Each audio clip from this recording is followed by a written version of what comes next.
A chance to close out the series tonight. Avs and Wild. Game 5 right here at Ball Arena and an opportunity to go on to the conference finals. Um, I think that you have Minnesota with their back so firmly against the wall. I'm just going to be honest. I think there's going to be a really, really tough time for Minnesota to win this game tonight. I think there is so much that was sort of riding on their homestand that you look at the game tonight, the Avs are minus 205 to win this game and close out the series. It feels as if there is an inevitability to the Avs game that if you put yourself in a hole like this, the hardest part to overcome all of it is the mental part, is to really just take it one game at a time and not be thinking to yourself, you got to win 3 straight. Because that's where they're at. It's not about winning a game, and then if you do that, the best that you get is one more game at home, only to come back on the road for a game 7. Now, Minnesota is super talented. I think that they are going to be in, sort of prime position as far as the talent on that roster to keep up and make it, a game, perhaps win, whatever. I just think it's going to be really hard for the daunting task of overcoming not just a 3-1 deficit, but a 3-1 deficit against this team. We've seen and witnessed with the Nuggets multiple times them come back from down 3-1. Now, weird circumstances, it was in the bubble, and it was against Utah and the Clippers, 2 teams that weren't built to win championships. But when you're talking about probably the best team in the NHL, top to bottom, on paper and on the ice, what you see with your eyeballs, it is a overwhelmingly difficult thing to ask for one of those guys to step up and 3 straight games get dubs against the Avs, with 2 of those being in Colorado. So that's what's on the line tonight. If you're wondering, well, is there reinforcements coming for either team? Is there something that Minnesota's going to get as far as a boost? According to Michael Russo yesterday, a reporter for The Athletic who covers the Wild, Eriksson Ek and Brodin did not travel, did not make the trip. So that does not seem like it is going to be an option for them today. The Avs with a huge chance to close things out. And then once again, much like what happened in the last round, and I do think this is important, maybe kick your feet up for a second, get a couple extra days rest before you take on whether it's Vegas or Anaheim, because that series is in the middle of a dogfight. Vegas wins last night in overtime in Vegas, 3-2. So they take a 3-2 lead in that series, but that series now goes back to Anaheim, and who knows? That could be pushing towards a game 7. If you can close out tonight, kick your feet up, and kind of wait and rest again, get some guys healthy, wait for guys like Lehkonen, guys like Malinsky, give Manson a couple of more days, like all of that, I think would be huge. Question is, for the Avs, what do you do at goalie? And here's Coach Bednar post-game talking about Mackenzie Blackwood. He was great. Yeah, he went in the net and did exactly what I was hoping he would do. And like I said before, he had some really strong practices in the last week. He's had some time to prepare. He's in tune with what's going on in the series and done his homework. And I thought that he went in and played a great game for us. He did. But is the strategy here, and we'll talk to Bednar at 8 o'clock this morning, is it just kind of ride the hot hand? Like Blackwood played well, got the win. Do you do it again? Do you go back to Wedgie? Like, part of me thinks if somebody's going out there playing well and gets the win, then see how long that lasts. You know, you got to be careful though in this to make sure it's not creating an environment of nervousness when those guys are between the pipes, that they think a quick hook is coming if something bad happens. That's the delicate balance you got to play. But I think Bednar's pretty good at relaying to them, we have faith in both of you. And he has the benefit, and this is where good coaching comes in. The fact that Mackenzie Blackwood played is not really a surprise. He said, I'm going to play both goalies for a couple of months leading into the playoffs. Now, Wedgwood was so hot against LA that you don't take him out. I think everybody understands it. He has one sort of clunker of a game to start the series against Minnesota. You give him another shot at it. And then you go to Blackwood and he plays well. So I think he gets his shot. Texter says Wedgie was the hot hand. I'm not sure why Blackwood was the move. Look, I was confused too going into that game a couple of nights ago. But Wedgwood was the hot hand and then gave up 6 in the first game and then 3 quickly in the third game. And I would be the first to argue that I don't think that's on Scott Wedgwood alone. But it's not as if it was like the LA series where he was giving up 1 goal a night. It did change, and I think stuff changed in front of him, so that was a factor. But now that Blackwood came in, played well, got the win, maybe you ride this out for another game. See what happens. It is interesting, though, to make that move, and now it's kind of where do you go from here? So that's one of the questions, is along with many, that we'll be asking Jared Bednar at 8 o'clock this morning. The opportunity there for the Avs, as long as they continue to do, you remember what happened with Game 4, and it felt a lot like Game 2. The freer the game, the more that tilts in the favor of the Avs. Boldy, Kaprizov, Faber, Hughes, all incredibly talented guys. But I think the more openness nature of that game isn't necessarily about your top guys.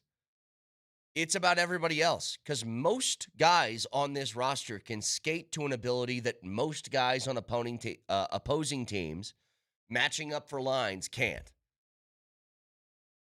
Like Yakov Trenin cannot skate to the level of Logan O'Connor. Ross Colton, for a guy who, is an elevator, can kind of move up a line, down a line, whatever. He moves very quickly. For somebody who's not like a top 6 guy, usually. Same thing with like a Kivi Ranta. You have the speed to, I think, outdo what Minnesota wants to do. But here's the big portion of this. They do have guys on Minnesota's roster that are there just to sort of hit you. At least their size and lack of speed would tell you that. That's where, like, the Felinos come in. That's where Michael McCarron comes in. And if you get out-hit like the Avs did in Game 4, you out-hit the Wild, or like they did in Game 2 where they were more physical than the Wild were, you kind of eliminate the only thing that they might have over you. But this is what we talked about from the beginning. The beauty of the Avs team this year is they can beat you any way that you want to play. You want to play the LA style where it's a lot of hitting, game moves slowly, it's muddled up in the middle of the ice. They can sweep you. You want to open things up entirely and just go shots on net, let's go? Well, guess what? Game 1 against Minnesota showed you that. More balanced games, like 2, 3, and 4, they can take those too. I'm still not over McCarron, by the way. That's still bothering me a lot. I just can't. I can't imagine being the biggest guy on the ice and doing the most whining to the refs. You're 6'6", 235 pounds, whatever he is. You're the biggest guy that exists out there. And I went back and I saw a couple of highlights. Not only did Michael McCarron act as if he was shot by a 12 gauge when he took a little love tap from the butt end of the stick. And I get it. It's hockey. You want to sell calls. And he got it. He sold the call. What I don't understand is after he sold the call, they go down, they score on the power play. And if you see it, Michael McCarron is still in the face of a ref yelling and screaming about it. And the only thing I can think of, and it's the beauty of what this sport is, and I have come to really, really adore the sport of hockey since moving here. First of all, I got a fun team to watch. Second of all, it's just, it gave me, when you live in Nebraska, there's not a lot of hockey games that are on. There's not a lot of teams to choose from. And I wasn't going to choose a Minnesota or a Chicago team. It gave you, or hockey gives you, the opportunity to fix things yourself. You don't need to go to mommy and daddy. Like, I think it's the difference between like some men relationships and women relationships. I've fought my friend before, and then we were fine. I don't know if women do that or not. But dudes, sometimes your best friend, you can throw a hook at him. It happens. And then literally 5 minutes later, you're like, yeah, that was weird. Sorry, man. Anyway, want to watch the game? Like, it happens that fast. In hockey, if you don't like the experience you're getting on the ice, you are allowed any way to do it yourself and change it. I just want somebody to punch him in the face. And if you're the biggest guy on the ice, but you're also the biggest whiner to the refs, that does not compute in this sport. It kind of makes you look weak. So I'm very curious. You know, if, let's just say this happens, that the Avs go out tonight, they take care of business, they're up, 3 goals heading into the third or something like that. I'm fully expecting at that moment Minnesota just to start face washing, punching, and hooking. But if McCarron is not one of the guys involved in that, then all of his size is all for show. You have an ability, it's almost in hockey, a God-given right, that if you don't like something that a player is doing on the ice, you have the ability to punch them in the face about it. And the only repercussion is sit in the box for a little bit. That's it. It's all that happens. In what other sport, Nelly, does two people get squared up to fight each other and the refs just kind of watch like I do? There's nobody running to break things up. It's like, you want to hit each other, go ahead. Get your anger out. So yeah, the McCarron thing is still bothering me. That not only did he do that during an intermission, he cries to PK Subban. He does it again and doubles down in the postgame.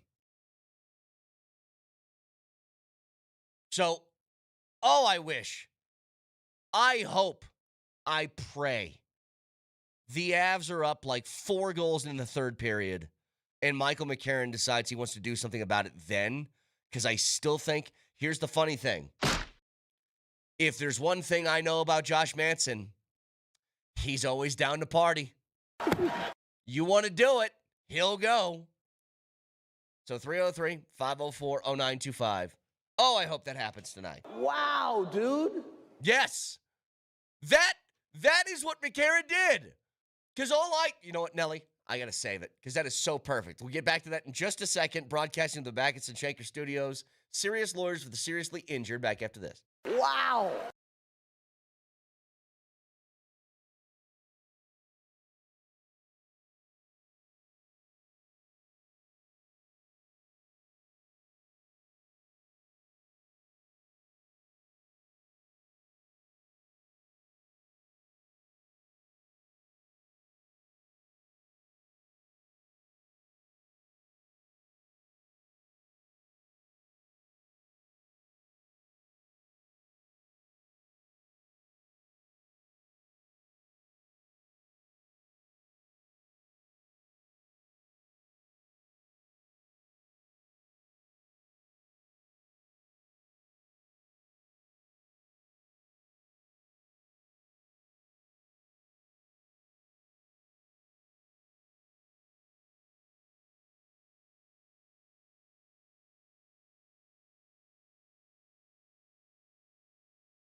Okay, so Nelly just jogged my memory on something, and it was I still.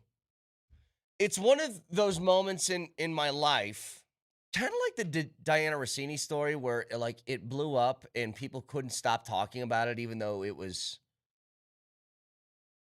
I mean, in all, not that huge a thing. But when Will Smith jumped on stage and slapped Chris Rock in the face, and we all kind of thought at first, was that a bit? Then you found out that wasn't a bit. That was actually Will Smith getting mad. So hits Chris Rock, and Chris Rock, go ahead, Nelly, hit a couple of those. Oh, wow. Wow, dude. When he had that reaction, Wow. I remember I heard Chappelle was talking about that like a few months after.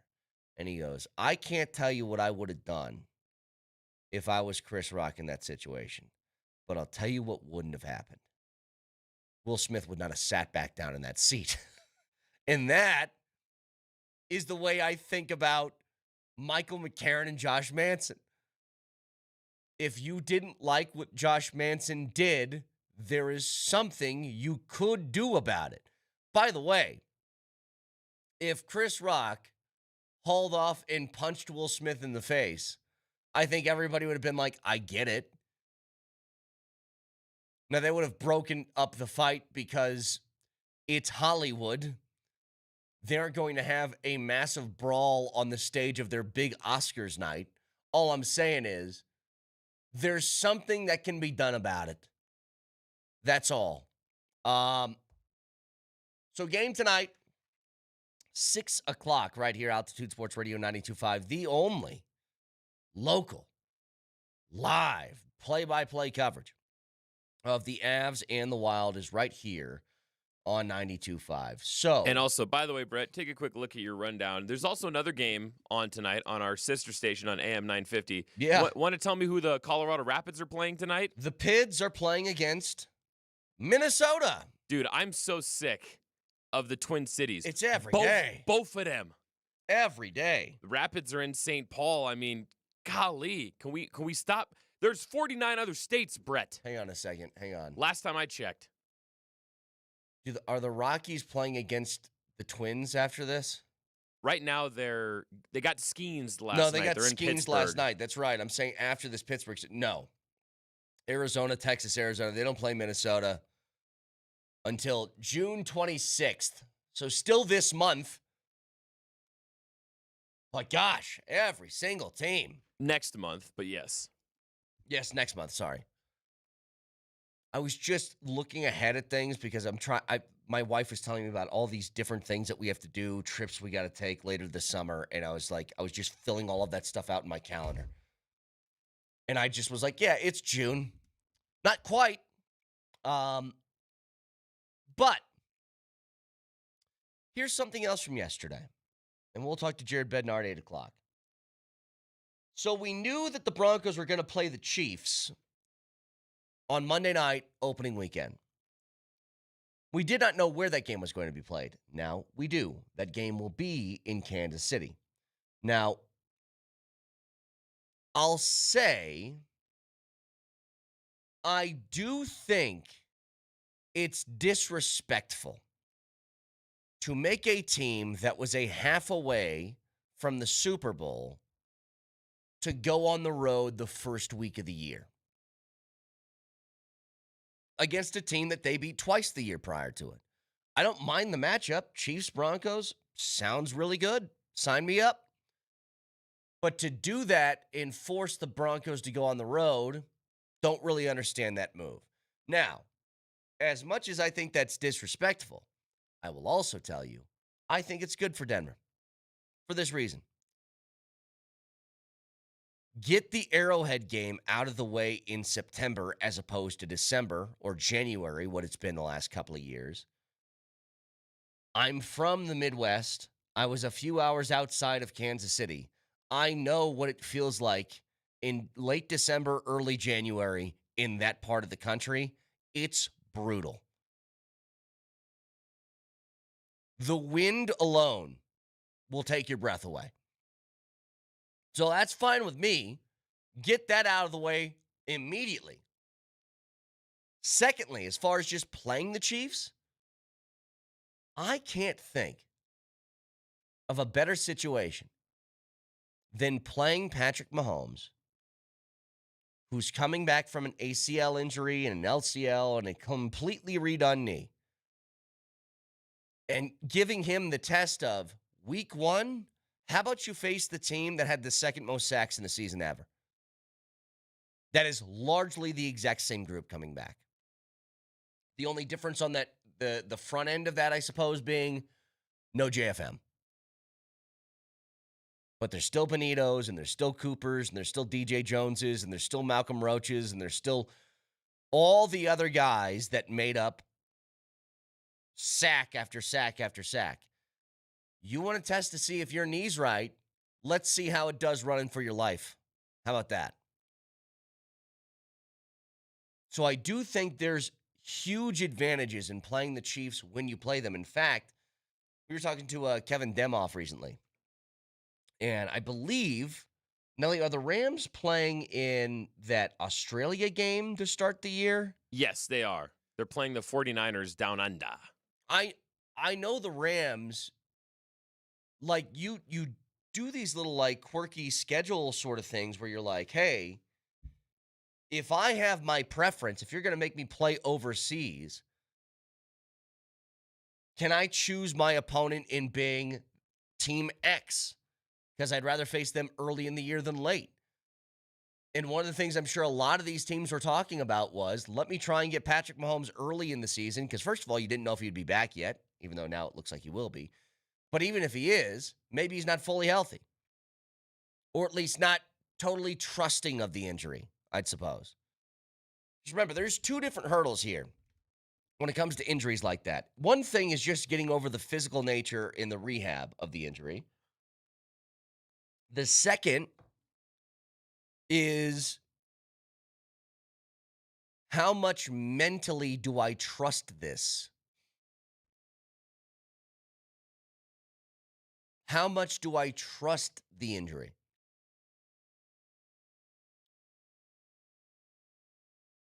And that's an entirely different hurdle. Like, I remember, as I'm sure you guys do, when Jamal Murray comes back, or there was a better example of this, and I can't remember who it was, but somebody was cleared to play by the doctors medically. They're like, you're good. I've ran all the tests. We've done the rehab stuff. I've looked at it. Your knee is intact and good to go. But the player said it still doesn't feel right. And that's the mental hurdle. So Mahomes might very well be over that by the time that we get to, week 1 of the season. Maybe he is. But to get him in week 1 and to be the first one to sort of test how ready are you really, I think it's a big advantage, actually. And make no mistake, I don't think the Chiefs are dead. They are still going to be very much in the division and conference conversation. They struggled last year, yes, and then they just kind of totally gave up once Mahomes got hurt. But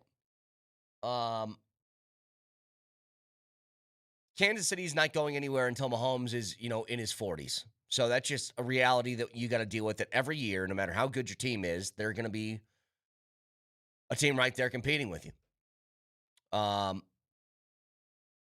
Texture says, hey, doofus. Is that how you spell doofus? Is it D-U-F-U-S? Thank you for capitalizing the D, though. That seems like a term of respect. They spelled it like Rufus, like the name. Yeah. No, I believe doofus is D-O-O-F-U-S. I like that it's a capital D, though. That shows respect for me. Yeah, Rufus doofus. I like it. Hey, doofus. The fact that the Broncos were a half away is the reason why they open on the road. It's called strength of schedule. I guess I'm not totally in tune to if there's set rules. I guess if you lose in a conference championship game, you automatically open the season on the road. I don't know if that's a thing. If you're saying it is, then I'm wrong. What I'm telling you is if they opened the season on the road at New England, that would make sense. Opening it at Kansas City, who picked, what were they, like 7th overall this year in the draft? That doesn't. That's all I'm saying. I guess if you want to flip it the other way, what the NFL is probably doing is they're going, okay, it's the return of Mahomes. Travis Kelce is going to be there. Taylor Swift's going to be there. This is going to be a huge deal. So we want to blow this thing up. Who's going to be a great opponent for the Chiefs to face in the return of Mahomes? Oh, the Broncos. And it's a divisional opponent. Fireworks. I get it, but it's like they could have the same thing just in Denver, but whatever. It's all about the return of the Mahomes. Get Mark Morrison on the phone because it's return of the Holmes and Otto. You are right about that. I mean, if you're just looking at it from a straight-up storyline perspective, Mahomes coming back to the lineup, you want him to return. You want that pop of the home crowd when he runs through the tunnel in the first week. Sure. You're right. It is a bit of disrespect to the Broncos because you want to talk about strength of schedule and how last season went. Brett, how well did the Chiefs do in their playoff game last year? They didn't have one. They didn't make the playoffs, right, and they get to host their first game at home. Okay, that seems a little bass-backwards to me, but the Mahomes storyline dominates all. Another texter says, the Broncos barely beat Justin Fields last season. Why would you think you're going to beat him this season with Andy Reid? I got a news flash for you, texter. His name's Paul. Paul, listen to me and listen closely. The Denver Broncos let me rephrase this. The Denver Broncos barely beat everyone last year. It was kind of their thing. If you tuned into this show on Mondays, here's what I would say. They won. That was the tone every week. Because I was like, it's why it took me so long to actually believe in them. I knew they'd be good because their defense was good. And when your defense is top 5 in the league, guess what? You're a playoff team. Almost without exception. That's the truth. Not only are you a playoff team, you're a team that's competitive for Super Bowls. If your defense is that level good, you will always be put in that conversation. But every week, I looked at the offense and I go, I just don't think that's good enough. And then it kind of was. Up until your quarterback got hurt. You saw a steep drop-off once J.K. Dobbins left the lineup. But you stood virtually no shot without Bo Nix, and still you had a prime opportunity to get to a Super Bowl. So when you ask me what makes me think they're going to beat Andy Reid this year, my answer is... I feel like I'm better than Patrick Mahomes. First of all, I don't know if they're winning week 1. They might lose to Kansas City. Kansas City is probably still going to be really good. But there's no denying it. Like, if you pull out the barely beat X team card, you want to do that 14 times? Because that's what happened last year. Their own head coach, I think, partly in reason as to why he gave up play calling duties. What was the exact thing, Nelly? He said, I'm not naive enough to think those games couldn't have flipped last year. And I will point to you, the team that you were playing in week 1 and what happened to them last season. The year prior to that, I forget the number now, but it was something crazy. Like the Chiefs in 2024 were something crazy like 12-1 in one-score games. And I said to everybody, I go, look, I think it's a skill to be able to make the plays late in the game. It is something that is a very good quality to have within your team.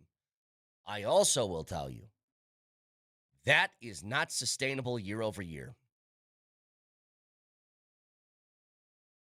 In just the Bills playoff game, I could have pointed to about 7 plays that the Bills didn't make that if they did, you lose.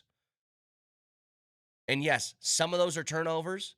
One of them, the most famous one, is Jaquan McMillan's pick that he ripped away from the Bills wide receiver.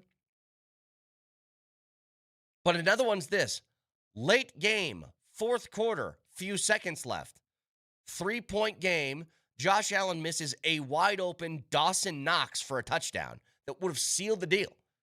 And he just straight up misses a wide-open wide receiver. which Josh Allen doesn't do very often. But if any of that flips the other direction, then we're having a little bit, not totally different discussion, but a little bit different discussion on what this Broncos team is. And it's one of the reasons why I understood why the Broncos wanted to keep their team together, because their team won 14 games and finishes the number 1 seed in the AFC. I also looked at stuff like that and said, you still need to add. Because that season with that team felt a little bit lightning in a bottle-ish. You need to have a little bit more consistency on the offensive side if you want to make this more of a longer-term, consistent run. And to their credit, they went out and they got a weapon in Jalen Waddle. I don't know if that one move is really enough. We'll see. That's why I was really, really into the idea of going out and finding a tight end somewhere. As Evan Ingram Insurance, they have 7 of them on the roster right now, so hopefully somebody can step up and do something. But fact of the matter is, you get one big weapon in Jalen Waddle. Is that enough to change the total fabric of that consistency part? I don't know. So again, 303-504-0925, Shant Mazda text line, one price, one person, 1 hour. Hey, guess what? Coach and Raj broadcasting live from the penalty box at Ball Arena starting at 10 o'clock, previewing all of the Game 5 action to come tonight from Ice Level. It's all powered by Dan Kaplis Law Firm, a serious firm for serious cases. Tune in starting at 10 o'clock with Coach and Raj live from the ice on Ball Arena. 303-504-0925, back after this.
We'll talk to Jared Bednar at 8 o'clock this morning, heading into a potentially series-closing Game 5, so that will happen at 8.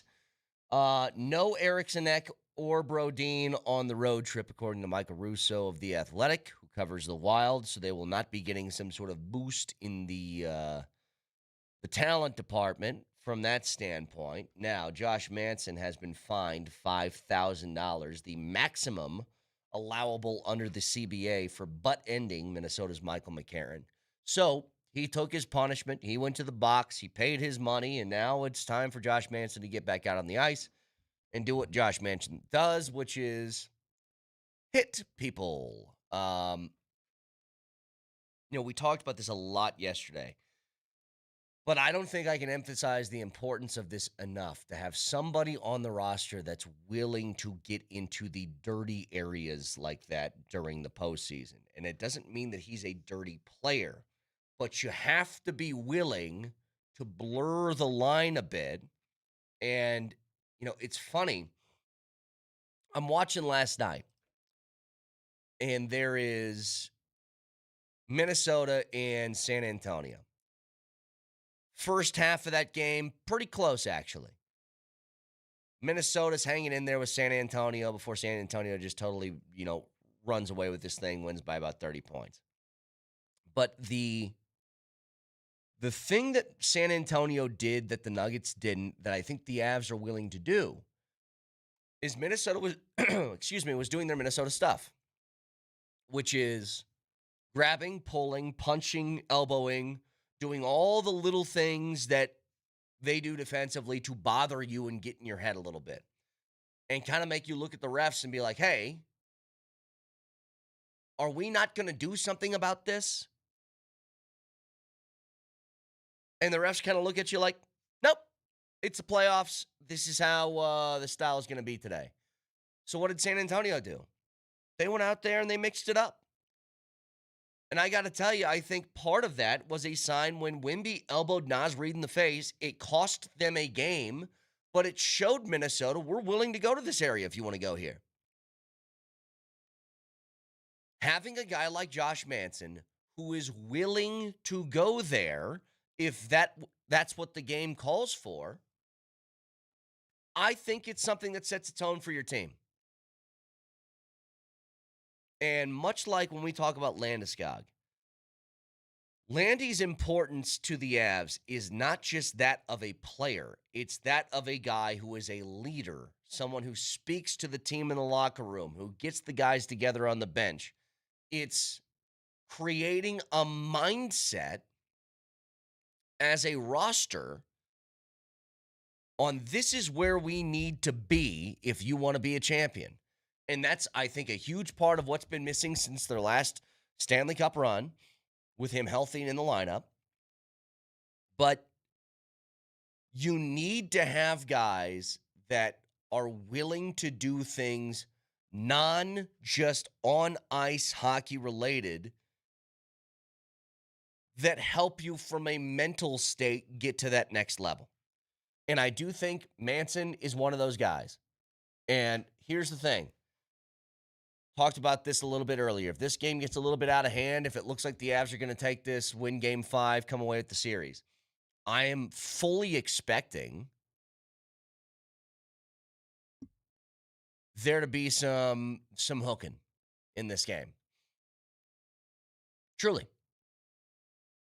I just think that's part of it.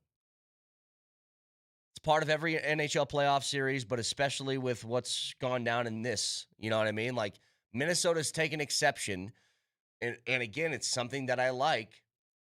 The people taking exception to sort of the tone of physicality is not Colorado people anymore. It's Minnesota people. It's the hit on Matt Boldy in Game 2. It's the butt end in Game 4. It's how much they've hit and harassed Quinn Hughes for a good part of this series. All of that stuff is something that is a distinct advantage in your direction. And I love it. I think that when you have a mentality like that, it's an elevator for the rest of your roster and a confidence booster. Saying, I'm willing to go there. I don't want to, but if you want to force me to get to this place, I will get there in a hurry. So 303-504-0925. The Rockies lose last night to the Pirates 3-1. Why? Because they got skeensed, and that's going to happen occasionally. I don't know if you guys know about this Paul Skeens fella. He's pretty good at baseball, though. Very, very good pitcher. I thought the Rockies pitching staff did a great job, actually. Lorenzen had a decent start, 5 innings, 2 earned. But Paul Skeens came out of the gate. He struck out the first 6 batters that he faced. He didn't give up a hit until the top of the 7th. Hard to win a baseball game that way. You kind of make a late run in the 9th. You get a pinch hit by Jordan Beck. He hits a double to left field. Then Hunter Goodman hits one to the gap. Now it's 3-1 with a guy on second. You're like, all right, if we get one good swing, you're right back in the game. Then TJ Rumfield grounded out to second base, and that was the ball game. Yes, Steve! He is a marvel to watch, though. Like, I know that you bring up Skeens around Moj, and just because, who was it? Was it the St. Louis Cardinals fans? St. Louis Cardinals fans stood up and gave him a standing O last year, 2 years ago for, I don't know, 8 innings of one-hit baseball or something. Skeens! Screw you! Skeens is incredible. And there's nobody that you should look at on this roster and say to yourself, you should be ashamed of yourself for letting Skeens do that to you. He does that to everyone. He's a freak. I'll give you just some of his outings this year and how many hits he gave up. You ready? Ignoring his opener, in which he, in 2/3 of an inning, gave up 5 runs. He's given up 3, 2, 1, 3, 1, 7, 2 in 2 in all of his starts this year. So think about that for a second. The guy is awesome. And whenever he pitches, there's a good shot that you're going to lose. Because he looks to have sort of that generational stuff to him, where just nobody can touch. First of all, his fastball, he can blow it right by you, but his off-speed stuff, curve, slider, you just stand no chance. ESPN, if you guys got ESPN2 anyway, the Sports Center version of this, they showed the first 6 at-bats of the game last night, at least the last pitches of those first 6 at-bats where he struck out all 6 batters. No chance. So, Rockies lose. They now drop to 16-26 on the year, but do have, now with Skeens off the bump moving forward, better chances, obviously, for the rest of this series against the Pirates. Now, a lot that we need to discuss today. I still want to talk a little bit about Broncos and Chiefs. That game going to be in Kansas City in week 1. I do think it's an advantage for the Broncos to get Patrick Mahomes out of the gates in week 1. If you want to find a way to test a busted up knee, you can do that against the team that creates the most pressures and sacks in the league over the last 2 years. To do that at Arrowhead, the benefit of this is to not be in Kansas City in a swirling, freezing cold wind in late December, early January like you have been the last few years. But I do think that you probably earned the right to play a home game to start the year. Just me. Again, if they're playing the Patriots, it's a much different story. But Kansas City missed the playoffs. But they want their whole homecoming, Pat Mahomes is back in the game thing. Okay, fine. Somebody said, well, it's the same thing for Bo Nix, and I say, kinda. I mean, Bo Nix didn't suffer an injury that ruined your entire, did ruin your chance at a Super Bowl run. But I'm not saying it was in the middle of the year that he was out, and then you had to wait months to see him again. But this is, I think Nelly said it right. This is the NFL looking at the storyline saying, I want Mahomes to run through the tunnel at home to open up the year with Travis Kelce coming back, with Taylor Swift in the luxury box. Like, they want that. So, the Avs are on the brink of a trip to the Western Conference Finals with a win tonight, and will hopefully do a lot of smiling. And if your smile doesn't look like you want it to, check out the Restorative Dentistry Group.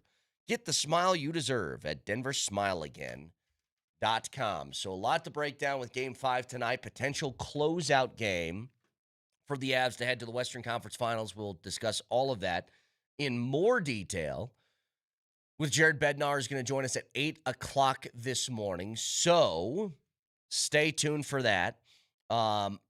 We'll discuss a little bit of this Broncos-Chiefs opener Monday Night Football in Kansas City. I think that Minnesota has a really uphill battle tonight.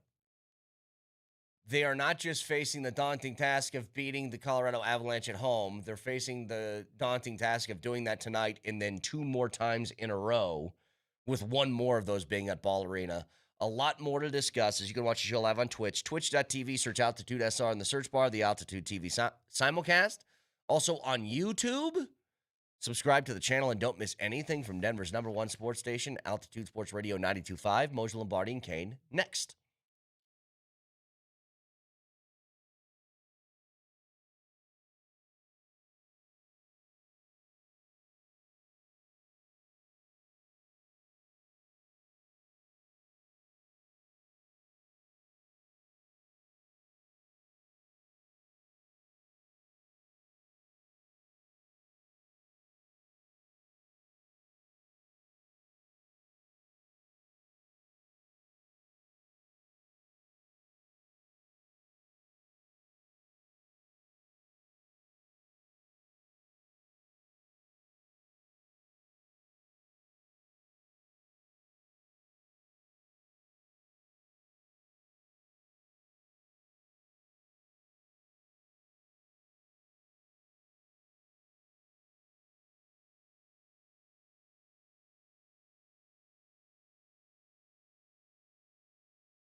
Game 5, chance to close things out and head to the Western Conference Finals as the Avs take on the Wild tonight. We will chat with Jared Bednar at 8 o'clock this morning.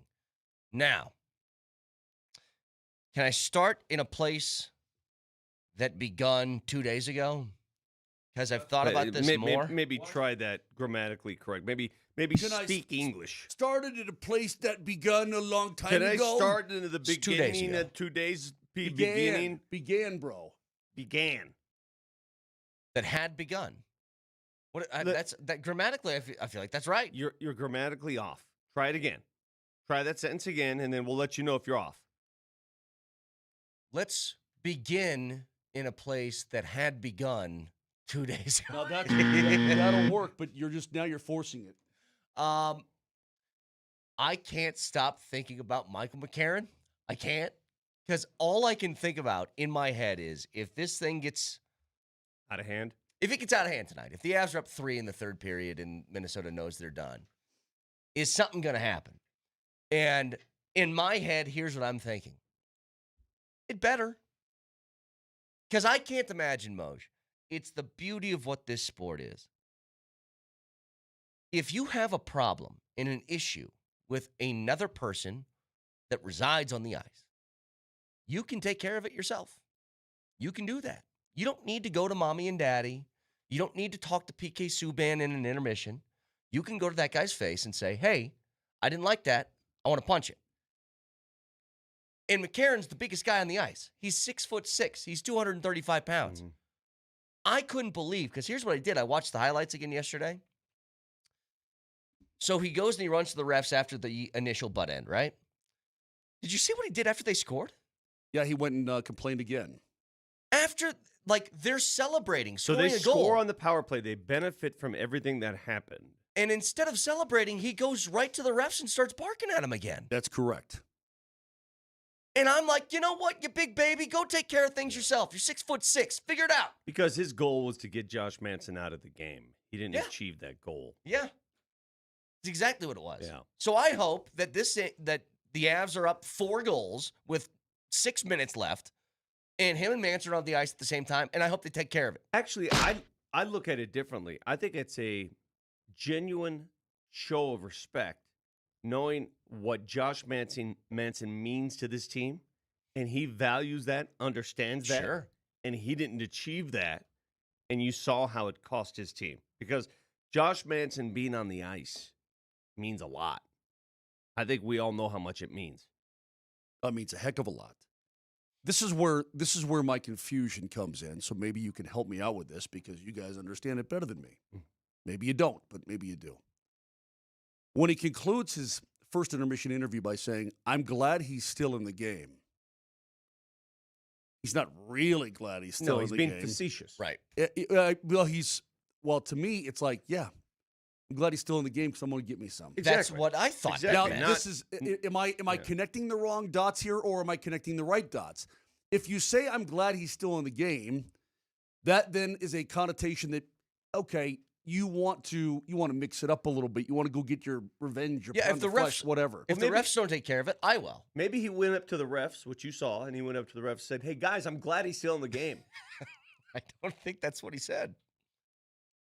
No, he wanted him out of the game, but he said he was glad he was in the game. So somebody's lying. Somebody is clearly lying. It doesn't really matter. I know, Vic. I mean, I'm being funny here. I know. But what I'm saying is that Do you think the Avs really care right now? I mean, for the next 50 minutes, he had a chance to whatever. But part of the reason why I want to bring this up is because, and I'm going to tie this all together. So just give me a moment. I'm watching T-Wolves and Spurs last night. In the first half, it's sort of a battle. The game's close. Now, Spurs pull away. They win by like 30 by the end of the game. But I watched Minnesota do what they've been doing all playoffs, what they did to the Nuggets during their series, which is poke, punch, elbow. That was my computer. Poke, punch, elbow, knee. Just do all that little stuff that bothers you, Dude, right? Watch Jaden McDaniels closely and watch what he does defensively. Yeah. He's pushing people all the time. Grabbing shirts, shorts, yanking them, like doing all that different stuff. And Minnesota did it right back. They did it right back to him. and I'm not even kidding. I know it cost them a game. Wembanyama elbowing Naz Reid in the face, I think was good for him. I really do. And in this case, having somebody like Manson on the roster who is willing to go there, I think makes a difference. In the same way that when we talk about Landeskog and how his impact is felt not just from what he does on the ice, but everything else that he does, I think that having Manson there being that guy, I think that helps you immensely. Yeah, the days of the enforcer in the National Hockey League are gone. You don't have enforcer types anymore. But they were the ultimate nuclear deterrent. It was, hey, look, you're going to have to answer to if you do anything to any of our guys, you're going to have to answer to this guy. Josh Manson right now for the Avs is about as good as they could get in terms of a deterrent. Not maybe against himself. Maybe somebody wants to take a run at him tonight. They tried to run at him a little bit the rest of that game in game number 4. But he's out there and I saw somebody, it must have been a Wild fan, said Manson doesn't want any of this. He can't fight. He doesn't fight.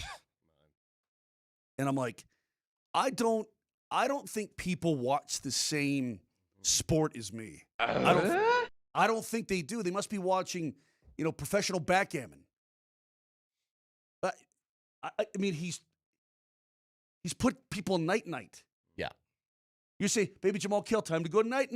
That's what Manson does. Josh is like, hey, dude, time to go night. I do not put baby Jamal Kill night that way. No, not that way. No, I'm just saying, but that, you say night. Uh-huh. Oh, how good would it have been when Tarnasky is lighting that dude up on the golf course and he's like, night, bam. Yeah. That would have been awesome. I'm just saying, I think that sort of attitude helps everything. And we'll talk more about this with Jared Bednar at 8 o'clock today. Come on, man. But here's the thing.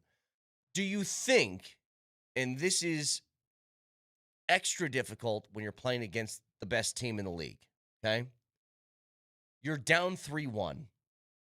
There is a overwhelming shadow of inevitability that's probably hovering over the top of you. Can you get yourself, if you're Minnesota, in a headspace where you don't think about, I got to win 3 straight games. I have to win tonight. People say, well, we take it one game at a time. If it's me, Vic, I'm not wired that way. I'm not either. Of course, I'm on the airplane flying from Minnesota to Denver going, God, I have to win 3 in a row against the best team in the National Hockey League, 2 in their building. That sucks. You know what I mean? That would be my natural. I'm not a defeatist. I'm not being a catastrophist. I'm being a realist. That's a hell of a hill to climb. Now, you eat an elephant one bite at a time. I dig all that, but I think it's hard to really separate out. Just win this one. Hey, Moj. When 2 years ago, I hadn't broken 80 yet. This is my one goal. I just wanted to break 80. You don't think if I tripled a hole, I didn't think about how much that was going to impact my chances of breaking 80 for the rest of that round? There was no, I'm on hole 6. It's all right. Just get a par on 7. No, it was like, well, that must be it. I can't do it now. I'm just telling you, that's the way that I'm wired. I think ahead like that. I got 12 holes to go. I'm screwed. That's what I thought. Yeah. But I do think it is for Minnesota. I think it'd be really hard for me just to take this one game and ignore that I got to win 2 more in a row after that. Really hard. How many times has that happened, Mose? Do you have those numbers? Overcoming a 3-1 deficit in hockey? I know it happens more in hockey. Well, it happened to the Avs by Minnesota. Was that 3-1? Back in 2011. Yep. That was 3-1. Yep. Pretty damn sure. Dare you bring that up? Well, it was 3-1. It was 3-1 in 03. Although a 3-1 series is considered quite secure, with teams leading 3-1, winning the series approximately 90% of the time in the NHL. Let me go back and see something. Well, let me go ahead and get them juxtaposed. Let me make the proclamation today that I believe the winner of Game 5 tonight wins the series. Still holding on to that one? Yeah. Yeah, I think that's where it's headed. Avs are big favorites, by the way. They're minus 205 tonight. And they should be, because the Avs are really good.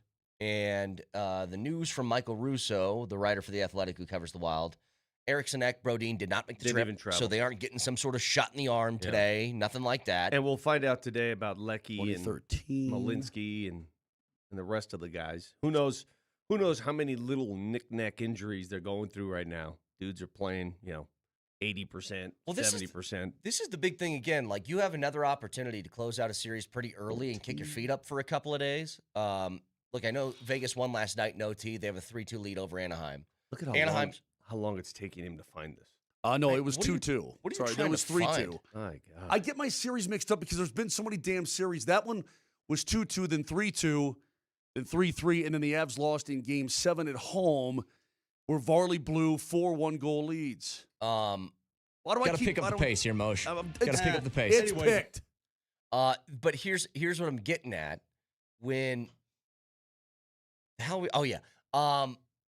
The Avs have a chance to once again close out a series early and maybe kick their feet up for a couple of days and get guys rested heading into the next series. I know that Vegas won last night in OT against Anaheim 3-2, but that series now goes back to Anaheim. Very well could tie things up, send it into a Game 7, and you could just be chilling for a few days, getting guys healthy again. You could. It would be helpful. That's for dang sure. It's supposed to be 90 degrees today. It could hit Is 90. it really? Yeah. Wow. Which, by the way, Hockey Vic is making an appearance. You did the snow. I'll do the heat. Oh, you will? Yeah. You'll be outside doing the heat. The heat. Okay. By making an appearance, do you mean an appearance on television or just going? Both. I can't wait to go to the game tonight. By the way, have you been inside Hockey Arena there at Ball Arena when it's hot outside here? It is like walking into a winter wonderland. You better come properly dressed. Well, yeah, they won a cup when they played in June not too long ago. You feel the difference, yeah. though. Oh, Moj, yeah. You feel the difference. Not me. I don't have any sensory You're nerves on my body. You're going to skate right after this, correct? I'm leaving early to go to skate, yes. Okay, you're going to find out about Malinsky. I'll find out about Lekkonen. we'll find out from the coach here maybe in about an hour. 45 minutes. We'll see which goalie's in the starting net. Yep. He's not going to tell. I'm sure he's not going to tell us anything. Maybe he will. I don't know. Well, we'll find out. It is something I want to get to because I think that when you make a switch to goalie, most times it feels like a panic move. And this is one of the rare exceptions where I don't think it's panic. And we'll explain why in just a bit. Jared Bednar is going to join us at 8 o'clock this morning. Yeah, we could just ask him. We don't need you to go to skate. We can ask the coach. The coach is coming to us. I done just told you that. So what do you need to go there for? If the coach is coming here, why do you need to go there? I've got to do stuff for the pregame show. I'm not going down to morning skate to talk to Jared Bednar. I've got other things to do. As you're getting ready for Game 5 tonight, you can tune in and hear Nate and Andy live from Ball Point inside Ball Arena. It's powered by the Dan Kaplis Law Firm, a serious firm for serious cases. They'll have all the breaking news, guests previewing the game, and more. It's Kreckman and Lindahl live from Ball Arena starting at 3 You want to see those today. guys? Let me ask you something. Yeah, they get their whole backdrop and everything. There are a lot of people that work for Altitude Sports. Yeah. Do the people in your circle know that you do a radio show and that perhaps maybe they send somebody else to morning skate so you can finish your radio show? I'm just curious. Vic, unlike you with the Nugget side, I guess I'm just too valuable. Well, all you have to do is say, I have a radio show I'm doing, which is what we do on the Nugget side. I'm very important. Get a load of this guy. I got media day. I got to go. One time a year. How many times do you see me leave the show early to go to Nugget shoot? Yeah, you have no answer for that. That's what I thought. And I really don't care. You don't care about the show. I mean, Is it obvious? Did you see what you did see what I put up with? Did you see what I put up with yesterday to do this show? Oh, Brett, yes, somebody's feet. Isn't that annoying to be around? Wow, yeah, you displayed on Twitter X that somebody in a plane for wanting me to be on this show, you're sure making me feel unwelcome. Somebody next to you. I don't know. Hey. The gall of you, first of all, to take a picture, put it up on social media, complain about it, when you show up in that chair during the summer months with your feet exposed. You show up right there with your feet exposed. This girl had her feet How dare you? In the seat pocket, her bare feet stuffed into the seat pocket in front of her. That's bizarre. Does this make Mark Moser a hypocrite? Yes. Does it make him a hypocrite? Yes. Yes. I will say that taking it to putting it in the front pocket of the seat in front of you is crazy work. I will say that. That's wild. But it is hypocritical of you.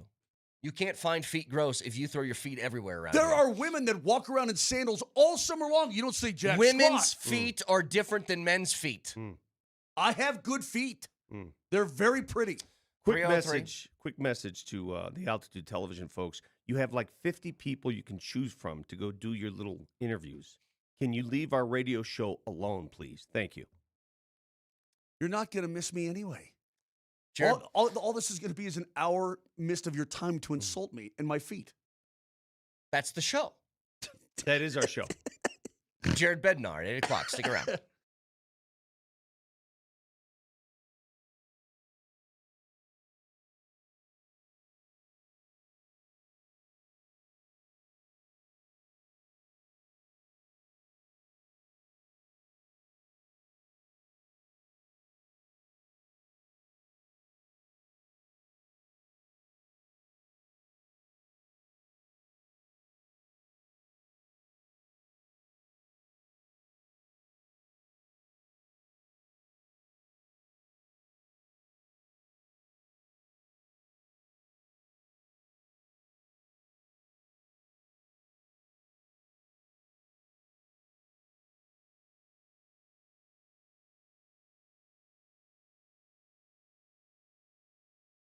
Speaking of feet, you ever see those people that buy those things they attach to their shoes to aerate their lawns? They do it manually, like stomping grapes.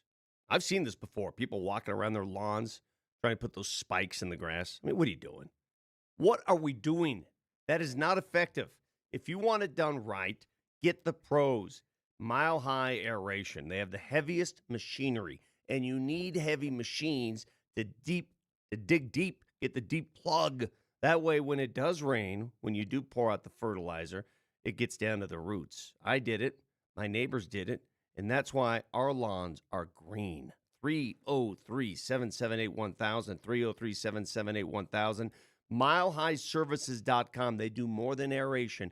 Anything you need landscape-wise, they take care of. 303-778-1000.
Jared Bednar will join us at 8 o'clock this morning, so stay tuned for that as we preview Game 5 with him, who will be in and out of the lineup. I don't know how much he'll give us, but we'll ask. It could be a lot like my question about Josh Manson last week. Is there an update on Josh Manson? No. Okay, cool. Thank you. So we'll see. 8 o'clock this morning, Jared Bednar. In the meantime. Well, it does feel like it's been forever since we had a home playoff game. True. I mean, it's been a week. Hasn't it? Hasn't it been a... It's been a week. Yeah. End it tonight. Just end it tonight. Come on. End it tonight. Get some rest. I was thinking about this in the shower today, Vic. Brett. I think about things in the shower. You were? Yeah. I want to think about cleaning yourself. I do that while I'm thinking. Game 5s, we've thought back to some tough Game 5s. The Cup Final, 2022. Come home with a chance to win it. Got to go win it in Tampa. Before that, have a chance to knock off the Blues. Nathan McKinnon, coast to coast. God, it's still one of the Go great. ahead, Cole. It's still one of the coolest playoff goals of all time. I mean, the whole game of his was unbelievable. The loudest I've ever heard Ballerina. And we were there when the Nuggets won the championship. Loudest I heard it was that McKinnon goal. It's one of the best goals in franchise history, I think. Yeah. Of course, it led to a loss. It sucked. Well, that didn't lead to a loss, but you lost after. Right. Yeah. Yeah, right. You lost after that. So get it done tonight, man. Game 5, Vic. Game 5. Get it done. So we'll get back to this in just a second. My phone I have alerts on my phone for Schefter tweets, and I just got like 15 in the last 5 minutes, and I was like, what the hell's going on? The international games have been released as of now. The way the NFL is leaking these schedules, like one by one, drip by drip. It's like, okay, all right. I don't know about you. It's starting to bother me. Yes, just so everybody's aware. It's bothering me. There are no international games for the Broncos this year.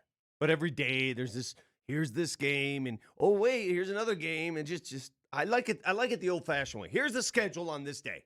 Well, here's the one thing that we do know. We do know that the Broncos are playing the Chiefs on Monday Night Football to open the year, and that game is now officially going to be in Kansas City, which brought me to two, quick thoughts. Mm-hmm. One was, good. I kind of love that you're playing Kansas City the opening week.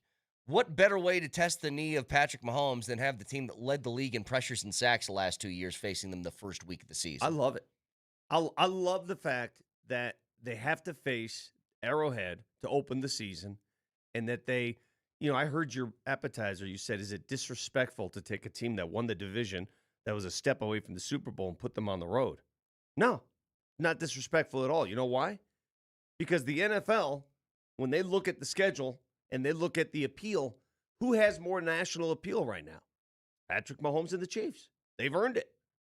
They won Super Bowls recently. True. They've earned it. But they could play them on Monday Night Football and then just let the Broncos have the game at home. But they've earned it. Even though they sucked last year, Kansas City, they still are a more national appeal team. They just are. I'd rather Mahomes. face the Chiefs at Arrowhead in September than in December. That's the point, though. You're getting a luck out in that regard. I don't think it matters. As much as I think that maybe it's a little disrespectful not to let the team that, finished number one in the AFC have a home playoff game, a home game to start the year. I kind of like that it's at Arrowhead in September instead of late December and January, because I lived in that part of the country, and I know what late December and January feel like. It's terrible, horribly cold, horribly windy cold. And yeah, you can give me that in 80 degrees as opposed to, negative 10. I'll take that. So that's number one.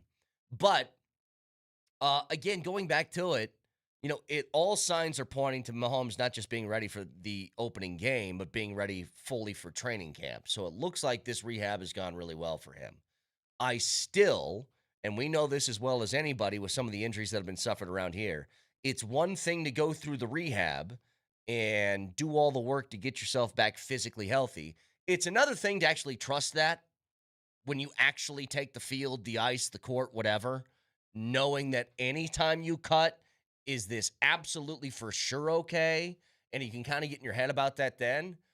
Getting Mahomes first week, first game back, I think is a huge advantage for you. I really do. I do too. I say go get him. Mentally, he has to overcome that hurdle. Will my leg hold up? Now, maybe Maybe he'll try to get over it a little bit in a series or two in the preseason, maybe. But when they're going at him for real and they want to, again, hurt him, which is what you do in the National Football League as a defender chasing a quarterback, you want to get on him, that is going to be a different story. I think the biggest question mark for Patrick Mahomes, his greatest strength, his greatest weapon, is his ability to hold on to the ball as long as possible. And if it means wandering toward the sideline, throwing that sidearm thing as he's falling out of bounds, running ahead, all the things that make him Mahomes. You going to do that after you ripped up your knee? I don't know. The first game? Are you going to go to those lengths anymore? Remember he ran the option against the Broncos. Remember that? Yeah, and what did we say every time he ran the Blow option? him up. Blow him up. Get him blowed up. Yeah, I don't know. Hopefully. Have you ever torn anything like that? Like an ACL, MCL? No. Any kind of L? No You ever have a blown L? No L's. Do you have any injuries? I mean, did you live in a bubble? What kind of life did you live? Plastic wrap. Ooh, I play baseball. Did you do anything to get hurt anywhere, anyhow? Played organized sports longer than you two. Did you ever get hurt? Yeah, I got hurt. What? I'm Teflon, baby. What's your biggest? What's your biggest ever broken a bone? Yes. What? Finger and a toe. That doesn't matter. Digits don't matter. Everybody breaks digits. I broke the same wrist twice. Yeah, I've broken ankles. I haven't had this checked. I know for sure I need to have some sort of Tommy John, but I'm just not going to do it. Yeah, my right shoulder. I don't throw a baseball. Have you ever anymore. had your organs explored? Have you ever had the inside of your body explored? Tonsils. Yeah, see. Oh, come on, man. He just doesn't know, Moj. You've never been ripped open, dude. We're missing body parts. He and I. Moj, you guys are flawed human beings. We've been filleted open like a salmon. So you can't speak on injury rehabilitation. No, you can't. No. I'm dead serious. No. You're not allowed to speak on injury rehabilitation if you've never suffered an injury. Like Nelly. Nelly, you look like a guy that lived in a bubble. Oh, did you have a massive flute injury one time, Nelly? What happened to you, Nelly? Did you get a chapped lip? Do you know how bad flute blisters are, Moj? That's no laughing matter. It's a hot metal tube, I don't want you people talking about recovery when you've never recovered from anything. So just keep those thoughts to yourself. Now, that being said, we have pieces out of us. I've been blowed up with my leg. Blowed up. You saw it. Yeah. You saw it firsthand and personal. Mm-hmm. What did attacked you? I got attacked by my bees. What did I look like, though, with my blowed up leg? I think it was funny when you had your blowed up face. That was blowed up, wasn't it? Yeah, that was. I feel like Will Smith on. What was that movie with Will Smith where he gets Hitch? Hitch, yeah. Anyway, he's not going to be normal. Patrick Mahomes in that first game is going to come back with questions. I don't know what they'll do with him in the preseason. They'll play him in some preseason games, but you cannot tell me he's going to escape the pocket because how did the injury happen, Moshe? Escaping the pocket. Yeah. Exactly that. Yeah. Trying to make a play when a play wasn't there. And this is that a guy, is his superpower. That is Patrick Mahomes' superpower. Do you recall, though, playing the Broncos when his kneecap went around the backside? Yeah. And then he came back? I'm like, how do you come back and when your kneecap goes around the other side, it's like, hey, what's up? No, you did a 180 with your kneecap, and then the dude comes back. I mean, I don't question his toughness. No. I don't question his maybe headstrong nature to be able to come back from this injury and not think about it at all. But there's got to be some inclination in there of, will this thing hold up if I've got a dude bearing down on me to blow me up? I mean, if... Yeah, the first time that Nick Bonito comes off the edge and rolls on your legs, full sprint at you because he's not going to be touched in training camp. You're going to get blowed up. It's going to happen during the course of a game. Sure. It is what happens. Hey, I think there's a new term that needs to be said in the world of baseball, and it's that you got skeensed, because that's what happened last night to the Rockies. First 6 batters all go down with strikeouts, and you were no hit until the top of the 7th yesterday. Yay, Skeens! Now, I want to ask you about that. That isn't... So you don't have a problem with Skeens, you have a problem with Cardinals fans. Is that what that was? Why would I have a problem with Paul Skeens? I don't know. You have problems with people sometimes I don't get. The guy's a flame-throwing superstar. I have no problems with Paul Skeens. I have a problem with him no-hitting my club at my own ballpark and giving him a standing ovation. Skeens! Screw you! That was Wait, you were angry. I thought it was in Pittsburgh last night. No, but when He had no hit the Cardinals through 6 in St. Louis. In St. In Louis. St. Louis, and then they finally pulled him out of the game, and they gave him a standing O. Well, sophisticated fans understand when somebody. Nah, comes in. they're sycophants, is what they are. Sophisticated, my tail. You want to hear something crazy? We're getting no hit by a guy. You think I'm going to give him? I'm going to go glaze him? No, that ain't happening. You know what's crazy? Skeens, the first game of the year, if you guys remember their opener to the season. Oh, he got lit up. They played the Mets. 2/3 of an inning, gave up 5 runs. He got pulled. Since then, here's how many hits he's given up in his starts: 3-2, 1-3, 1-7, 2-2. Jeez.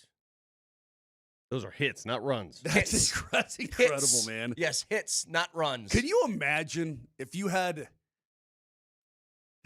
guys were sort of machines and you could go Skeens and Miller every game? Nobody would. You'd never lose, ever. His ERA after his first start was 67.5. His ERA now is 1.98. Okay, I don't know the rich history of the Air Force Academy athletically, but he's got to be the greatest baseball player ever produced by Air Force. You could probably go pretty close to athlete. He's like generational talent. D. Dowis was a hell of a quarterback, man. Yeah, but next level athlete. He's No, I understand. I understand that. I'm just saying D. Dowis Skeens was a badass. is look, he's only 23, so I don't want to get too far over my skis, but you can't tell me that doesn't have all the makings of Hall of Fame. No, player. it absolutely. I mean, at this point, we're not stupid.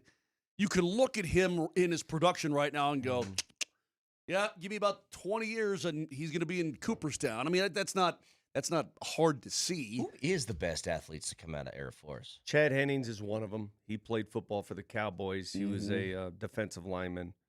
That's certainly a candidate. I'm sure in the 50s and 60s there were some guys who emerged. I don't know off the top of my head, but there's not many from the academies or hell from any of the military schools that go on. David Robinson from Navy. Hall of Fame basketball player. Right now, I would hold him as the greatest athlete ever produced by a military academy. Roger Staubach, Hall of Famer. Totally. So D. Dowis was one of the best. Remember Bo Morgan? Yes. No, but those guys, their careers I know they're not professional athletes. I know. Level. I'm just saying I love Staubach, David Robinson. I'm sure there's more you can add to that list. But General Patton competed in the 1912 Olympics. Doing what? He did? Modern pentathlon. He placed 5th. You're kidding. I had no idea. Wait, Patton was 5th in the pentathlon? Yeah, 1912. Vic was there. He saw it. Right before our boy who did the what is it? Deer shooting competition. Yeah. That's impressive. Yeah, this is kind of the list, Vic. There's Napoleon McCollum's on here. He's a Navy Pat guy. Tillman, obviously. Wait, Pat Tillman was not. No, he went military academy. I'm going military academy. Pat Tillman did not go to. He did not. He military went to academy. Arizona He was State. Arizona State, and then he became an Army Ranger. He quit his pro football career to become an Army Ranger. I mean, Probably okay, his brother. Probably the most courageous thing I've ever seen. Yeah, he was killed in front of the fire. It was horrible. He turned down an extension, a contract extension with the Arizona Cardinals, a big one. Yeah, it said nope. I'm going to go to war. Yeah, it's amazing. That is crazy. But yeah, I think that's kind of the list. You said Staubach and David Robinson. Yeah, that's it. I mean, it's going to be Staubach, Robinson, and Skeens at some point. Yeah, but Skeens wasn't a full-on graduate like those guys were. Still, you know what? You get to claim him. He went to Air Force. Okay. But he didn't graduate Air Force. Robinson graduated. I remember watching David Robinson in the NCAA tournament. He carried a bunch of guys my size. Can I ask you guys a question about that? Like, what do we do, especially now in the transfer era of college athletics? Mm-hmm. Guys who go to multiple schools, do we just go by the place where they played their last game? Yeah, that's a good question. Like Jalen Hurts is in Oklahoma Sooner, but he won a title at Alabama. Fernando Mendoza started at Cal, finished at Indiana, won a national championship. He's going to be known as a Hoosier, right? Hey, do you know who was instrumental in getting Fernando Mendoza to Indiana? Mark Cuban. Yeah, I know. I just did that last week. I didn't even know that. I know. Russell Wilson's always the weirdest one to me. He spent 4 years at NC State, 1 year at Wisconsin, and he's known as a Badger. No, he's not. Not in my circles. We have these conversations in my circles all the time. Do you? Yeah, I was going to say, in your circles, you guys just hang out and go, all right, circle, let's get together. I'm always comping hard. Russell Wilson. We discussed this stuff. Wolfpack or Badgers. You're so on point there. With the NIL and what's happening with transfers, the whole legacy thing, where a guy made his legacy, is going to change because every single player is going to change of significance. Yeah. Like, moving forward, is anyone going to stay at their school? I guess if you're like the best of the best sort of guy, maybe you stay there all 4 years. Or you establish, like, C.J. Carr at Notre Dame. He's going to stay at quarterback there and probably go to the pros from Notre Dame. He'll be one of the rare ones. How many guys stay at their school and don't transfer? Arch will do it at Texas. Exactly right. Very rare anymore, man. Doesn't happen. I got some advice Hell, for you. Carson Beck transferred when he was 42 years old. Yeah, that guy's like 50. Got some advice for you. Huh? You ain't really lived, okay, as a human on this planet until you've lost a body part or had something blowed up. So why don't you preemptive strike yourself? I could tell Nelly. I'm looking at Nelly right now. The biggest recovery issue he's ever gone through, the biggest injury he's ever suffered is a haircut. Yeah. That's it. It's the only body part. Well, he may have clipped himself one time shaving, and that was like a traumatic experience. Had to put a piece of toilet paper on his face for like 10 minutes. Moshe, his parents treated him with white gloves. White gloves. Like, oh, my werewolf baby Steve. Let me just hang on. Your saxophone. Nelly, don't worry, I got you. I love how you guys are making this out as if the reasons you as both to need why to be hurt. You both the need reasons, some injury. No, hang on. But you're saying these as the reasons why you did it is like you were Gabe Landis guy got on the ice. Moser, you tried to jump in your house, and that's why you had. But it was already horribly injured. I'm sure that was from a lot of years of what? Studliness, running marathons. Yeah. Well, you never know. And Vic, you were just inbred. That's all your problem. Good point. But at least I play sports. You did. Yeah, hey, yes, Moj, you did. All I'll do is stick my head in a beehive so I can walk a mile in your shoes. Yeah, Moj, you don't belong to this conversation. You don't even get injured playing. Nelly, I know a guy. I'm shocked that you allowed Moser to co-opt your argument. You don't get this. Moser, I had a gallbladder removed. And a blown-up leg. I've been because I eat 7-Eleven burritos and Diet Cokes every morning. I have been surgically put back together, reconstructed. You and Gabe, same thing. You know what? I don't have a dead guy. I don't have a dead guy in me, but you know what? I could have. Bunch of hogwash. 303-504-0925. Shump Mazda text line. One price, one person, 1 hour. Back after this.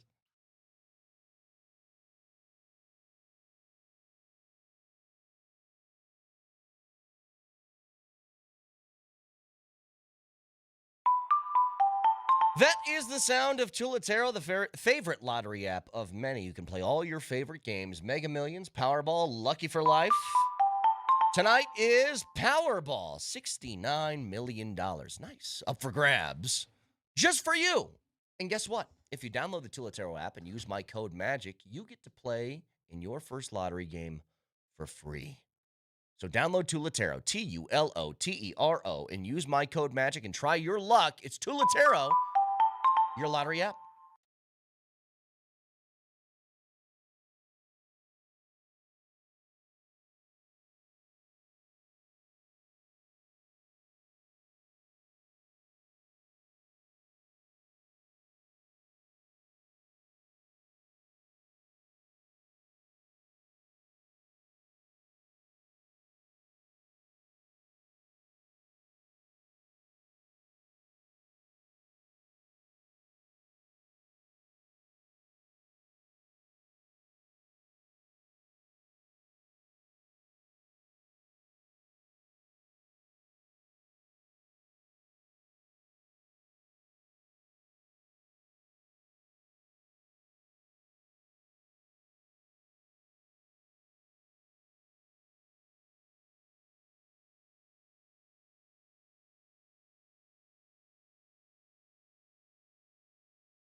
Everybody, it's Mark Moser, and you need to end the cycle of robbing Peter to pay Paul. What am I talking about? You're robbing your future by paying high-interest credit card debt every single month.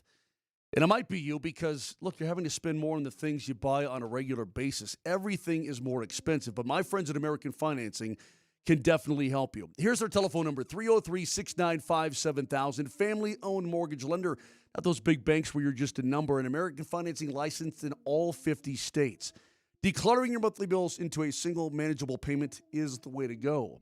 So do yourself a favor today. Call them because if you refinance, you may be able to delay 2 mortgage payments. Close it as fast as 10 days. Average customer savings, $800 a month. Again, the number, 303-695-7000. That's 303-695-7000. Or go online at AmericanFinancing.net.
Half a mile from here.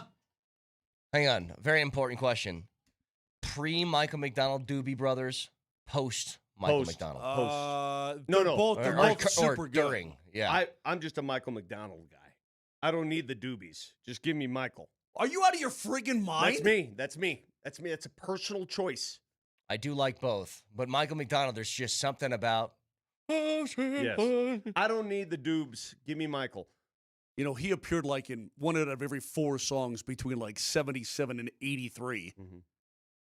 Christopher Cross and Elton John. I mean, all kinds of crap. My wife can't take Michael McDonald. She hates him. And it all stemmed from we went and saw Earth, Wind, and Fire. Why? About a decade ago. He What? opened for him. She just doesn't like his voice. Are you crazy?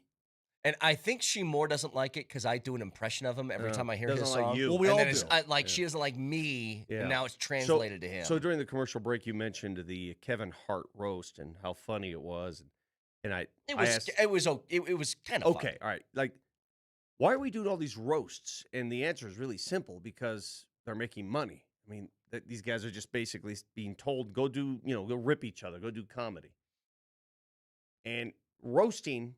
The art of roasting. Who's that guy? Jeffrey Ross? Yeah. Is that his name? He's really the best at it, right? Right. He's the roast master general. Yeah. Have you seen some of the old roasts, like the Don Rickles roasts? Yeah. Dean Martin and all that stuff. Yeah. It's just a classic way to do comedy. Ronald Reagan at one point, former president of the United States, this is post-governor of California. But The actor? Someone said you guys should do a Who's the first lady? Jane Wyman? Someone says you guys should do a Mark Moser roast and put it on television. And I said, that's what we do every morning on this show. This is. One time he done blowed up Dean Martin, man, in a roast because Reagan was an actor, right? Yeah. And he became governor, but he blew up Dean Martin. It's, it can be good stuff. Sometimes it's overdone. That's roast Tom Brady. Nobody cares. Yeah, I don't get that. He doesn't eat a strawberry clip. All right, so Tom Brady cares has about his that crap. jokes written for him, right? Everybody Of course does he it. does. But the comics themselves, do you think there's a master writer who's doing all this? I'm sure somebody they get helps. Help. They get help from people. I'm sure they get So help. I did a roast for Jim Beneman when he retired, and this guy offered to help. That was mine, my organic self, and I was probably the worst roaster because of it. But yeah, I mean, you sucked. Were you there? No. Okay. But I heard about it. Oh, you didn't hear anything about it. I heard. I mean, we travel in the same circles. I heard Oh, really? all What's your about circle? Who told you about the roast? You don't worry about my circle. Okay. What I'm saying is these big Netflix roasts. So there's a set of comedy writers putting all these together, right? Yeah. And these people have to, okay, I'll say that or I won't say that. Well, a lot of the guys that are doing the roasting now, they're people who in the past roast would be writers for other people. And then like they get a shot at it, that sort of thing. That's at least I think that's how it works. See, if I had to roast you guys, if we had to roast, I wouldn't have anything. I've run out of things to say. There's nothing left but in the roast tank. The Jim Beneman roast that you did? Yeah. Was it actually mean? Oh, or it did was people mean. go half? In fact, the best roaster of all, we had a former weekend anchor lady, Kathy, who worked at Channel 4 for years. Very buttoned-up, beautiful Kathy Walsh. She's so good. She let it rip. Did she? It was awesome. Because you can only do those if practice. you go. You can't half-ass a roast. Well, you gotta go. let me explain to you a little bit about Kathy Walsh. And listen, we've got Coach coming up at the top of the hour. Stay tuned. A lot to get to. But she was very professional. So it'd be like if Martha Stewart came out and did a duet with Snoop and was effing this and effing that. Martha Stewart did do one of those She did roasts. a commercial. She did, yeah. No, she did a roast back in the day. But it's like Kathy Walsh, dude. If she said, "Oh, I had to pass gas," like that's like it was awesome. Outrageous, right? But she coming out of her mouth, dude. You're Those like are the best. Yeah. Hey, let me ask you a question, Moj. Last night, I'm watching the Buffalo game. The goal that was allowed. Yes.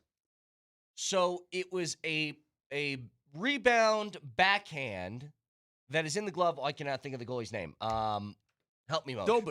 Dobish. It's in his glove. Correct. But his glove then passes the line. Correct.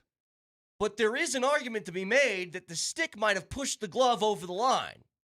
What'd you think? I think what they call on the ice first. Goal. You stick with that. Okay. We were talking about that. It is in some of these, it goes back to what's the original call. If you can't determine, then that's it. I thought it was a good goal. And I like the fact that the league is using its common sense. Hey, man, if it's in his glove and his glove is across the line, well, can we see that the whole puck crossed the line? Well, don't treat me like a dummy. Sorry. I know that the puck is in his glove, and I can see it way over the line, even if I can't necessarily see the puck over the line, but I could draw. If you gave me like one of those edit things on my Apple iPhone picture thing, I could draw you a circle around with where the puck is. I thought it was smart, to be honest. I thought it was smart. I thought Vegas got lucky last night. It's very rare that you see that. But yeah, go ahead. Did you see Braden McNabb take out Paling? Yeah. That guy, now you want to talk about line stepper? That guy's right on that line and sometimes over that line. I think that one's going 7. I think Anaheim wins game 6. It's for Anaheim, who was awful to close out the year. Awful. They're playing pretty good now. Yeah. I also want to, before we get to the coach at the top of the hour, I think we need to acknowledge Chris McFarland. Yes, he's a candidate. He's a finalist for the GM award. Correct. Is this the first time he's been there? It's the first time he has been there. And what's cool about this, so Billy Guerin of the Wild, it's the Jim Gregory Award. It's the General Manager of the Year. Pat Verbeek of the Ducks also has been nominated. But this is nomination from your peers. This doesn't come from writers or dorks like me, broadcasters. This is all peers nominating their fellow GMs. And this is a big deal. That's really a cool thing. And he absolutely deserves to be in there. He's done a phenomenal job. Look at the way things are paying off for his team. You know what's so funny is that I know we've talked about this before. The Avs seem to be a victim for individual awards of being too good everywhere, because the excuse then becomes this guy can't win because the other guy is so good. We read that tweet a couple weeks ago. McKinnon can't win the Hart because he has Cale Makar, who can't win the Norris because he has Coach Bednar, who can't win Taves and the Jack Adams because the roster's too good. Like, it just compounds on itself. But there is no question. The Avs were really good all year. The additions they've made mid-season, almost every single one of them has been massively impactful. Well, Brett Kulak. Oh, fire and forget missile. He's just rock steady. Nick Waugh. Who sang that song, Rock Steady? Rock steady. steady. By the way, Chris Rockin' baby all night long. Chris Berube just got fired, by the way. Craig Berube? Craig Berube, yes, sorry. Okay. I just saw it come across the screen. Just So passing it the along. Leafs just fired their coach again. Yeah. Rock steady, steady rocking all night long. But Brett Kulak, Nick Waugh, Naz Kadri, like all of these different moves elevated the Avs from the best team in the league to even better than But the I mean, best. an acquisition of a Parker Kelly and then signing him to a deal.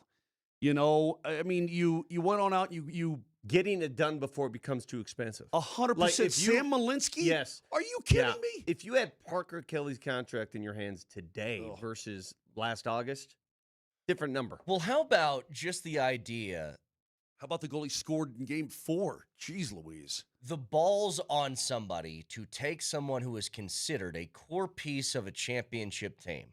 One that at one point Mika was thought of as an untouchable guy at one point. He thought he was untouchable.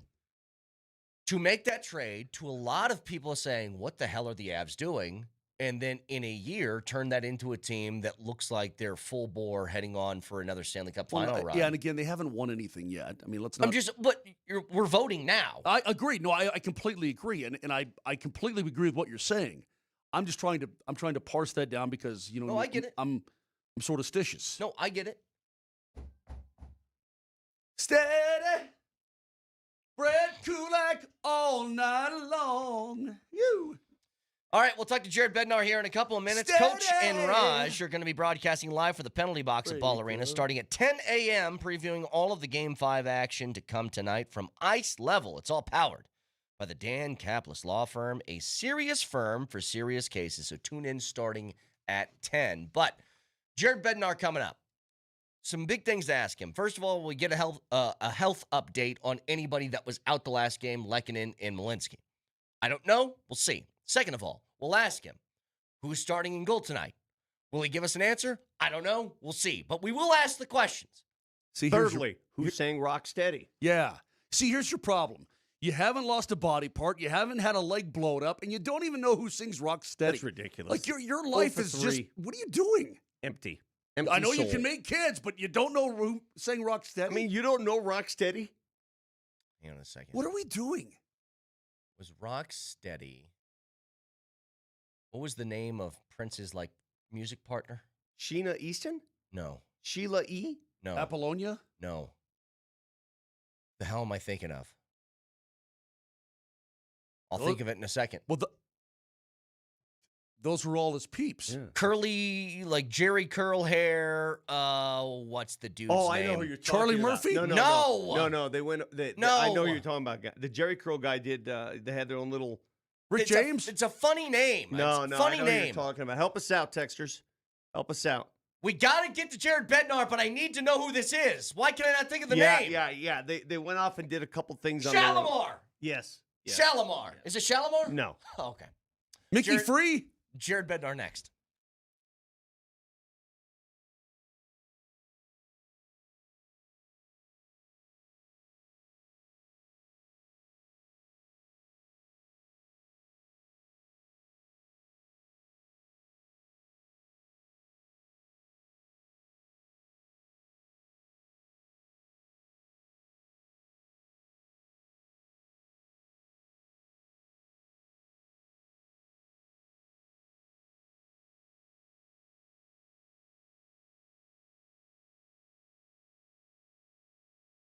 This is Brett Kane. Winning hits different with Fanatic Sportsbook, and now that the playoffs are here, the stakes are at their highest, so don't wait for the what-if moments. Switch to the sportsbook that protects all pro basketball player props across straights, parlays, and same-game plays, any first-half injury. That's right. If betting player props is in your playbook, whether it's points, assists, rebounds, steals, blocks, Fanatic Sportsbook's Fair Play Insurance gives you the edge when it comes to cooking up a parlay. Some books, your bet is protected for maybe the first quarter. Some do nothing. But Fanatics, they flip losing bets into winning bets every night on the court. And that means if a player gets injured in the first half, your bet will play on with all the remaining legs, meaning a loss can be turned into a win. Others copy trends. They set standards.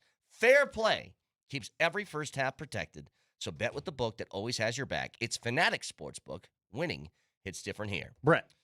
Yes. More stay in the time. Thank you. Are you sure it's not Shalimar? Must be 21 and older. Gambling problem. Call or text 1-800-GAMBLER. Offer not available in all states. Terms apply. See the Fanatic Sportsbook app.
Our listeners are so great. I've had like 5 people personally text me saying Morris Day in the Time is the band you're looking for.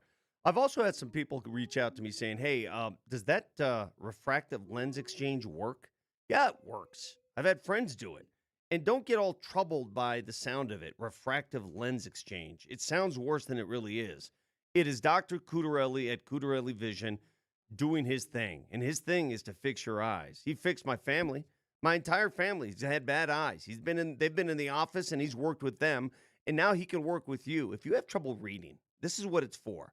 Reading menus, texting on your phone, seeing your computer. I mean, I am wearing right now bifocals as I read this because I don't qualify for this yet. My eyes have to get a little bit worse before I get there. And when I do, it is RLE, refractive lens exchange. Not only does it fix your vision, it eliminates cataracts. It does it somehow, some way.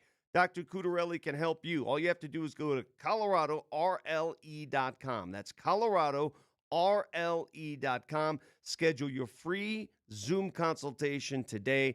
Find out if you're a candidate for a refractive lens exchange.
Let's head out to the Ramos Law Hotline. Car accident, you need Ramos Law, medical doctor and attorney, ramoslaw.com. We're joined as we are every Wednesday by the head coach of the Avs, Jared Bednar. Pivotal Game 5, chance to close things out tonight. Coach, how you doing? Yeah, doing good, thanks. Would you rather take the butt end of a stick to the neck or a puck to the face like McKinnon? butt end of the stick to the neck. I mean, he just took one to the head 3 weeks ago. Well, I understand that. I mean, hey, remember that time he got kicked in the Jimmy, Brett? Wasn't that fun? Well, what did you think of that whole Manson McCarron situation with the butt ending? Yeah, I think the league probably got it right. You know, like it deserves a penalty. He doesn't deserve to be ejected. So I think they made the right call there. And, you know, I think their options are limited at that point. The double minor seemed like it was fair, and Manson got to stay in the game, and I think he deserved the penalty. So that's the way it sorted out, and we were happy to play on from that. How about, Coach, the value of a Josh Manson just in the fold? Because it's one thing to take a bad penalty. Nobody wants to see that. But for him to stay in the game and what he brings to your team, what is it? Why does he mean so much to you? Yeah, it's well, in this series especially, it's the size and strength of their bottom six. So those forwards are all big guys, biggest in the league, and when you watch them play and the way they play, it's a forecheck, puck protection, try to bring pucks to the net, cause chaos in the blue paint. And you got guys like, you know, Manson that can come in and close plays out in the corners and come up with pucks and keep body position on those bigger guys around the net and being able to sort of get them out of the way so our goalies can see the puck and smother rebounds. It's a huge, huge factor. And you know, our D have done a nice job. Burnsy's been real physical in this series, and the addition of Josh Manson coming back in makes a big difference in there. Coach, how do you change the DNA of a club and get the response DNA gene mixed in there? Because your team seemingly has it, and it's working. And I don't want to look back too far, but the response of your club is significant when you have a difficult time or adversity. Yeah, like it's like just giving them a sort of a clear path to success, I think, on my side of it, and then them, you know, digging in and getting better in the areas that we show. So, like, you know, if you look at game one, like, we were highly competitive in game one, or we lacked some details, so we gave up a bunch of goals, but we were jumping and competing all over the ice. And then game two, we had both, and in game three, I liked the detail of our game, but we weren't as competitive as we needed to be against a desperate Minnesota team. So, you know, if we can, it's shown in this series that if we can sort of check both boxes, you know, bring the competitive spirit needed to win a game this time of the year, and that keeps going up every game, and then playing within the detail and in our structure, then we're a hard team to play against, and like throughout our whole lineup. And last game was a great example of that. Like, we just stuck with it, and next thing you know, we're getting big third period goals from Ross Colton, Parker Kelly. The depth of our team, you know, showed up in a big way in this game, and we were able to get the win. Head coach of the Avs, Jared Bednar, with this. All conversations with the coach are thanks to our friends at Mr. Rooter Plumbing, proudly rooting for Colorado's hockey team. Two-part question here. I think on half of this I'm not going to get an answer, but I'll try. Who's going to start tonight between the pipes, and what went into the decision to give Blackwood the start last game? Yeah, so we started Blackwood last game because, you know, Wedge has played a lot of hockey. He's done a great job. I think if you look at, say, game one of the series and game three of the series, we've seen him play better, right? So is fatigue a factor there? Because it's not just the fatigue of playing, it's the mental fatigue of, like, having to be ready and at your best and sharp every night. And, you know, Wedge is not necessarily used to playing every game over a 2-month stretch. It's partly why, you know, I said before the playoffs that we'd probably use both guys. It's what we've done all year. It's what we feel comfortable with. We have two capable guys in there that have given us a great chance to win on a nightly basis. And to move away from that, I know it goes against unconventional or conventional thinking, but it's like it's kind of the way we've operated, you know. So we were going to play the hot goalie and play him until he stumbles a little bit, and then go to the other guy. And in game three, when we put Blackwood in, I thought he was sharp. He got the bad bounce where he makes a save and it goes off Faber's pants and in the net, and then he closed it down the rest of the night and looked great. And his practices have looked the same. So I felt good going to him. And he went in and did an excellent job and got us a big win. And now we'll make a decision for tonight. How much does analytics play a role in making those decisions? Is that something as an organization you go through? Yeah, some. Like it's there's a lot of feel to it. Conversations with both those guys, analytics, like the numbers and how they've done recently, how they've done against Minnesota. Their history, especially in the short term, is important. But it's just one piece of probably 5 or 6 things that we'll look at and talk about before we make the decision. Game 5's on the home ice. Very important. What are your thoughts going into this one? Yeah, I think that the game we played last game, there is a repeatable game. I think we could even improve from there on a couple things. We played really well on home ice. It's helped us with the juice and energy that we come out with. I'm expecting us to put our best foot forward here and play the best game of the series. And I think you're going to have you need to if you want to eliminate a good team like Minnesota. What do you think is going into? Feels like a lot of penalties being taken, spend a lot of time in the box. What do you think that is? Yeah, I think it's mostly just the competitive nature of the playoffs. It's like trying to find the line but not cross over it, and when everyone's competing as hard as they can on every loose puck and in battles, that we're seeing some.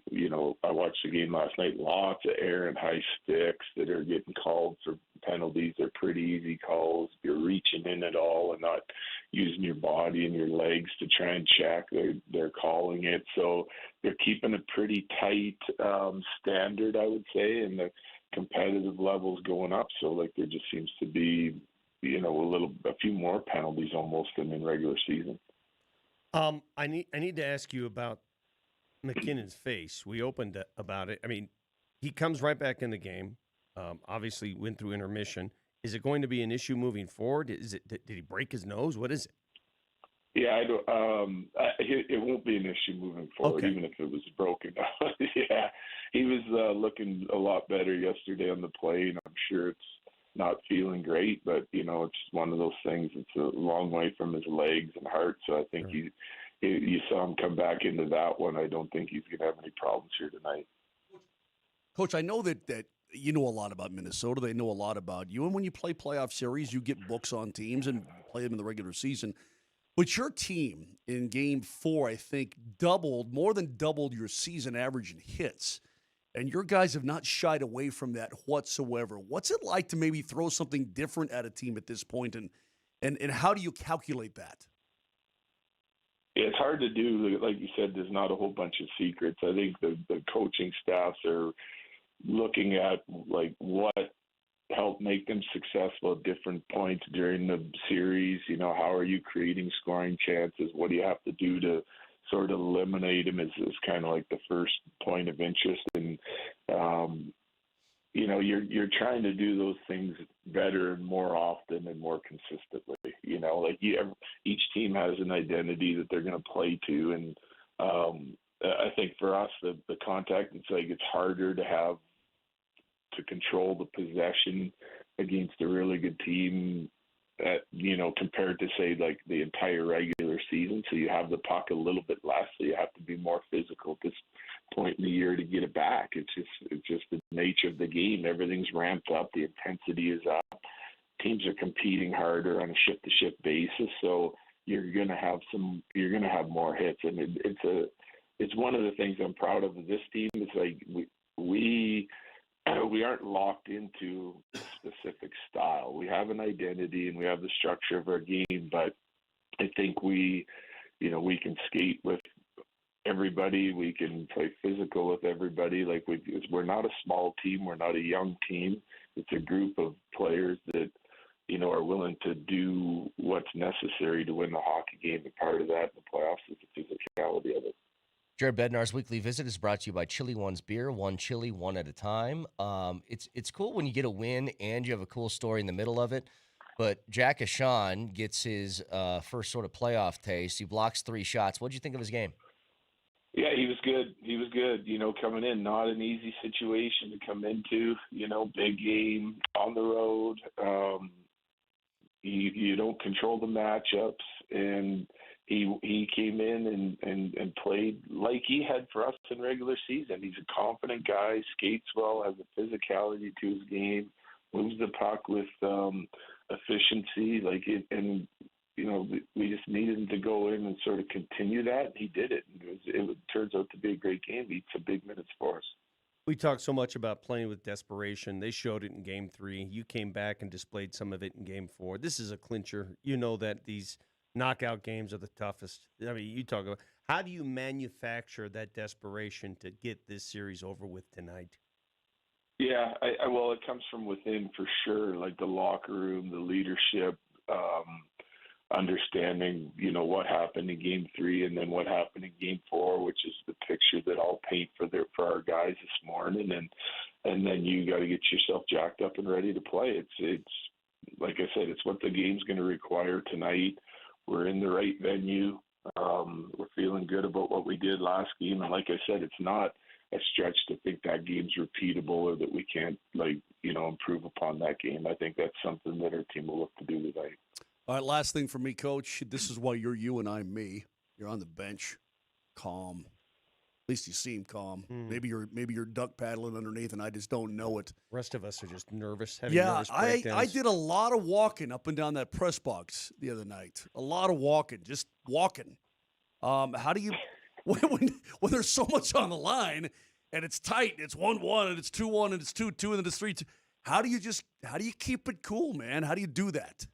Help. Just stay in the moment, and I don't know. There's a belief that I have in our team that we can, do things the right way and get the job done. So it's part of it's belief, and part of it's just staying in the moment and concentrating on the shift that's going on and what's coming up next. And there's not a bunch of time to be too nervous and jittery about it. That usually comes before the games. When the game starts, it's kind of like all business.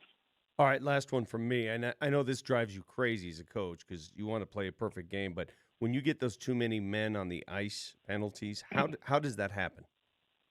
Yeah, it's just like on this one we just jumped a little bit early. We actually did it twice in a row. Like kind of that's why they called it. It was close. Like guys 8 foot from the bench and the next guy's jumping on, which happens all over the arena. But in this case, their D moves it straight up past our bench, right? So all of a sudden the puck's there and you're still trying to get off and the other guy's going on. So it's important. Like there's a little detail there. Like you got to hustle to the bench. You got to keep your eye on your guy and the puck and making sure that you're not jumping out in a play with too many guys. Usually there's two things. It's a guy jumping early and trying to get a head start on the play, or it's a guy on the ice that signals like he's coming and he's not coming hard enough. And sometimes they even turn back out into the play right when you take your eye off them. So it's another level of just being focused and in tune with what's going on the rink at all times, even when you're on the bench. And when we made a mistake on that one, we did a great job on the penalty kill, and it's important that we continue to do a good job on our special teams here. They've been a nice factor for us in this series. But I lied. The most important thing is to win it all. But how cool is it to see Chris McFarland nominated for the Jim Gregory Award? I mean, I know you guys work hand in hand about what team needs are and that sort of thing, and you have for an awfully long time, but it's cool to see his fellow GMs recognize the kind of work he's done. No question. Yeah, like I thought last year, like lots of change in our lineup, and like sometimes there's a carryover in this, but over the last couple of years, I mean, you're adding both goalies that we have now. You have the Mikko Rantanen situation where you get Marty Neckesh, you see what he's doing now. You're bringing back a guy like Kadri, Waugh, Kulak into the fold this year. Like it is a lot of work over the last couple of years to sort of shape this roster, and a lot of belief in the guys that we have and have kept. Not easy job to do for sure in the salary cap era, and we've sort of retooled on the fly here over the last few years, and it's put us in a good spot with a deep roster, and we're seeing it now in the playoffs. And so I think it's very well deserved. I'd kind of actually be surprised if he didn't win it this year. Coach, I think I know the answer to this one, but would you like to reveal if Lekkonen and Malinsky are options for tonight? I would not. Perfect. Thank Why you, do Coach. you ask dumb questions? Always appreciate the time, Coach. Thank you. All right, thanks, fellas. Take care. Head coach of the Avs, Jared Bednar. Hey, In all honesty, you have to Mr. ask. President, would you like to reveal those he's nuclear got- codes? I know he's going to say no. I'm just going to ask. I know he has to ask because you never know. You're right. You never know what they say, and I know everything's held closely to the vest. I mean, you never know, but you know. But isn't it different? If we asked that question in mid-January, he would have the answer right for away. sure. 100%. But in this time of year, you, hell, you don't even let him know if you're available. Correct. Coach, are you available tonight? Not sure. We'll see. Yeah. Let you know. You'll find that on the podcast shortly if you miss any of that. iTunes, Spotify, Moser, Lombardi, and Kane. Back after this.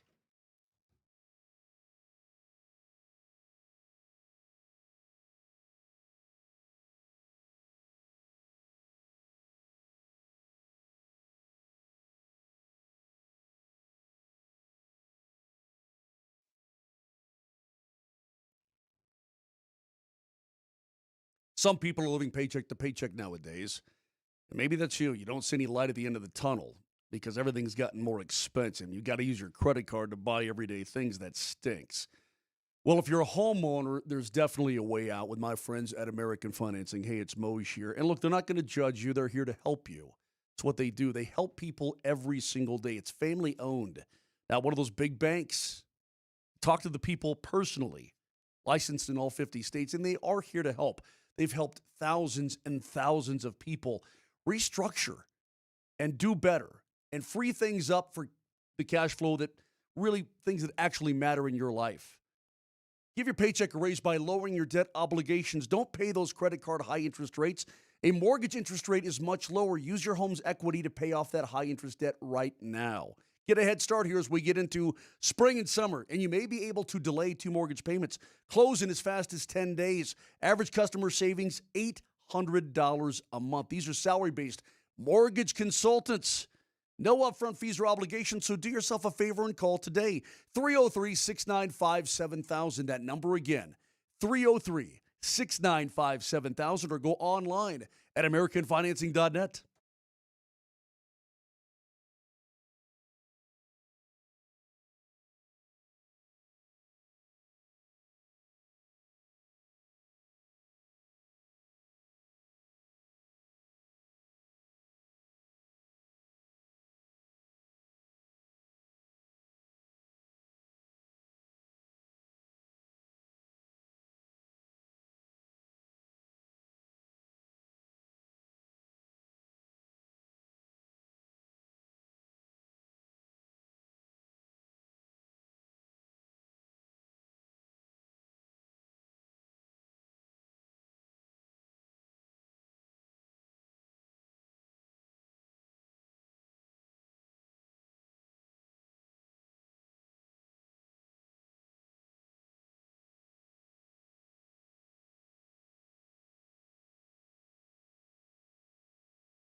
Big thanks to the coach for joining us last segment. If you guys missed it, it should be on the podcast within the next half hour or so. So stay tuned for that. Hey, Coach, you want to reveal all your secrets?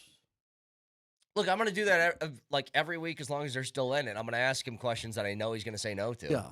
And there were two of them. I asked who's starting in goal tonight. He did not answer. I remember Bonnie Bernstein had to ask Roy Williams that time. You going to coach the Tar Heels? I'm not answering that. Blah, blah, blah, blah, blah, blah, blah, blah. You know, you're so right. There's tactful ways to handle those questions. And Coach Bednar shows tact. And then there's jerky ways. And there are I'm not going to, so quit asking. To these questions that people know are going to be asked. Yeah. There's no reason to be jerky about it. Well, that's why I said I think I know what answer I'm getting, but is Lekkonen and Malinsky playing tonight? No answer. Okay, I figured. Thank you. That's all. Just going to ask. Maybe I just, you take a stab. Maybe you get some sort of revelation. Well, the God's honest truth is this, is a lot of people skate. Yeah, you find out. Well, you probably won't find out till game time. But a lot of people do listen to him on this program throughout the course of the year to get information they typically couldn't glean in another way. Maybe there's no availability with the coach, maybe this, maybe that, so on and so forth. So I understand your efforting to try and squeeze anything out. If I ask him that in January, he's going to tell us. Yes, he will. I ask him that in May, he's not going to. And That I is know correct. that. I know that. That's fine. Actually, it's how it should be. But game tonight, 6 o'clock, right here, Altitude Sports Radio 92.5, your only local in live play-by-play of the Avs. So tune in then. Now, on the subject of goalies, he said we went to Blackwood because Wedgwood has never in his career been a guy that plays every other night. Just hasn't happened. Now, there have been breaks in between this. But he said, we're just going to ride the hot hand, and then if they stumble, we'll put the other guy in because we got faith in both. And that's what they did for Game 4. He liked how Blackwood came in relief in Game 3 and how he played beyond that. Gave him the start in Game 4, and Blackwood was great. I would fully expect Blackwood to stay in net tonight. I think that's just how they're going to go. One guy goes in. If he plays well, he gets to continue until he doesn't, and then you switch to the other guy. Seems very, very logical, Brett. The difference, though, between this and what happened in Minnesota, if I may, Minnesota, when they went to Gustafsson in Game 2, that felt like I don't want to say a panic move, but, oh boy, we need to find something somewhere.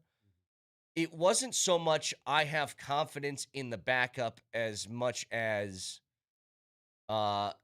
we need to make a change to get some hope back in here. And then going back to Volstead again after that, it's just an odd sort of back and forth with them. With the Avs, it's not because they've done this all year. That's not a panic move. We've literally done this every other game this year, essentially. And he admitted it's maybe not conventional. Yeah. But it has worked for them. Vic, did you listen to his explanation and think that it made a lot of sense? Yeah, I mean, I tweeted it out. I mean, you did? Yeah, mental fatigue is a factor. I mean, especially when you're used to a certain standard, a certain rotation. They went through it all season, right? And they reached the limit of that rotation. So it's time to change. So I totally understand it. And those are things we don't consider. We don't. We just look at the results and say, hey, he's your guy. But he did play the entire LA series and the first 2 games of this series. That's 6 in a row. The mental wherewithal it takes to get through a playoff run, not easy. It's a different era. Yeah. This isn't the Patrick Waugh era. When Patrick Waugh won the last cup with the Avs, he started and finished every game. That is correct. I mean, there was no... But it's Scott Wedgwood has never really been a full-time starter in the league. That's what I'm getting at. I'm getting at this is what you're used to doing. But even if you go back to 2022, you went to Frankie out of necessity because of the injury to Darcy Kemper. Because he couldn't see. I don't know that you would have done that. I don't think Frankie would have seen the ice had there not been the injury, the poke in the eye on Darcy Kemper. But Frankie came in and played brilliantly, went 6-0 in the postseason. It's going to be 90 degrees today. This game's at 6. Fans are going to be out there in full force. Get there early. It's going to be sweaty, hot pig time. Yeah. Outside the arena is going to be sweaty, hot piggy. Mm-hmm. I'm going to be there. Yeah, I'm going to be there. Bring a squirt gun. Speaking of Michael McDonald, yeah, I'm going to be there. You play that Mike McDonald DVD one more time, I'm going to Yamo burn this store to the ground. So good. Good job, Paul Rudd. Do what you can to end it tonight, man, because you just don't want to mess with this anymore. Because not only for fear of losing the series, just keep guys fresh. You don't want to, the last thing you want to do is go back there and risk another injury. End it. Let's go. Move on. Again, this goes back to the point that you made, Vic, Brett, that you echoed. That's so dang true. It's got to come from within. When he's asked about, hey, how do you maintain it? He's like, the want, the like you said, the closeout want of closing out a series. It's got to come from within these guys. And I also love that he said, not only do I think Game 4 is repeatable, but I think, well, I'm sure he expects it, but we can improve on that. Sure. It's got to make you feel pretty damn good, especially when you're going to have 19,000 crazies at Ball Arena. Well, I think this is a situation. You got somebody on the ropes. If you start the game out hot, you can snatch hope away. If they go out in the first and they take a 2-0 lead after one, what's Minnesota going to be thinking of themselves? I think it's going to be a close game. I think it probably will be too. But all I'm saying is, when you got somebody on the brink, if you eliminate hope early and put them really far behind the 8 ball, it's exponentially more difficult. Which way would you approach this game if you were the Minnesota Wild? Would you just say, hey, man, throw caution to the wind and, play our butts off because if we lose, we're on the golf course? Play that way? Or would you want to play steady and not? Okay. Yeah. So you're expecting a caution to the wind type of game. Yeah. If you do that, if you're Minnesota, the Avs are going to burn your butts. Well, I don't think you have any choice. You don't. You can't regret. You can't go back and say, man, we should. I agree, but you also can't just play so loosey-goosey that you find yourself in Brett's scenario where you're down 2-0. This is where the mentals come in on this.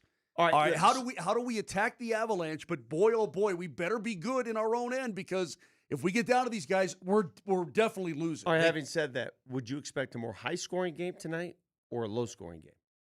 I would expect this game to be tight. 2-1, 3-1 type of game? Something like that, yeah. Brett? I think so, too. Okay. And I'm going to I'll probably be pacing like I did. When I'm calling a game, I don't mentally pace. When I'm watching, I physically and mentally pace. Mm-hmm. Somebody writes in. Is that weird or what? 9381, the Avs have sucked in Game 5s at home in the playoffs. I'm a bit worried. Well, didn't they also supposedly suck in Game 4s on the road in round 2 in the playoffs? Took care of that. I don't buy into your past history stuff. This team's different. Past history is no guarantee of future results. I think a lot of times in sports, especially during playoffs, we will hearken back to some series from 10 years ago that has nothing to do with what's happening right now. There will be tonight. Here's how different it is. Here's the difference. There will be tonight a 65-degree difference from a week ago when you were outside in a blizzard talking to old ladies. Tonight, it will be 65 degrees warmer. That feels like a different planet, man. Don't stay out here, catch your death. By the way, you have to find her. It was snowing and it was freezing. You have to find that beautiful lady. Find that beautiful lady tonight. How am I going to find that beautiful lady tonight? Sit outside. Find her. Find her. Sit outside. Find her. Sit outside. She's got to come in through that entrance and look for her and apologize. How do you know she's... Hey. Apologize. I apologize for nothing. I was looking out for her. Hey. Say, I'm sorry. Hey. I'm sorry for disrespecting you. I'm sorry for using the word death in your presence. I was genuinely concerned about her. She's like 90. See, how much? I know. Just a very simple thing to do. I have to hold you by the hand? First of all, I don't even know if she's going to the game. We have no idea. Second of all, she'll be there. How will I recognize her without her parka on? Find the 4'8" woman. Okay, now who's being discriminatory now? How is it discriminatory? Just find the shortest old lady you can find. It's got to be her. That's a description. Moj, I watched a full minute and a half of that video with hundreds of people streaming into that building. Nobody looked like her. Nobody. Either you have eagle eyes or you don't. How do I will be there. How do I know she's even still with us? I will help you. All right. I will help you. Did you hear what he said? Yeah, I know. It's just... It's disgusting. I don't align myself with distasteful people. You're a disgusting man. You're going to be there. Why don't you help me, Vic? I can. Why don't you help me locate old ladies? I can be of assistance. Actually, I can't wait for tonight. Vic, I don't know if you can reveal what you're doing or not. I'm going to the game. No, but what you're doing before the game. I don't know if you can reveal what that is. I have no idea what I mean. They told me to show up there. We're going to be in the Avs Alley. And yeah, you're going to be total Vic Jackass. Huh? Aren't you? Isn't that what they told you? Going to do what? You're going to be a Vic Jackass, he said. Yeah, I mean, listen, when you deal with the Avalanche crew, you sort of walk out of the realm of professionalism and you go into clownery. Clownery, buffoonery. Yeah. So now I've never heard the term clownery before. Yeah. You know, I'm used to, for these pregame shows, being a professional. And now it's just pure clown show. Yeah. That's going to be my role. And it's a difficult transition. Vic is going to spray you with silly string. That's what he's going to do. Yeah, you know, cup of foam. Pop confetti. Yeah, that stuff. Well, it's pretty easy. You stand out there in front of everybody by the stage. You go, oh, come on in, everybody. I got to play. You know what, Moj? I'd be careful because I don't know which one of those is worse. Vic's carnival barker sound that he makes inside of the Colorado Social, or your interview voice. Hey, Gabe, that's a really tough loss for you tonight. Yeah, I know, dude.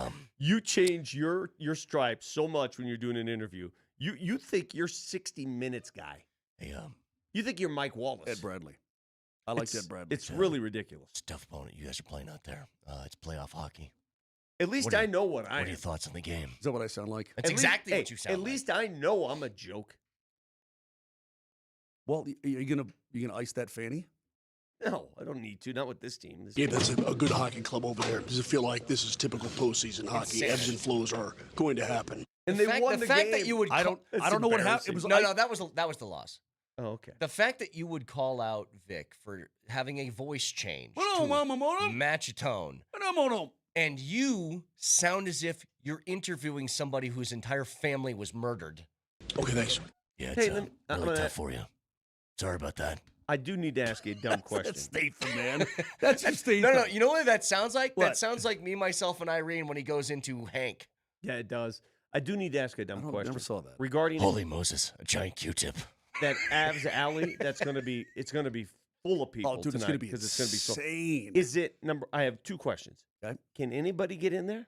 Yeah, but you have to have a ticket, but it's free. The ticket's free. Where do you get the ticket? You download it on an app or something. What do you just say? Hey, ticket, find me. That's yes, number that's one. what you do. Number two, is there drinking?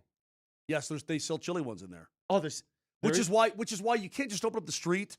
You can't just open up like, hey, every place in front of Ball Arena is a free for all. You got to have fenced in because you have liquor license and you're selling brewskis out there. Wow. Okay, that's gonna be fun. All right, this clown show is going to be real tonight. I love that word, by the way. That's a new word for me. Oh, yeah. Clownery. You're welcome. Somebody says, Vic. That's a really good word, dude. Somebody says, Vic, are you going to slap the bag? What does that mean? That's bag of wine. You drink all the wine out out of of it, smack it. Yeah. What do you mean? We don't have any clowns. You got to get all the wine out of it. I don't You get know, it. boxed wine, right? Well, it's got a bag. Do I look like a box wine guy?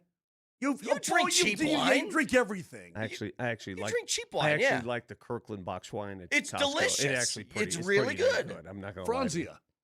No. The Kirkland at Costco. Oh, there's one that Martini and Rossi Asti Spumante. It's like Nighthawk or something like that. It's something like that. I like it. I don't know what it Hey, is. can you give me a bag of Nighthawk? I really want to get blitzed. We used to have parties in college where you had to. The only way you can gain entry is by downing a Mad Dog 2020. Do you remember Mad Dog? Oh my God, yes. We used to call that communion wine. Or the hand brutal. grenades, Mickey's hand grenades, right? Mickey's Big Mouth? That's brutal. Yeah. In fact, I would argue, and this is just an argument. It's not a full disclosure. It's an argument. I would argue that watching the game in Avs Alley on the big screen might be just as fun, if not more fun, than watching the game in the arena among your friends in the warmth of the Denver air on a beautiful Wednesday night. It's fun. I'm serious. The 7972 says, for Evs Alley, us average people, there's a waiting list to get in. I had to sign up this morning. You can't just go there and get in. You got to do something. I don't know what the process is. In fact, I've never really known what the process is. All right, Moj, do me a favor. What's that? Next time you do your interview in your, sultry 60 Minutes voice. Yes, right, yeah. Throw a little Batman in there.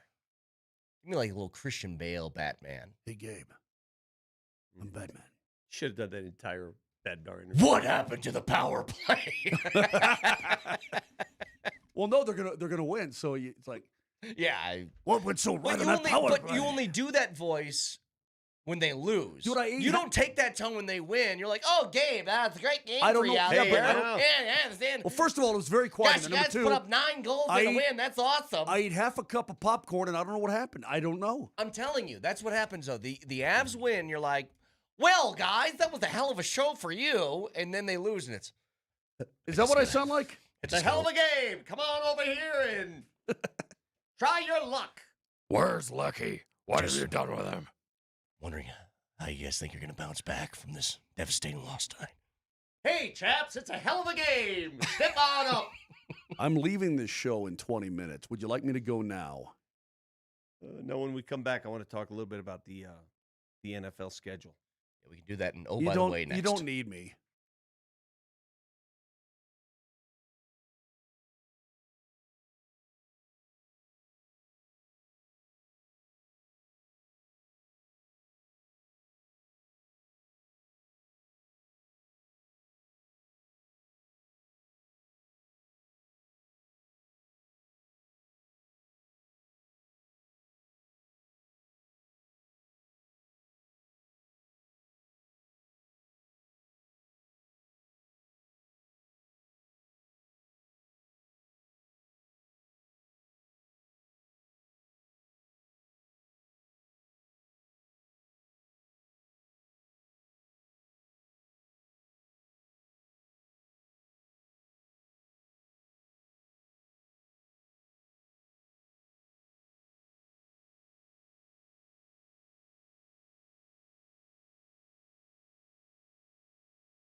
This is Brett Kane. I love Surfside, and it's going to be 90 degrees today. No better day to crack open a Surfside than a day like today? Because it's for two reasons. Number one, maybe you're on the golf course enjoying some of this nice sun and weather. Perfect on the golf course. Or you're heading down to the Avs playoff game tonight at Ball Arena. They are the official partner of the Colorado Avalanche and Denver Nuggets. So they're inside that arena. Make sure to get yourself some. A whole bunch of flavors to choose from, whether it's the tea vodkas, the lemonade vodkas, they even have half and halves where you can enjoy all of it. I still got to try these green tea ones they came out with. They look delicious. But get yourself a Surfside, 100 calories, 2 grams of sugar, and 0 bubbles. It's not a seltzer. It's Surfside. Sold at Ball Arena, restaurants, stores near you. Grab yourself a can. Must be 21 and older. Please drink responsibly.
Oh, by the way, stories around sports in the world we feel like you should be aware of. Go ahead, Vic.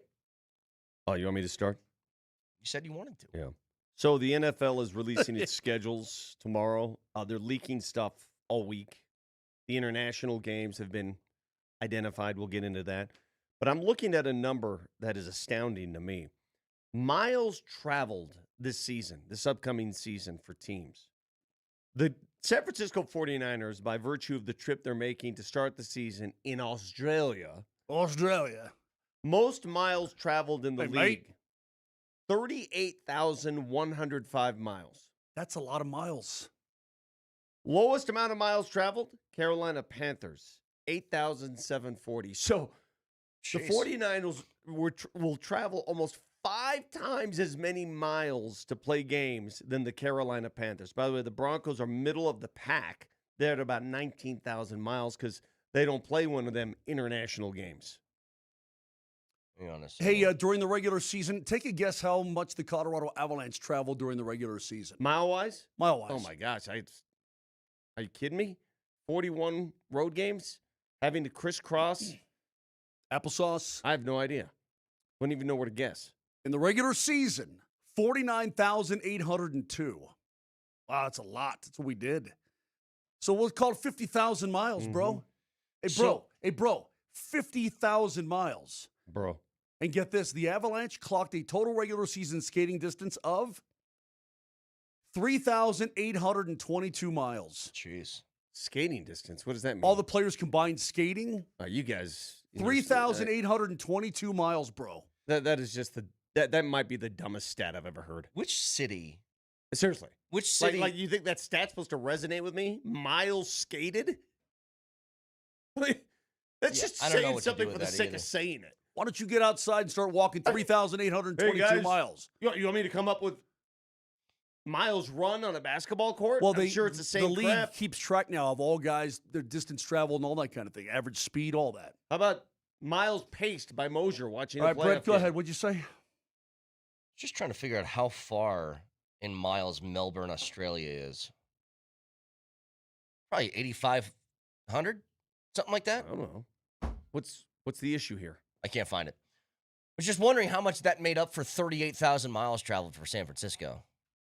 Well, first of all, the West Coast teams are going to travel because most of the teams are on the East Coast or the Midwest, so they're going to travel a lot more. It's 7,854 miles. That's close. That's close. Like Seattle historically travels a lot because they're way up there. Right.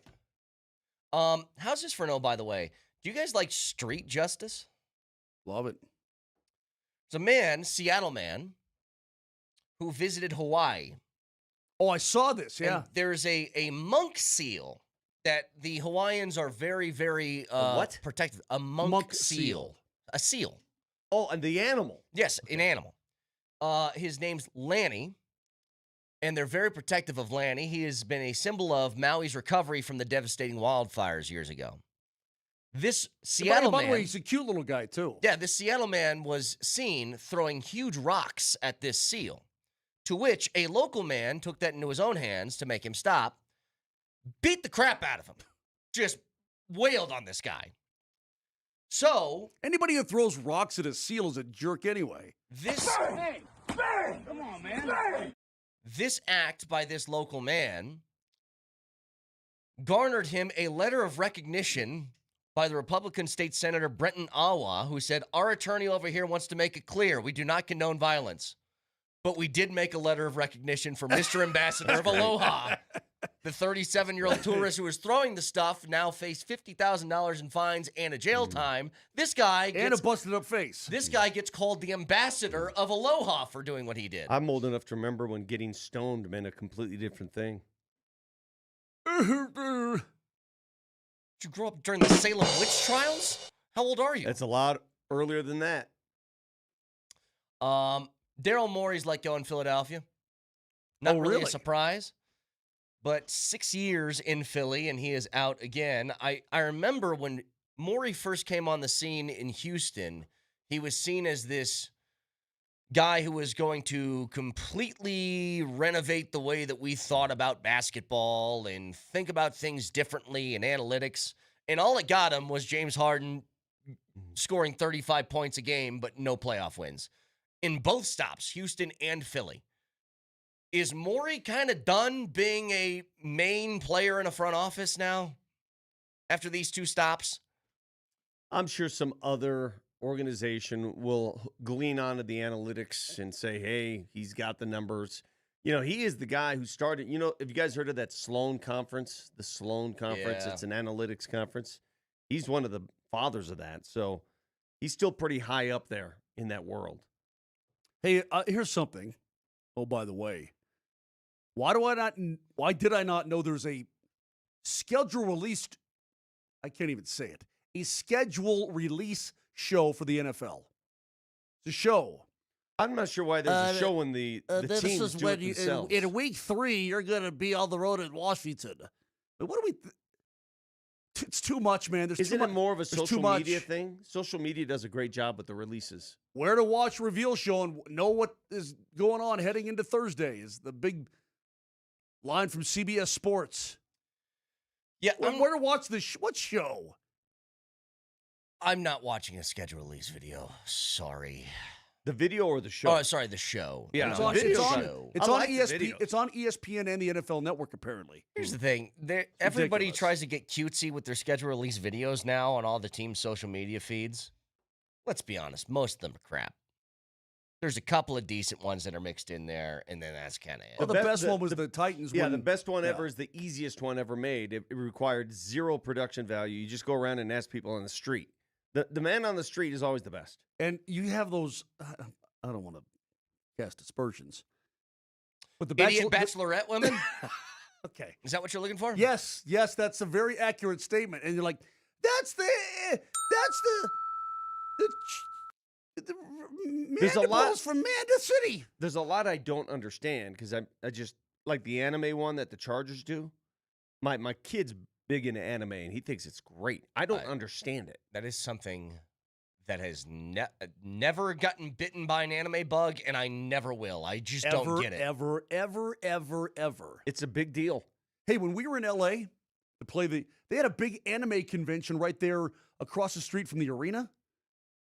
You got people dressed up like all kinds of looking weird things, man. All kinds of stuff.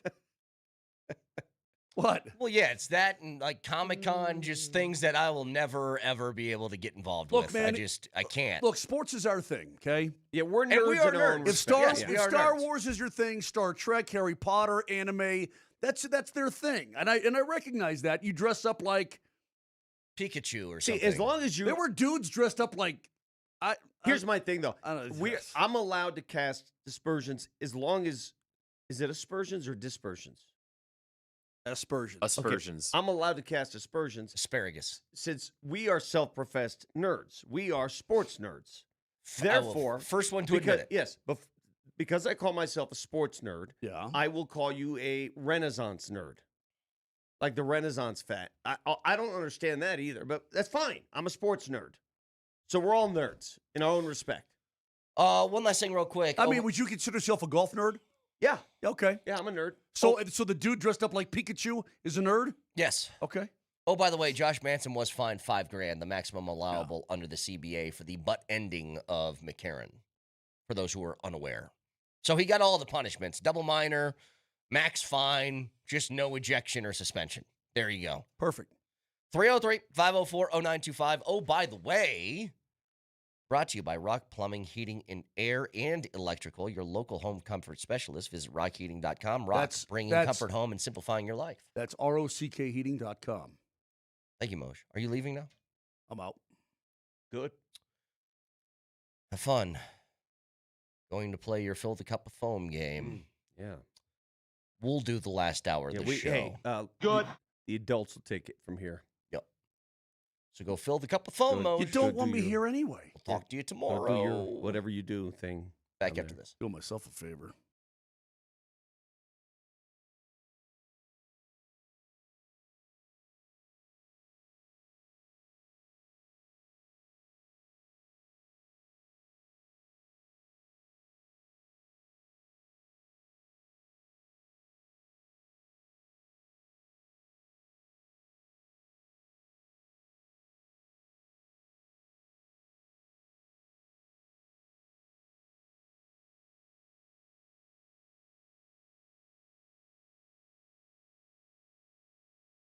This is Brett Kane for Fanatic Sportsbook, and now that the playoffs are here, the stakes are at their highest. And don't wait for the what-if moment. Switch to the only sportsbook that protects all pro basketball player props across straights, parlays, and same-game plays for first-half injuries.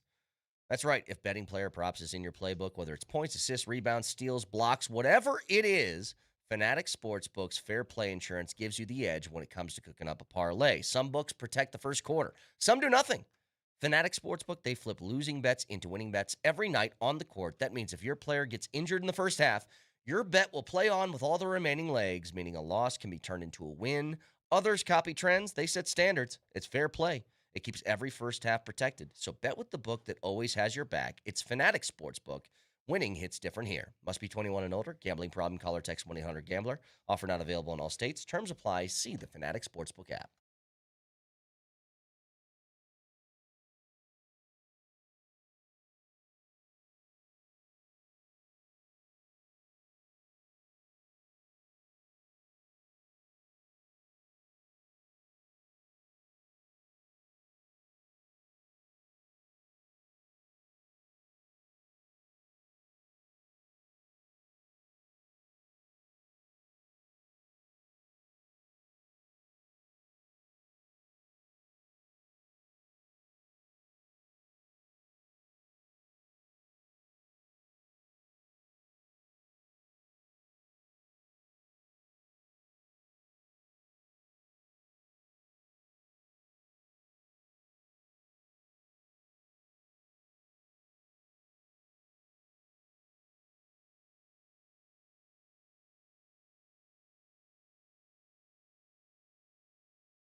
what did you think of that whole Manson McCarron situation with the butt ending? Yeah, I think the league probably got it right. You know, like it deserves a penalty. He doesn't deserve to be ejected. So I think they made the right call there. And, you know, I think their options are limited at that point. But double minor seemed like it was fair, and Manson got to stay in the game, and I think he deserved the penalty. So that's the way it sorted out, and we were happy to play on from that. Shared Bednar with us an hour ago, as I think he's right. Everything with the Manson stuff, the fine, the double minor, I think all of that is appropriate. And thank God that he wasn't ejected from that game or faced a suspension for this one, because he's very important to what you want to do. The bigger question I have heading into tonight, you know, we asked about Lehkonen and Malinsky. He did not give us an answer on that, which was expected. But there is an answer on the Minnesota side of things. Eriksson Ek and Brodin are not, they did not make the trip to Denver. So they will not get some sort of burst of talent infused in the lineup for a game that they face elimination. My main concern, and not concern, but I guess curiosity, is, are you going back to Blackwood tonight? And another thing that he did not volunteer while he was on with us, but he did explain why he went to Blackwood in Game 4. And here it is. We started Blackwood last game because, you know, Wedge has played a lot of hockey. He's done a great job.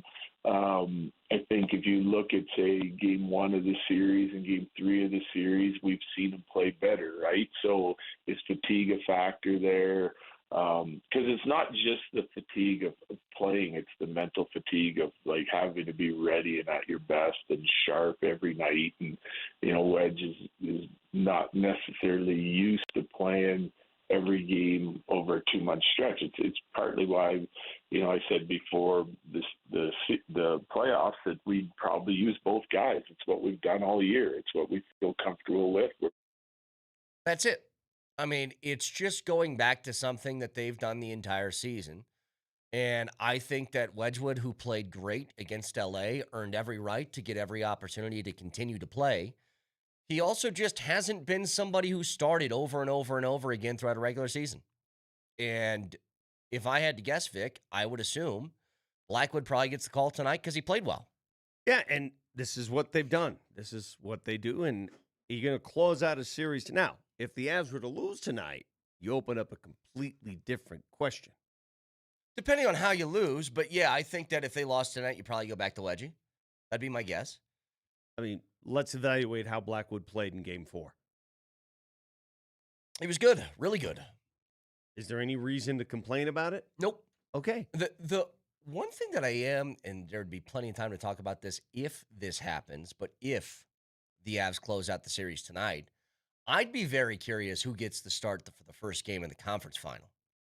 If then do you go back to Wedgwood, or are you still just going to ride whatever hot hand is there? But the nice thing is you aren't facing this question out of a lack of confidence for the guy between the pipes.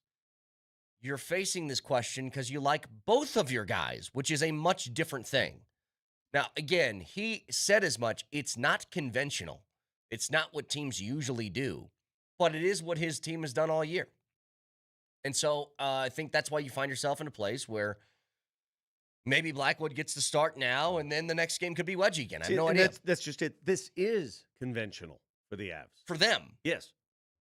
Just not in regular hockey terms.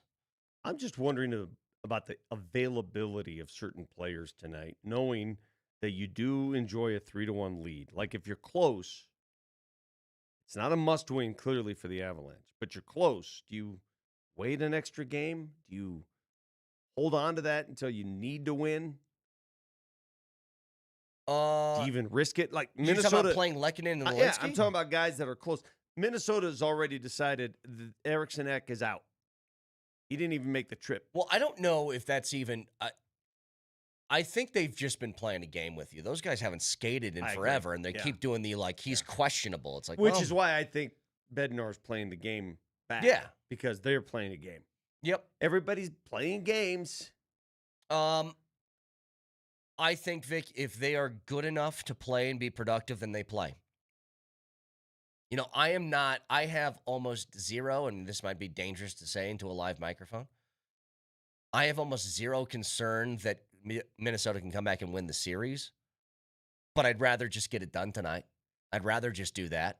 By the way, the coolest perspective you will ever see if you're watching on Twitch, the show that follows us, The Morning Sprint, Raj and Coach, they're doing the show live between the benches at Ball Arena during the skate. That is pretty damn cool. So that's going to start at 10 o'clock. They're previewing all the Game 5 action from ice level, and it's all powered by Dan Kaplan's Law Firm, a serious firm for serious cases, and you can tune into that starting at 10. I mean, they will get a first-hand perspective. Who's in the starter's net? Well, that'll be the first thing that you'll probably see.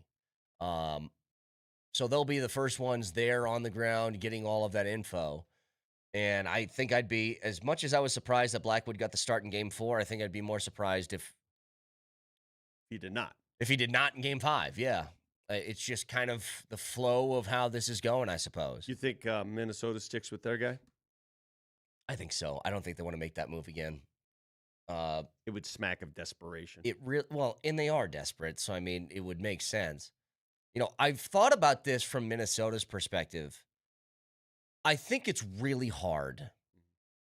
And coaches will preach this, but you're human, man. You're down 3-1 in a series. You know it's going to take something monumental to come back and win. And it's always like, hey, man, one game at a time, just chip away. Mm-hmm. That is so much easier said than done. Because you know, if you just go all out tonight, Vic, let's say it's like some sort of triple overtime thriller where Minnesota somehow pulls out, Game 5. Mm-hmm. You got to come back and do that 2 more times, including 1 more time at Ball Arena. It's hard to not look a little bit out the windshield and see what's in front of you. But especially against a team that's been the best team in hockey since November 1st all the way to now. The numbers are when teams are down 3-1 in a best-of-7 series in the NHL, the team that's up wins 90% of those series. I'm so tired of hearing percentages. About what? Marlowe brought this up after the Nuggets took Game 1 of the series against Minnesota, and he said something about, the team that wins Game 1, 84%. And I'm like, okay. That's really early in a series. Repeating, of course, percentage of survival. Oh, it's a lot better than we usually do. True. I mean, I get it. I think there's a difference between Game 1 and being up 3-1 in a series, but yeah, I understand. I want to prey on your pettiness a little bit. Forget percentages. Me? Yeah. I want to prey on your pettiness, all of our pettiness. Is there anything better or worse? And I say worse when it happens in your home arena. But if you're watching on television, when your team, the road team, wins a game, a big game, watching that home fan base go straight to the aisle and walk out like they did late in that game. Is there anything after McKinnon's emptying out? Is there anything better as the winning team to watch that happen? And there's nothing more humbling if it happens to you, because it's happened to us. It's brutal. I remember Game 7 against Minnesota 2 years ago, losing that 20-point lead, and a lot of fans didn't even leave right away. They just sat there in shock. Yeah. I remember at Mile High Stadium losing to the Patriots in the AFC title game, 1 by 1, having to leave that. It's the worst feeling in the world when it happens to you. Just a silent place, people not speaking other than the occasional yell. Mumbling as they leave. Yeah. But when you see it, when you win on the road the way the Avs did in Game 4, watching the opposing fan base. It is one of the more beautiful things about poetry. That. The slow walk up the aisles to get out of the stadium knowing you just beat them in their own arena in a big game is so beautiful. But hopefully that doesn't happen tonight because the Avs have they're in prime position to do what we felt like this team was built for the entire year. From the start of the season, this team was an absolute rocket ship. Could not be stopped. They had one little hiccup pre-Olympic break. Couple of injuries factor into it. But I'm telling you, if they get a win tonight, it's everything is going on track for what you kind of expected. And I don't know if you can call losing game 3 when you're up 2-0 in a series against a really good team adversity, but it's the first time they've really been tested with it. I would love to see them just continue to ravage through this thing and just continue to roll. Because if you can do this to Minnesota, who has incredibly talented players on that roster, and you've held them mostly at bay, your Boldies, your Kaprizovs, Hughes has been good in this series, but Faber. Boldy's been noticeably quiet. Yeah, he had what? I think he's got 1 goal, and that was in game 3. And he looks frustrated out there. I bet he is. I mean, if you're somebody who's used to having a whole bunch of success and you're running up against this thing, like you're facing it, it's probably the same way a little bit in which Jamal felt against the T-Wolves. You know what we never did? We never got Moser's keys. And I know he's on the road right now. Do we dare bother him while he's driving? Yeah, let's call up Moj. Call up Moj, Nelly. Let's get he the can't. keys. I mean, that's his job. That's a job requirement to provide keys to the game. It's sponsored, for crying out loud. He tried to skirt his responsibility again, and that's just something I've come to expect now. Because his last key for game 4 was to engage. Which was simultaneously correct and the worst key I've ever heard. It worked. It worked. They won. So you cannot go without his keys to the game tonight, even though he left us. Moser did say earlier in the show he's got a really good key, too. So let's judge it off of that. Like, he's already set the bar really high. So let's see if he can live up to what he said. He's on the phone. He's on the phone with Nelly right now. Look at, they're just having a conversation. This is typical Moser. We're trying to do radio, and he and Nelly are just talking about, bands. All right, it looks like we got him. So let's do this. Do whatever it takes to win. It's the Johnson Auto Plaza keys to the game. Johnson Auto Plaza. Experience the power of the plaza, where they have the keys to performance and style with Ram, Jeep, Chevy, Buick, and GMC, and a huge selection of used all in one place. Johnson Auto Plaza. Here's Moser, Lombardi, and Kane. 6 o'clock tonight right here, Altitude Sports Radio 92.5. Game 5, potential clincher. Keys to the game, Moj. Looks like you need me a little bit more than you thought, huh, boys? No, it's just sponsored. We're supposed to do I mean, I could easily do it, but we're waiting for your flimsy, useless key. All right, well, what was the key to game number 4? The same thing I'm asking my kids to do, engage. Right. Engage. Key to game number 5. Key to game number 5 tonight. Let's go back to Jean-Luc Picard. You ready? Uh-huh. Make it so. Care to explain? No, I don't care to explain. Make it so. That's it. So Make it happen. When you left, do it. When you left, and you said, I got a really good key to the game. This is it? Yeah. You're damn right that's it. That's really good. Make it so. That's really, really good. Okay, thanks, Moj. Hell, that may go down in the Keys Hall of Fame. What, are you out of your mind? Shut him off. That is Mark Moser's Keys to the Game. It's powered by Johnson Auto Plaza. Get selection, service, and incredible savings on Ram, Jeep, Chevy, Buick, and GMC all at one location. Experience the power of the plaza at Johnson Auto Plaza. So is this what the keys are going to be now? It's just Jean-Luc Picard? Just random Star Trek lines. Well, he's running out of good quotes. If there's a game 7, is the key going to be tea, Earl Grey, hot? Yeah, I don't know. Beam me up. That wasn't in your lexicon. Wait, beam me up. That's not. That's Scott Bakula, isn't it? No, that's Star Trek. That's I'm not a Quantum nerd. Leap. I don't know. That's the only Star Trek line I know. Yeah, that's what they say to Scotty. Beam me up. I thought in Quantum Leap they said that to Ziggy. I don't know what you're talking about. Scott Bakula. I don't know who that is. Oh, you know Scott Bakula. You know. 303-504-0925. That's your keys to the game. Back after this.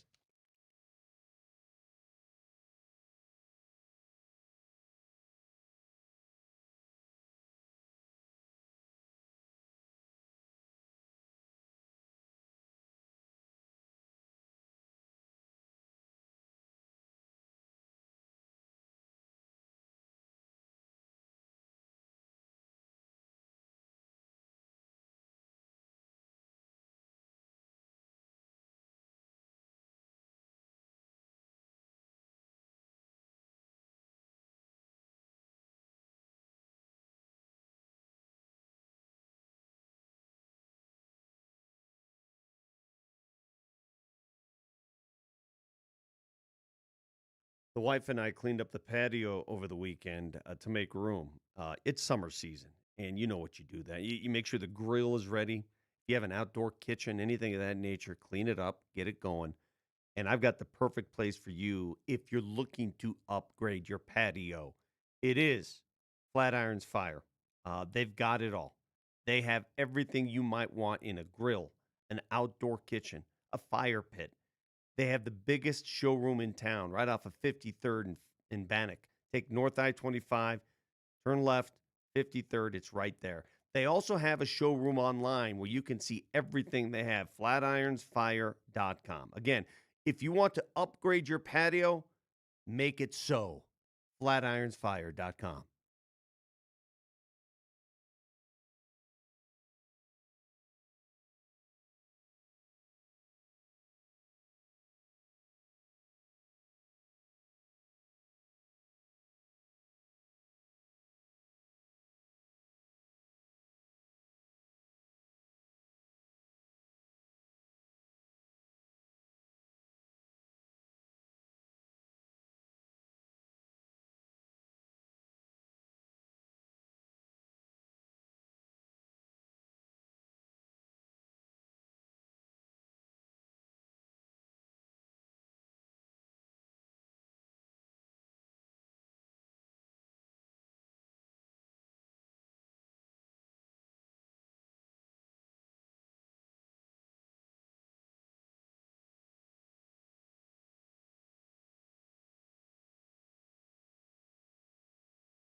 As you're getting ready for Game 5 tonight, tune in to hear Nate and Andy live from Ball Point inside Ball Arena. It's powered by the Dan Kaplis Law Firm, a serious firm for serious cases. They'll have all the breaking news, guests previewing the game, and more. It's Kreckman and Lindahl live from Ball Arena starting today at 3. Excuse my ignorance on this one. What is Ball Point?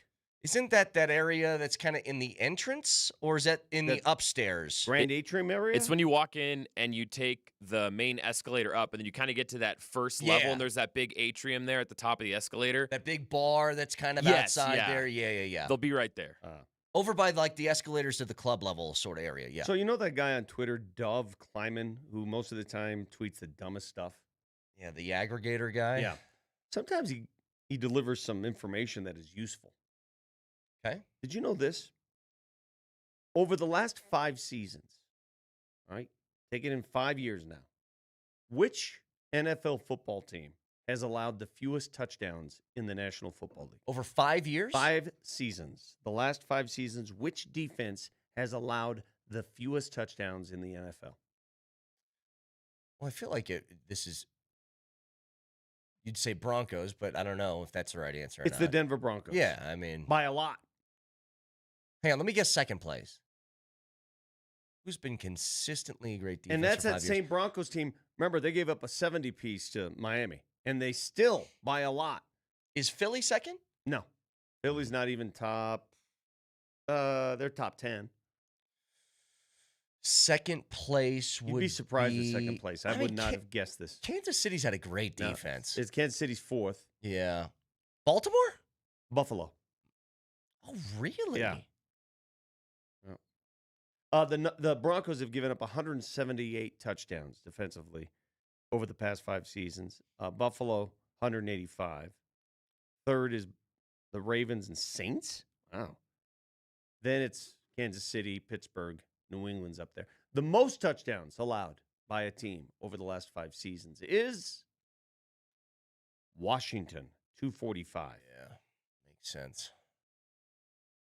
Your Lions are 5th on that list. In worst? Yeah. Yeah, that tracks.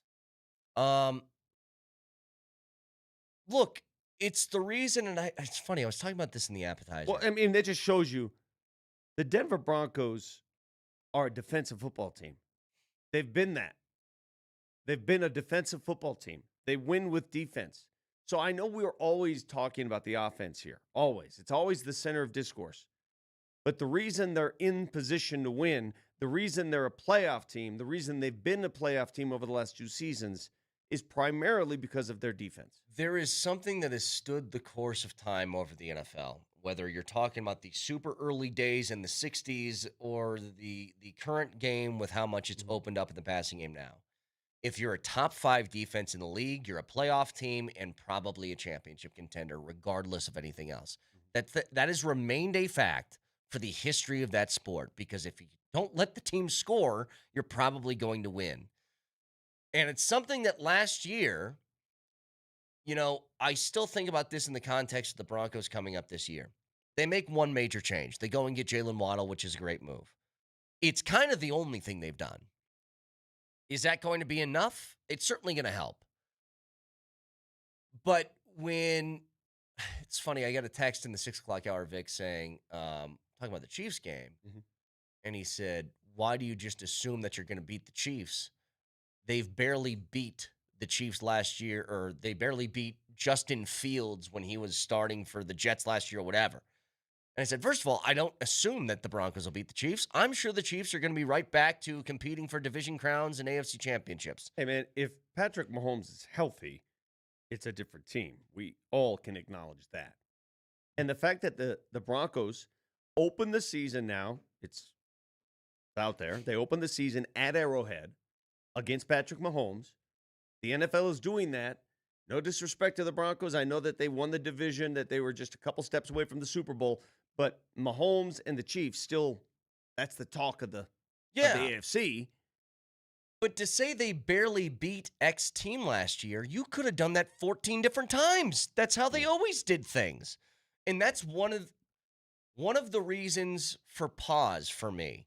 Not that the Broncos will take some major step back or anything like it, but they aren't going to win 14 games again. But isn't there something to be said about learning how to win close games? We always talk about it. 100%. Yeah. But I will point to you, the team that you play in week 1. They won, I think, 12 of 13 one-score games in 2024, and that completely flipped last year to the point where even before Mahomes was hurt for the year, they were done. I'll argue to you that the way the Broncos won that divisional playoff game against Buffalo, if they don't learn how to win previous games during the season that close, they don't win that game. I totally agree. I think that is a skill, and it's a great one to have. It's also one that I don't want to rely on every single week. You want to be able, and let's be honest, the reason why you didn't have an offense that was high-powered enough early enough in games that lets you breathe a little bit more comfortably. Yeah. I'm told some Broncos will be in attendance at the game tonight, by the way. Big names? I'm not at liberty to tell you. Why? I don't know why, but I'm just not. You'll see. Do they have a secret service surrounding them? Just watch the game. Well, I mean, it's going to be a hell of a game to go to. Look, man, as much as we have gotten used to, I guess, winning hockey and winning basketball around here, watching your team close out a playoff series is a ton of fun. It's also nerve-wracking. Yeah. Especially against a team that, one, is good, and two, that you hate. Two also bonuses in all of this. So hopefully they can do it tonight. It's, to me, don't get into a parade of going to the penalty box again. It's another thing we sort of asked to Jared Bednar earlier in the show, and he thinks it's a matter of playing with some juice and aggressiveness in a playoff series that maybe you get a little overexcited. See, so not all penalties are created equal. Like, as dumb as it sounds, I'll take a penalty where you're forcefully doing something physically to somebody else over a too many men on the ice. That penalty drives me crazy. There was two that just drives me nuts. There was two that I hated in the game, game 4. And it was too many men on the ice. That's one, because that's entirely preventable. And you might get caught up being a little quick over the boards and the puck goes over I don't know, whatever. But the other one was when Parker Kelly is all by himself with Kaprizov in the middle of the ice, and there's nobody around you, so all eyes are on you, and you just haul off and cross-check somebody right in the numbers in front of God and everyone, that's an automatic. I get that's trying to be aggressive and make Kaprizov feel you, but that is an automatic penalty, 100%. More so than I think Manson's, which I also think was not very smart. But that one is just like trying to get a little bit of oomph. You know, the Manson one didn't bother me as much. It really didn't. First of all, it happened really early in the game, first period, so you had plenty of time to come back. And if that happens in the third, it's a completely different story. You would have had a problem with it if it ended up in an ejection. Hey, bro, they're going to try to goad you tonight. Sure. Goading will be at an all-time high. And look, the LA Kings tried to do that too, and you were disciplined enough to not kind of buy into it.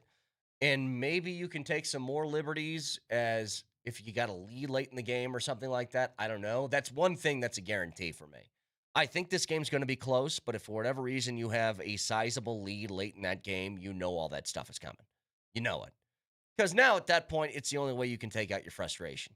If you can't get the puck in the back of the net, then you're going to get a stick in the back of the numbers. But I do think the Avs are disciplined enough to not be caught up in all of that, to make sure that they don't get sort of, as you put, goaded into doing that stuff. You know, Michael McCarron, just to replay these, what he said during intermission of the last game. Yeah, I mean, you played against Josh. He's a dirty player. He's always been. Surprised he got away with only a 4-minute. I'm happy he's still in the game. You know, and then this in the post game. Well, I blew him up, and he grabs me and pulls me on top of him, and then, I mean, he's a dirty player. He took his butt end and clearly butt ended me in the face. I don't know how it's not a 5-minute. I think the rule book says it's a 5-minute if you butt at someone in the face. He's a dirty player. He's always been. Not very well respected. You know, the last part of that is just over the top. Yeah. That's just that's unnecessary. It's silly. You can call somebody whatever you want, but then to say he's not well respected, that's just, come on. Is this high school? And then the first comment was made at the intermission as if he's trying to incriminate PK Subban as well. Hey, yeah, you know, he's you know. Yeah, you know. Yeah. Yeah, I mean, you played against Josh. He's a dirty player. He's always been. Yeah, the more I think about it, surprised he got away with only a 4-minute. I'm happy he's still in the game. The reason it's a story is because You don't hear that from players in the middle of games. And Jaden McDaniels, you don't hear that. People don't start ripping the opposition completely out of the norm. It's crazy. I got to tell you, though. What is going on? Again, these Minnesota guys. What are you doing? I got a lot more respect for McDaniels than I do McCarron, because McDaniels said that, and then he stared the guys in the face the next day and said, and watch me prove what I said. McCarron said that and then went to refs. But I just want you to think about the two most inflammatory comments made in this postseason, NBA and NHL. Who made them? Minnesota people. Minnesota players. I'm trying to think. Is there something Is there any? else Am I missing an inflammatory comment made by another team about another player somewhere? Am I missing anything? Because I don't think I am. Didn't Dylan Brooks say something about OKC? Didn't he say something like they're a bunch of floppers and something, right? Dylan Brooks is a notorious. Well, I'm saying he did talker, say yeah. it. He said something like that about Shea and OKC. But that's the closest maybe I can think of. But I told you at the beginning of the show, it drives me nuts and why I keep thinking about this McCarron thing, because I watched a highlight. Oh, Devin Booker. Somebody, thanks, Flax. Devin Booker ripped the officials. You remember that? Two Suns guys. Yeah. It was Devin Booker with the officials, but it was also kind of on OKC, and then it was Dylan Brooks talking about him too. What drove me nuts is I went back and watched the highlights of that game 4, and after the butt ending leading to the penalty, leading to the first goal scored of the game by Minnesota, after Minnesota scores, McCarron does not go to celebrate with his teammates. He goes directly to a ref and starts yelling at him again. And all I can think to myself is, you're the biggest guy on the ice. Yeah. If you don't like what's happening, then you can do something about that. You don't need to go tell mommy and daddy and be a tattletale. If you don't like what Manson's doing, go hit him. And here's the thing. Manson will be more than receptive if you want to do that. From DMac, Darren McKee, who is at Morning Skate, Mackenzie Blackwood currently operating in the starter's net at Morning Skate. So not official, but pretty likely he's in the net. Bednar doesn't play games like that. I mean, he's going to start. And you know what? He should. Also, no Lekkonen or Malinsky on the ice. Okay. Would you like to reveal if Lekkonen and Malinsky are options for tonight? I would not. Perfect. Also absent from Morning Skate is Mark Moser, who is clearly not giving us any information. I have to get it from other people. Isn't that the purpose of him leaving, going down there? Pretty much. Bring us stuff like this, perhaps. I think starting Blackwood is exactly what I expected, first of all. Second of all, I'll go back to it. And the same thing I said with Wedgie earlier in the playoffs when we were wondering, are they going to do this sort of rotation? Are they going to get Blackwood a game? Guess what? Wedgwood earned the right to continue to be in the net.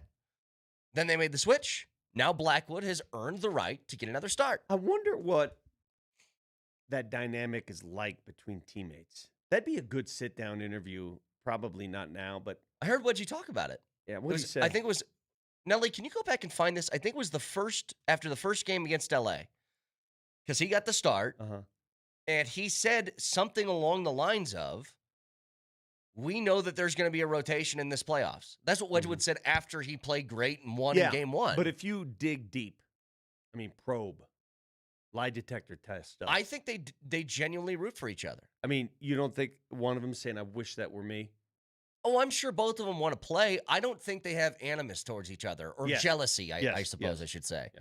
I don't think that exists. And Nelly, let me know if you find it, because it's not like Joe Flacco saying, I'm not here to teach people how to play. Yeah, I don't think it's that at all. It's two guys that I think kind of know their situation. And here's the other thing. This is what great coaching does. Did Bednar not say this the entire time? Do you not think that he went to both Wedgwood and Blackwood before these playoffs started and said, guys, I'm going to use both of you. I need you both to stay ready. I can't have pouting if you're not going to play.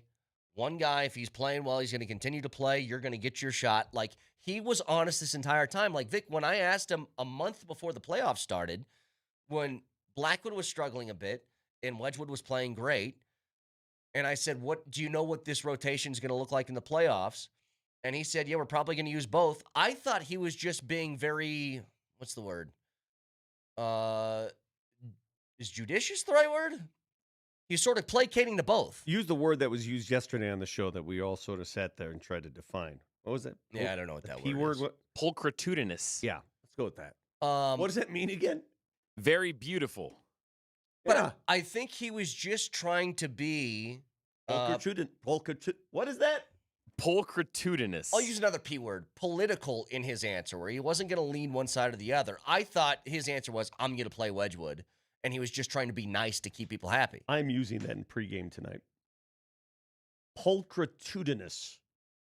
Pulchritudinous. And here, let me get you a more. Yes, it is physically beautiful or attractive, breathtakingly. You know what you are, young lady? Indefatigably pulchritudinous. Turn me on.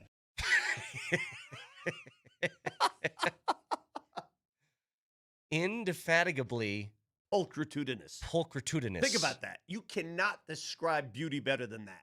I want people, that is poetry right there.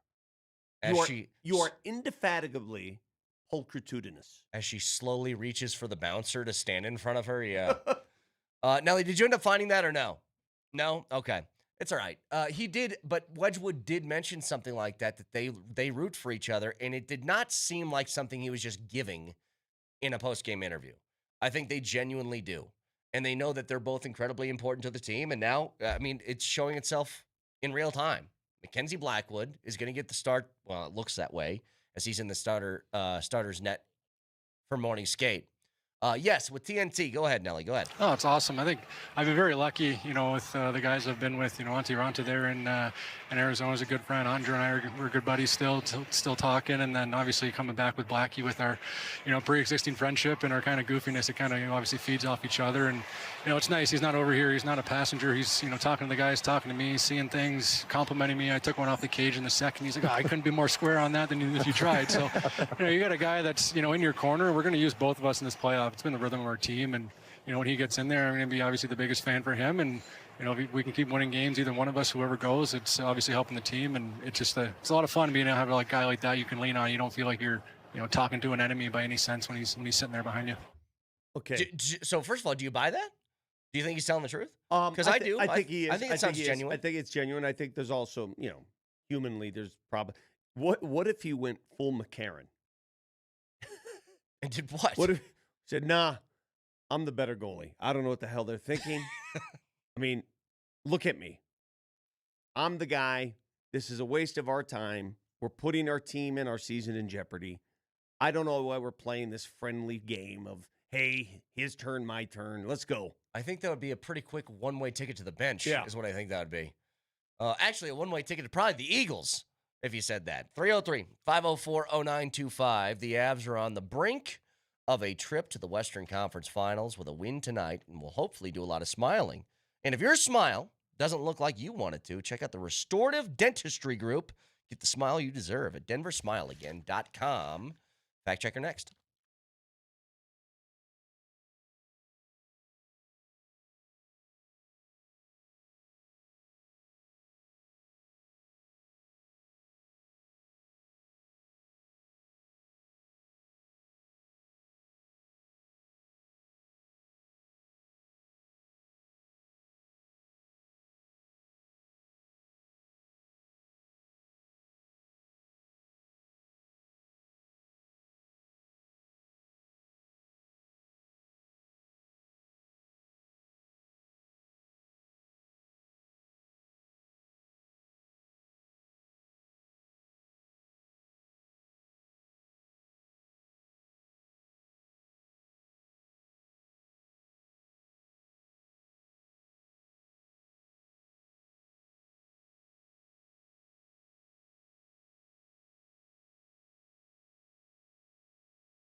You can listen to us anywhere in the world on the Altitude Sports Radio app. It is powered by the Wilhite Law Firm. Injury lawyers, go to wilhitewins.com. That's wilhitewins.com.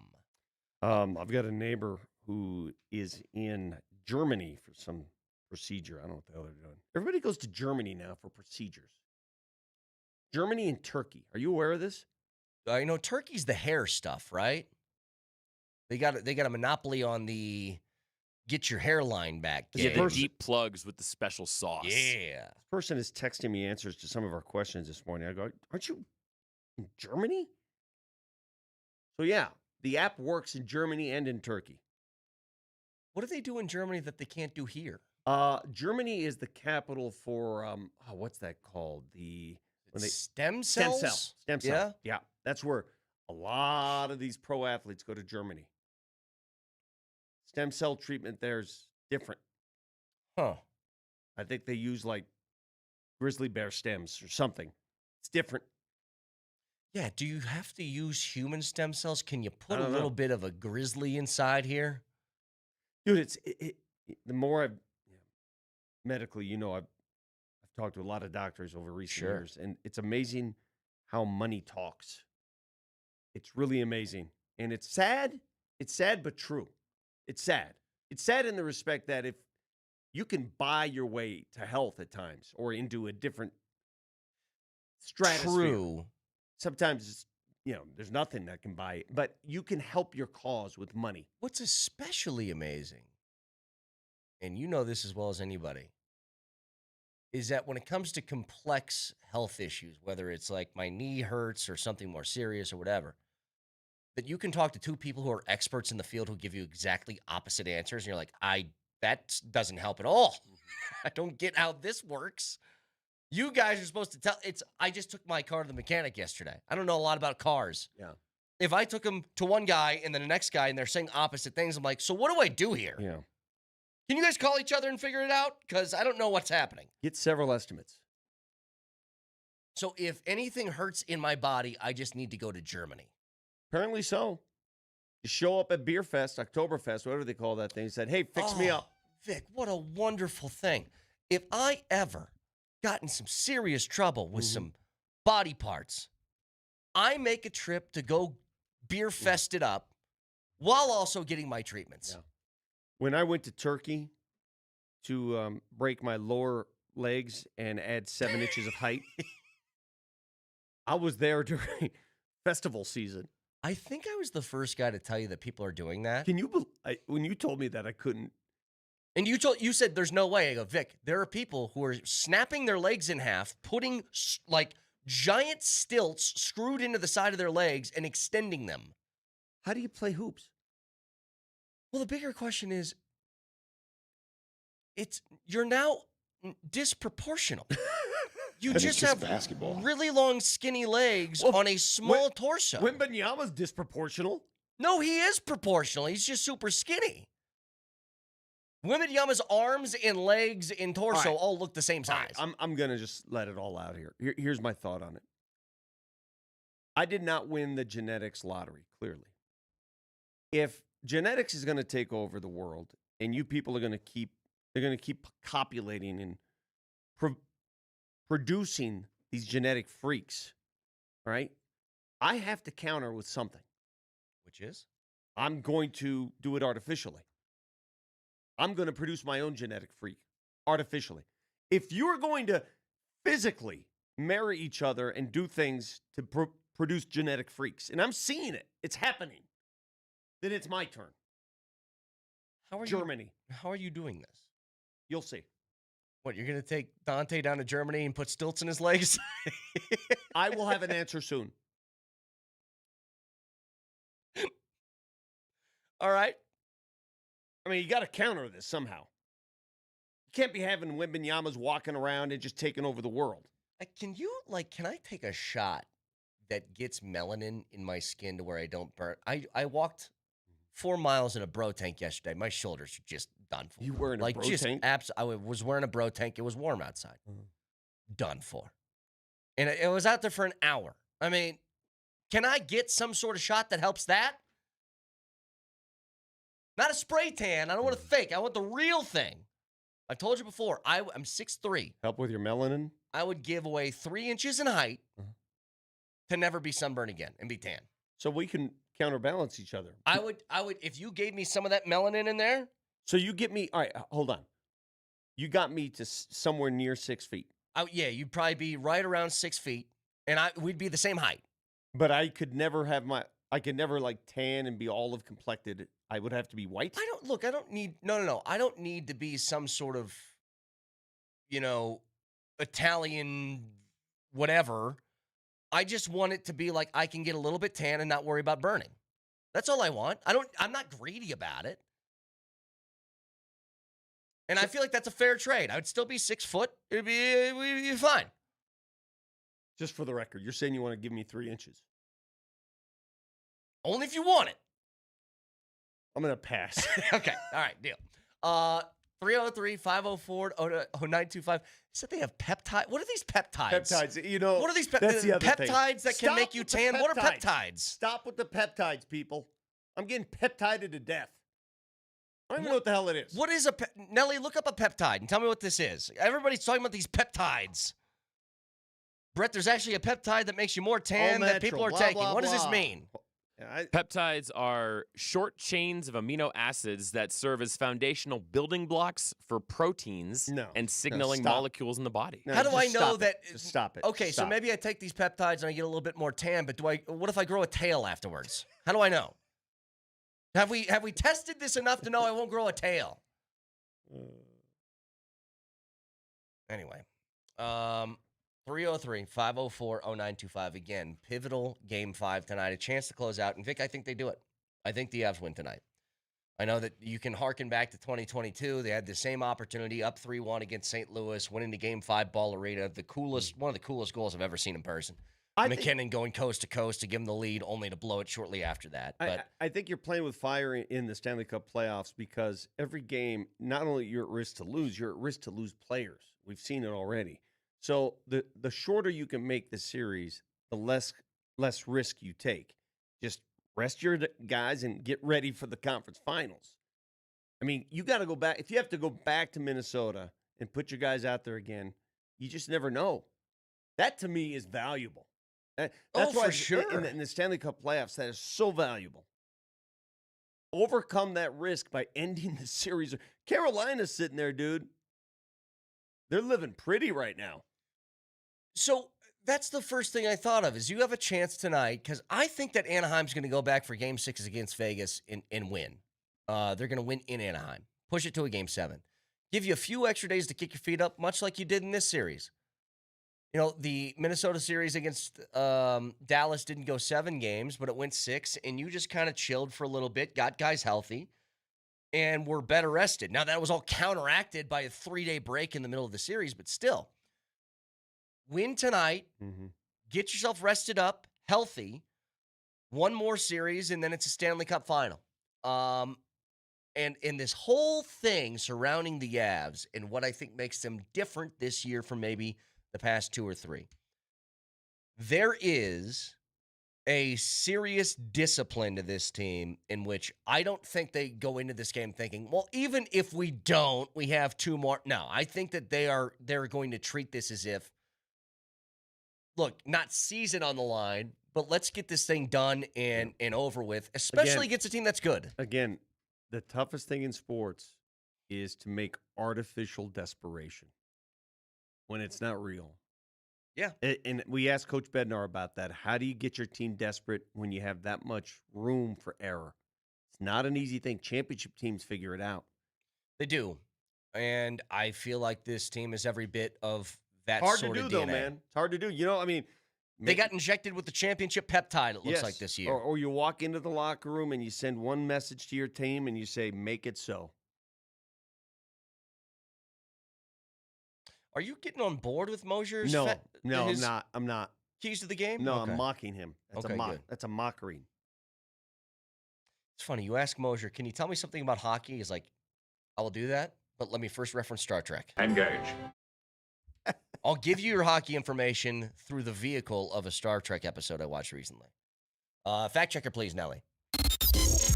Nelly monitors the mistakes in today's Fact Checker. Fact Checker. Presented by Backus and Shanker, serious lawyers for the seriously injured. First of all, I have some good news. A few minutes ago, DMac sent me a video from the Avs locker room, and there is one Mark Moser right there in the flesh. He made it. Look at that. Wearing a nice, just coiffed sweater vest. Yeah, but he's not doing anything. He's just standing. Yeah, why is he not providing information? Why is he's not telling us? He just, that's his, you know what, he just goes to be seen. He just likes to be He there. likes to be seen. You know, that's his role. You know those videos of Stephen A. Smith when he gets to like a Lakers game and he starts high-fiving all the security guards and he acts like he's the main attraction to the show? DMac is there working. He's got a microphone. He's providing stuff on X, whatever you call it. He's working. Look, I'm going to tell you two things about DMac. Number one, certified psychopath. The guy has always got a microphone in front of him, or he's at Ball Arena or something. I don't know how he does it, why he does it, but he's always doing it. That's one. Number two, that dude works harder than anybody else I know because he goes and does these things. I would never. That's all a charade. So what is Moser doing? He wants to stand around and be the Moj. Hey, everybody. Yes. Has Moser ever tweeted something of real substance and information from Morning Skate? I don't recall it. We asked him to do one thing alone. Can you give me a key to the game? And he says, let me quote Jean-Luc Picard. And I forgot make it so, he says. Make it so.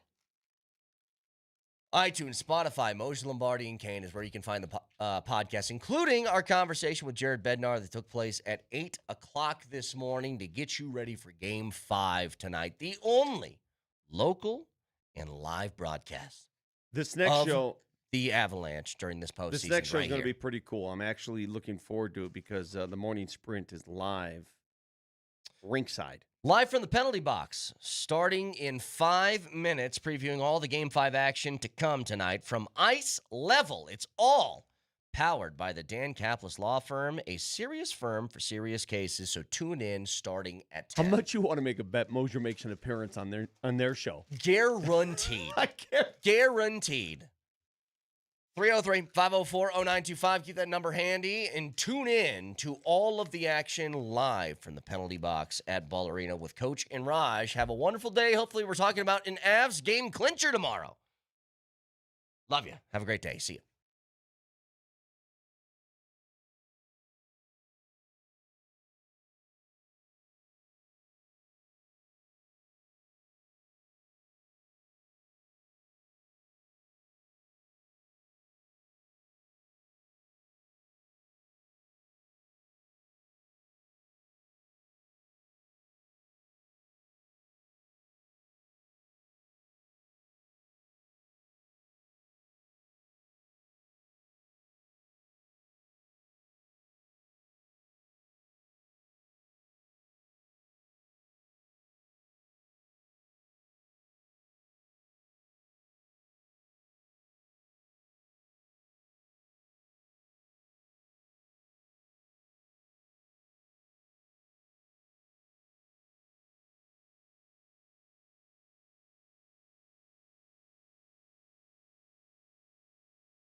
beating the team in front of you means tonight at 6 p.m., 5:30 p.m. pregame show right here on 92.5. It is Game 5 of the second round of the Western Conference Stanley Cup playoffs between the Avs and the Minnesota Wild. You'll hear it on Altitude 92.5 with Connor McGahey and Mark Rycroft on the calls. We welcome you guys into the morning sprint. Alex Ryanemi alongside the coach Mike Sanford live from ice level here at Ball Arena as the Avalanche just got off the ice on a well-attended optional skate ahead of Game 5. We'll have the Zambonis out, and then shortly from right now will be the Minnesota Wild. Hopefully we'll stare eye to eye with all 6'6" and 235 pounds of Michael McCarron this morning, Coach. Yeah, I tell you what, man, don't know if Mr. Karen himself is going to be a huge fan of the morning sprint. That's okay. Thanks to our fine listeners and online content consumers for making that video from yesterday, kind of go viral in these parts and in Minnesota as well. So, yeah, definitely talked about Yelp review guy Michael McCarron. Didn't think too highly of his counterpart on the other side, Josh Manson. But, yeah, it's great to see that the Avs had such good attendance for an optional skate. Not they are not serious about tonight. They certainly are. But, you know, tonight feels like one of those games that even our own Scotty Hastings talked about a tap-tap, right? Have you heard that little mantra back in the day? It's like you just kind of tap somebody on the shoulder, look at them, give them the look. Yep, it's that kind of night. And you got to do something different than, frankly, this franchise has done for the better part of the last almost, 2 decades, because you haven't had a closeout game at Ball Arena or Pepsi Center since 2008 against the Minnesota Wild, and tonight feels like a great night to assert your will and find a wounded, hungry dog in the Minnesota Wild and frankly take them out back and put them out of their misery. Typically when the Avs do have a 3-1 series lead, they're dominant and they close it out. They are now 14-2 all time when leading a best of 7, 3-1. They are 10-2 when starting that series at home. So for a lot of people who didn't like their record historically in Game 4s on the road, who don't like their record recently in Game 5s at home, history does tell you that in these series, not necessarily in this game, but in these series, the Avs find a way to get it done and move on. You don't want to go back to Minnesota. You don't want to extend this longer than you have to, especially if Minnie gets a little bit of momentum today, and then you go back to that home state.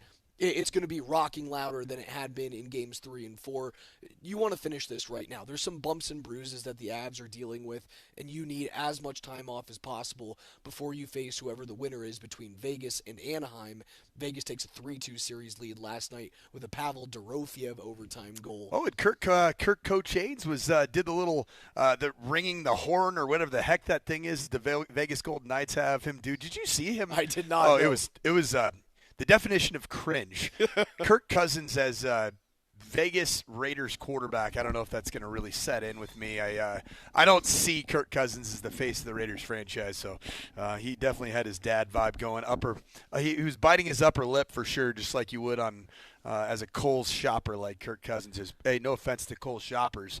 Raj, right now, just being at the venue, frankly the scene of the crime.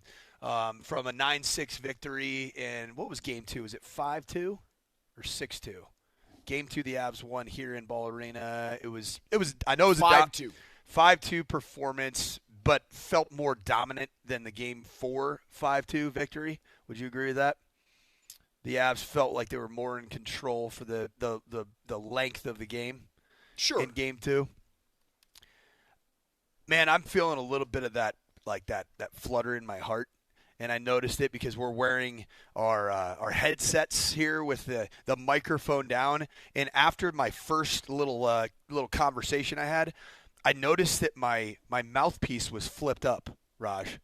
Do you want to know why my mouthpiece was flipped up? Why is that? Because I felt like I was coaching myself. And these are our sideline. This feels exactly like my sideline communication. You got Jesse holding you back. Yeah, Jesse's got him. He's got a grip on my belt, making sure that I don't go charge the referee.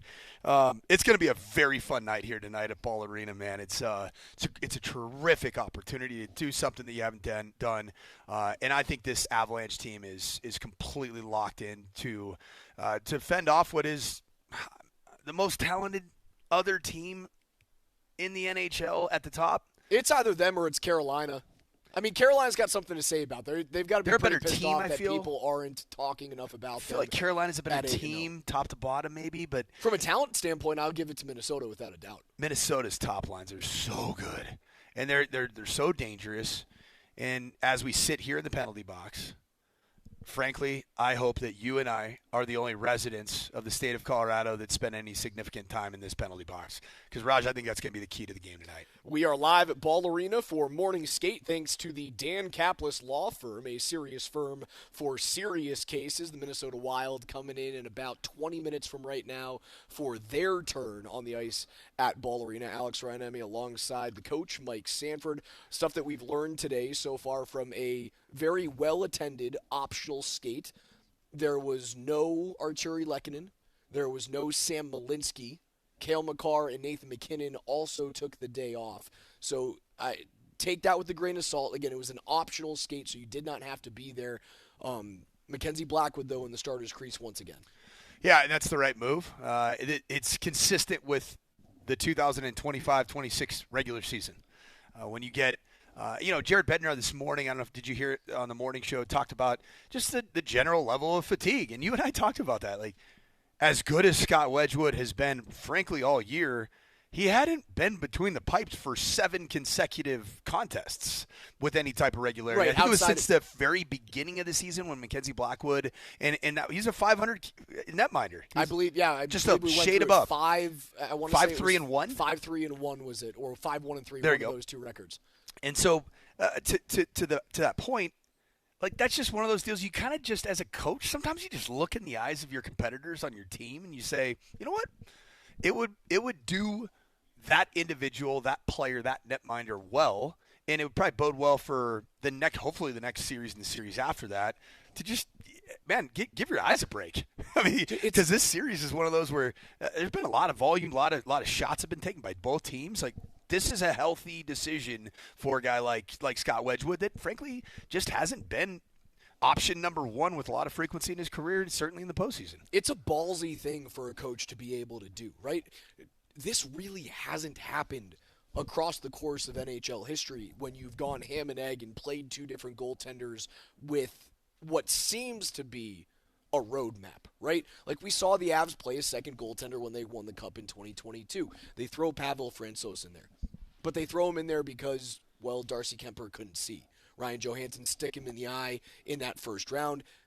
Francouz comes in relief. He wins 6 games out of 6 starts. But then you go back to Darcy Kemper because you knew he was the clear-cut number 1. And that's kind of what you have here in terms of how you brought these 2 individuals onto your roster to begin with. But I don't know if they went with Wedgwood because Blackwood wasn't ready to play. No, but I felt like he had played himself in to being the best form netminder of the 2. Wedgwood, without yes. a doubt. But at the end of the day, day, just like you went back to you went off of Pavel Francouz and you went to Darcy Kemper.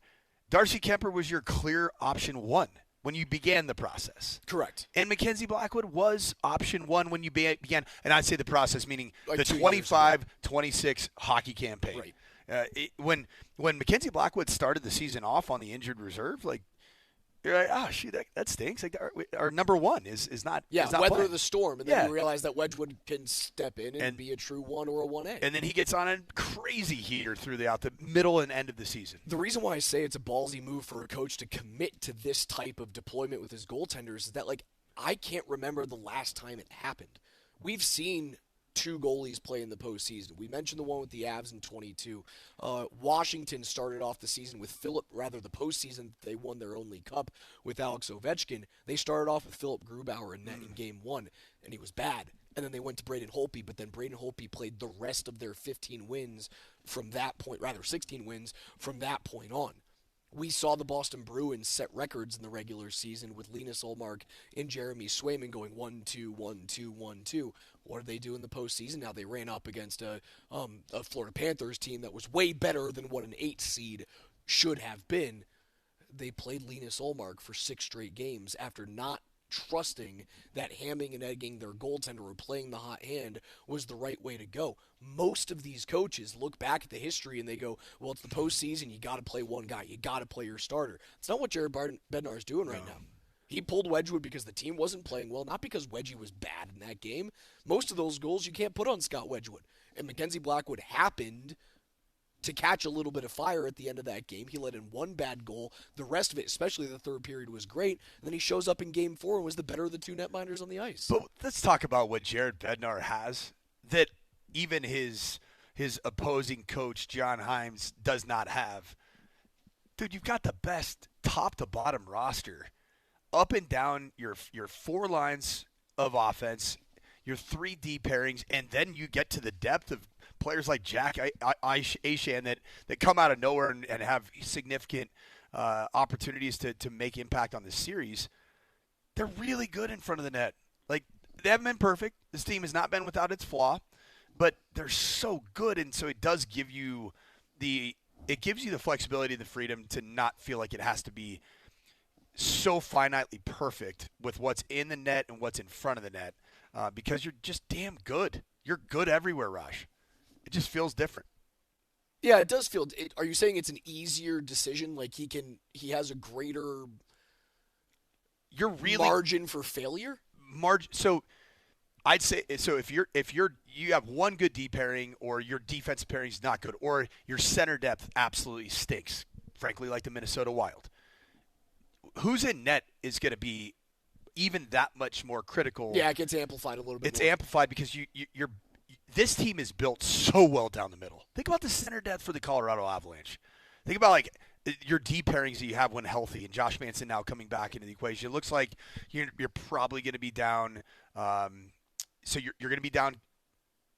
Who are the two that Malinsky will not play? You'll likely be down Sam Malinsky. Again, he wasn't out at morning skate today. The Avs have now been off the ice for about 10 minutes or so. Minnesota's waiting for an ice cut, and then they'll hop on for their optional morning skate. Malinsky was not out there, but again, it was optional, so I can't say for certain. No, there's nothing guaranteed there, but you're just good in front of either Mackenzie Blackwood, and you're good in front of obviously Scott Wedgwood. And I think Game 4 is all the data that you needed.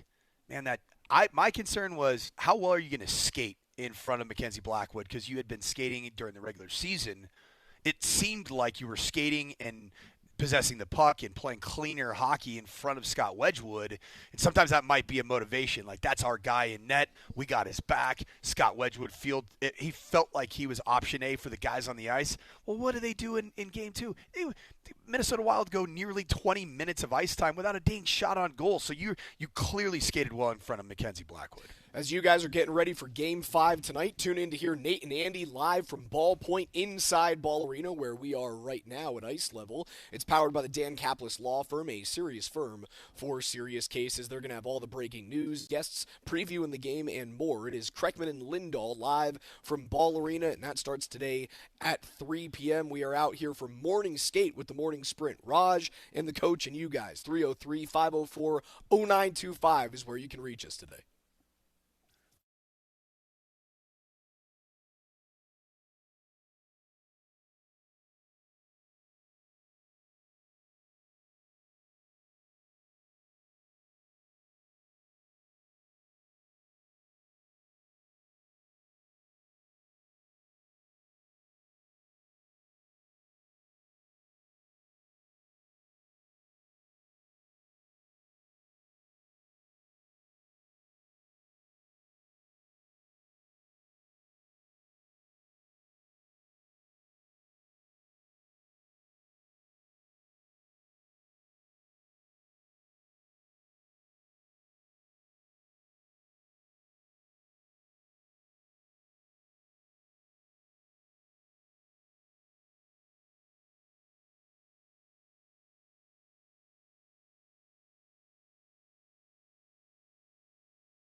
The only local broadcast of tonight's game is right here on Altitude Sports Radio 92.5. Berto's got your pregame coverage, powered by Ramos Law. And then at 5:30, Connor McGahee and Mark Rycroft will have all of the action. Don't miss a second on your home for the Colorado Avalanche. It's Altitude Sports Radio 92.5. Welcome back to the Morning Sprint, live from Morning Skate. Alex Rydemi alongside the coach, Mike Sanford. You guys at 303-504-0925 is where you can text us today. The Minnesota Wild just minutes away from starting their pregame skate ahead of Game 5 with their backs against the wall. It is win or go home, win or find a tee time coming up here in just a few weeks. What is it, Hazeltine out there in Minnesota? Oh, great track. I think Hazeltine is the famous one. You played Hazeltine. Well, I mean, I was a bigwig there for a while until I wasn't, I was the offensive coordinator for the Gophers. And then I wasn't the offensive coordinator for the Gophers. Yeah, it was interesting just looking across the ice here and seeing a couple Minnesota Wild players coming out early. Interesting. You think about the emotions for the Wild, a very talented team, a team that kind of finds itself in a unique position as it relates to their trajectory as a potential champion, right? Like, is Quinn Hughes going to be a part of this thing long term? Is he going to sign a big deal, or is he going to potentially move on? There's some contemplative individuals on the other side, because this could be it. Like, this could be the last night that this team plays. And when does training camp start for hockey? You're looking at like September, early September, or September is when it starts? I mean, that's a long journey. That's an 8-month journey that could be ending right now. Tonight at, say, 9:30 for Minnesota. And I think it's a team that found a lot this year and was, I would say, a bit of a surprise, especially when you make the acquisition, to bring Quinn Hughes over. Without, the surprise of the Quinn Hughes trade is one of the biggest trades in the history of the league. Yeah, and then you get to the point where you're buzzing. Like, you beat the Dallas Stars. Like, you got a shot to do this. They kind of handled Dallas. I know it's a 6-game series, but they kind of handled. They did. It was like kind of felt like it wasn't really ever in doubt. It's so funny, man. We've gone like minorly viral for the Michael McCarron thing yesterday. Give us a little more credit than that. I think Michael McCarron's going to stare at. Yeah, I'm sure he is. He's going to walk over here and he's going to see that there's a 5'7" dude who said that about me. And I'm going to go, yeah, I'm going to run away. I'm going to keep the glass and the boards in between me and you, and then I'm going to run upstairs because you've got skates on and I don't. Also, like, I'm the authority on soft because I'm a bag of puppy ears. Like, that's the reason why I get to say those things. I'm looking at Minnesota, man. There's a lot of free agents on this team that are like impact players for them.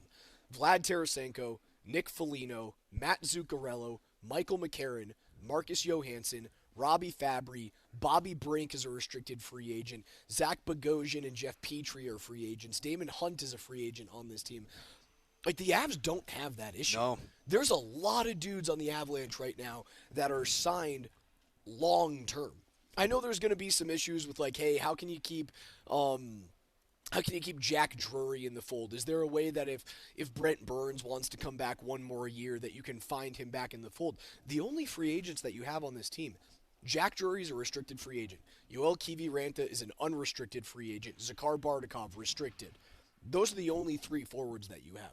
You've got 3 defensemen, Brett Kulak, Brent Burns, and Nick Blankenberg, that are all UFAs. Everybody else is signed at least through next year, and Cale Makar is likely going to be signing an 8-year extension sometime this offseason. Like, you don't have that issue. This doesn't feel like an Avs team that is anywhere near seeing the light at the proverbial end of the tunnel of this current roster setup.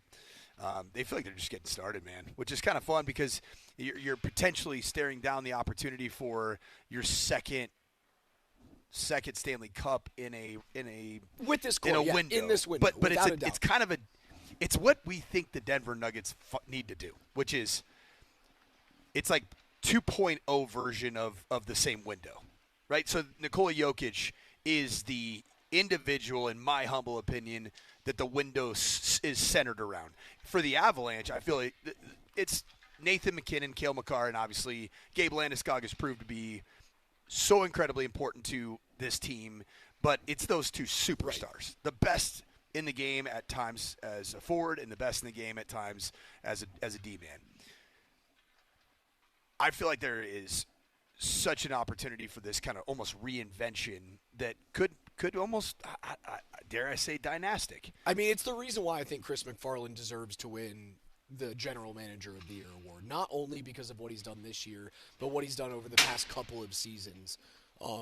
By reshaping this team, reshaping them from the crease on out, and finding a way to see what their shortcomings were as a defensive unit and get bigger down the middle of the ice. Move out some of their puck moving and their skating defensemen to bring in guys like Brett Kulak, who, again, I know is an unrestricted free agent, but he's been to back-to-back Stanley Cup finals with the Edmonton Oilers and is more of a two-way guy that can shut down players in front of the net. You absolutely have to have that, as I believe Matt Boldy is skating towards us and ripping pucks off the wall. Maybe he heard what we said about his teammate Michael McCarron.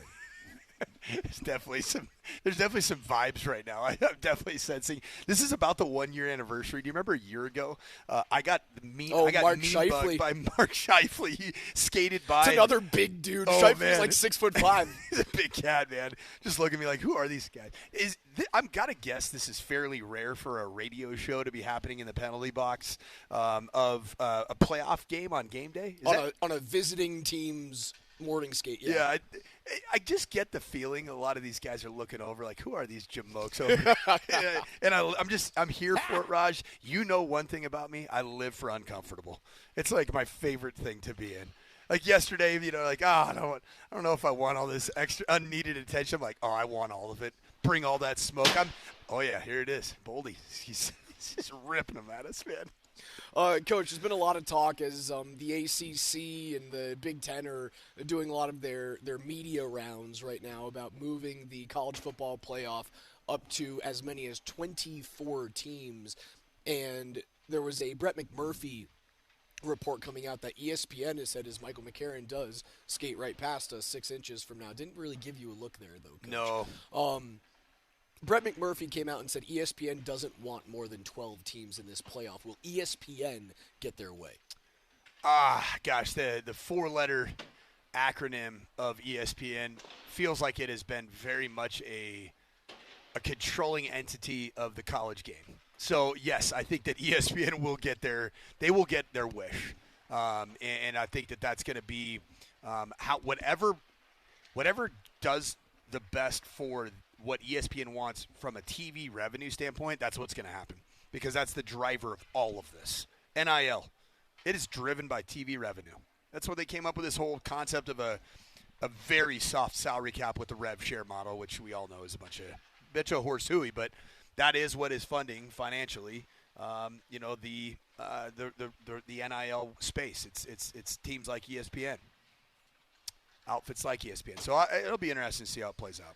If you had a 24-team playoff, James Madison would have played at Alabama as the 24-9 matchup. Iowa would have gone up against Miami on the road. Georgia Tech on the road against Notre Dame. And to finish out that 24 through 20, Houston at BYU, Tulane at Texas. It feels as though you would be getting back-to-back weekends of blowout-type games.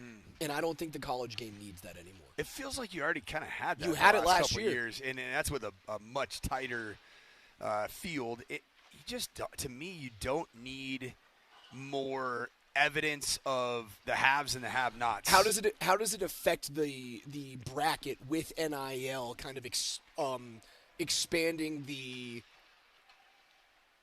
distance between the haves and the have-nots? Well, I mean, the first thing we all know is I don't know that there's a world that exists that a group of 6 team is ever going to make any noise in a postseason football. They could win an odd game, but they're not getting to a semifinal. I don't know that I see that.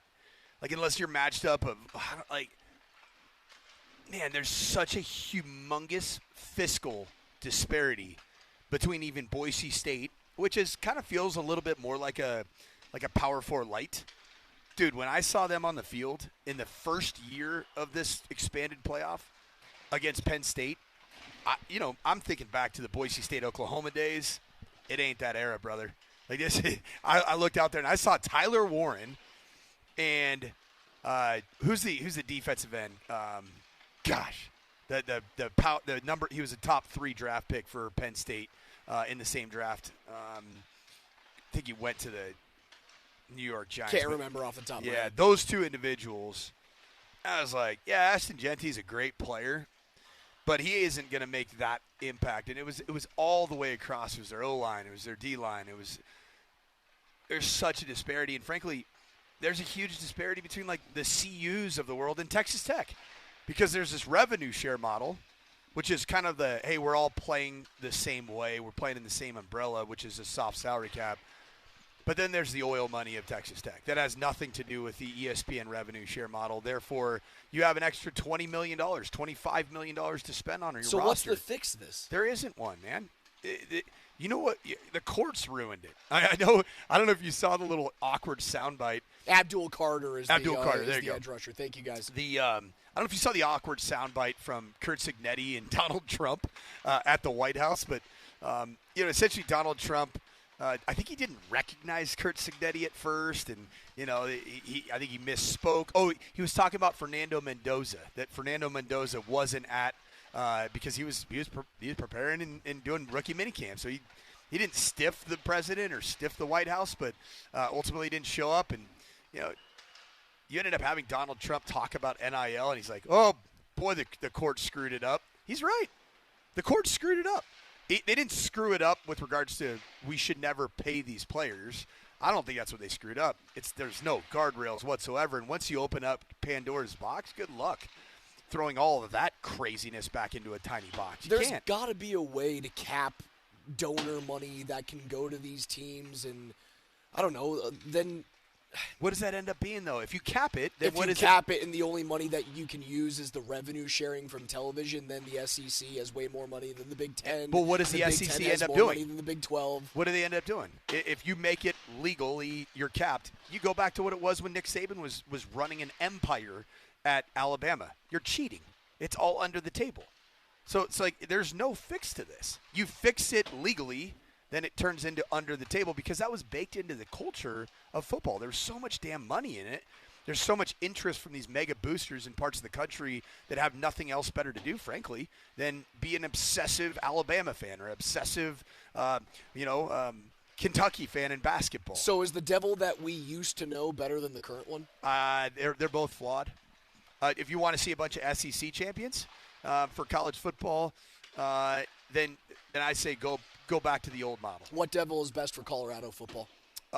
Really neither. I don't know that Colorado is. You know what? Okay, I'll tell you what's the best devil for Colorado football. Two of the most famous Boulder and CU alums, like Boulder area natives and CU alums, need to go all in, kind of like Phil Knight did. You need Chipotle, and you need Crocs to fund your entire NIL. In Otterbox? Yes, in Otterbox. Or is Otterbox Fort Collins? I don't know. Fort Collins. Just that's what you need.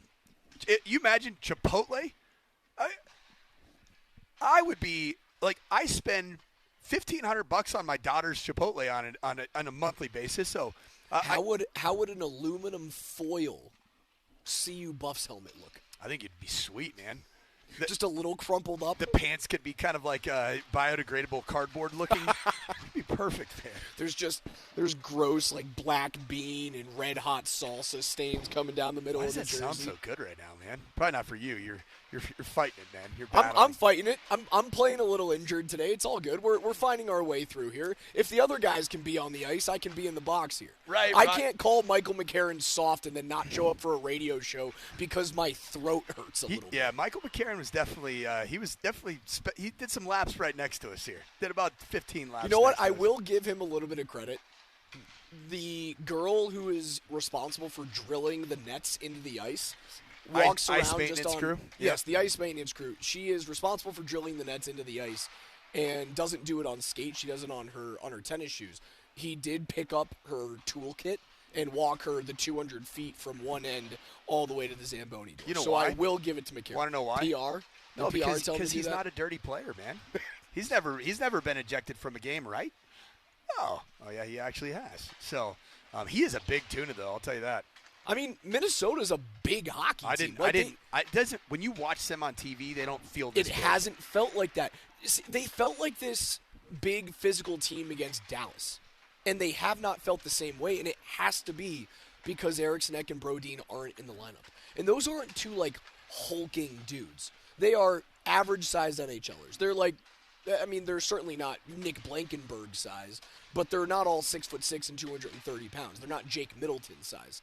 But they do play a different style of hockey than we've seen Minnesota play for the majority of this series.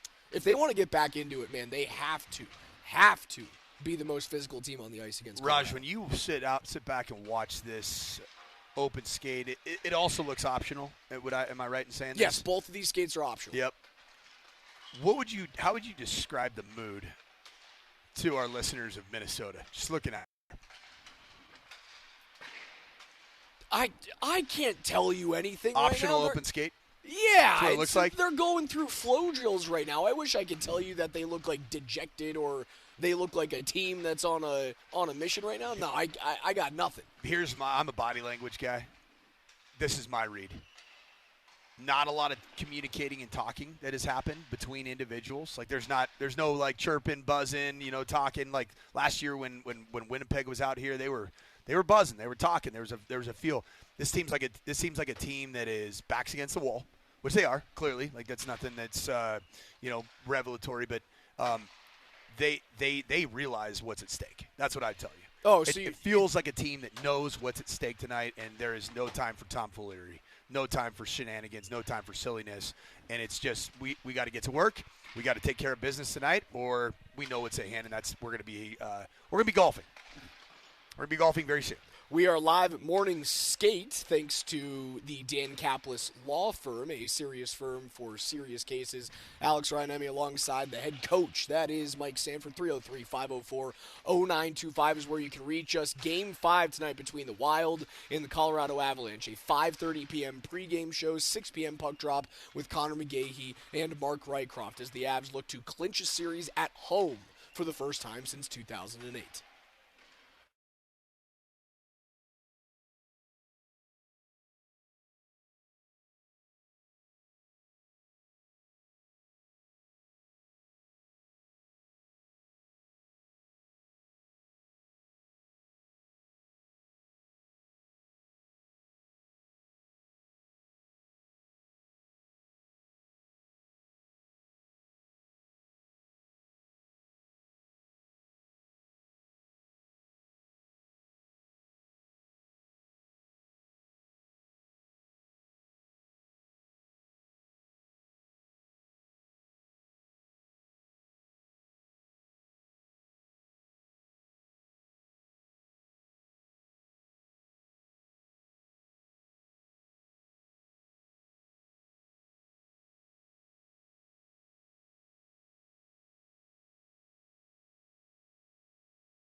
Welcome back to the Morning Sprint here, live from ice level at Ball Arena. The Morning Sprint at Morning Skate ahead of Game 5 between the Colorado Avalanche and the Minnesota Wild. The Avs are on the brink of a trip to the Western Conference Final, and with a win tonight, we'll hopefully do a lot of smiling. And if your smile doesn't look the way you want it, Restorative Dentistry Group. Get the smile you deserve at denversmileagain.com. Alex Ryan-Emmy, the coach Mike Sanford, and we are joined by 1/3 of PhD, Darren McKee. DMac, what's up, brother? I love morning skates.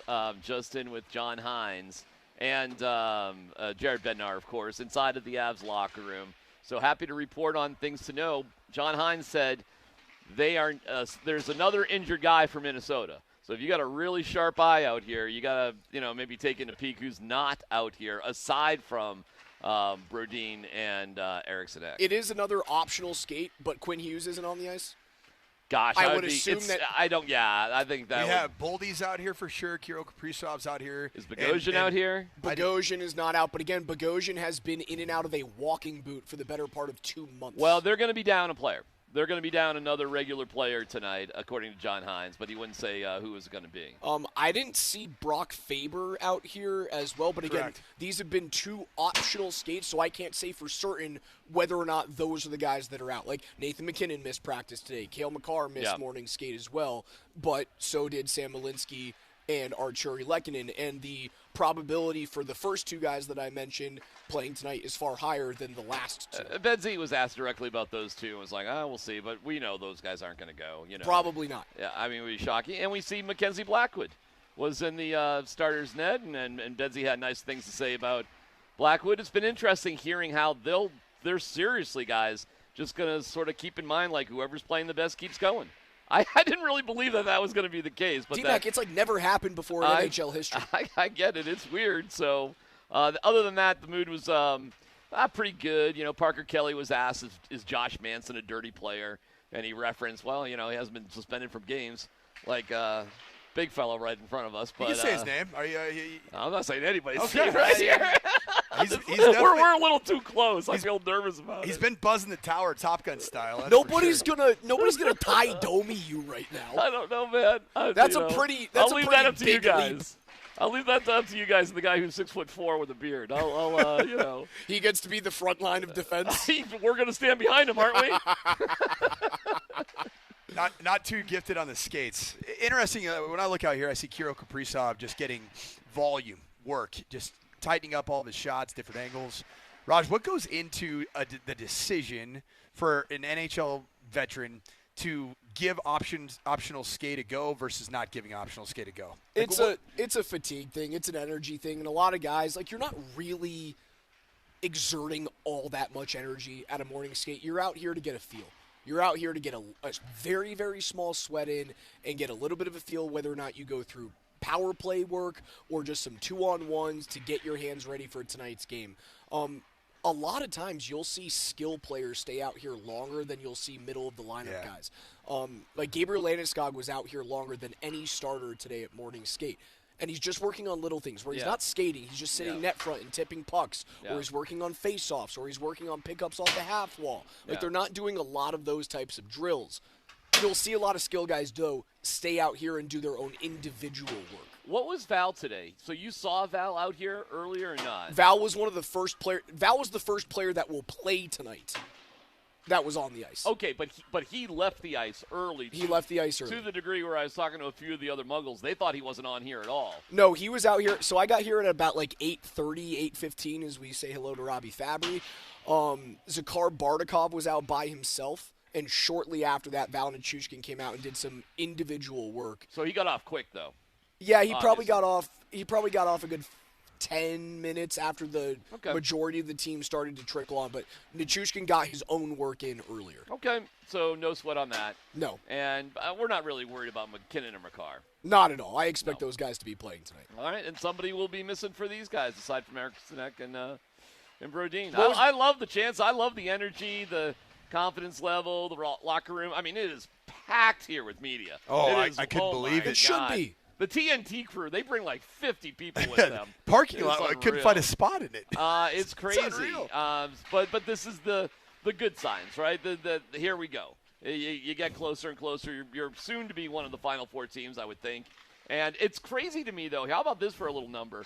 The Avs have not won a series here in this arena in 18 years. Since I was going to ask you the question. Yeah, so isn't that crazy? Obviously, Raj was he was 14 years old the last time. Is that about right? I was a sophomore in high school. Okay, so yeah, 15, 16, right about. You're driving with your permit, mom and dad, kind of. It's what I'm doing right now.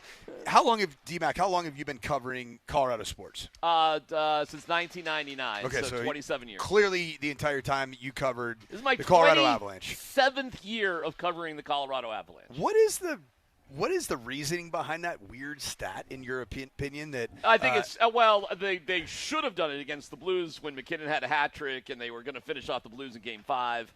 That was the big opportunity. It also sucked, of course, in Game 5 against Tampa to win the Cup here at home.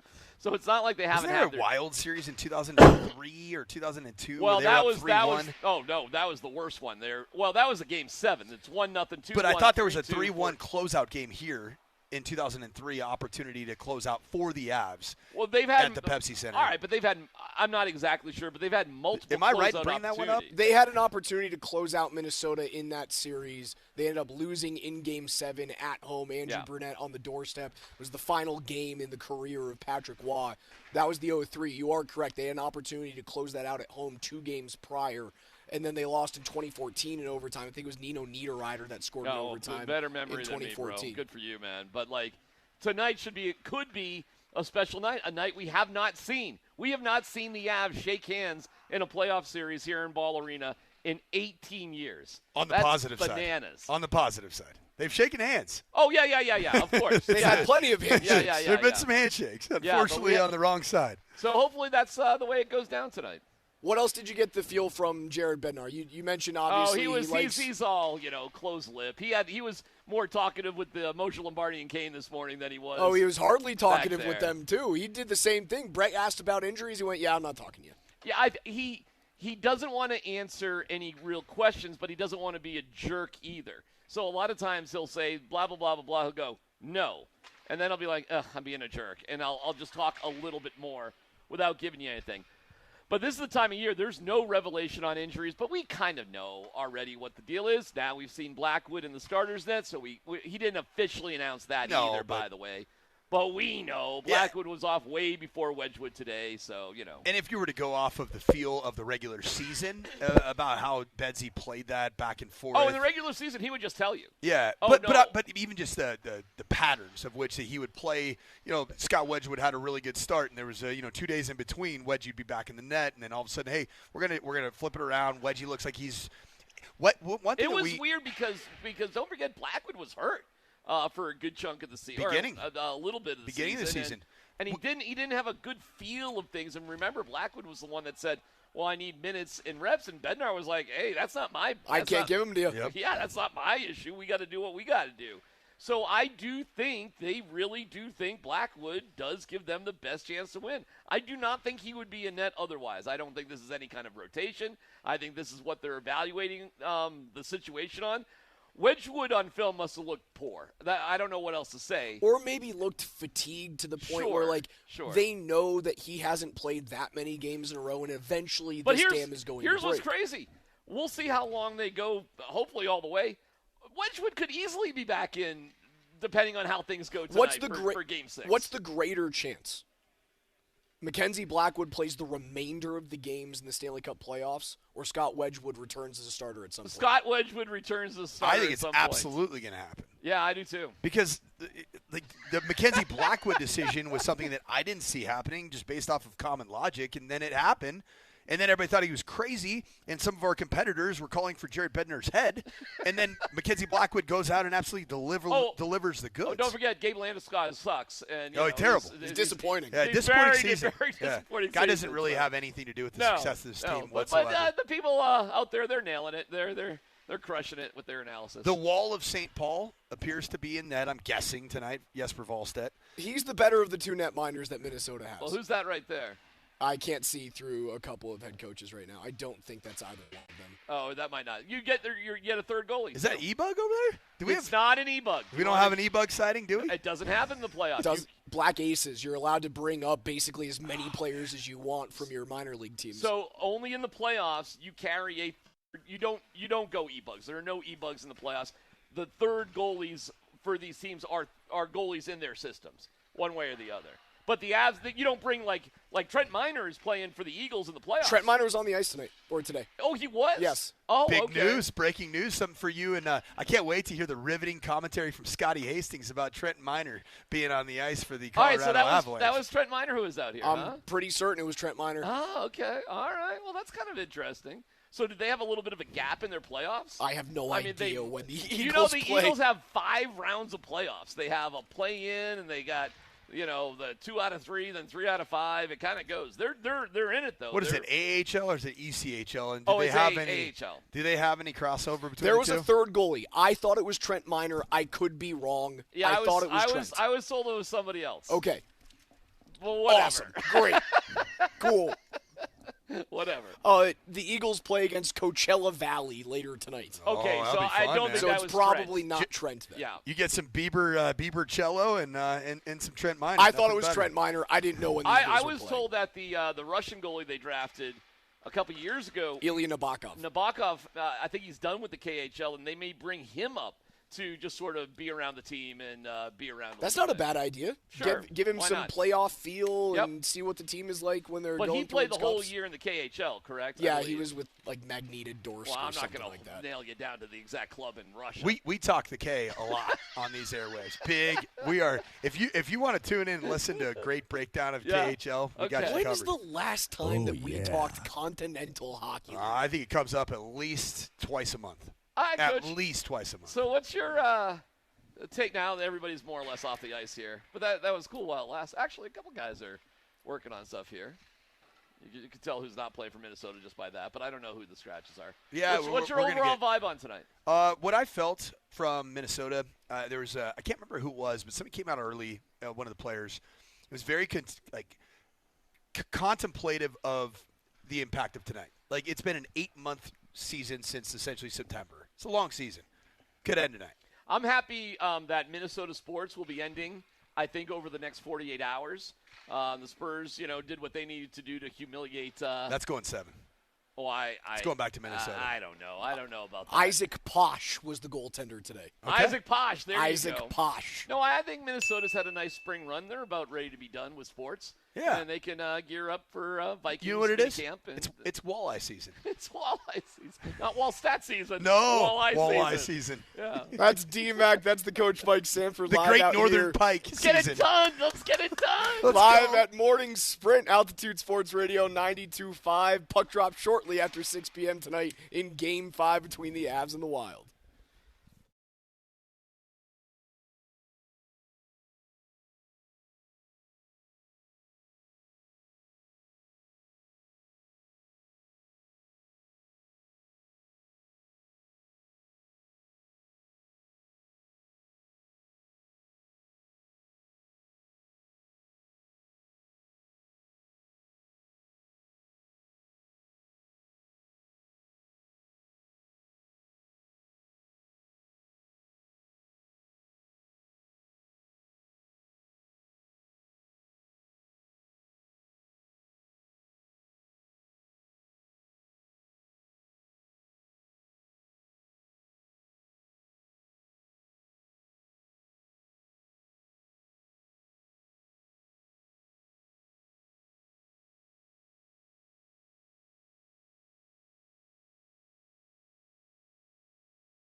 Welcome back to the Morning Sprint, live out here at Morning Skate at Ball Arena. Thanks to Dan Kaplis, a serious law firm for serious cases. Alex Ryan-Hemme alongside the coach, Mike Sanford. The Minnesota Wild have their final 3 skaters and goaltender Cal Peterson out in front of us. As Morning Skate comes to a close, we have a 5:30 p.m. pregame show and a 6 p.m. puck drop with Connor McGahey and Mark Rycroft. Don't miss Kreckman and Lindahl live from Ball Point at Ball Arena today, starting at 3 p.m. Again, all of your pregame coverage today live from Ball Arena here at Ice Level is brought to you by Dan Kaplis Law Firm.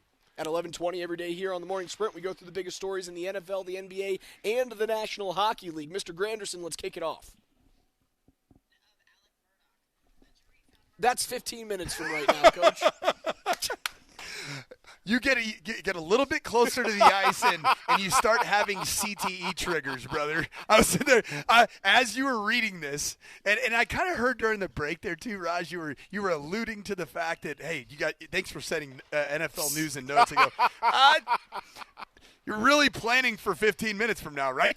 I was too busy looking up who the third goaltender for the Minnesota Wild was. You nailed it, though. Who the weirdo is that catches with his right hand. Cal Peterson, man. I was right back on my – I was on cruise control there going to KJ's NFL notes. That's so good, man. What we have learned out here, though, at Morning Skate, and by the way, don't miss KJ's NFL notes coming up in 15 minutes from right now. Riveting stuff is promised. Riveting stuff.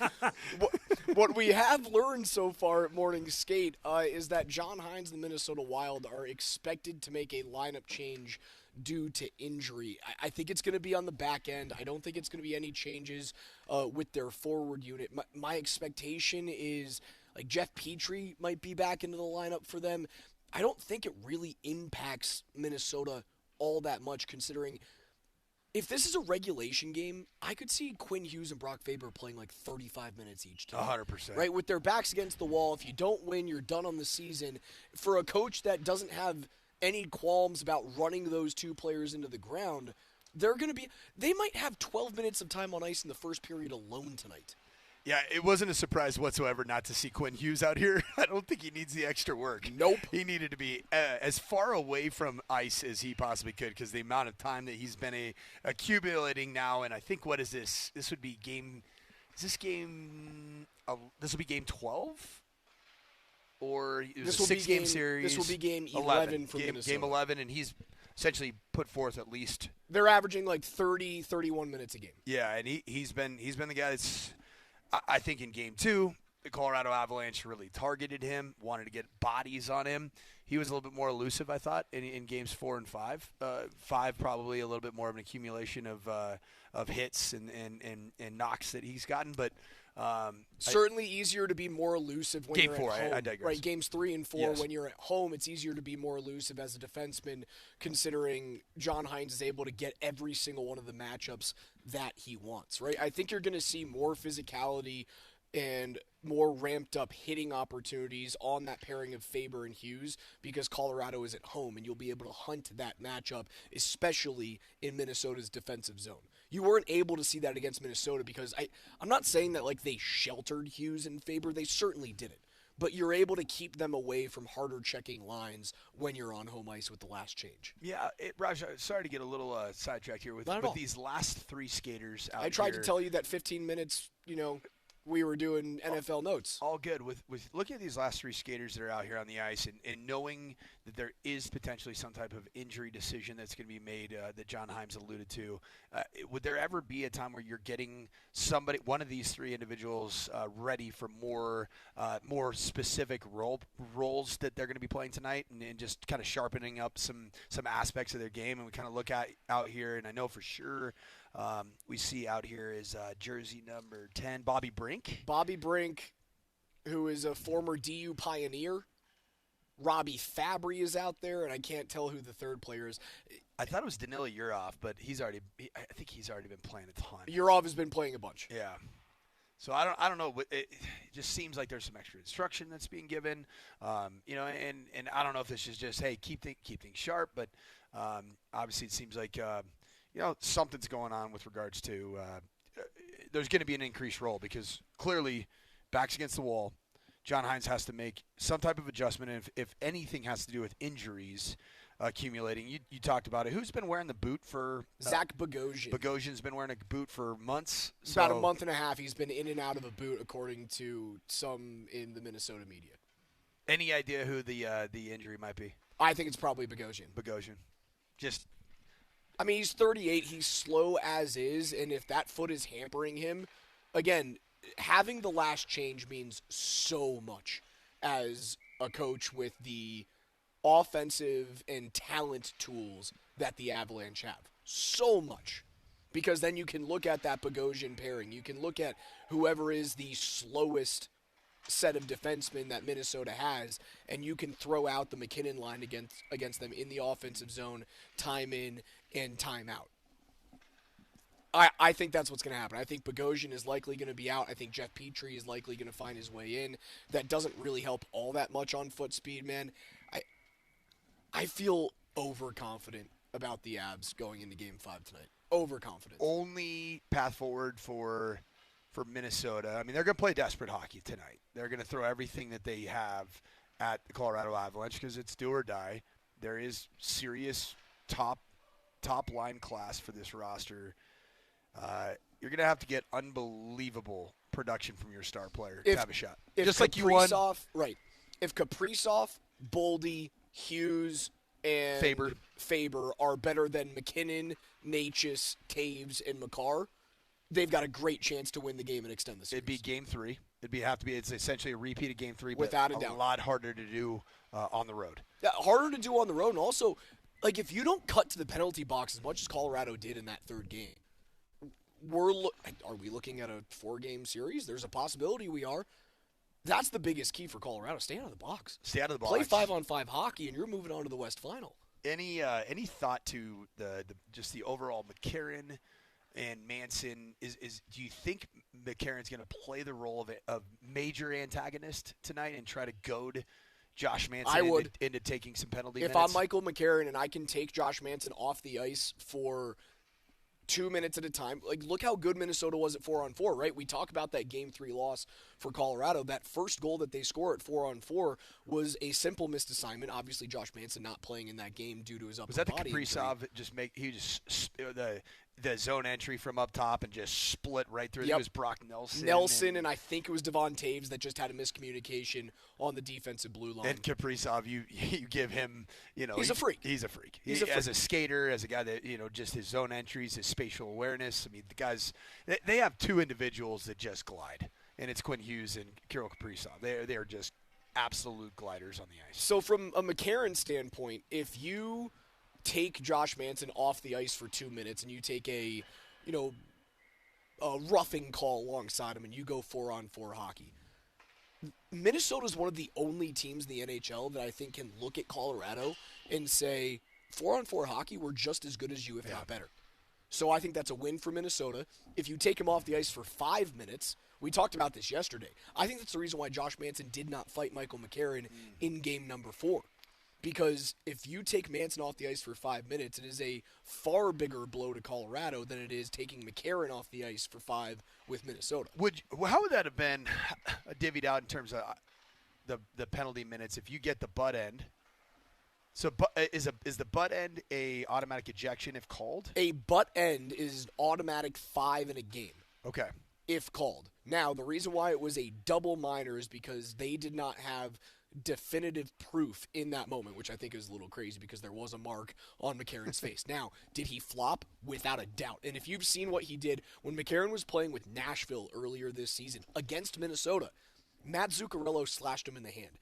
And McCarron reacted as though Zuccarello had taken a katana and cut his right hand off. Awkward. Like, it was, come on, man. Like, that hurt, but you're not, he skated 35 feet away from the play. It was pretty bad. So McCarron, around referee talk, is likely known as a guy who embellishes a little bit. His name's Shea. Shea Gilgeous-Alexander. There you go. Well done, Coach. Yeah. Well done, Shea Coach. Karen. Shea McCarron. And I think that played into what the call was because you didn't have definitive proof on video that the butt end made contact with McCarron's face. You can then call it a double minor for an attempted butt ending. I think it was the right call in a playoff circumstance. You give Minnesota more power play than they were expecting, and you don't kill Josh Manson in his first shift back in a big-time hockey game. I thought the referees did a wonderful job at it. I also thought McCarron sold the butt end a little bit. And I think the referees kind of looked at that and went, you're not going to get one over on us. So if Manson had fought there, the 5 for fighting trumps it all? No, if you fight, you're still going to get the 4-minute. You'll still have to serve the 4-minute power play. Yep. And then you'll have the 5-minute on top of that. And then how does a goal, like if you give up a man down goal, how does that If you give up a it? goal on the double minor before 2 minutes hit, you get the second half of the 2-minute minor. So if you score and then what 2 about minutes, the fighting? Both guys are going to be both guys sit for 5 minutes. Manson then has to serve his 4 minutes as well. And if you score on that 4-minute power play before the 2-minute mark, you get the second half of it. If you score after the 2-minute mark, like Minnesota did in game number 3. Yep. No, game number 4, sorry. Like Minnesota did in game number 4, then the penalty is wiped off as it is a normal 2-minute minor at that point in time. So hockey code. Tonight's going to be a night where Minnesota's going to throw everything that they possibly can, including most likely challenging the manhood of a guy like Josh Manson. A guy like Josh Manson who is wired as a tough guy. He's wired as an enforcer on the ice. He might be considered by some a bag or a dirty player or whatever you want to call it. How do you as a hockey player within the code allow some of the shenanigans to happen in front of you and not retaliate? Because that might be what is the difference between the series being over and the series going back to Minnesota for Game 6. Net front scrums, some cross checks to the back that are allowed in the NHL playoffs consistently, especially in the corners and net front. A slash to the back of the legs typically goes uncalled unless it is an absolute. Bernsey, how many slashes to the back of the legs do you think that Bernsey's issued so far in this postseason? Oh, he knows where the referees are, dude. And he knows that even if there's a referee right in front of him, he has to snap his stick over someone's calf in order to get called. It's one of my favorite things to do is be in the arena like we are right now at Ball Arena and just watch Brent Burns for every second of his shift because he is smacking the hell out of people. And he gets people out of their game. He gets other really good players are so frustrated and agitated by the old guy that he's like the old guy in rec basketball, just botting you up, does the most in terms of boxing you out. But there's nothing you do about it because you respect the guy. You're like, I love this guy, but man, can you freaking stop, man? It's stuff like that. And honestly, if Colorado gets up big and they're up 4-1 in the third or something like that, yeah, there's a chance that McCarron might want to end up fighting Josh Manson. I could see him doing it. Like, I don't want Josh Manson fighting because there's a possibility of breaking your hand, or if you catch a big punch, you could break a nose or an orbital bone or a concussion or something like that. I don't want him fighting, but Josh Manson is the type of player that he will answer the bell if it's wrong. Handshake line. Have you ever seen a handshake line that followed very subsequently after a massive fight that had been brewing? But nothing happens in the NHL. You're gonna shake hands. And there might be some things said, or maybe even nothing is said. You just shake the hand, you move on. Any memories of an Avs handshake line that was a little St. contentious? St. Louis with Nazem Kadri. Yeah, without a doubt. Now nothing happened physically, but St. Louis with Nazem Kadri. Now I'm not wrong about this. Don't go anywhere. Coming up on the other side of the break, KJ's NFL notes are next. We're really doing it this time? I'm right about this. Yeah, that's really nice. It's coming up in 5 minutes.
Forget that I tried to make this segment happen 15 minutes ago, because at 11:20, which is actually the time right now, we go through the biggest stories in the NFL, the NBA, and the NHL with KJ's NFL notes. So without further ado, Mr. Granderson, lead us off. During our show yesterday, we told our listeners that the Broncos and Chiefs were going to play Week 1 on Monday Night Football, but we just didn't know where at the time. Fast forward a couple of hours after our show, we finally got the news that the game will be played in Kansas City. Does the NFL make this move without the assurance that Patrick Mahomes will more than likely be back? No. He's going to be back, and that's going to be some ankle on ACL crime between Bo Nix and Patrick Mahomes. They're both going to be available. They're both going to be playing. And the NFL gets what the NFL wants most of the time, unless it's a year in which they scheduled every primetime game to include Aaron Rodgers and the Jets, and his Achilles blows up in the first 3 minutes. That's the only time that you don't get what you want. Yeah, but neither one of these dudes is, 40 years old and coming off of an ayahuasca retreat. Both of these guys, assumedly, are working on their ankles and their knees. These are all football all the time players. Dropping massive amounts of acid is so good for your Achilles. It's the best. I just asked Aaron lactic Rodgers. acid, that's what he's dropping? Oh, that's what it was. Yeah, okay. that's what he's doing. Getting rid of that lactic acid. Not dropping tabs on his tongue. I agree. There's no such thing as an assurance right now when coming off of that injury for Mahomes, but it does feel as though the NHL, without knowing the relative timeline, would have. Ooh, I thought you were going to drop a shot. Relative to? I thought you were relative toing me. Thank God you didn't. They would not have put this game Week 1 without. Thank you, Coach. Without having some sort of idea of like, oh yeah, Patrick's actually ahead of schedule. We're going to get this, because it would be the worst thing for them to have their Week 1 matchup be at Arrowhead between a team that should have been in the Super Bowl last year and Justin Fields. Isn't he the backup now in Kansas City? I don't even know. Is he? Who is the backup in Kansas City? It's Justin Fields. Thank very you. Nice. Yeah, that would have been an absolute disaster for the NFL. I know I asked for this. Like, I wanted them to do it early, and I still want them to do it early. I would rather you see the Chiefs on the road in Arrowhead early in the season when Mahomes isn't completely sure about his knee, rather than get him in week 12 or 13 on the road where the weather could be miserable and Mahomes is in the middle of his playoff push. I think this is ideal for Denver. It is. I think it's ideal for Denver. I think it's also ideal in the sense that I'm going to go choose optimism and say that Bo Nix will be at the best version of Bo Nix throughout the course of the regular season, because I still have my concerns about the long game of his ankle. Yep. So everything will be geared towards making sure that there are zero setbacks in any form of minicamp, OTA, training camp. Raj, we're going to see so little of Bo Nix in the in the preseason, and we're going to see so little of Bo Nix doing anything involving the quarterback-driven run game in preseason and in training camp. We're going to see pocket passing son of a gun, Peyton Manning circa 2015 version of Bo Nix up until it's time to unleash him in the beginning of the season. That's going to be against the team that, if you do beat Patrick Mahomes in Week 1, you are already in pole position to win the AFC West. Oh, you're in the driver's seat. You are in a great spot. So what you're telling me is that when we're sweating our sacks off in a tent in July, we're going to be watching Sam Ehlinger. Oh yeah, we're gonna get some Sam Ehlinger. All the red zone quarterback run that we used to see. Nah, that's gonna be the cat from the University of Texas, the former Longhorn, is gonna be doing that. Not the former Auburn Tiger and Oregon Duck. KJ, what's next? Would you like to reveal if Lekkonen and Malinsky are options for tonight? I would not. Perfect. Well, Coach was in that kind of mood this morning as we switch over to hockey. The talk around town between the Twin Cities and Denver obviously has been McCarron versus Manson. Josh Manson was fined $5,000 by the NHL yesterday for his double minor penalty in Game 4. Head coach Jared Bednar, he joined Moser, Lombardi, and Kane earlier this morning for his weekly radio show, and he discussed whether the NHL got it right between that penalty, that fine, and obviously not suspending Josh Manson. Yeah, I think the league probably got it right. It deserves a penalty. He doesn't deserve to be ejected. So I think they made the right call there. And, I think their options are limited at that point, but double minor seemed like it was fair, and Manson got to stay in the game, and I think he deserved the penalty. So that's the way it sorted out, and we were happy to play on from that. See, I disagree with Bednar there in that the NHL had limited options. I thought this was a situation in which the NHL had a multitude of options, and it worked out in their favor. Is a $5,000 fine in the NHL a light fine? It's a max. What? The $5,000 fine is the maximum allowed among the CBA. I'm used to that. I'm used to that National Football League. That sounds like a group of five. Yep. NIL fine for Appalachian State's backup corner. That is the maximum fine allowed by the NHL. That's CBA. insane.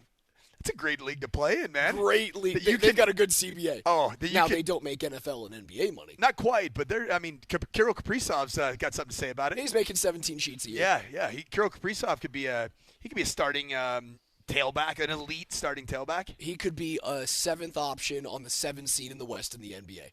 Yeah, for sure. He could get you half of what Peyton Watson might get on the open market this year. Yeah, Arch Manning probably makes as much as Kirill Kaprizov playing college football right now. Probably. How pissed off do you think that Russian is? Oh, man. Okay. I digress. I think the NHL did this perfectly. Manson very clearly got him, Michael McCarron, in the face with the butt end. I don't believe he was trying to actively butt end him in the face. I thought he was trying to punch him in the head. And that happens. It happens all the time in the NHL. We talked to John Mitchell about it yesterday, and he had this mention of, I believe, Dale Hunter's kid when Mitchie was playing for – Mitchie either played for Plymouth or Kitchener in the Ontario League, something like that. I think he's a Kitchener guy. And he said that it was a butt end, like a flying butt end that came out of the top hand. That didn't feel like a flying butt end. That felt like I have my top hand, I'm trying to punch the guy in the face, and my butt end happened to be there. It deserved a double minor. It did not deserve a 5 in a game. It would have completely changed the complexion of that hockey game. Now, if I'm doing this show from the Grand Casino Arena on a radio station in Minnesota, do I have a different take? Probably. You would, because if you were doing the show from Minnesota at Grand Casino Arena, you'd be soft. Where? Because that's what Minnesotans do in really every sport. They are a sports city that has tremendously loyal fans that just frankly expect to never get there and never win one. Because that's how it's been for the last 30-plus years. KJ, keep it going. Would you like to reveal if Lehkonen and Malinsky are options for tonight? I would not. Perfect. Where? Where? Brett Kane's in his feelings? Is he? Oh, he won't tell me anything. Where? Got to shoot your shot, though. Hey, that's all you can do, baby. That's all you can do. From one interesting story to another, the Maple Leafs have decided to fire head coach Craig Berube. Earlier this morning, the club made the decision to make that official this morning, and the next club's coach will determine who will remain on the staff from Craig's staff. Obviously, Berube went 84, 62, and 18 during his time with Toronto, and then this year he went 32, 36, and 14. And the drop in points year over year from 108 to 78 was the team's largest point decline in history. Was this more of the new GM's doing, or was this more to satisfy Austin Matthews? Everything right now for the Toronto Maple Leafs is going towards satisfying Austin Matthews to make sure that he does not leave for nothing like Mitch Marner did last year to the Vegas Golden Knights. You absolutely have to find a way to make it work with the guy who scored more goals than any other Maple Leaf in history. I don't think Craig Berube was the right coach for that team. Now, the issue for Toronto is that I think the best coach in the NHL who was available during the middle of the season has already been swiped up by the New York Islanders, and that is Colorado and Jared Bednar's old nemesis, Peter DeBoer. I don't know who's going to be the head coach. I think David Carl's name is going to be very hot in Toronto, the current head coach of the University of Denver Pioneers. But I don't know if he wants to leave the NCAA ranks. Now, jumping from Denver to one of the meccas of hockey in Toronto would be a splashy way to get into the NHL, David Carl. You have to find a way to make it work with Austin Matthews. What helps them and what helps this incoming coach is the ping pong balls bounce their way, man. It sure it as hell really did. helped them. Did not hurt them one bit. Did I read right that interim head coach John Tortorella of the Vegas Golden Knights was potentially, like, he was blocked from talking to Toronto? Oh, there's no way that Tortorella and Matthews would judge. Who's the other interim, like current interim that was it wasn't DeBoer. DeBoer signed with New York during the season. Okay. There's another coach that was blocked that I saw that was kind of in a temporary assignment in their current place. But LA's head coach. There it is. LA's head coach is an interim head coach. What's my guy's name again? DJ Moore? Is that it? I don't know. That's all right. Not the wide receiver. That series was like a week and a half ago. How am I missing the head coach's name? It's not name? Moore. That's the receiver from the DJ Smith? Smith. There you go. Smith. You got it. DJ Moore. The Kings are so far in terms of old news in my brain, man, that I missed their interim head coach's name. Yeah, it's Toronto. That's a tough one right now. They got an opportunity to be a really good hockey club, and they've got to continue to appease their superstar. But we'll kind of see what happens with their coaching decision. Mr. Granderson, keep it rolling. Would you like to reveal if Lekkonen and Malinsky are options for tonight? I would not. Perfect.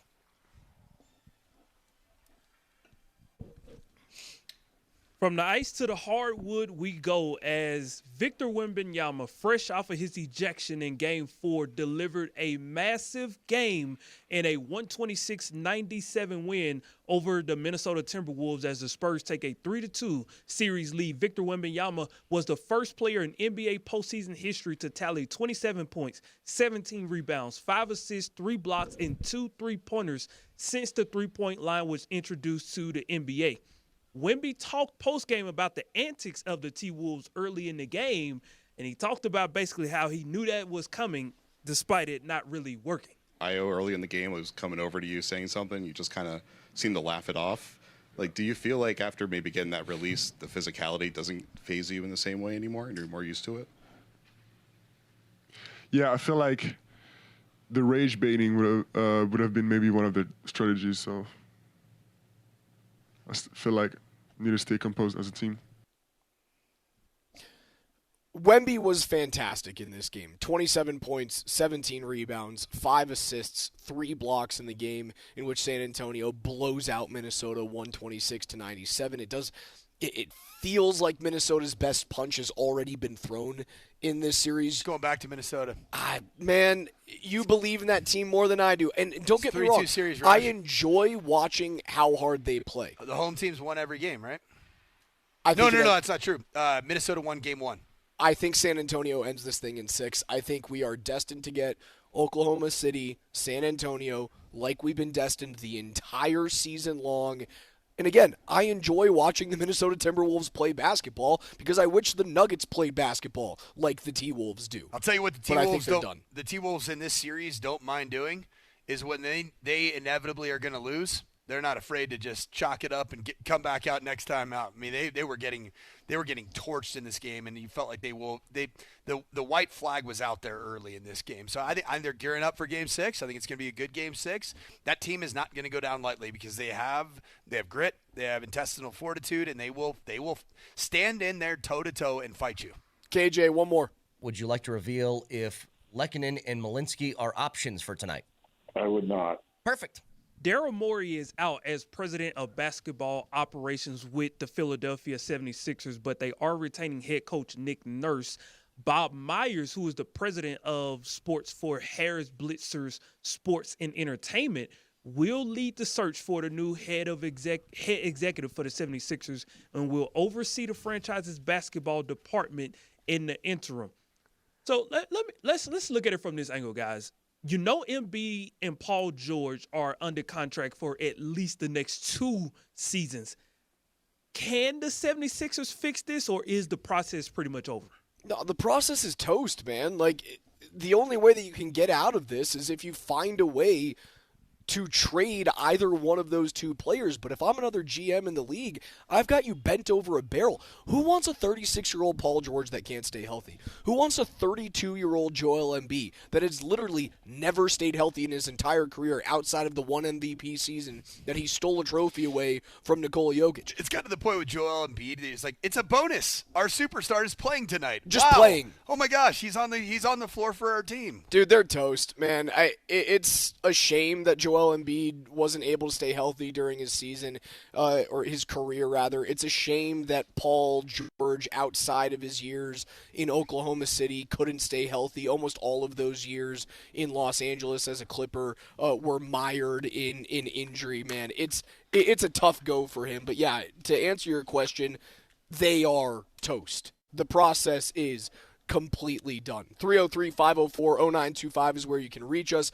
KJ's NFL, NBA, and NHL notes are brought to you by Colorado's most complete local appliance store, MountainHighAppliance.com. They've got locations in Denver, Louisville, Littleton, Colorado Springs, and Glenwood Springs. They offer every major appliance line and brand. You can find them once again at MountainHighAppliance.com. Don't go anywhere. On the other side of the break, Coach Mike Sanford and I break down Game 5 of the Avalanche and the Wild. We'll give you our game predictions and more live from Morning Skate at Ball Arena.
I don't know if there's a bunch of pressure. I mean, I think we've put ourselves in a position where the pressure's on them, but at the same time, like, yeah, you want to close it out as quickly as you can. I mean, that's always the goal, right? So I think you're coming into game one with pressure. But I think, like we said, I mean, the goal is to close it out as quickly as you can. And but yeah, I think there's pressure throughout the whole playoffs. So nothing different now. That is Josh Manson ahead of Game 5 for the Colorado Avalanche and the Minnesota Wild as we are live from Morning Skate here at Ball Arena, the Morning Sprint at Morning Skate. Thanks to the Dan Kaplan Law Firm, a serious firm for serious cases. Alex Ryanemi alongside the coach, Mike Sanford. I'm still waiting for the Nathan McKinnon game. He's got 12 points, and the Avs have now only played 8 hockey games. He's 4 points behind Mitch Marner for the lead, who's got 16 now. He's played far more than Colorado has at this point. McKinnon had back-to-back-to-back 3-point games. I'm still waiting for the game that Nathan McKinnon just takes over and we go, oh, they had no chance because of him. That felt, to me, even though it didn't show up on the score sheet quite like that, Game 2 to me felt very Nate McKinnon game because of how powerful he skated, how physical he was. And then also in Game 5, I keep saying Game 5. In Game 4 in Minnesota, taking a puck to the schnoz and then just being back out on the ice and being the dog and then getting scoring an empty netter for sure. The empty netter that ultimately ended up, putting Minnesota away in their own building. Like, there hasn't been the Nathan McKinnon, 2-goal or 5-point type of game, but he's been so damn good, man. He's been excellent. You know who else has been really good and doesn't show up with like insane levels of production on the score sheet, but has been so good? It's a guy that, the Carolina Hurricanes said that he is worthless in the postseason. Marty Necas has been really good. Yeah, he's been solid. I haven't disliked his defensive game, and that's been the big knock on Marty Necas in the postseason, that when things get physical, he shies away on his own end. And I haven't seen that one bit. And then can't get to tough scoring areas in the offensive zone. I don't think these have been 8 easy games to play, right? LA was not a team that was going to be slog. It was a but slog. They hit you more than any team did in the regular season. Would you agree that Marty's been pretty dang good with his stick in the forecheck? He's been very good at dispossessing pucks. He's doing a lot of little things in this series, in addition to being, I think, one of the best, if not the best, movers of the puck on planet Earth. Like, is Necas going to be a guy that scores the weird bouncy rebound goal in front of the net? No, it's not who he is. Leave that for Gabe. Leave that for Val. It's not who he's paid to be. I'd love to see Val get a couple of those.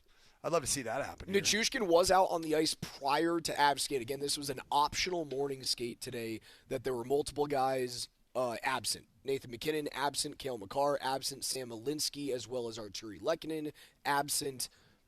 Now, there were a few players that went out early. Nichushkin was one of them, and he was getting his own work in, picking pucks up off the wall, a lot of tip work, a lot of low in tight scoring drills, which is where he normally butters his bread. Yep. He did get off the ice before the majority of the team came back on. So I think he's going to play this evening. If they want to win a cup this year, and we think they're going to, Nelson and Nichushkin have to find their way onto the score sheet at 5-on-5. It can't just be empty netters.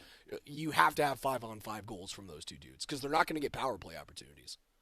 Yeah, it's an interesting aspect of the game because you're not losing any ground with that line, right? Like no, absolutely not. They've been great defensively. Yeah, you've been really good defensively. They're you know what they are, man. So far in this postseason, they've kind of been that guy that just clocks in, does his job, clocks out. Like that's kind of what their shifts have been. Just do your job. They're an offensive line.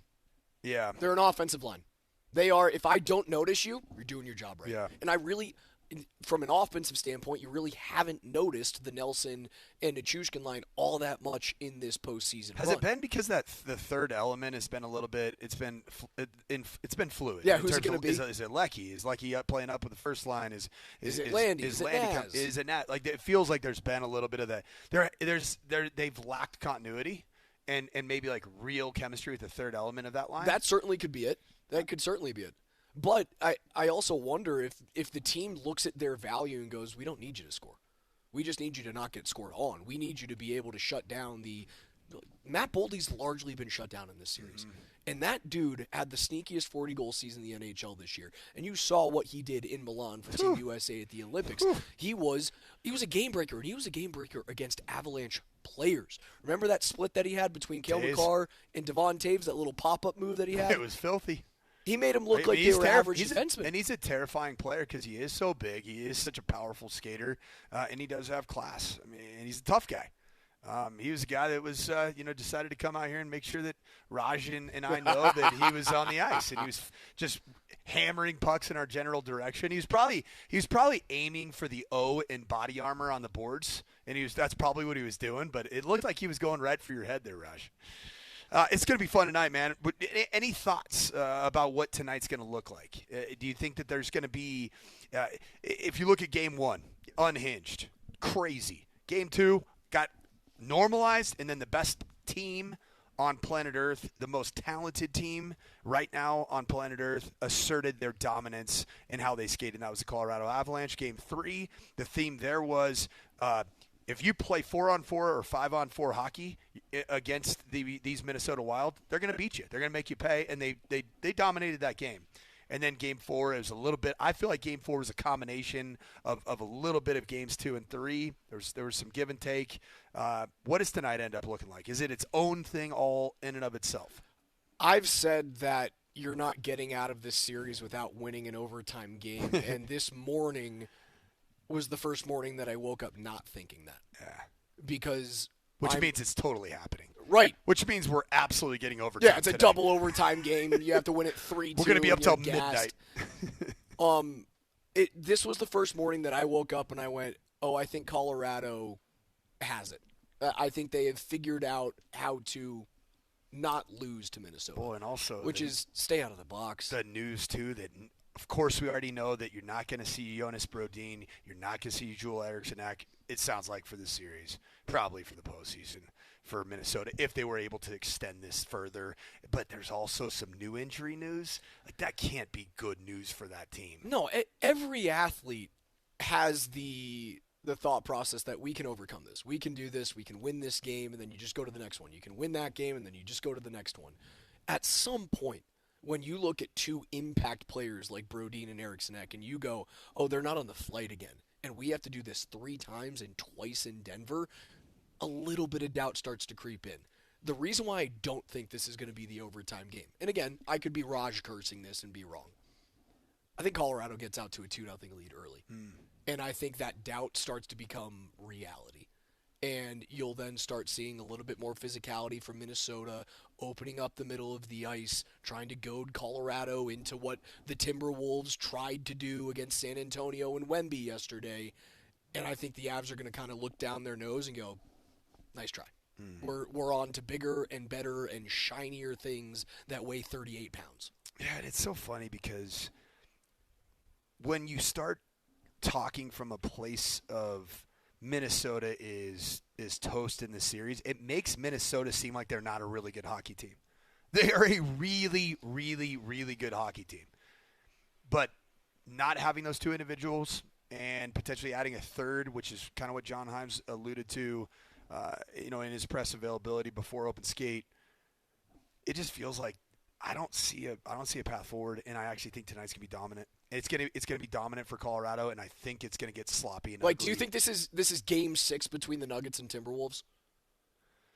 Where at some point in the game, a fan base is gonna go in. Obviously, this was the Nuggets fan base that this happened to in Game 6 for Denver, and it would be, as we're talking about the Wild and the Avalanche, it would be the Wild fan base at some point going into the game going, they just don't have it. They just don't have it compared to that team. And I don't know that Minnesota would be as upset as the Denver Nuggets fan base was, because not having it felt inexcusable with Nikola Jokic and a Jamal Murray All-Star series. Like this Minnesota team feels like they're at the beginning. Yes, of without what a could doubt. end up being a a cup run. Bill Guerin has put together a Done a really good young team. Minnesota's not going anywhere. No, they're a good They're team. going to be right. They will be part of the path to a Stanley Cup championship next year. You either have to go through them or they're going to have to go through you. They're not going anywhere. Dallas has a better chance of taking a massive step back than Colorado or Minnesota do. And I know we went through all of the free agents that Minnesota has. I won't even get into what the Stars have to do in this offseason. It's funny. I look at this and I go, yeah, it could be a 5-game series. And we made fun of Michael McCarron and it went viral. I come out of this series having so much respect for what the Minnesota Wild are as a hockey team, and it could be a 5-game series. That is nuts to me. Yeah, they have terrifying top-end talent. Terrifying on the ice. But you know what? The Avs just have a better team. And tonight's going to be on full display. It's going to be a lot of fun, man. I'm predicting like a 5-1 Avs win with a whole bunch of extracurricular goading that happens at the tail end and a unique handshake line. If the Avs take 2 or fewer penalties in the game, they win. If they take 3 or more, it becomes 50-50. I think I got Colorado 4, Minnesota 2 with an empty netter, and the Avs go on to a Western Conference final. Altitude TV and Altitude Plus is the only local TV pregame and postgame coverage tonight for Game 5. Pregame is at 4:30, and then tune back in after the game for the Avalanche postgame live. You can subscribe now at altitudeplus.com. That's going to do it for us. For Jesse Trujillo, for Coach Mike Sanford, for KJ Granderson back at our studios in Lone Tree, I'm Alex Ryan-Emmy. PhD is coming up next. Don't go anywhere. Game 5 between the Avs and the Wild tonight at 6 p.m. We'll talk to you tomorrow morning at 10.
Game day. Game day. Game 5. Down at morning skate today, and get to go to a morning skate because the game starts at 6 o'clock, which is awesome.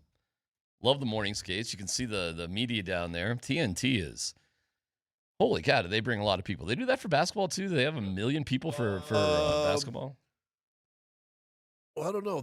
Are they doing their host show here? Or are they doing it from I the have studio? no idea. They just always seem to have the most people for whatever reason. Well, they probably have sidelines for both. They probably sit somebody in the middle. Panger work. Yeah, but that's not what it's producers. Like I get the on-air people. Sure, they're all there too. Like Kenny Albert was there and whatever. Look at those guys. Well, they have a producer for the show. They probably have a technical director for the show. They probably have each sideline person. When I work for Turner, each sideline person around the country has their own little producer. I think they might. They may be associated with whatever the Canadian national broadcast is as well. Like they may be doing stuff together. So maybe that's why it kind of all adds up. Because in basketball, you probably just get one broadcast. You don't get a unique during Canadian the regular broadcast, season, do you? yeah.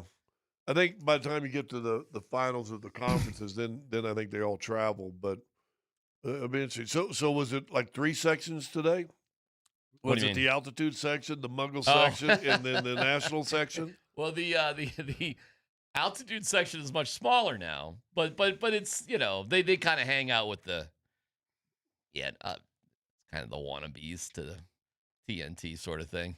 Oh, so they were hanging out with the TNT. Well, they kind of all are in the cool kids club. Oh, I was just there. Well, probably not all of them though. So they probably got to the national guys and said, "Hey, come over, sit with us." And they're pretty friendly with the national guys. But I hang out with I hang out with the guys that don't the Muggles. Oh yeah. And a couple, who's nice? I gotta say, these Minnesota media people, they're like the nicest people in the world. And you wanted to start fights with them. I know. It's way more fun when you pretend that they're not. Yeah, I know. They're just nice. They're just like nice people. I can't really, hate on them. Like there was one guy. See, it's all so ridiculous when you're in the locker room and you're all falling all over each other and sticker microphones and all that sort of stuff. You think I'd be done with that by this point, but no, I'm still out there trying to slug it away. And this taller dude, who's not to me, but I mean, he was, maybe 6'3", 6'4", and he was trying. I feel bad for him. He's like late to the party for Josh Manson. He's trying to. It's so humiliating the way they do it. There's got to be a better way to do all this crap. But he's sticking his hand over me, and I got my little camera, and I'm ducking down. His hand's coming in my shot. And I didn't think twice about it because it's all so ridiculous. Right. And he was like, "Hey, I'm sorry. This, that, I'm like, that's so they still do the big gang. Yeah, all group that thing. stuff. But the guy actually apologized to me. I was like, "You're cool. That's fine. That's nice. Thank you for apologizing." Well, what did we learn today? Well, we learned that people from Minnesota are just nice people. I just can't hate on them. But they're about to have a bad 48 hours. That's what we learned today. Who was the first goalie out?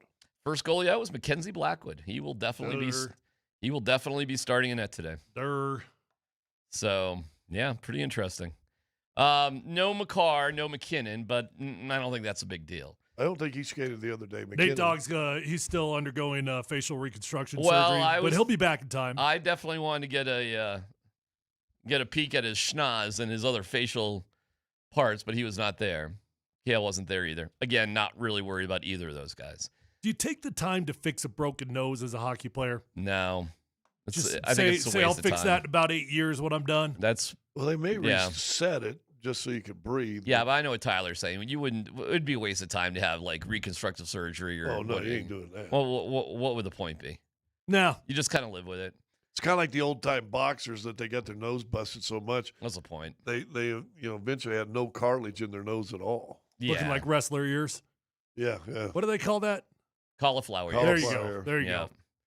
Yeah, that's when you want to square up with somebody in a bar or something, and you look at their ear, and it's like that. Walk away from that one. You apologize and walk away. Yeah, I don't think these hockey guys bother with teeth or noses until you're EJ, and then you got. Then you look beautiful. Then you get beautiful teeth. You get the brand new, $1,500 suits every game. The fake spray tan that you go through. You go total Ric He Flair. does look good, don't he? Though. Oh, EJ looks spectacular. A little bit too much on the spray tan. You got to dial that down just a notch, bud. Hey, not according to my wife. According to my wife, EJ he's it. As much of a crush as she has on Cale McCarron and stuff, like it's EJ that she wants to get on a rowboat. Well, how about between EJ and Bednar? It's EJ. Ooh. Yeah. Just because he let his hair go a little wild? I think she's had enough of old guys. It's all relative. Yeah. But, I mean, he's only in his 40s. No, right. He isn't going over to revitalize. No, I gotcha. No need. Bezzy was all quiet, and he's all, buttoned up and tight-lipped, and he was more forthcoming with things with the morning show, and we'll get to some of the things that he said with Moser, Lombardi, and Kane a little bit later on. But how you guys feeling about Blackwood? How do you guys feel about that call? Well, the good news now is you no longer have to have you don't need a declarative guy. We thought we needed a declarative guy when the playoffs began. That was the conversation, right? Like are they just going to announce that Wedgie's the guy, or are we going to move forward? Is he going to get every game? We were having that conversation, and then it felt like there was a declarative guy. There no longer has to be that need. So how do I feel? I feel like if I were Bednar, I would continue to just ride with the hot hand as long as I can every single time, and then make a decision when I got to make a decision. It appears I think that's exactly the way it's going to go. Not for a single second, though, do I think that Blackwood is riding this sucker out. Oh, I don't think for 1 second he's the guy the rest of the way. I completely agree. I mean, one thing Bednar said was, well, we're sticking to what we did in the regular season. Meaning if one guy's playing well, he plays. If not, we'll throw in the other guy. We'll see how that goes, and we're not going to be afraid to go back and forth. I heard Brett and Vic talk about today, and Brett said, listen, this isn't the norm, but Vic pointed out, but that is the Avalanche norm. It may not be hockey norm, but it's kind of what the Avalanche have turned into, is what they've done, and they're still going to ride with it. Listen, Blackwood was good enough. Here's the biggest question, and I hope it happens. They win tonight. Then you start going, you're paying attention to Vegas and who are they playing? San Jose? Anaheim. And you go, okay, who starts game one of that? Right? I think it will be literally whoever plays. Like, all right, we'll just go through that hypothetical. Crazy to think the Avs have not won a playoff series at home in 18 years. That is wild to think that has not happened. What could happen tonight has not happened in 18 years, finishing off a series at Ball Arena. Anyway, if they do finish off the series tonight and Blackwood plays well, I have no idea why Blackwood would not start in the next series in the Western Conference Final. Sure. No clue why he wouldn't. Yeah, just ride the hot hand as long as it stays hot. And if he stinks tonight, for whatever reason, Wedgwood will probably start game 5. I would say so. Or game 6, yeah. And here's what's tricky. What if they win like 6-4? And Blackwood doesn't really play all that great, but they win anyway. Now what do you do? And it would not surprise me if they go back to Wedgwood in that particular case. One thing Bednar has said is that it's not just the physical toll of the season and the playoffs, it's the mental toll as well. And perhaps, and he said on the morning show today, yes, analytics is part of what we look at, but it's like 1/5 of the things that we look at compared to everything else. So there must have been for Wedgwood some element of, I don't know, some mechanical issues, probably some, I'm not going to say mental issues, but the wear and tear psychologically of being in that spot. And they do have a choice. Like, not many teams have a choice. And I do believe that the Timberwolves, the Wild will just go back to Volstead. I think they ride with him the rest of the way. Yep. And that's that. By the way, John Hines, their coach, said they're going to be missing another one of their players due to injury, but he wouldn't say who it was. There's some thoughts it'd be Bogosian, but they had a optional skate as well as the Avs, so it's kind of hard to completely judge who's that's going to be. But they don't have Eriksson Ek, and they don't have Brodin. Well, they've not had the whole series. And yes, and they're going to be missing somebody else. So tonight's the night. Let's wrap it up, man. Let's get done. 18 years since Avalanche. Isn't that crazy? Yeah, it is. 18 years. At the end of a series, you shake hands. So what people are saying is it's been 18 years since we've seen teams shake hands at Ball Arena. Well, and sometimes some of that has to do with you swept a team. So, I mean, sure, LA, yeah, absolutely. L.A., Edmonton, Nashville, sure. Yeah. I mean, you can win a Stanley Cup and not wrap a series up at home, Right. as they did in Tampa, and you beat St. Louis, Darren Helm. So would the last time be when Bork and Sacking them won Game 7 here? Well, 18 years ago. So what do we got there? 2008. So whoever that was, and Dan, help. But whoever that was in 2008. Wow, that's amazing. It's crazy, right? Can I ask a dumb question? Sure. Should the Avs consider giving some rest to anybody? No. No? Mm-mm. No, Because you need. win tonight, you're probably No gonna need. have at least 3 to 4 days anyway. Zero need. What if Nate Dogg's vision is slightly impaired? Oh, well, if you're hurt. No. But I don't even mean like hockey hurt is not the same as normal hurt. I just mean like, what if Nate, his vision is 80% right now, and of course he's going to play. Should we consider letting him have a night off to heal? I know what you're saying logically, but in hockey parlance, that's like the most ridiculous thing of all time. Like, the answer is just no. Nate would have to be blind. 80%. It'd have to be like, I don't know. It'd have to be like, you'll never see again if you play hockey or something. God, why am I drawing a blank on our goalie that lost his vision in the playoffs a couple years ago? Darcy Kemper. Kemper. Yeah. Oh, he could see. He was seeing like two. He was like, seeing multiple things at the same time. Just pick out the middle one.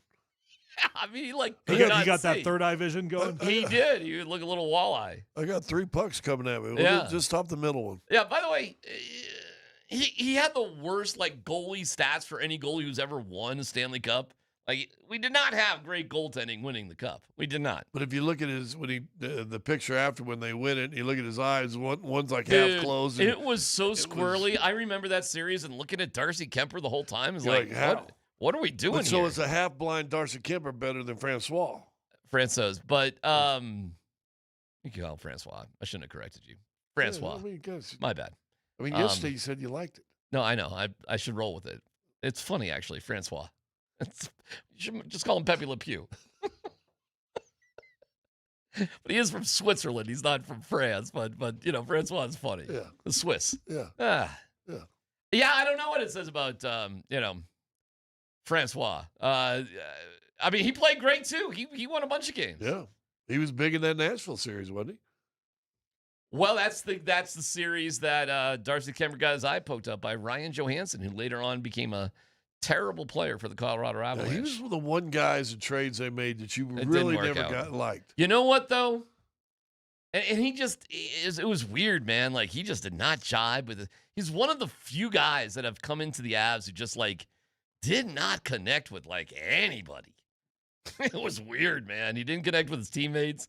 He didn't connect with what they were doing on the ice. It was he wasn't in great shape. It was weird. He was maybe one of the odd. Georgie was another one. We didn't seem friendly with anybody on the team. Georgie was he was an independent entity operating on the Avalanche. He just seemed out of it, and yeah, man, he ended up in the KHL over there in Russia playing. After bouncing around, he failed with the Sharks and a couple of other teams, and just says, I might as well just go play in Russia. Yeah, man, Georgie didn't connect either. Justus Annunen was okay, but he was a young guy and really struggled with the language, so he kind of didn't connect with anybody. I mean, it was weird. So to get two great guys like Wedgwood and Blackwood after sort of struggling, not only in the net, but sort of the chemistry off the net, too. Right. It was a cool moment just walking out of the arena today, and there's Cadre hanging out with Blackwood, and they got their little bag lunch that they have, and they're walking off like, buddies.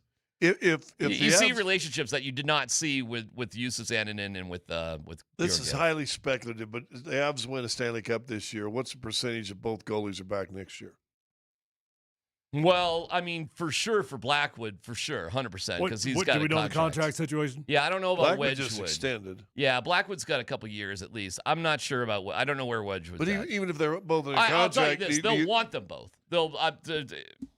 I don't know, but yeah, well, they're not going to be ready to declare one of them, unless Blackwood rides the rest of the way as a hot hand. Wedgwood signed through next season. Wedgwood is okay, and then so they're both 100%. Yeah, but there's zero chance they won't want these guys. If they're both back. as good as they are now, and they still are, would that not be a way to bring in a Hall also? Oh, I wouldn't touch these guys. Are you kidding me? Really? You consider trading one of these dudes? Well, you win a cup. I'm just saying, all of a sudden you got a guy that you could bring a one or two liner guy and a high draft pick back. Would you not think about it? I would not think about that. No.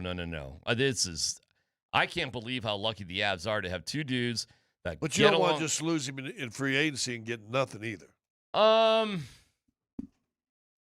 Well, that would only be Wedgwood, and he'll be 35 going into free agency. Yeah, I guess I really wouldn't mind that. So if he's going 35, and you don't have a younger guy in the pipeline that you want to see develop, but they do have a younger guy. You could get a first or second line player and a draft pick. You wouldn't think about it and you won the cup this year. Well, they got that young Russian kid who just played. Nabokov. We may see Nabokov here in a week or so. So that's what I'm saying. If I win a cup, I'm thinking like the Denver Broncos. Bring it all on back. Let's go. I'm thinking. Oh, I would have no problem if you just lose Wedgwood at the end of next year. It's just not that big of a deal. Yeah. I don't think if you win a cup and he plays well during the thing, he's only got 1 year. He'll be 36 next year. And you think you could get a first or second line player and a draft pick? I mean, is that not getting something for him? Why is that the hottest? And you've got, as you said, a young kid that's in the pipeline they really like. Now bring him up and get him juiced under. I told you it was highly speculative way down the road. How important is team chemistry? How important is the room? How important is that to any team?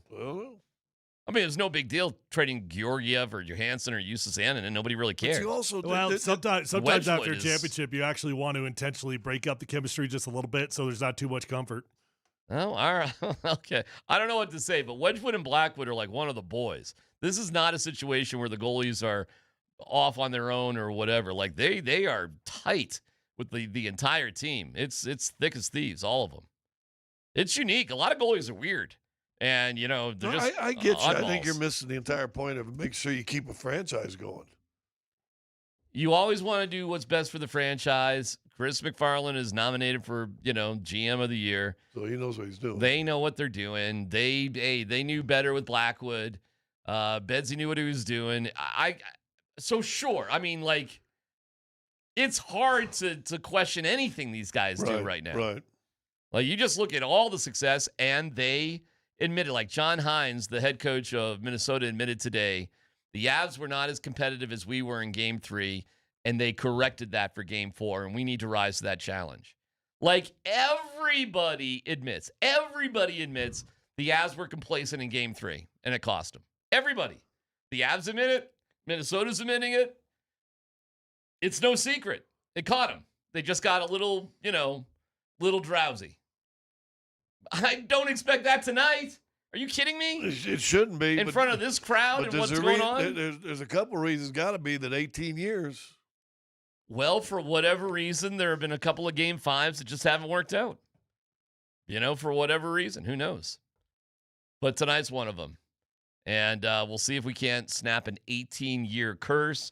We're excited for it. Tune in to hear Nate and Andy live from Ballpoint inside of Ball Arena. Is powered by the Dan Kaplis Law Firm, a serious firm for serious cases. They'll have all the breaking news, guests previewing the game, and more. Kreckman and Lindahl live from Ball Arena starting at 3 o'clock. It's PhD on 92.5.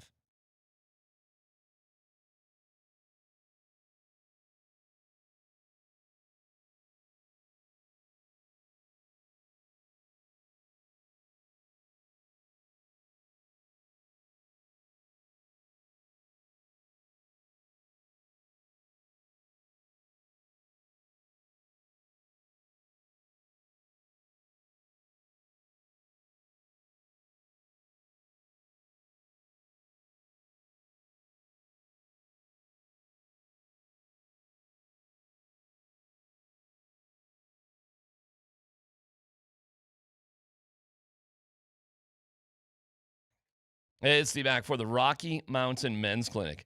Performance matters and intimate moments don't let ED get in the way. The truth is, most men don't have to live with it anymore. And if you've been dealing with this, well, thousands and thousands of men over the past decade or so have been taking the right actions with the Rocky Mountain Men's Clinic as they deliver advanced medical science and proven therapies to treat ED. Rocky Mountain Men's Clinic uses advanced medical science to empower male performance with therapies that go far beyond pills. So call today and find out what they can offer you. The initial visit's only $99. You get a consult with a Colorado licensed medical provider, a TNPSA test. If advised, a test dose. If it doesn't work in the office, your visit is free. 5 locations up and down I-25 to serve you. Fort Collins, North Denver, Central Denver, Castle Rock, and Colorado Springs. So hit them up today. 720-440-7900. RockyMountainMen'sClinic.com.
I mean, it's a pressure you embrace. I don't think it's anything out of the ordinary. I think we're pretty comfortable in those pressured situations, and obviously a great team. They they're not going to go away easy, so we understand that, and we know exactly what we're going to do.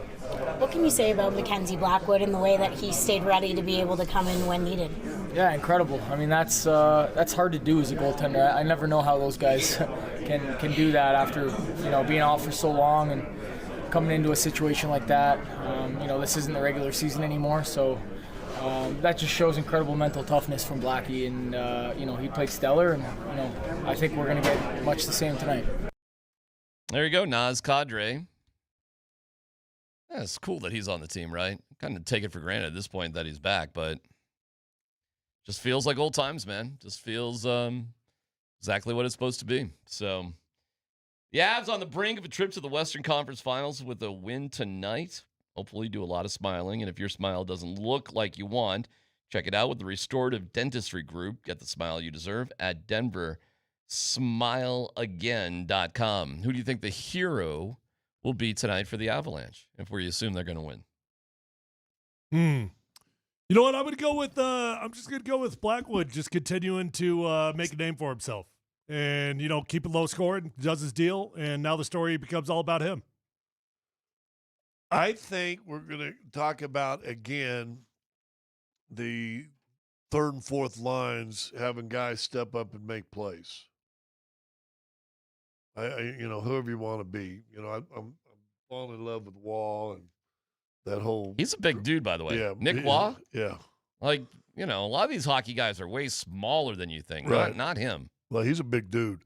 I was at the skate there with Raj and Coach are there. That's a really cool spot where they broadcast from, by the way. It's in the penalty box. It's right at the scorer's table in the penalty box. It's crazy. That Michael McCarron guy, okay, all right, he's big. Might be a big Karen and, be a crybaby, and all the memes are going around with he ain't him. little. Oh, my God. Like, he's a large human being, period. So I'm like, good for Josh Manson, man. Like, isn't it great you got a guy like Josh Manson you do have a guy on your team that is willing to take on the biggest guys on their team? No, and every team, it doesn't matter the sport, we've talked about it a million times, but every team's got to have the guy that walks the line. And every team's got to have that guy that's not afraid of getting a little bit dirty, that's not afraid of taking a fine, that's not afraid of, even getting suspended from a game. Now, he's never been suspended from a game. Karen has, by the way. Yes. But yeah, you need that, and that's who he is for the Avs. Yeah, man. Like Val Nichushkin's a big guy, but he's not doing anything. Mikko, you think Mikko was a tough dude? No. He's like fake tough, like he's dirty tough, that sort of thing. Manson's sick, man. I'm really such a big fan of Josh Manson. It's crazy. And he was asked about it today. I don't know if there's a bunch of pressure. I mean, I think we've put ourselves in a position where the pressure's on them, but at the same time, you want to close it out as quickly as you can. I mean, that's always the goal, right? So I think you're coming into game one with pressure. But I think, like we said, the goal is to close it out as quickly as you can. I think there's pressure throughout the whole playoffs, so nothing different now. Do you guys like the fact there really aren't fighters anymore in the NHL? There's just guys who are willing to fight, but they're not fighters. Do you like that? Well, Scott Parker probably is upset somewhere. The Rob Ray, Ty Domi, Scott Parker. You could Bob go. Probert. Do you know Scott Parker? He told me, I was over at his house one day, and he was telling me in the off season he would literally wrap chains around his fist, and he would go punch trees, just toughen up the knuckles, toughen up the fingers. Wrap chains around his fist and punch trees. That is a scientific So do approach. I miss that? Yeah, a little bit. Do you? Yeah. I miss those psychos. Because that does not exist in the NHL anymore. That is not part of the sport. But it'd be interesting to see. I'm sure Manson's got a little psycho somewhere in him too, though. Oh, sure. He's got a little bit of it, but it's not the same. But that's all right. I mean, is the game better? I don't know. Whatever. It is what it is. But you still got to have those guys that are willing to cross the line. Before Bob Probert was doing all of his cocaine and getting busted at the Canadian border and all that crazy stuff he did, cool. You would almost at times turn in, and especially when it was the Red Wings, you watched the Red Wings just because you knew Probert was going to beat somebody up. I think you watched a lot of hockey because you were waiting for the fight. Yeah. And a lot of times those guys who would fight would be good buddies during the season and maybe even better buddies once the season ended in retirement because they were part of a crew. So that's what I didn't like, that the fights were not organic, that it was just like, okay, here we go. And I was friends with Rob Ray when I was in Buffalo, but if Ty Domi and Rob Ray were both on the ice, you were going to be a fight. Yeah, and you knew it was kind of phony because you knew they kind of liked each other, which was true. Yeah. Whereas you have some bad blood going on here with the Avs and the Wild. You know that, right? Like those Foligno brothers and Manson and these guys do not like each other. Yeah, but that's not phony. They really don't like each other. It's not, but then again, when you see the handshake line, they'll still be like palling each other up. Sure, because that's the ethos of hockey as well. I mean, that's the culture of the sport. Yeah, but if you got to fight a dude and the dude butt into you, I mean, you really want to shake that dude's hand? That's something to look for tonight, isn't it? Or are you going to say something to him when you go by him? I'm surprised. Let's hope we get that moment tonight. If it's all legit, that there aren't fights in the handshake line. I am dying to see the handshake between McCarron and between Hansen. Do we have an example of that? Has that ever happened? That's actually shocking. I've seen it in a basketball, like at AAU or lower college level. They're going to shake hands after the game at half court, and this guy just hauls off and just cold cocks a dude. I don't recall ever seeing a fight during a handshake line, but dudes have certainly not shaken hands as they've gone past each other in handshake lines. I mean, that's happened. It doesn't happen a ton, but it definitely has happened. Yeah. And I don't know what Manson and McCarron would do. That's the moment to look for tonight. See what happens. And you got to believe that TNT's smart enough that they're going to keep a camera on that to catch something.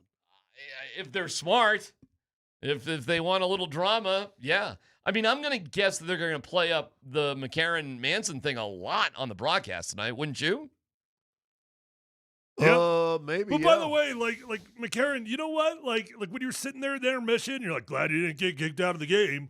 What do you do about it, buddy? Nothing. So like if you're in Minnesota and you're talking about the good old fashioned butt ending, what are you talking about? Are you talking about the fact that Manson did it, or are you talking about the fact that your guy didn't do anything about it and he had the rest of the game to make a statement? Nothing. And I'd be talking about our guy in a disappointing way. I wouldn't be talking about Manson. I'd be talking about our guy. By the way, there's not a bigger guy on Minnesota than McCarron. It's not like he can look at the next biggest guy. You are the biggest guy. So either you're going to do something or I guess nobody's going to do anything. How does he compare with the Filipino brothers? He's bigger, the Filipino. Should I just let you go on stuff? I'll just let you go. As long as I know what you're talking about. Can I say something? As long as I tickle you? Yeah. You think I'm going to stop? No. You should keep going. He's the biggest guy. He would be the biggest guy on the Avs. He's one of the biggest guys in the NHL. Period. So the Foligno brothers are sizable. They're no shrinking violets. They're probably the same size as Manson, something like that. So not small. Kulak is not small. Nick Waugh is big. Giant too, yeah. Yeah, I mean, and then you got guys like scrappy dudes, like, Parker Kelly's a scrappy dude who can score some goals. Logan O'Connor's a scrappy dude. Not the biggest dude, but he'll mix it up. Gabe Landeskog will mix it up with you. I mean, the Avs are loaded with guys like that. There are no shrinking violets on the Colorado Avalanche. Parker Kelly. Even the little guys making fun of the other day only got 7 minutes. But what did he say? He had 3 blocks, 2 hits. Yeah, and he's the smallest guy on the ice by far. By far. Yeah, and he's got 2 hits and 3 blocks. I was next to him today, and it's just like, he's tiny, isn't he? How are you doing this as a defenseman? Like, how are you doing? And he is small, man, and he is not thick like Gerard. Gerard was like thick, yeah. No, he's just, and he's a defenseman. I don't know. He must be a freaking unbelievable skater, puck handler, all that sort of stuff. But good for him, man. I mean, that's amazing. I don't think Malinsky's going to go tonight. I mean, I would be shocked if he does. Usually guys, when they've missed a game and they're coming back, usually they would be on the ice. I mean, I guess crazier things could happen. He might be rehabbing somewhere else. I don't know. It's nothing official, but neither Malinsky nor Lehkonen was out on the morning skate. And typically they're out there, even if it's an optional situation before they play. Not 100%, though, because don't forget, Malinsky and Lehkonen were on the ice for morning skate, and then they got scratched later that game before Game 4. And I think now you're playing games, mind games, whatever. So there could be that. And it was interesting that Hines today said, yeah, there's another one of their guys who's, for injury reasons, won't be there. A lot of people think it's going to be Bogosian, but who knows? Parker Kelly was asked if Josh Manson is a dirty player. I mean, I don't think so. I asked him, and I don't think he's been suspended in 13 years, I think he said. So, yeah, we're not thinking too much about that. Josh is, he plays hard. and we'd love to have him on our team. So we're not reading too much into that. It's kind of, like I said, 12-01 hit. People are forgetting about it. You move on, and we're not letting that get inside the stream. I asked him, hey, are you a dirty player? You asked him that? That's what Parker Kelly said. He said, I asked Josh. And? Well, I guess not. He's never been suspended before. Yeah. I mean, he's been. I will say this: if a guy's called dirty and he's 3 years in the league and he's never been suspended, you're like, well, okay, possible. But if you got 13 years in, and McCarron's calling him a dirty player, you would have gotten He something. must have some reputation like that, though. Like first off, I do think like that wasn't cool. Like trying to bring PK Subban into it. Like right, buddy. Like he's dirty, But he did say that pretty declaratively, like it is a well-known subject within the NHL. Well, maybe it is. I don't know. Right? Can you get labeled a dirty player without getting suspended? Sure. Yeah, of course. Not Oof, if you for played, that long a time. Not if you played 13 years. You played 13 years, you're getting, or in the NFL. I don't know if guys get suspended as much, but maybe Manson's just a smart dirty player. Maybe. I mean, Adama Sue, dirty player. Dirty player, yeah, would step on guys' chests. Did he get suspended? Yes, of course. Yeah. Yes. I mean, what's the difference between dirty Draymond, and tough? Yeah. Draymond Green's been suspended a million times. Bill Laimbeer suspended. Dirty. I saw the Netflix roast of Kevin Hart last night. They had Draymond in there in the panel. He's been fined $4 million over the course of his career. Oh, my Lord. Yeah, so stupid and dirty. Yeah. Yeah. We have an ethical dilemma in sports that raised its head during the Rockies game. So it's not a Rockies update as much as it's a sports ethical dilemma. Details next.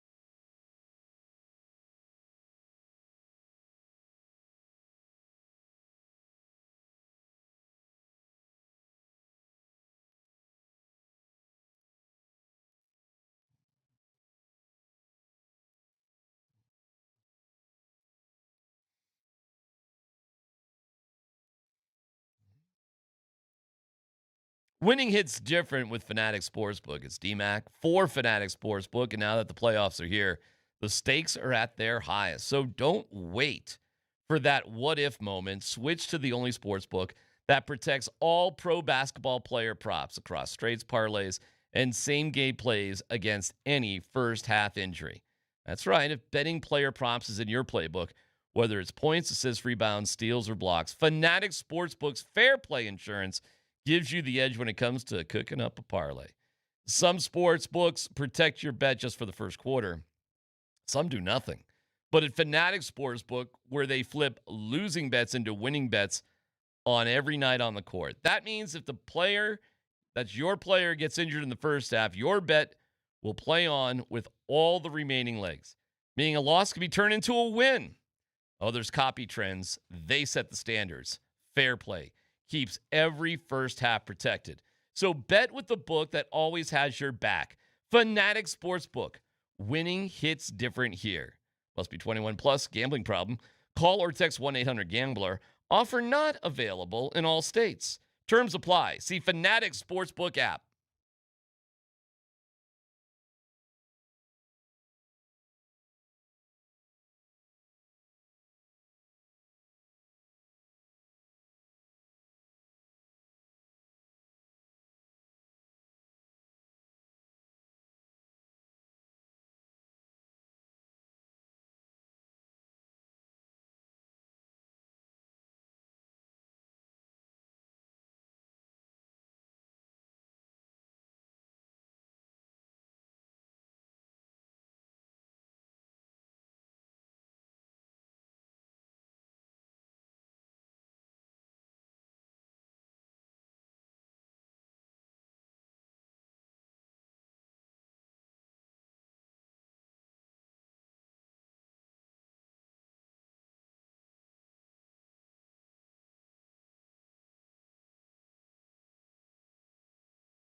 Yeah, probably so.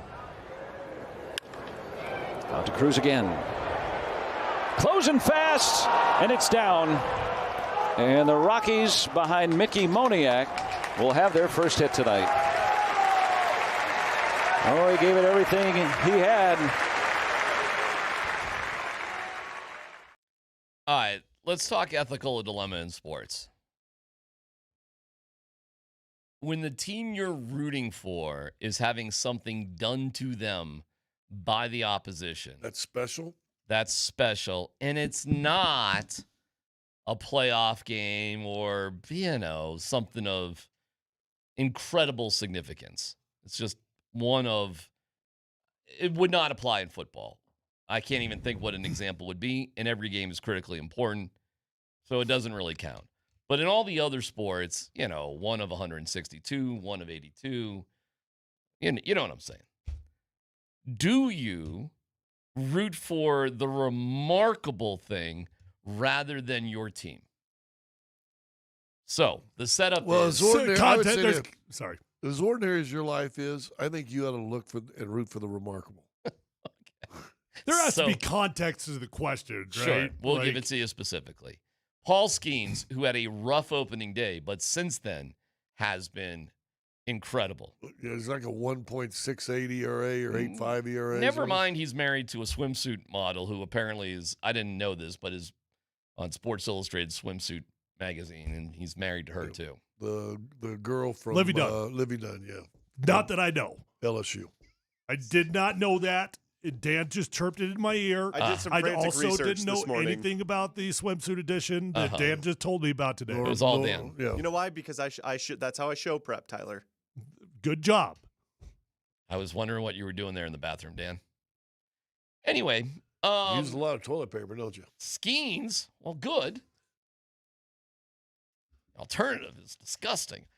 Skeens strikes out the first 6 Rockies.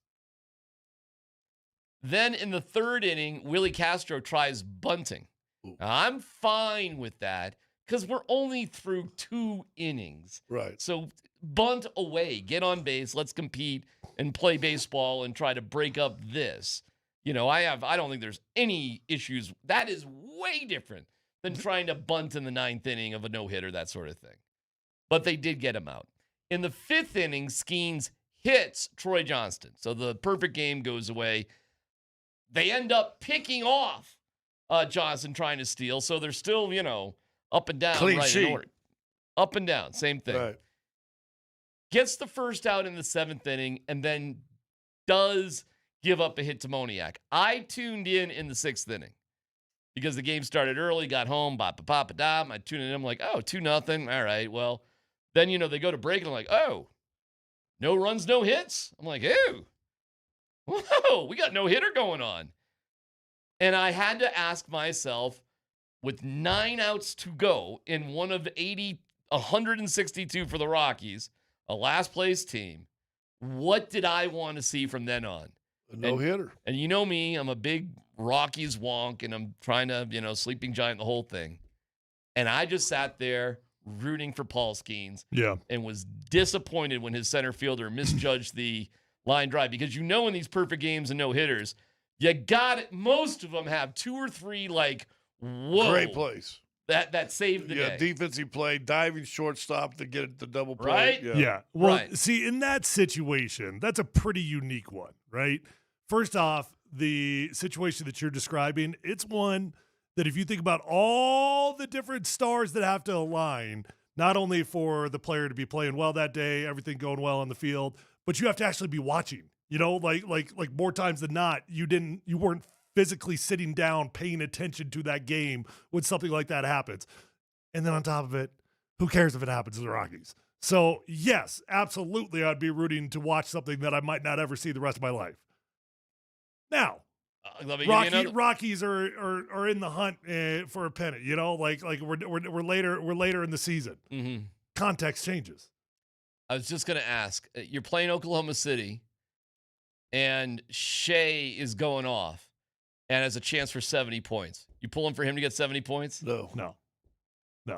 And I'll go back because to, I got more pride in the Nuggets. Okay, I'll Connor. go back to that you're beating Oklahoma City a bunch of years ago, and if Russell Westbrook gets X number of points, then he'll average triple-double for the year. You're winning, no big deal. All of a sudden, he starts going off. Everybody's kind of cheering for him. And the crowd, even though it's a game in Denver, starts cheering for him. All of a sudden, that lead went tick, tick, tick, tick, boom. He gets the record. And guess what? You lost a game that was vitally important. You're up by 1 run. Shohei Ohtani with runners on second and third can hit for the cycle if he gets a double. You rooting for Shohei Ohtani? What's the score? You're up by 1. There's runners on second and third. It's the 8th inning. No. He's already had a good night. But you can see he's already 3 for 3. Do you know how rare cycles are? Yeah. I mean, cycles are less common than no-hitters. You're not pulling for Shohei right there? No. Okay. Hitting to me is so different. Wait a second. Why are we rooting for Skeens then? What's the difference? Because we like Livy Dunn. Exactly. Hold on a second. So you're saying the historical... I don't know, because you know what? The pitching thing is kind of like the movie with Kevin Costner where he's throwing a no-hitter and you're going through his life while he's pitching no-hitter. There's a romance about the no-hitter. There's no romance about the cycle. It's 2007. It's late September. Ubaldo Jimenez against Atlanta. Okay. And the guy for Atlanta, whoever it might be, has a no-hitter. The score's only 1-0 going into the 9th inning. What are you rooting for? 2007. When the Rockies went to the World Series. What are you rooting for? Well, then the Rockies are actually good. Exactly. So Yes. it's worth rooting for them. Exactly. That's the content. Like, this one's a no-brainer. Who cares what's happening to the Rockies right now? They've lost, what, 9 of 10? 10 of 11? They haven't been good of late. Yeah. Were you feeling a moral dilemma on it or something? No, I was rooting for Skeens. I was rooting for the no-hitter. I had no moral Have you ever dilemma. witnessed one in your life? Like watched it? Yes. Yeah, okay. Sure. I mean, because they tune into baseball broadcasts when no-hitter alerts happen.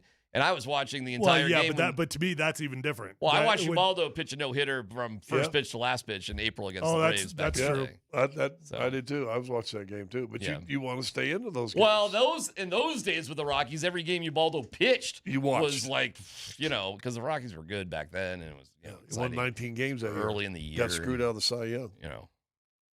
He had a bad second half of the season, but still won 19 games. He did.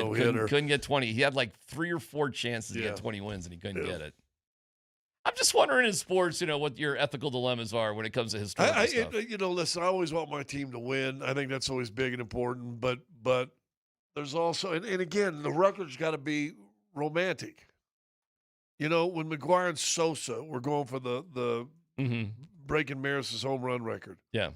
That was like a bromance moment, a romantic moment for baseball. It might have been the greatest summer for baseball ever. And I became a Cardinals and Cubs fans who were the 2 biggest rivals. I mean, 2 of the biggest rivals in Major League Baseball. Does it take away that they were cheating the whole time?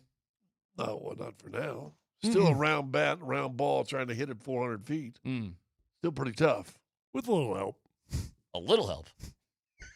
You got juiced. Just because you got stronger doesn't mean you can hit the ball. It helps. No, it doesn't. It means when you hit it, it might go a little further. Dude, do you know there was a year where Todd Helton hit 49 home runs and was like 11th in terms of home runs on the year, hitting 49? Yeah. That's always been. And you know what? Baseball was really fun then. Sure. Baseball was really, really cool. It was always the weirdest thing about Helton because he hit those 49 home runs, I believe, in his 3rd year when he was at the peak of his powers. But it was also at the peak of the steroid era. So when it came to Helton, was he with everybody else, or was he just really, really good?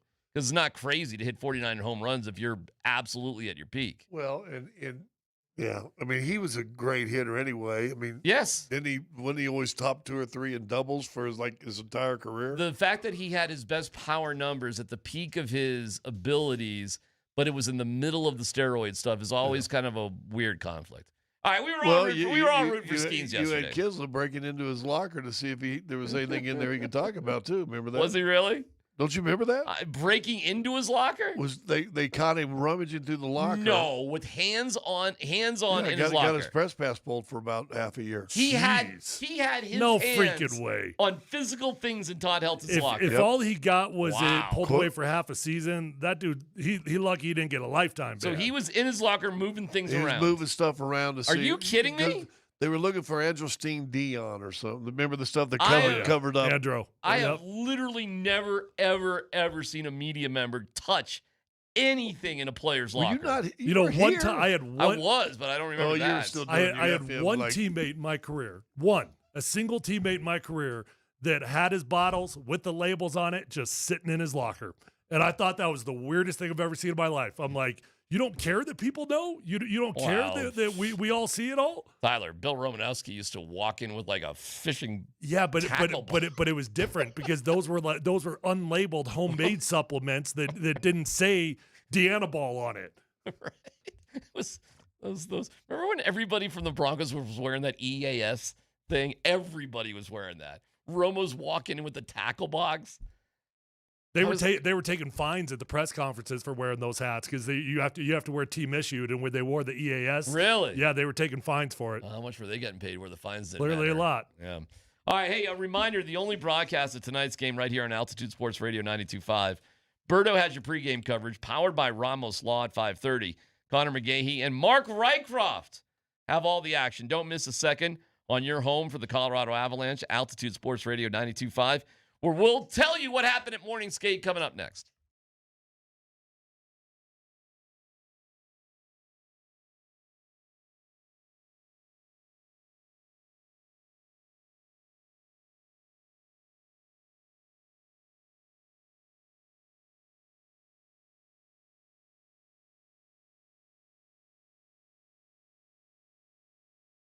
Hey, if you are in the market for a new or pre-owned vehicle, do yourself a favor. Go to the best dealership in Colorado. It's Phil Longford. They've got the best prices, the best customer service, and the best inventory.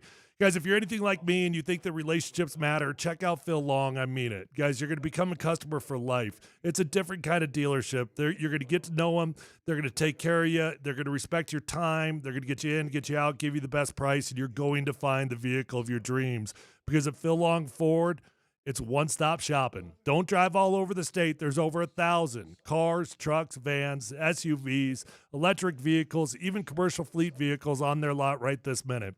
So whether you're looking for a new vehicle or pre-owned vehicle, the vehicle of your dreams is already at Phil Long Ford. They've already got the best prices at Phil Long Ford.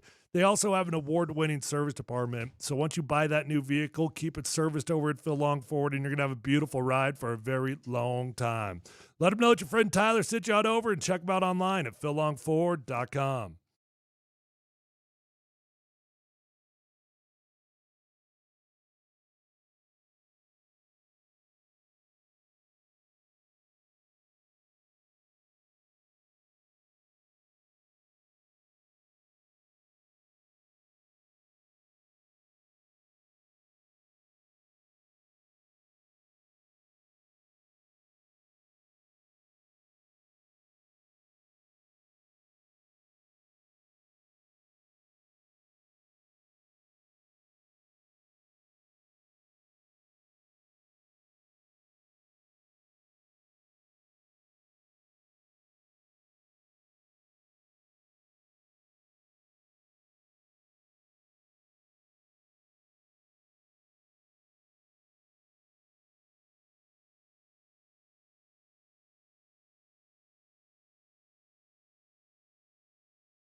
Well, I think it's just when we have a really good team, we have lots of guys that play hard for each other, and it's usually when we take the lessons out of the game, and there was lots to take last game, and usually we come back totally committed to how we need to play to a man, and that's why we've been able to be a really good team this year and have responded regular season, playoffs, no matter what the circumstances have been. That's been the recipe for us, and we're expecting it to be no different tonight. Got to admit, I kind of like John Hines, the coach of Minnesota. Like, how dare you? He's a pretty calming presence. Doesn't get overly excited one way or the other. Not like too bombastic, and I don't know.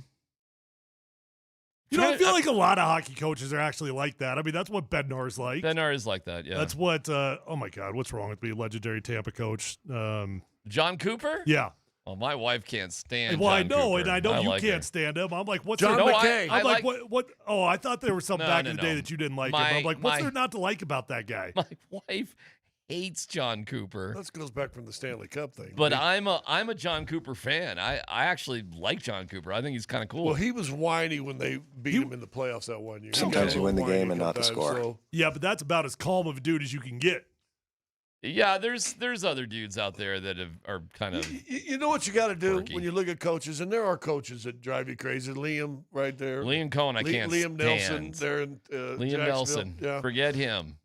He's looking for revenge. Yeah, I'm not so great on Chris Finch. Finch these Finch. But here's when you want to look at coaches and Cooper, and you say some people don't like John Cooper, right? If they got fired, how fast would they have a job? Yeah, John Cooper. Yeah, I mean, so you can look at certain guys who I hate that guy. How quick would he have a job if he became? Who I was a fan of, and he seems to just be out there is Tom Thibodeau. I was a big Tom Thibodeau fan, and he got blown out, and I don't quite get why he hasn't got another shot. Am I wrong on him? Am I missing something there? Great coach. In fact, if we talked about it with Adam, and if you were talking about having to have a guy that had former head coaching experience and that you want to put on the bench with you, and he doesn't have a job anywhere. I would love to see Tom Thibodeau part of the Nuggets. Yeah, that'd be cool. And I like Tom too a lot. I've known him. When I first kind of met him, he was Doc's assistant in Boston during that run where they end up winning a championship. He's an assistant coach with Doc back there, and then got the job. And so I'd always try to go to his presser. And he'd always say hello. He'd always just talk to him. Then I saw him out in Vegas and went one time to the Summer League. He just stopped and talked to me, which is kind of cool for us in this industry because all the coaches and stuff are there. Talked to Dale Harris, which I haven't talked to in a long time. Got to spend 10 or 15 minutes with Dale Harris. He was out there, and he's not even coaching anywhere now. But I sat with Tom for like 20, 25 minutes watching a game and just talking. And that's when I really got to know him. I said, man, what a kind of neat guy. But here's his MO. He's a hard ass. And the NBA has turned soft. And I'm not trying to say this in a derogatory way. I'm just saying it because of a limited vocabulary. But the league has gone soft on hard coaches. They don't want Michael Malone was not going to get another job in the NBA for a few years because he's a Tom Thibodeau. He's a hard ass, and that was But Scott, like the Michael Malone one still surprises me because you're talking about guys that you would think based off of resume would get hired like that. Malone's resume was fantastic. It couldn't get any better than it was. I know. Every time he took a bad franchise, New York was a bad franchise. But you said that almost like it was common sense that like, oh, it's going to take some time before these guys get hired. I'm like, that didn't seem like common sense to me. I thought Malone was going to be handpicking his next destination. But again, and I'm just telling you from the end, and this is also coming from some people in the league office in New York who said the same thing. He was known as a hard ass. He was not cooperative with people, and he was his way or the highway. And those guys are slowly getting pushed out. It's more of a players' league. That's the way it goes. And I think that was Tom. But if you look at Tom, listen, the New York Knicks were a mess until Thibodeau showed up. Chicago was a mess. He took over and had them going pretty good too. So he's a hard coaching. I don't know. You don't think the Nuggets need a bit of a stronger hand somewhere on their coaching staff?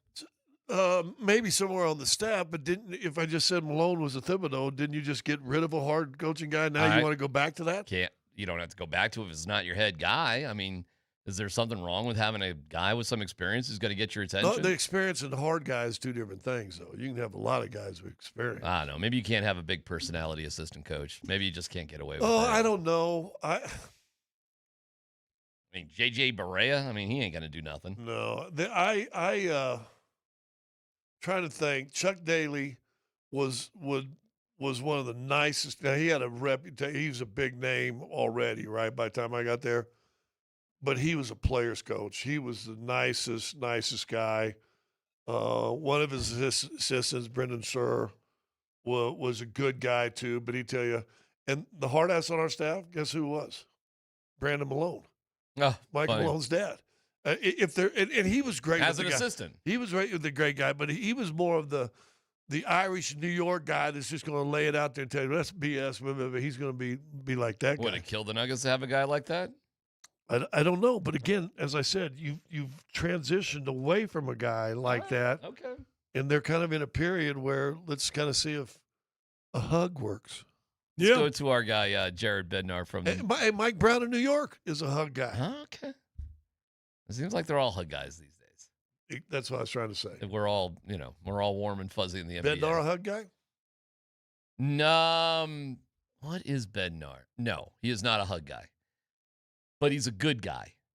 And he has respect, but he's not a hug guy. No. See, I think that's David Adelman, though.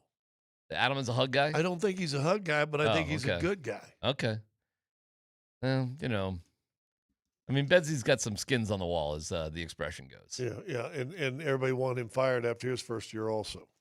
Well, he survived it. Yeah, I hope if Adelman can have the same amount of success as Bednar, we're all for it. Yep. We're all for a 10-year guy who wins championships. Well, like it or not, and I'm sure there's people that feel both ways on it. Like it or not, one thing about this ownership group, they've got patience to see their guys through, and they don't make rush decisions. Well, I'm sure. I mean, Adelman's safe. We'll see if he makes any changes on his staff. You got time to do that if you want. You're trying to get ready for the draft right now. And you got to think about trades and all that sort of stuff right now, too, before the draft happens. But the draft is right around the corner. What are we watching here? Are we watching this NBA? This is the NBA. It used to be called something. Now they're trying to copy the NFL and call it the Combine. It's a Combine thing. It's an NBA Combine top thing. They're playing games of the Combine. The difference, though, scrimmages, is you've got like the top 10, 15 guys that are going to be drafted are actually there, which is weird. Okay. All right, let me get to some Bedsy here. Our guy, Jeff Legwold, will join us. There is some Broncos news today.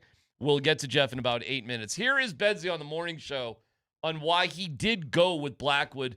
And from all accounts today, from what we've seen, it will be Mackenzie Blackwood in the net tonight for the Avs. We started Blackwood last game because, Wedge has played a lot of hockey. He's done a great job. I think if you look at, say, game 1 of the series and game 3 of the series, we've seen him play better, right? So is fatigue a factor there? Because it's not just the fatigue of playing, it's the mental fatigue of, like, having to be ready and at your best and sharp every night. And, Wedge is not necessarily used to playing every game over a 2-month stretch. It's partly why, I said before the playoffs that we'd probably use both guys. It's what we've done all year. It's what we feel comfortable with. We have 2 capable guys in there that have given us a great chance to win on a nightly basis. And to move away from that, I know it goes against conventional thinking, but it's like it's kind of the way we've operated, So we were going to play the hot goalie and play him until he stumbles a little bit and then go to the other guy. And in game 3, when we put Blackwood in, I thought he was sharp. He got the bad bounce where he makes a save and it goes off Faber's pants and in the net, and then he closed it down the rest of the night and looked great. And his practices have looked the same. So I felt good going to him, and he went in and did an excellent job and got us a big win. And now we'll make a decision for tonight. Well, and the decision has been made. It looks like it is. Well, but you just got to take his words. You go, guy that was hot. He came in, played good the other night. So they're going to roll with the guy until there's a stumble. Until there's a reason not to. Then you got until there's a reason not to. I mean, in a lot of ways, it got That's so simplified. funny. It felt like such a huge decision to move on from Wedgwood, and it probably was a huge decision. But now nothing feels huge. Now it all feels fluid. It all feels natural. It's easy. You're not letting the team down. There's no statements being made. We're just playing a hot hand. Here's what's so unique. Because you've done this all year, you are not theoretically ruining either guy if you're taking him out and putting the other guy in. It is literally what you've done all year. So there's the whole thing, like, oh, you I can't do take wonder him. if that's true for Wedgwood, though. I do. I know that's what they did all year, DMac, but you can't tell me that Wedgwood didn't think this is my net. You think his heart's broken a little bit? I do. Yeah. But if you believe Bednar, and they've been talking about it, and he said even before the end of the season, I sat down with both guys. We talked about here's what we're going to do. Here's our strategy. But it's one thing to say that, but then the actual real life evidence was you gave me 7 straight games. Well, and the 7 straight games made me think something different. 7 straight games in the last 3, you're averaging 4 games against per game. Okay, that's fine. That's fine. But I'm just talking about the psychological aspect of it. That felt like my net. That felt like I was now the guy. Well, and so no matter what you were saying, the evidence said that you gave me 7 straight games. And so the letdown to me, I do think it's inevitable, and I don't think it's going to feel the exact same way as it did in the regular season. We are in kind of uncharted waters with all of this. This is so uncommon. I really cannot recall. But it's their common. This year it is, but in the history of hockey, this is really rare. It's really rare. Vic asked a good question this morning. I want to play this for you too. He did ask Bednar about analytics. Like, how much does that go into it? Yeah, some. Like it's there's a lot of feel to it. Conversations with both those guys. Analytics, like the numbers and how they've done recently, how they've done against Minnesota. Their history, especially in the short term, is important. But it's just one piece of, probably 5 or 6 things that we'll look at and talk about before we make the decision. The crazy thing is what went into the decision in the first place and what will go into the decision to replace Blackwood with Wedgwood moving forward. And this is where we get really weird. I think you go back to Bednar's last answer. Until there's a little slippage with Blackwood, then you come back. All right, then theoretically, how are these guys not looking over their shoulder and playing with isn't that a test of their confidence? It depends if you're a glass half full or glass half empty. I'll tell you this, if you're a guy that believes in yourself, you ain't got no problem. When in 22, when Kemper got hurt and Francouz was filling in, Bednar never wavered about playing Darcy Kemper once he was healthy enough to play. Right. Never. He never said, I don't think Francouz lost a game that he played. And at no point did he ever say. I remember being at those games in the playoffs, and the whole crowd is chanting, Frankie, Frankie. You know, like the crowd felt like they were behind him. And listen, Dan can look it up, but it felt like he won at least 3 games, and I thought 1 or 2 were a clean sheet. But at no point did Bedsy ever say. But they hadn't done that all year either, though. No, Francois came in when there needed to be a little rest. I'm telling you guys, we're in uncharted territories with this how they're handling the goaltending. But nobody's complaining. It's just incredibly unique. And tonight, Blackwood, your time to shine and do something at Ball Arena that hasn't happened in 18 years. And that's win a playoff series for the Avalanche, which is crazy. It's unique, but guess what?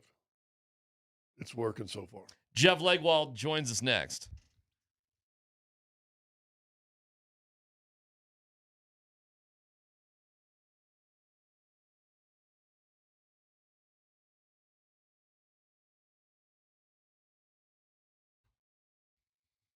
It's DMac for the Rocky Mountain Men's Clinic. Just because you're getting older doesn't mean you have to feel like it. That energy is low, sleep is off, weight won't budge, mind is sex drive ain't what it used to be. Time to switch things up with the Rocky Mountain Men's Clinic. Low T, it happens. And the gym workouts and the sex life and all that, it just isn't the same. Well, at the Rocky Mountain Men's Clinic, their advanced medical strategies featuring TRT, GH peptides, NAD+, GLP-1, PDA, and more. Treat low T with hormonal issues aside from low T being taken care of. They help you shed pounds, have more energy, enhance your body composition, improve sleep, increase your sex drive, and so much more. It's going to help you get back to feeling your best. So don't be older. Take control, sharper at work, and more confident in every part of your life. Call the Rocky Mountain Men's Clinic today. Don't ignore the signs. Call today and take the first step towards feeling better again. 720-440-7900. RockyMountainMen'sClinic.com. Featured therapies are compounded and have not been evaluated nor approved by the FDA. Provider prescription required. See website for details.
let me go through clearly with Bo Nix where he's at.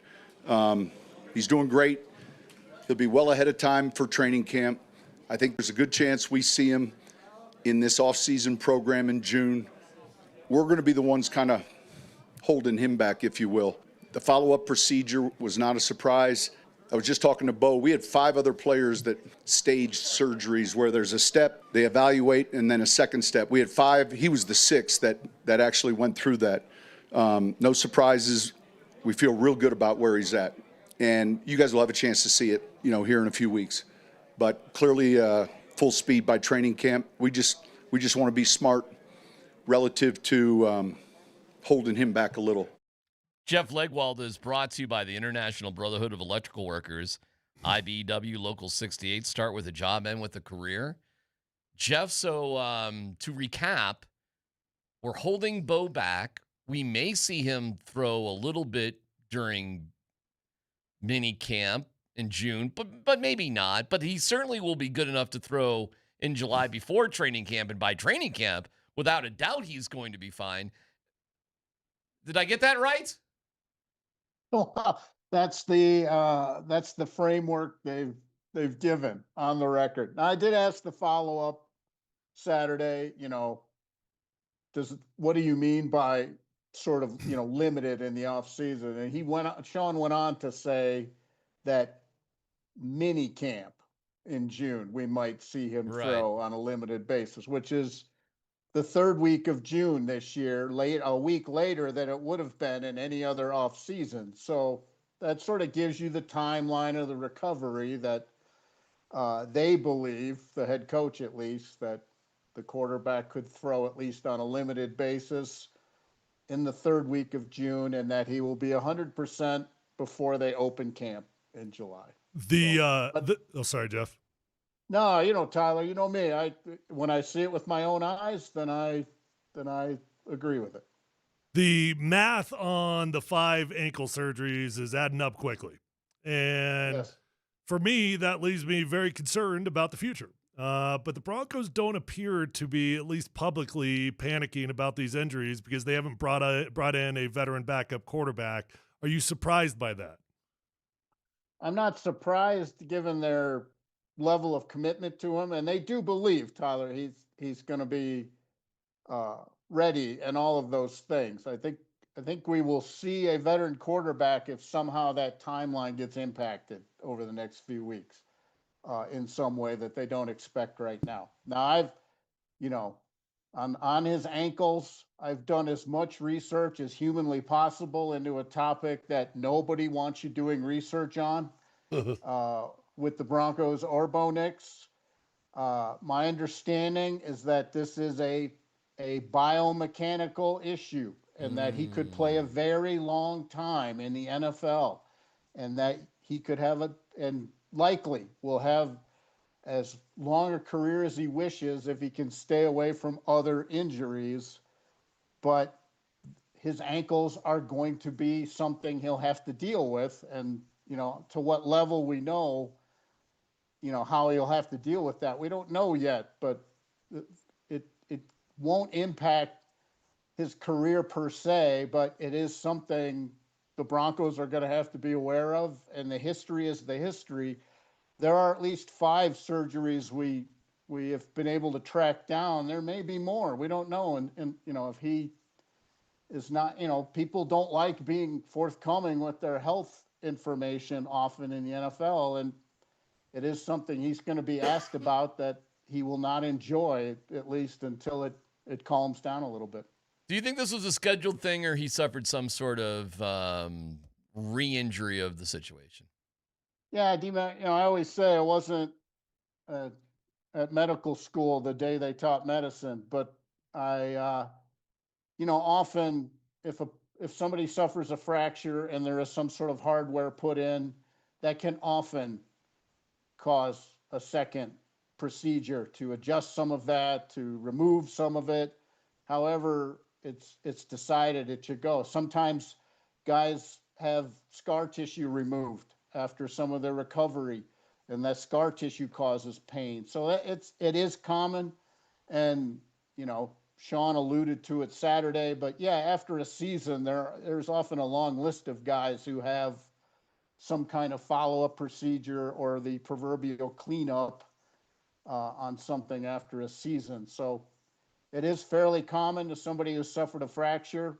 Again, we won't know, what Tyler started with, the long-term implication. We may not know what the Broncos really think of this until there's money on the table, until we're talking about numbers. Right. Until we're talking about the 5th-year option, until we're talking about those things, we may not see what they really think. But right now, it's business as usual, full speed ahead with Bo Nix as the long-term answer at quarterback. We just had the rookies come in and all that stuff. What'd you see? What'd you like? Can you even tell, or does it matter? No, Scotty, it's a very limited. They don't want guys getting hurt because they've been training for the combine and pro days and not really football for months. So I think teams have gotten smarter about the transition. Here it's the tight end draft pick who had the ACL, during rookie minicamp will always live in infamy. But I think it's pretty clear. I'm going to be very surprised if Jonah Coleman doesn't battle for snaps. I think that was pretty easy to see for me. I like the physical attributes of their initial pick, Oneedham. I like the length and the speed off the ball and all those things. So I think there's a lot there. And, I know he's the last pick of the draft and, that had some injury concerns, but I certainly like the linebacker a lot from Murdoch. So I think those three I kind of got a glimpse of, and it's not shocking to me that they signed the two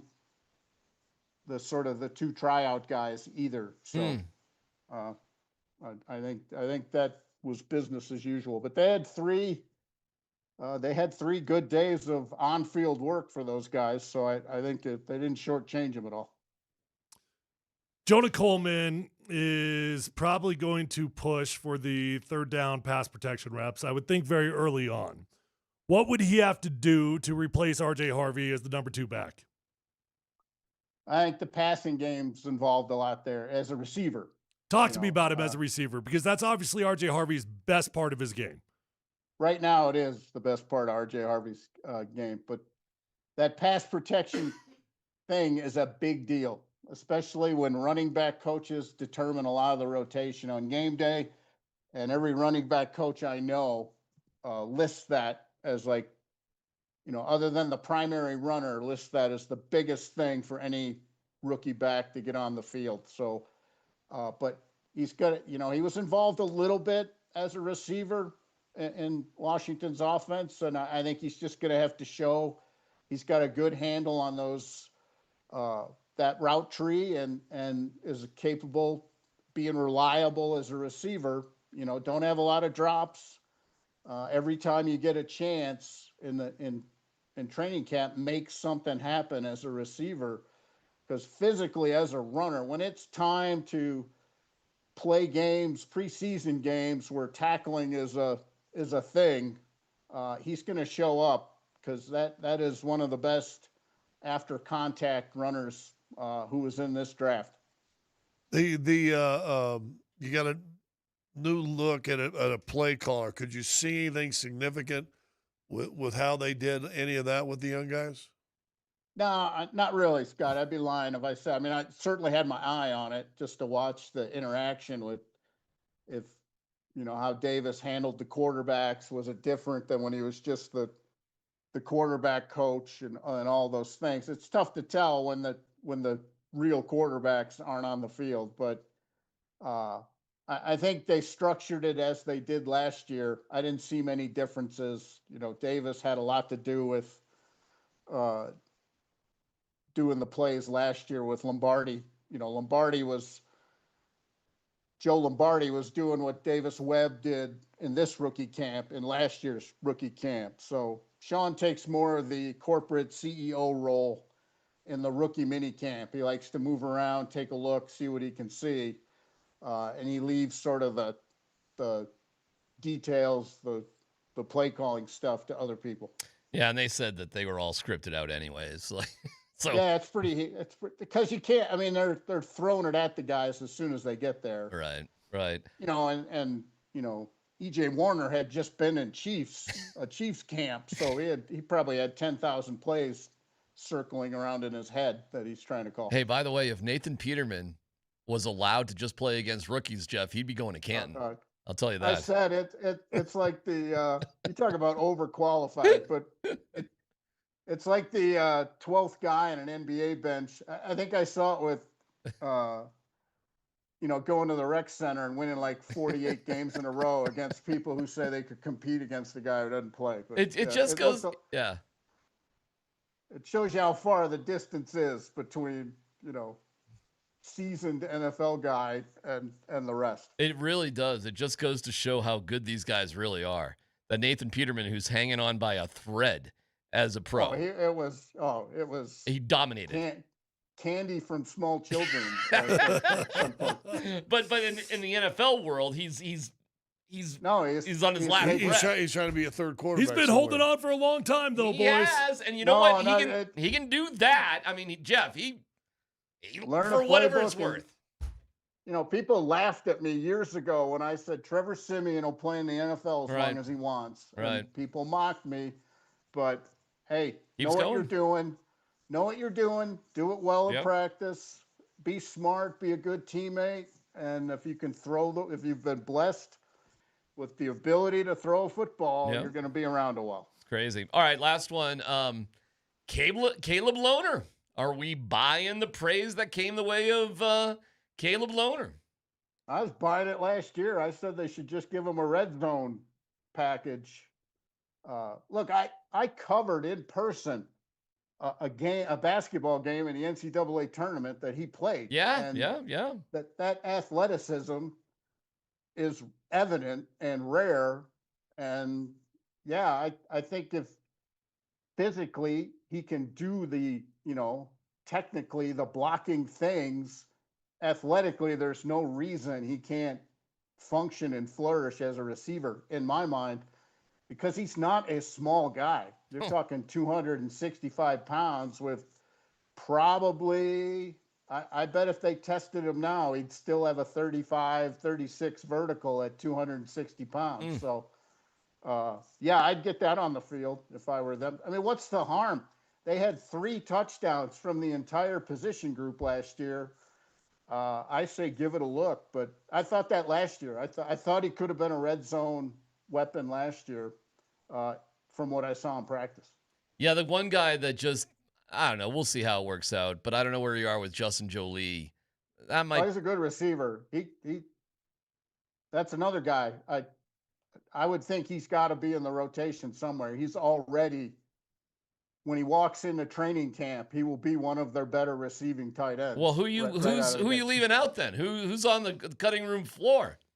Well, I mean, that's how it works. Rookies come in, other people go, but they need production there. So pick the 4 that give you the production, keep the other guys on the practice squad if you like them a lot, and go from there. So Ingram, Traubman, Lohner, maybe. Jolie? And Jolie. So Bentley's out?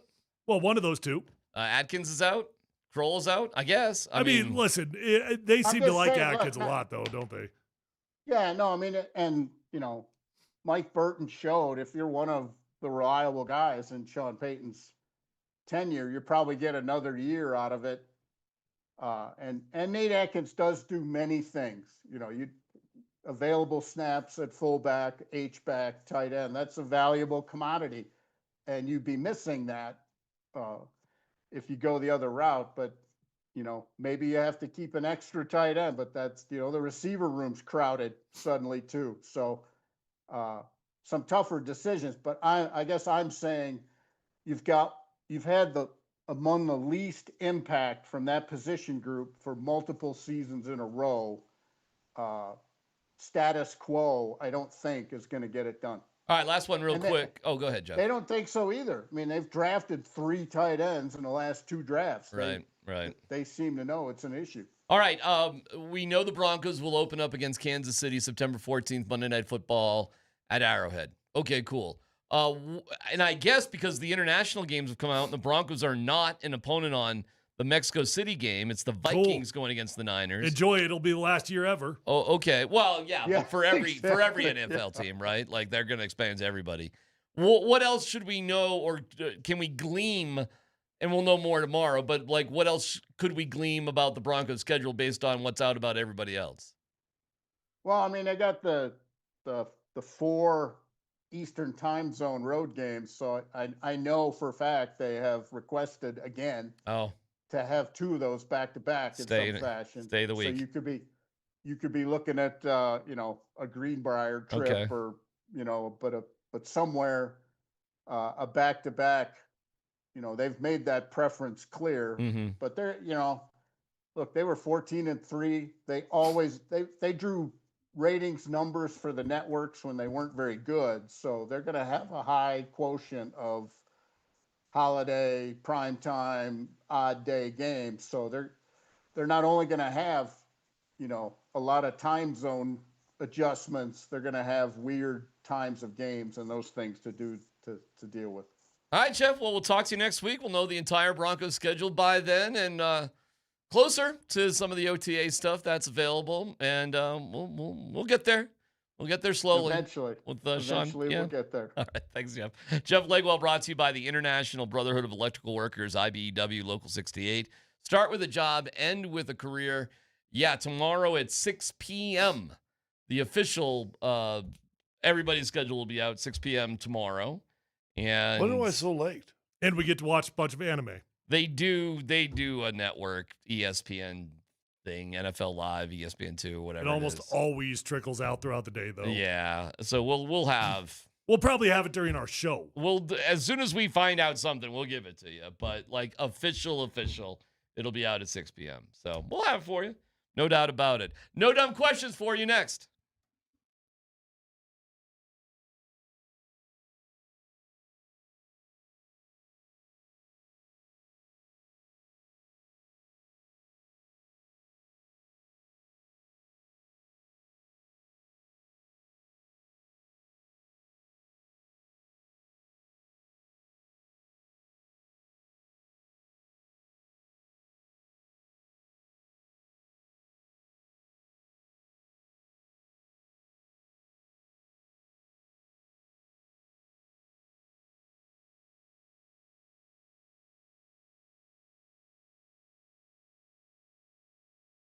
Hey, if you've got some spring cleaning on your to-do list, don't forget to refresh your finances as well. Trajan Wealth's family office can help you tidy up scattered accounts, taxes, and estate details into one clear plan in one office. They make it simple. It's all unified. It's all in the same building. So call today, 1-855-TRAJAN-1. That's 1-855-TRAJAN-1, and let them help organize your wealth management strategy.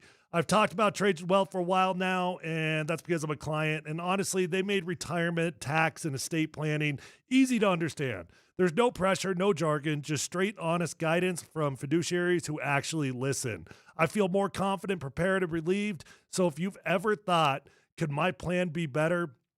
Find out by getting a simple second opinion from Trajan Wealth today at 1-855-TRAJAN-1. Visit them online at TrajanWealth.com. Advisory services through Trajan Wealth LLC, SEC registered investment advisor. Additional services through Trajan Estate and Trajan Tax. Actual client paid advertisement. Additional disclosures at TrajanWealth.com.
Polumbus, Hastings, and DMac present No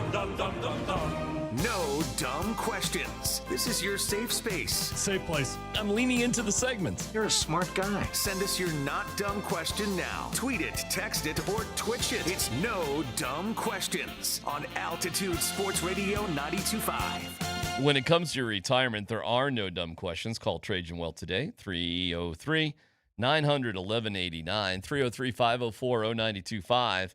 We're in the Backus and Shanker studios. Their passion is justice. If you've got a no dumb question, let it rip. Like this one.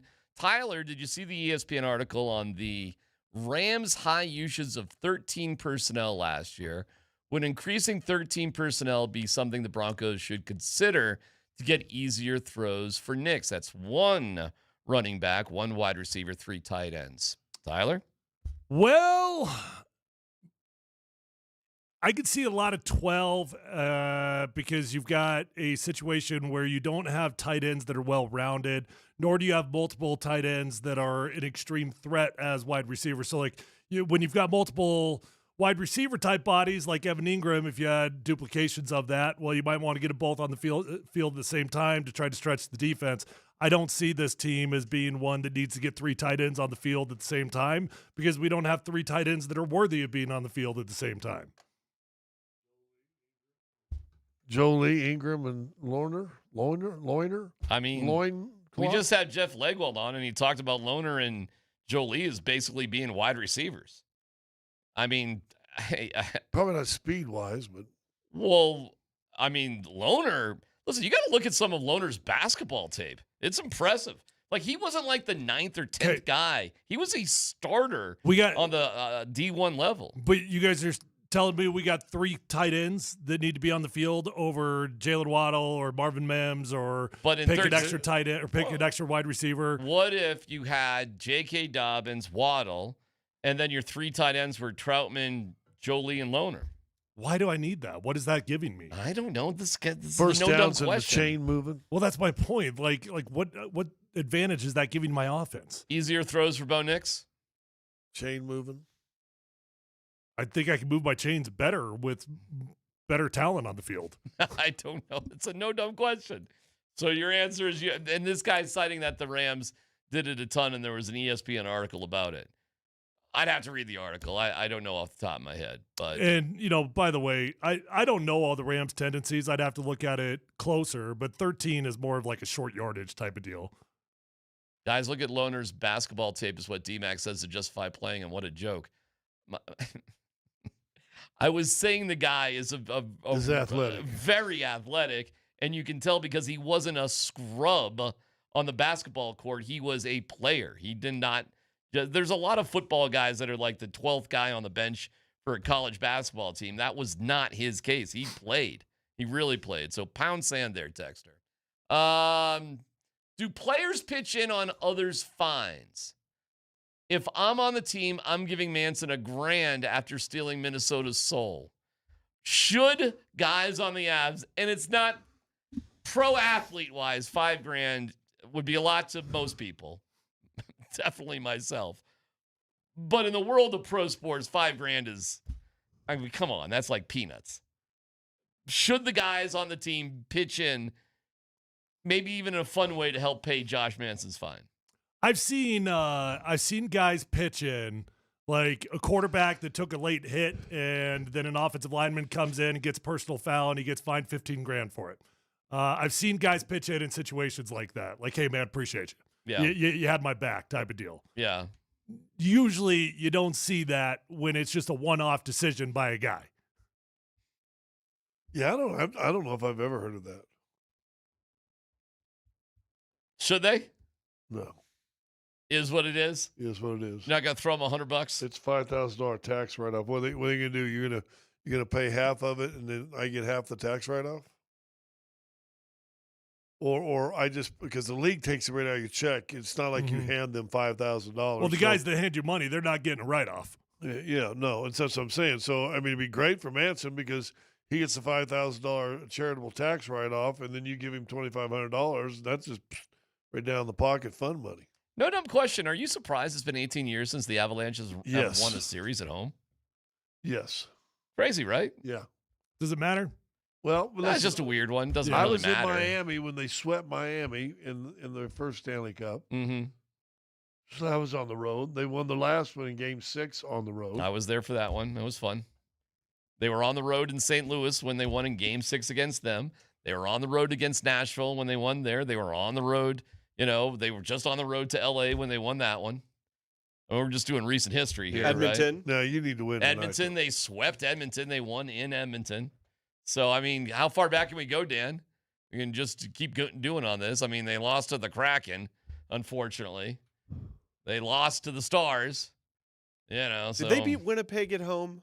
Nope, they beat Winnipeg on the road. Wow, so when's the last time the Avs won a playoff series at home? 18 years ago. 18 years ago. That's what we're saying. It's Welcome, been 18 welcome years. to the show. So, if you're at the game, Dan, seriously, were you not listening? No. I heard that earlier, but I thought that was for the Wild specifically. I got you. No. He was sort of listening. Listening Well, all the he's way. flabbergasted. That was such a good. Good I got a number. no dumb question. Yeah. Your wife's nickname is Cat Cave. Or Kitty Cat. Or Kitty Cat. Mm-hmm. Or Kid Cat. Okay. Or Boo. You're a cat dad. Reluctantly. Oh, you don't like cats? It's been 30 plus years of dealing with cats, so I guess I'm okay. All right, I guess. You got a hat with a dog on it. Yeah, Black Dog, Martha's Vineyard.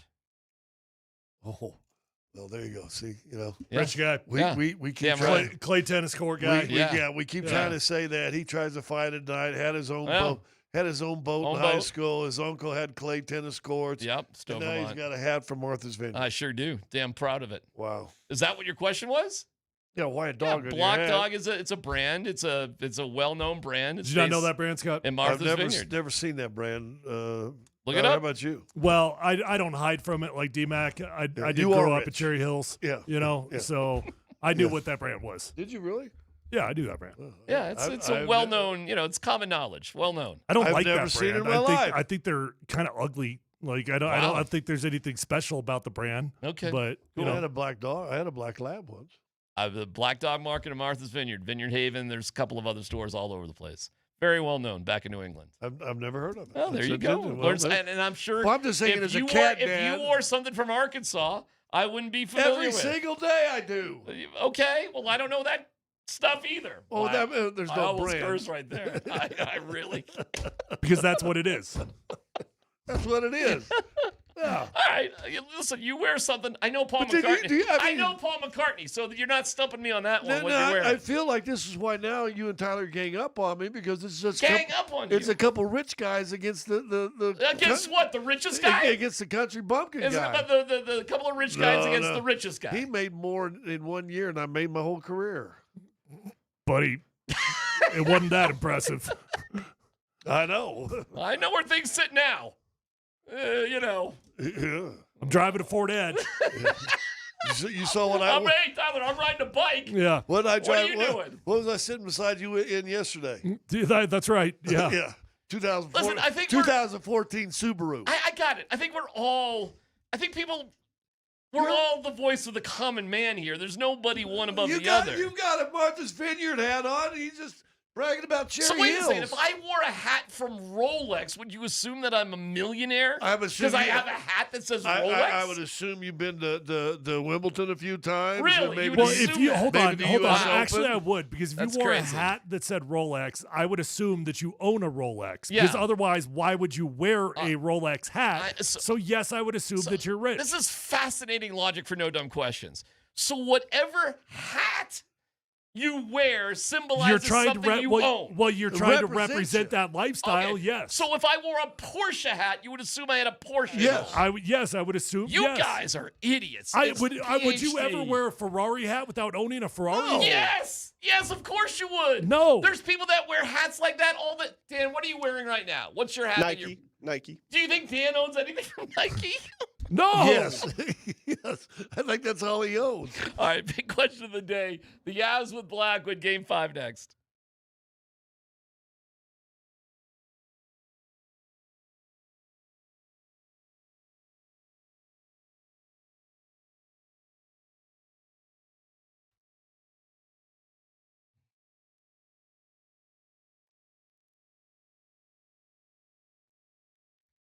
Well, what's happening is DMac for Fanatic Sportsbook, and now the playoffs are here. The stakes are at their highest. Don't wait for that what-if moment. Switch to the only sportsbook that protects all pro basketball player props across straights, parlays, and same-game plays across any first-half injury. That's right. If betting player props is in your playbook, whether it's points, assists, rebounds, steals, or blocks, Fanatic Sportsbook Fair Play Insurance gives you the edge when it comes to cooking up a parlay. Some sports books protect your bet for the first quarter. Some do nothing. Not at Fanatic Sportsbook, where they flip losing bets into winning bets on every night on the court. It means if your player gets injured in the first half, your bet will play on with all the remaining legs, meaning a loss can be turned into a win. Others copy trends. We set standards. Fair play keeps every first half protected, so bet with the book that always has your back. Fanatic Sportsbook. Winning hits different here. Must be 21 plus. Gambling problem? Call or text 1-800-GAMBLER. Offer not available in all states. Terms apply. See Fanatic Sportsbook app.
Today at morning skate, it was Mackenzie Blackwood in the starter's net. He was the first one off the ice, and while not being confirmed by Jared Bednar, looks like he is good to go.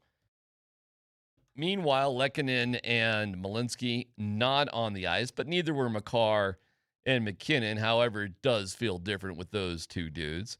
John Hines of the coach of the Wild said they have an additional player aside from Brodin and Eriksson Ek that will not go tonight. Okay, with all that information, fellas, how are we feeling about Game 5 in a situation where, as we pointed out several times today, the Avalanche have not won a series at home in 18 years? How do we feel about tonight? Well, I think you got to win the game. I think that every year is a little bit different. I think that's a fluky thing or freaky thing that's just amazing when you brought that stat out. But I think, listen, the championship team I was on knew how important rest was in the postseason. So when you can take care of business, road or home, you took care of business so that you got an extra day or two. Tomorrow will be game 6 for Vegas, right?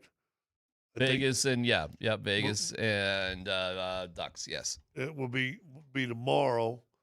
So even if the Ducks win and you were to win today, you still probably wouldn't play again till Saturday at the earliest, and maybe Sunday. Now, if the Ducks can win that game 6, then you're probably looking till Monday or Tuesday before you have to start a series. That's a lot of rest. Maybe if you take care of business today. That goes 7 games, maybe even longer. Yeah. Well, look, the Wild that's a good hockey team, man, and they're certainly capable of winning a one-off hockey game against the Avalanche, but I'd be surprised if it happens. At this point, that team has got to feel like, boy, we've come out firing, we've made goals, we've switched goaltenders, we've played well at home, we won one at home, we still couldn't win 2, like they just got to be running out of options, you know? So I would think at this point that team is feeling emotionally defeated, and assuming that Blackwood goes out and continues to play the way that he did, you know, that's the only way. I mean, if we got a goaltender switch, obviously we got problems. I really can't think of a lot of logical reasons why the Avalanche don't win tonight. I think Minnesota will... I hate when you get into logic, though. Nah, but right now, hold on. Don't be too critical, because right now he actually seems to be more calm about it. Usually he's in like hype mode. Oh, that's going to dominate. Let him live in this mode a little bit. He'll get there in a second. I know, but just let's just let him breathe. They're doing it again. But he'll eventually get to like they don't realize that I'm sitting here in the same right. room, Dan. I just want to give him the By the benefit way, of the doubt, Dan, because what'd you have for usually lunch it's like today? out the gates. Like there's no way the Avs wins this game tonight. Oh, so This good. thing is locked up. Sour Playing the cream parade. roll on Has top. anybody It bought was- the they had permit? some so really we do nice have to cut keep that tomatoes. in mind. Hot sauce? Yeah, lots of honey. Hey, Darren, we're in the middle of a show here. Oh, I'm sorry. I was talking to Dan. Oh, okay. What are you guys doing? Okay, here's another. Do you think anybody besides us think that was funny? No. No. It's I thought kinda it was funny, Scott. Nope. I don't know. Let's check out the text line. Zero. It's kind of funny. Confusing and I a love tune out? No, I mean, It only gets confusing when you talk over us. We're doing an appropriate show over here. Oh, I see. That's fine. As long as you're talking to me, that's fine. But if you guys are going to do your own show, it's the DMac and Dan show. We're just going to keep doing that. Do you feel like sometimes we talk about you, even when you're here? You do it every day. It doesn't feel like it. It's just reality. A reminder. So you find it illogical they can lose today? I just don't see how. Listen, anything can happen, and Minnesota is a good team. Maybe part of me is just sick of the state of Minnesota and playing Minnesota teams. I'm just over it. Yeah. Like, it's just time for it to be done. And it's right around time for Minnesota, in terms of sports, to be done, too, in their another non-championship year for their organization. Well, we got the Twins. Well, whatever with the Twins. But, you know, we saw last night with Wemby on his game what happens in that series. And that probably was about to happen until he was throwing elbows and that whole thing and got kicked out. I think. I don't know. Did the Timberwolves win Game 6 back at home? Do they? I think they'll come out and ball, but I don't think Wemby will get kicked out. I mean, they would have lost that game had he not got kicked out too, though. So Yeah. Listen, man, are you ready for Wemby to be the next MVP for the next 5 years? They're setting it up. He'll be good. Yeah. They won't give him 5 years. Well, he'll have a 5-year window where he will. But they'll give him a couple, and then somebody else. It'll be Caleb Wilson's time. Then the argument will be in like 3 or 4 years. Listen, dude, he's just 7'5". I mean, he's really not that good of a player. He just does 7'5". Yeah, I got some fun stuff for you. What you got? Speaking of Caleb Wilson is my favorite player in the draft this year. Nevada, North Carolina, 6'10", unbelievable athletic. Like, it's just, I don't know. Whoever gets Caleb Wilson is, and I know he's not going to go number one because of that other guy there, AJ. I don't know. But Caleb Wilson. And I really like Jokic. Jokic is my favorite player. Even before he was MVP, I really liked how he played. I wasn't really that athletic when I was younger, believe it or not. So just seeing him being an athletic hub was like really cool. Being a half-court hub and not be that athletic is really cool. Okay, that's really funny. That Nikola Jokic is the hero to those who are not athletic. So for anybody out there who's not athletic but likes basketball, the Joker's your hero. The king of the nons. Is Joker athletic or not? Of course. Well, a different kind. Is Bird athletic? I thought so. Didn't jump high. Well, But could dunk. Could dunk easy. Yeah. Larry Bird dunked on all sorts of fools over reverse dunks, straight down the lane dunks, two-hand dunks, whatever. Bird could dunk. He didn't look great doing it, but, he could do it. But isn't that Joker? Joker can dunk. Do people not realize Joker can dunk? Yeah. I don't know. I think barely. we have a term of athletic. He's not doing 360s. He won't always. You can't dunk anymore, right? I won't try. Dude, if you could still dunk, that would be, I don't care how tall you are. That would be insanely impressive. Well, I think I could, but honestly. Really? Yeah. I don't want to mess with my left Achilles. It would take too much. So it would be hard. You might be able to do it, but it would be a physical thing to do. Buddy, I'm 41 years old, and I can, but it requires a hot tub and a full 30-minute active dynamic warm-up to get there. But you think you can still get there? I can do it. I've done it recently. Real basketball? Regulation basketball? Well, that's my biggest problem. I got tiny little hands for a 6'8" dude. I got a two-hand dunk. Can you still palm a basketball? Some.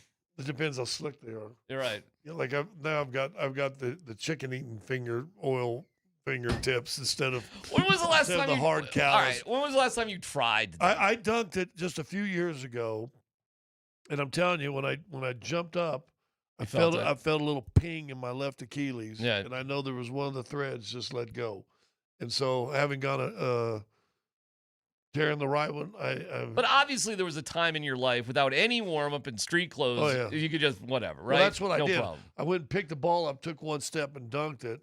It was a baby dunk, and I heard a little right there in the back of my left Achilles. And that was it. And I went, ain't no more. All right. Ain't no more. Here's a fun one. Eric Johnson on with Pat McAfee. EJ. He is blowing up. He was never this popular. Right? Did he even make any all-pro teams or all NHL teams or anything like that? He must have. He was one of the top drafted American hockey players of all time. Like, he must have. He had to have been. He had to have been at some point. It's so funny. He didn't start with the Avs, even though he played here forever. EJ played a long time. He was an all-star in 2015. 2015? 2015 all-star for EJ. So one time.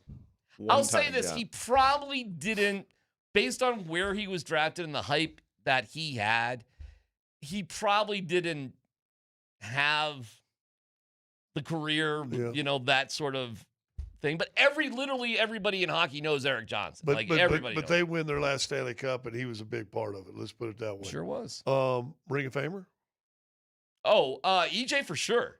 Or, well, they don't do a Ring of Fame, but whatever it's called, they do. Up in the rafters, Avs, 100%. Rat of Fame? Raft of Fame? Do you get your number retired with that, or do you just? No, you don't. You just get your name up there? Yeah.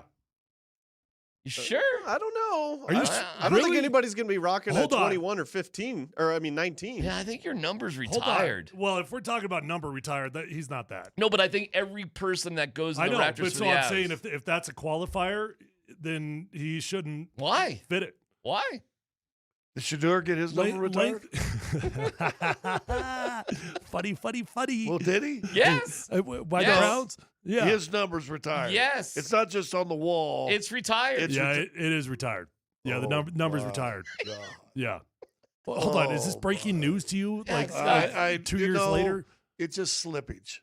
And I remember the big stink because if you're on the one side of the wall, it's retired. If you're on the other one, it's just a ring the of one side of it's All-American. The west side is unanimous All-American. Yeah. So he ain't on that side. No. But Scott, he almost won the Alamo he was Bowl. never unanimous All-American, but his jers's number's retired. Yes. Listen, when they fire, Scott, do you not get math? I understand it. When they fire what's so hard here? Prime, they've got to readjust that. They're not going to fire Prime. He'll step away. It'll be a mutual. Prime a Ring of Famer? Sure. Oh What? my gosh. Wait, at CU? I don't know. Are there coaches up there or not? I don't even know. I don't think so, but he's definitely not. Well, in Coach that Mack should category. be up there if anybody is. He hasn't even won a bowl game. He changed the entire dynamic of the university. No, he though. didn't. Yes, he did. Enrollment went way up. No, they made more money. DMac, that argument would be true if he had maintained the momentum that he had for 2 years. All right, don't ask me to defend Prime because I'm not even going to fight you on it. If you just tell me no, I'll just go with you. No, at the end of his era, if it bounces back, that's a different question. Well, he ain't bouncing back, Tyler. This is his last year. Well, okay. Well, then you're with Scott. I mean, I'll say this. I mean, I've got as many concerns about the program as anybody else. I've got my concerns about Dion, all those sorts of things. But I'll tell you this, I'm actively rooting for it because it's still the best thing for the University of Colorado for him to work out. Same. No, I agree with that. I'm not rooting against Prime. No. And I do not think it'll be his last year unless he wants to walk away. Cool. He fails this year. They end up firing him. They might as well just do away with football. Unfortunately, what's happened with Prime now is that turn his mic off. Get rid of football. I just tried to stop. Just turn the mic off. Just trying to be funny. The problem right now with Prime, coach? is the relevance of Prime, which is like zero right now. Like it's he has to reinvent himself. The shiny toy is been thrown in the garbage can. He has to reinvent himself as a football mastermind that's going to do it the opposite of how he thought he was going to do it. He thought he was going to do it with shiny objects and 5-star players. Yeah. And now he's got to reinvent himself as a football he's got a coach. that can. Yeah. He's not coaching anything. He has to CEO and hire coaches who can coach. That's what he has to do. He has to take himself out of the equation and let guys who know what they're doing do what they do. And he's got to hope this go-go offense that they're installing works because that's the best shot you got. Because the Louis concept is not going to work at CU. You don't have the money and the players aren't going to stick around. We've already seen it. You got to hope you can trick up the offense with this go-go offense. Average talent. And that's what the go-go offense is all about. It's about undersized offensive linemen and average talent and put them in the best mode to operate. I don't know what you do, Tyler, defensively for CU. I have no clue how you attract good defensive players to come to CU compared to, all the other places. You got to pay them. Yeah, what do you mean? Simple. You're right. You got Recruiting has never been more simple in the history of sports. And Fernando Lovo, their new athletic director, his big thing is his ability to fundraise. So, okay. So you got to win with a kind of a gimmicky offense, and you got to pay the defense. And Prime's just got to get out of the way, and you got to hope your coordinators know what they do. But every year he's got a new coordinator, or at least he has. I mean, what are we on offensive and defensive coordinators? 3? I think they've had a new one on each side of the ball all but 1 year. The defensive coordinator, with the Broncos now? Bill. No. Good Lord, what's wrong with me? What is wrong with me? Anyways, he's the only guy that made it more than a season. Where's that name? I had it. What the hell is his name? Oh, what's that? We're going to feel so stupid. What's his name? Livingston. Yes. Livingston, wow. Yes. Scott's just mocking us now. Yes. First time in the history of the PhD that Scott has remembered a name. Livingston. Nailed it. I'm so proud of you, dude. Took a financial. Isn't that a little scary though? Are you walking out of the show proud of yourself today? I feel like that should have been a mic drop walk off. Took a pay cut to get the hell out of Boulder. You don't know that. You think an assistant coach of the Broncos makes more than the defensive coordinator of CU? Come on. I don't think he was making that much money at CU. What do you think he was making? What do assistant defensive back coach make in the NFL? I'd probably guess low ones. You think he's making that with the Broncos? No, but I mean, I don't think it's going to be that big of a difference. I do think that every coach on the Broncos is probably making 700 plus. Okay, but I said took a pay cut to get out of Boulder. Okay, but I mean, it's not that extreme. Well, okay. That's like getting a Mounds bar and you wanted an Almond Joy and say, well, it's not that extreme. Not that big of a deal. Got a couple nuts in your mouth that aren't working out. Meanwhile, Eric Johnson about Nate McKinnon. Weren't you going to read something a while ago? I was going to play this thing. Oh. Well, you saw the Avs swimming before the game the other night, right? Did you see that clip? McKinnon swimming in the pool? They're not eating that. It worked. No, McKinnon is not. McKinnon's drinking water. There you go. And we are not eating no hot dogs. No hot dogs. No pop. No nothing. See, no ice I wore the full Speedo. He wore the shorts. So we would do that in the playoffs, but I had the nice Speedo on to get a little extra glow. But this is what these guys have been doing. They've been doing this for like 3 or 4 years. So apparently it's the pressure of the pool when you get low enough just to clear the acid out of your legs when you fly. So these guys have been doing, it's the whole team. It's not just Nate. They've been doing this on off days. Nate would miss some practices and he'd go with his physiotherapist there and they would just go swim. This guy's a complete lunatic in a good way about finding like an edge to stay on top of his game. It's really unreal. So pressure in a pool breaks up the lactic acid if you have to take a plane ride. That's science I've never heard of, but I wish that I did. Okay. Has anybody ever heard of this? Well, I do know this, that back in the day, when I first started my career, Mondays would be like, you don't do anything in the weight room. You don't do any running. As my career progressed, it turned into kind of active dynamic stuff that you just wanted to get your body going because that actually helped you, right? So if you're talking about low impact body movements to get rid of lactic acid, I guess it makes a lot of sense. Yeah. Why are you wearing flippers then? To add that pressure. Having the more pressure. That? Yeah. Because you go fast. Have you guys ever heard of this? Ever? Swimming, yeah. Not swimming. We've all heard of swimming.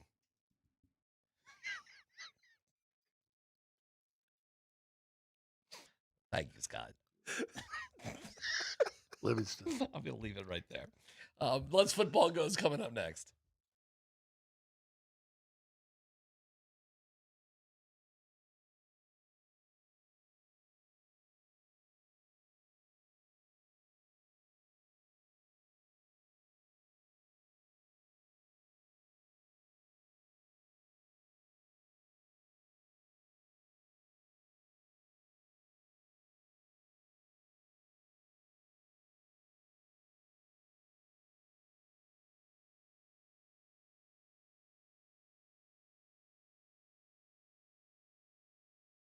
Hey, let me tell you about my friends over at the Reputation Law Group. They specialize in divorce and DU matters. If you or someone you know is facing a tough time going through one of those two things, divorce or DUI, these guys are specialists over there. It's the Reputation Law Group.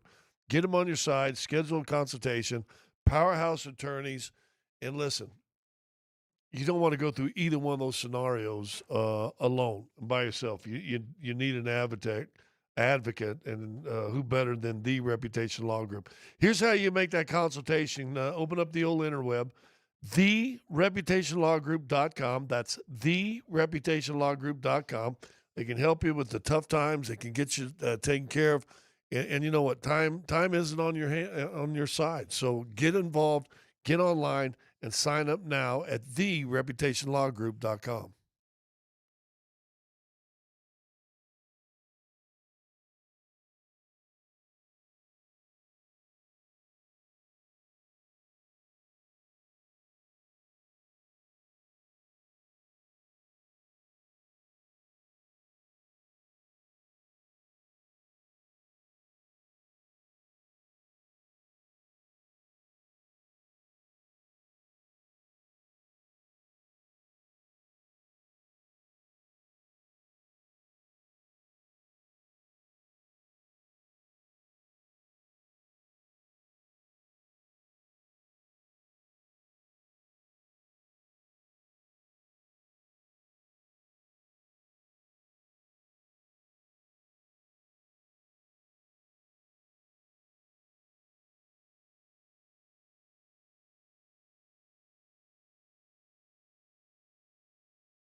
Thank you, Mountain High Appliance. You're the best. Visit them at mountainhighappliance.com. Say hi to my buddy Brad.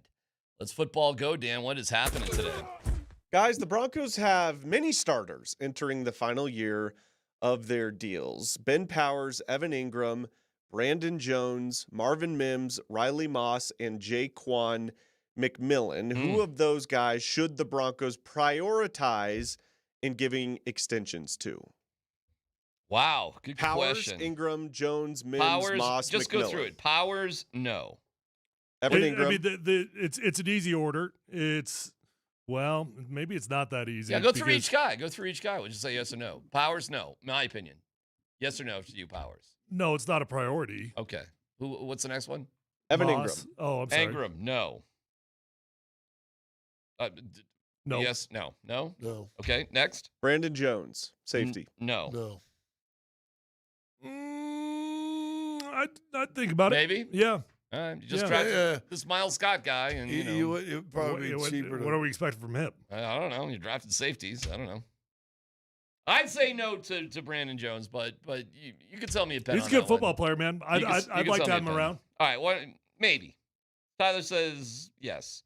What's the next one? Marvin Mims. Mims, no. It's not that important to have a great punt returner. Well, I would try to bring him back. There's a dollar figure that does not make sense. And if he's got suitors out there that are going to drive that price up, then I'd let him walk. But I would prefer to bring him back on a cheap deal. But see, I think that's the same way with Jones. Okay. All right, fine. But they've already. Why wouldn't you want Mims back unless it was outrageous? I'm not saying it. The Broncos are saying it with who they're drafting. I thought we're making our own opinions here. I don't get Mims now that they've done what they've done with the receivers they picked up, so I don't really understand him. I don't know what his point is that we have Jalen Waddle for the next 5 years. He's a Pro Bowl returner. Yeah, I don't. That to me is so that alone is worth trying to bring him back. Oh God, on a free agent contract just because you're a punt returner? I don't think we're speaking the same language right now. Maybe we're not. I would like to bring him back. There's a dollar figure that obviously does not make sense. Mims to me is just not that big of a priority. I'd take him back. I think he's a playmaker. Can be. He's a tremendous asset to this football team. Yeah. Well, no, okay. I'm with you though. I'm not going to pay him. Free agent, you're going to pay him $8-10 million a year? No, not necessarily. Oh, okay. He's got to have suitors out there to want to get that. Well, what do you think he would get in a second contract, theoretically? All pro, punt returner, decent receiver. What do you get? Okay, I mean, yeah, the ballpark you threw out there is reasonable for him, assuming there's suitors out there. Yeah, I would say 8. Yeah, I think that's the ballpark he'll be playing in, and I would say no to that.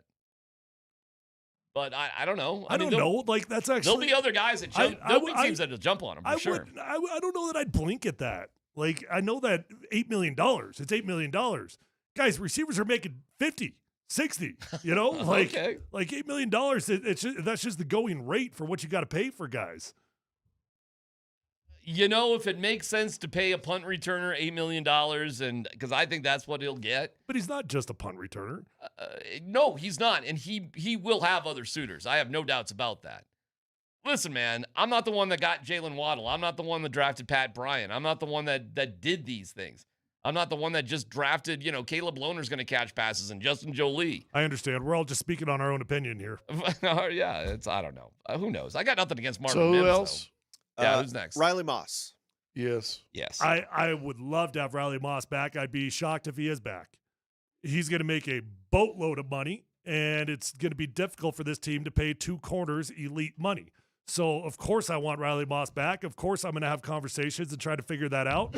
But I'd be very, very surprised if there's not a team out there that could pay significantly more than the Broncos can based off how much Pat Surtain costs. And keep in mind, Pat Surtain's going to want to get re-upped again here real soon.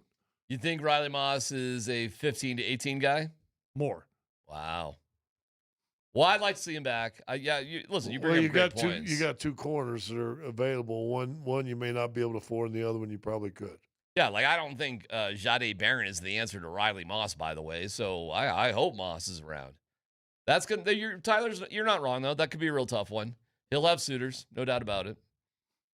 Anybody else? Is that it? Last one, Jaquan McMillan. Well, he's fantastic. I would love to see him back, and I don't think he's going to cost you an arm and a leg. He's your starting nickel. Well, that's what I'm saying. So if you lose Moss, McMillan can maybe fill in there to on the outside, a little bit of a cheaper version. Can you? Can he play the outside? I don't know that he could do what Riley Moss can, but he's a very, very valuable player to this team. Yeah. So, yeah, I'd love to have him back, and I don't think it's going to break the bank. Where does Jade Barron fit in all this? Nobody knows yet. It's to be determined. That career is far from written off. It's been one season. Yeah. He's got a lot of talent. Right now, he's not ready to take over any starting position. All right, Dano, next story. What do you got? Guys, season 3 of Quarterback is coming to Netflix on July 14th. Here's your 4 quarterbacks: Jaden Daniels, Joe Flacco, Baker Mayfield, Cam Ward. Those are your 4 quarterbacks coming to Netflix in July. What is Joe Flacco? What are we going to watch him do? Good Lord. I had to ask Scott earlier. I mean, I knew he got traded to the Bengals. I was like, God, did they re-sign him? I forgot. They did. He is back with the Bengals. Baker Mayfield's always intriguing to some level. Yeah, because you're thinking Baker might be able to implode. Joe Flacco's going to be with Joe and his 7 kids. Yeah, and he's got no chance of playing. That's boring. Baker Mayfield, okay, maybe. Cam Ward, Jaden Daniels. Jaden Daniels is boring. He's not. That sounds like a I don't terrible know. season. You know what makes Jaden Daniels kind of intriguing for stuff like this? His mom. I'm serious. Yeah, okay. Well, she brought him Campbell's. Whoa. Well, his mom is like the overbearing mom. She's the agent. She's at every event. She doesn't let him go on dates by himself. You know, she'll be a huge part of it. It might have worn itself out, to be quite honest. What quarterbacks would you be most intrigued in seeing in this show? Well, we've seen Joe Burrows, Patrick Mahomes. Well, I'd start with Bo Nix. I think that'd be boring too. I'm with Scott. Like, he feels like he'd be the most boring. Not for Broncos fans, he wouldn't be. I think Bo would be one of the most boring. Well, yeah, I think he'd be boring. Just to watch him walk up and down. Sit at a big couch and watch TV. Okay. Which is kind of what Burrows did, really. Watch throw. Yeah, that's exactly what Joe Burrow did in that show. Bo Nix would be horrible on that. Yeah, I'd just watch him walk up and down stairs with that brittle ankle, see if that works out. The dartboard with Sean Payton's face on it, that'd be kind of interesting. Oh, God, that would have been fun if we got it during that time period, though. If we got it during Anklegate, that would have been fascinating. You know who would still be intriguing? Caleb Williams. That would be intriguing. That'd be good. He's got personality. Drake May would suck because it will all just be about his wife baking bread, so that would not be interesting. There is the Mike Vrabel aspect to if you could throw Jake May in there. That's the TV show. That should be. By the way, Colin Cowherd did his top 10 quarterbacks, and Drake May came in at number 8. Okay. Bo Nix did not make the cut. All right. He's got milky white, soft ankles. Brittle ankles. You got to watch out for them brittle bones. Next story there, Dano. We got to call him Peanut this year. Peanut brittle. You know who would also be great on it? Sorry, one last thought. Yeah. Aaron Rodgers would be awesome. Oh, my God. What do you mean, oh, my God? It would be fascinating. I'm it would be done the with most him. intriguing. Oh, dude, you would watch every second of it because you hate him so much. I did not watch the Netflix documentary, the ayahuasca thing. I did not watch a second of it. It's different, though, because this is football. Yeah. You know you would watch that. Ugh. Speaking of I don't think you liked it, but That's a solid Viking look right there, by the way. Thank you. Mm-hmm. Yeah. I Just saved, get some braids in that. Yeah, I could maybe do that. I saved you guys today. I get a call from the warden. Yeah. The Fanatics are having these unbelievable sales. They have Russell Wilson jerseys. Yeah. That were like $169. I bet they're a lot cheaper now. You can get them from $3.69. You cannot. That's what she said. You cannot. She goes, Still you too want me much. to order a couple so you can take to the fellas. Those need to be at the dollar store, Scott. Hey, $3.69 inflation. You know what I saw on Twitter today? It was the Broncos' top 10 highest career earning players. So all time, and obviously it's going to be recency bias because you obviously make more money the more recent you played. Von Miller's at number 1 at $143 million collected by the Denver Broncos. Is Russell Wilson number 2? Russell Wilson is number 2. Oh, my God. He has made the second most money in the history of the franchise, collecting checks at $122.8 million. That makes me want to throw up. And then you know what? This one's impressive because this is a long time ago now. Champ Bailey still comes in at number 3. Really? Yeah, he collected 96. Wow. That does surprise me. When it's all said and done, though, you'll get. Oh, Bo Nix is gonna. Well, Bo, if he theoretically the peanut hangs yeah, on. Yeah. You want to guess anyone else on the list? Is it intriguing to you? No. The champ's number 3. Peyton got 4 years at 18. Yeah, Peyton can't be on that list. He Well, didn't just really under make 80. it. Peyton's number 5. Oh, made okay. $77 million from the Denver Oh, Broncos. never mind. That's pretty good. DT's got to be on there, right? Sean Payton. DT's on there. He's 7 at 65. Sean Payton. I'll just read the rest for you. But Garrett Bowles was number 4 at 81. Then it was Peyton, Cortland Sutton at 73, DT at 65, Justin Simmons at 62, Zach Allen at 57, and Chris Harris Jr. at 50. But the point is, Russ was number 2. That's disgusting. Well, is it the worst contract in Denver sports history? Is it worse than Chris Bryant? It's got to be. It's very similar. The Rockies weren't going anywhere anyways, right? So that makes it worse that you would sign him. I think the Russell Wilson deal is the worst contract in Denver sports history. I think that and Chris Bryant you could have a good battle on. Altitude TV and Altitude Plus have your only local TV pregame and postgame coverage tonight for Game 5. Av Live pregame starts at 4:30. Then after the game goes final, tune back into Altitude for full wall-to-wall breakdown of the game with the Avalanche postgame live. Subscribe now at altitudeplus.com. And the star of all of that, Mark Moser, who needed to leave his own show for some reason early to do nothing that I could see down there at Morning Skate, joins us next.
I mean, it's a pressure you embrace. I don't think it's anything out of the ordinary. I think we're pretty comfortable in those pressured situations, and obviously a great team. They they're not going to go away easy, so we understand that, and we know exactly what we're going to do. What can you say about Mackenzie Blackwood and the way that he stayed ready to be able to come in when needed? Yeah, incredible. I mean, that's hard to do as a goaltender. I never know how those guys can do that after being out for so long and coming into a situation like that. This isn't the regular season anymore, so that just shows incredible mental toughness from Blackie. And on the Ramos Law hotline, car accident, you need Ramos Law. Medical doctor and attorney, ramoslaw.com, is the incomparable Mark Moser. And boy, they were giving you so much crap for leaving the show early. Mark, I saw you in the Avalanche locker room, and clearly you did need to leave your show to do that much standing around doing nothing in the Avs locker room earlier today. You guys are absolutely amazing. You know that? You blow my doors off. I'm sorry, Mark. I'm sorry. Can't hear you. Say Darren, not you guys. Well, yeah. I mean, it's just. Hey, what's up, TP? How you doing, man? Hi, bud. You my friend? Yeah, I've always been your friend. We're all your friend. We're all your friend, Moj. Because I'm your friend, I gotta admit you do a lot of dumb things. Wow. What's up, dudes? Well, by the way, I was telling the guys, the amount of media when we get to this level of the playoffs, Moshe, it is. Oh, it's amazing. My Lord, dude. It's you got TV and radio stations I've never heard of. Yeah. Based out of Scottsbluff, Nebraska, WPIG and whatever. It's amazing to me, guys. But it's good. I mean, hey, look, man, everybody wants a piece of this Avalanche team, and rightfully so. They're damn good. Damn good hockey club. By the way, when you bring up the radio rival to WKRP in Cincinnati, I do know that reference, Mark. You got that. Well, see, yes. Here's the thing, man. Easy. I guess I'm getting older. Things I say are stupid. I brought up we did the horse Danae the other day. I go, Frau Blucher. And, nobody got the reference. Nobody understood. Totally get it. Yeah. Totally get it. Thanks, man. Golly, man. Pretty soon it's going to be like Neil Diamond references. I'm going to be dead. Sucks. All right. Talk to us about what you saw this morning, who you talked to. Give us a little skinny behind the scenes about what your vibe was from stuff this morning. Well, I talked to a lot of different guys. I had an excellent long conversation with Ross Colton today. The vibe felt really good, dudes. I mean, it felt very confident, very calm. People are upbeat too. It's a great way to live. It's a great way to play hockey. When you got a 3-1 series lead and you realize how good you are, I think that probably helps the cause. But Ross explained that this is a real confident bunch and that everybody's pulling their weight, and that certainly is the case, man. When you look around that room and you look at these guys in wins stacking shift after shift, you've got to feel good about the ability to do that again tonight. And then, of course, Jared Bednar this morning when he said, look, he says, we can definitely duplicate what we did in Game 4 and Game 5 tonight. And he says, I think we can be even better. That gives me a lot of confidence that he's feeling good about his team. Hey, do you think that Scott Wedgwood feels emotional letdown, like, dang it, I just lost my job? Or is it, we've been doing this all year, nothing to see here? Yeah, I don't think he feels that way. I mean, as a dude, I'm sure you want to play. I'm sure that you'd like to be in there, but I don't think anybody's losing anybody's job. I'm not sure, it's his job or McKenzie's job, to be honest with you. Again, Coach laid it out this morning what was going through his mind that, Wedgie played 7 games in a row, or started 7 in a row, played 6 and obviously didn't finish the 7th. Wasn't bad in that game 3, but he's just not. That's not what he's done for the most part in his career. They have all the confidence in the world in Mackenzie Blackwood, and he came in with a lot of energy too, and was very good. And Coach said, I thought his games 1 and 3, talking about Wedge, weren't as good as they could be, but nobody's game was as good as it could be. So I there's no mitigation going on there. I think it's just truth telling that, this is the way it is, and both guys can step in and get it done. I'm telling you, TP. When you look back to 2022, I mean, Darcy Kemper did not have to be the world's greatest goaltender. True. All he had to do was be pretty damn competent. Got injured. Here comes Pavel Francouz, and he goes 6-0. And that's kind of the way this team is built, man. And there's no egos out there. I'm sure there's want and there's desire, but there's no egos. And And these guys are just going flat out getting it done. DMac brought up an interesting stat earlier in the show that kind of blew us away. Do you realize it's been 18 years the Avalanche has ended a series at home? That's weird. Yeah, that is bizarre, isn't it?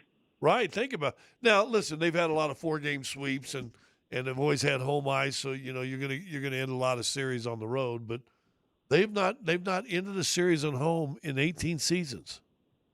That's kind of crazy. I mean, they won plenty, they just haven't won it at Ball Arena, is what you're saying. Yeah. Correct. Yeah. Wild, huh?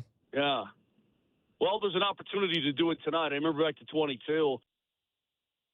5 in the second round against the Blues, and they let down. Yep. They had an opportunity in the Cup final in Game 5, and they let down. They got beat. Right. Of course, then they went out and won Game 6s in both other places and played like studs. So I guess I'm not too worried about it. But I don't want to have to get on a plane tomorrow to St. Paul, Minnesota. I'm sure they don't either. All right, tonight is going to come down to what there, Moj. DMac, that's the thing too, is it's got to be that internal desire to put a team away has got to come from within, and it's not going to be easy because that's a damn fine hockey club on the other side. Do you think do we see anything on McCarron tonight, or do we leave that well enough alone? Who cares? No big deal. I don't think the Avs don't care about him. Now, if he cares about Manson or whatever, that's his own mental hang-up. I don't think they give a rat's rip about whether he's doing his thing or not. I mean, you want to look out for the biggest aircraft carrier on the ice, but you don't worry about him. You worry about winning the game, and it starts in your own end. You've got to play good defense again. You must do that. When you do that and you stranglehold those guys, man, they have a difficult time. That and stay out of the box, you'll get it done. Hey, and I was listening today, and I appreciated it because I'm a big Trekkie. But give us your Star Trek key of the game, the biggest key they should know about. Make it so. Make it so. Make it so, number 2. Okay. Or I could just say, just friggin' get it done.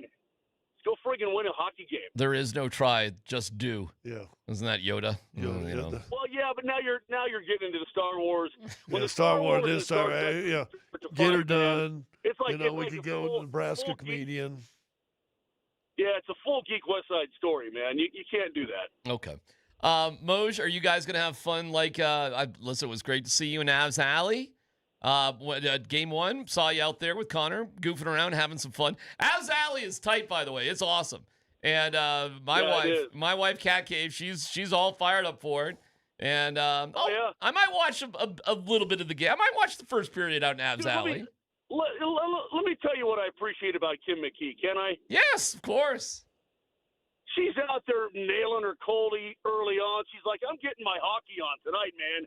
You're like, oh, yeah, I'm driving. She's like, I'm going for it. I'm like, that a girl. Yeah. Go get you some, man. This is hockey time. Now, game 2, I was out in the driving snowstorm. I was freezing cold and talking to an old lady. I mean, so, what a difference a week makes. It's 90 degrees outside. Yeah, but it did make for one of the best clips of your career when you talk to a woman who's in God's waiting room to make sure she didn't die right then and there. Yeah, don't catch your death. It doesn't really get much more classic than He that. was just looking out, man. Oh, it's good. You guys can't tell me you haven't heard that before. You see it from little kids. On my life, you catch your death of cold. On my life, I have never once heard it. I've heard it a million times. Never. But it's an old timey expression. It definitely is old timey. Yeah, it is. No, it definitely is. But I was definitely concerned for her, man. She had her thing on her head and everything. I don't know, whatever. Hey, Moj. Either way, you should have to worry about that today. You go out in a rainstorm, your grandma would always say, put on your galoshes, you'll catch your death. Yeah. Hey, pray tell you don't have any more old-timer phrases. No, I got nothing today, but I am heading down early. I'm on the freeway right now, boys, because I'm going to, I guess, I got asked to be a judge in a Cale Makar lookalike contest. What? Huh? They got some Cale Makar lookalike contest going on outside. Who's they? I'm going to judge. Be a judge. Who? Those the powers that be at Ball Arena marketing, man. I don't know, NASDAQ, Dow Jones, whatever. I don't know. All right. Okay. Well, all right. You're a team player, which we all love about you. We know that you're a team player. We by the way, I'll tell you this. There is no way Mr. Lombardi would have done what you did the other day. Zero chance. Zero. Oh wait, get off the team charter and sit next to a girl with smelly feet stuffing in the seat pocket in front of her. That's right. So good for you, Mark. Good for you, Mr. Moser. You're the best. You know, look, it's I wanted to fly home, man. It is what it is. It's all good. All right, buddy. We'll talk to you later. We'll see you tonight. All right, boys. Be good. Okay. You guys know what Moj did, right? You don't know? No. Tyler, you know? Nate and Andy, you guys know what Moser did? You know the sacrifice he made as Nate and Andy join us from Ballpoint? That's a really deep question. What did Moser do? Well, I'll tell you. It could mean anything. Well, in this particular instance, he had a free ride on the team plane, but he switched with John Michael Lyles and flew commercials so he could stay on the air for his morning show. And John Michael Lyles took the free ride on the team plane, and Moj got on a commercial Southwest flight later in the day. Did he pay that bill? No. Here's the thing. That kind of commitment, it's not to be celebrated. It's to be expected. So Now, nice job by Mark Moser. I don't want to talk about Moser's intelligence, but had he got on the charter after the game, he'd have been home in Denver in time to get on his show also. The team decided not to fly home. They flew back the next day. They flew back the next day. Yeah. Moj had a seat on the plane, and he gave it up to do the morning show, and he flew commercial. So the team decided for, I'm sure, some sort of, physical performance reasons, it's better to sleep at night and then just travel the next day because they did not practice the next day either. So for whatever that's worth. But that's just our guy, Mark Moser. He's By the way, the McCarr contest is right out here. Oh, you know about this. Walk in the main entry. Well, I saw the signs as we came in the lot. Is that why there were so many redheaded guys walking around outside? It said all Kales this way. Okay. Well, wait, how many people are in the Cale McCarr lookalike contest? I'm assuming Brett Kane is already first in line, yet. right? Brett Kane's ineligible to win. Brett Kane is the only member of our staff that has any shot at a Cale McCarr lookalike contest, right? Brett Kane, there's no doubt about it. And he would be a contender. He could be in this. I don't think he'd win, but he'd be the closest guy in the contest, no doubt about it. Amongst our staff, I think he would do the best. I would totally agree with that. It's KKS. I think KJ would finish in last. What? Why are we all afraid? Why are you afraid to laugh? Like, it's I'm funny. just gonna say it's KK. It's just funny. Like what's wrong with that? I'll spit out the legal ID at some point. KKSE FM HD1 Broomfield Denver Boulder. What's your bold prediction, boys? As we say hello to you from Ballpoint. All right, who seriously just crashed the car awkward? Scotty with his, hey, you know who died yesterday? Or Nate with his, hey, guess who's not winning the Cale McCarr lookalike contest? Nate didn't crash anything. He Let's landed have that Nate thing. and He Scotty landed the now plane talk to on each other that. to finish this up. All I'm saying is I think I know who would finish in last. Well, okay, we got the joke. You don't need to re-emphasize it. We heard it. Scott doesn't need to bring up another death. I mean, we got you. I mean, it was there. we got you. Should we talk about what's sadder for the Braves, Ted Turner or Bobby Cox in the last week? Let's lean into it. And on that note, we'll hand it over to Jason Collins and Brandon Clark. What a bummer yesterday in the NBA. We'll pass it over to Nate and Andy live from Ballpoint, boys. Hasta la vista. We'll see you down at the ring. See ya. Bye. Those guys they hit the eject button on Crosstalk today, didn't they? They could. It's fine. It's all right. We're out at Ball Arena. We're waiting for the Kales to show up. Andy, I stand by my point. Yeah. I mean, I don't know what the criteria is. I think if it's looking like Cale but, McCarr. Could it be similar eyes? Could it be similar mouths? Could it be similar noses? Could go that way. Yes. Although you actually, I would argue this. After Brett, you might finish in second. To Cale? Yes. In a Cale McCarr lookalike contest amongst our staff. I think I'm probably closer to Nate with my crooked nose, which I don't know what direction it's going again, now. It's not about who you look most like. It's about who amongst us looks the most like Cale McCarr. Well, I'll tell you what. And because of your Irish heritage, sure, your rosy cheeks mixed with some Scandinavian blood. There's a lot of extremely pale skin. A lot of translucent appearance. Sure. Again, both of you have a very high sunblock budget. I would think you would be very high on the list as well. Here's what I would say. We got Cale right there. Cale McCarr's over there. You and his poster's right there. He's right there. We'll go stand by it and break. And Okay. We'll have Cole take a picture. Okay. And we'll see who looks closer to Cale. Actually, I just got a haircut.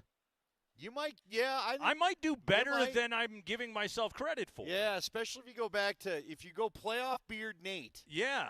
Which I feel like you could get that playoff beard he's got going. Remember, Cale's always been given a hard time by his teammates about the playoff beard. I could grow a Cale McCarr beard in 5 minutes. By tomorrow. Yeah. You might have it by the end of the show. That would if you be no think about problem it. for me. So I don't think I think my last shave was on Monday. Today is Wednesday. I've already surpassed him. No problem. Again, it's like basically the one area of life I have on Cale McCarr. Everything else, Cale McCarr is better than me. Okay, I like that. Or here's the other thing. I don't know if Cale McCarr is as good at making a 5-host radio segment more uncomfortable than I am. Well, I mean, look, I'm not uncomfortable. What more is there to add? It does feel like it's a specific group that's got a shot. Yeah.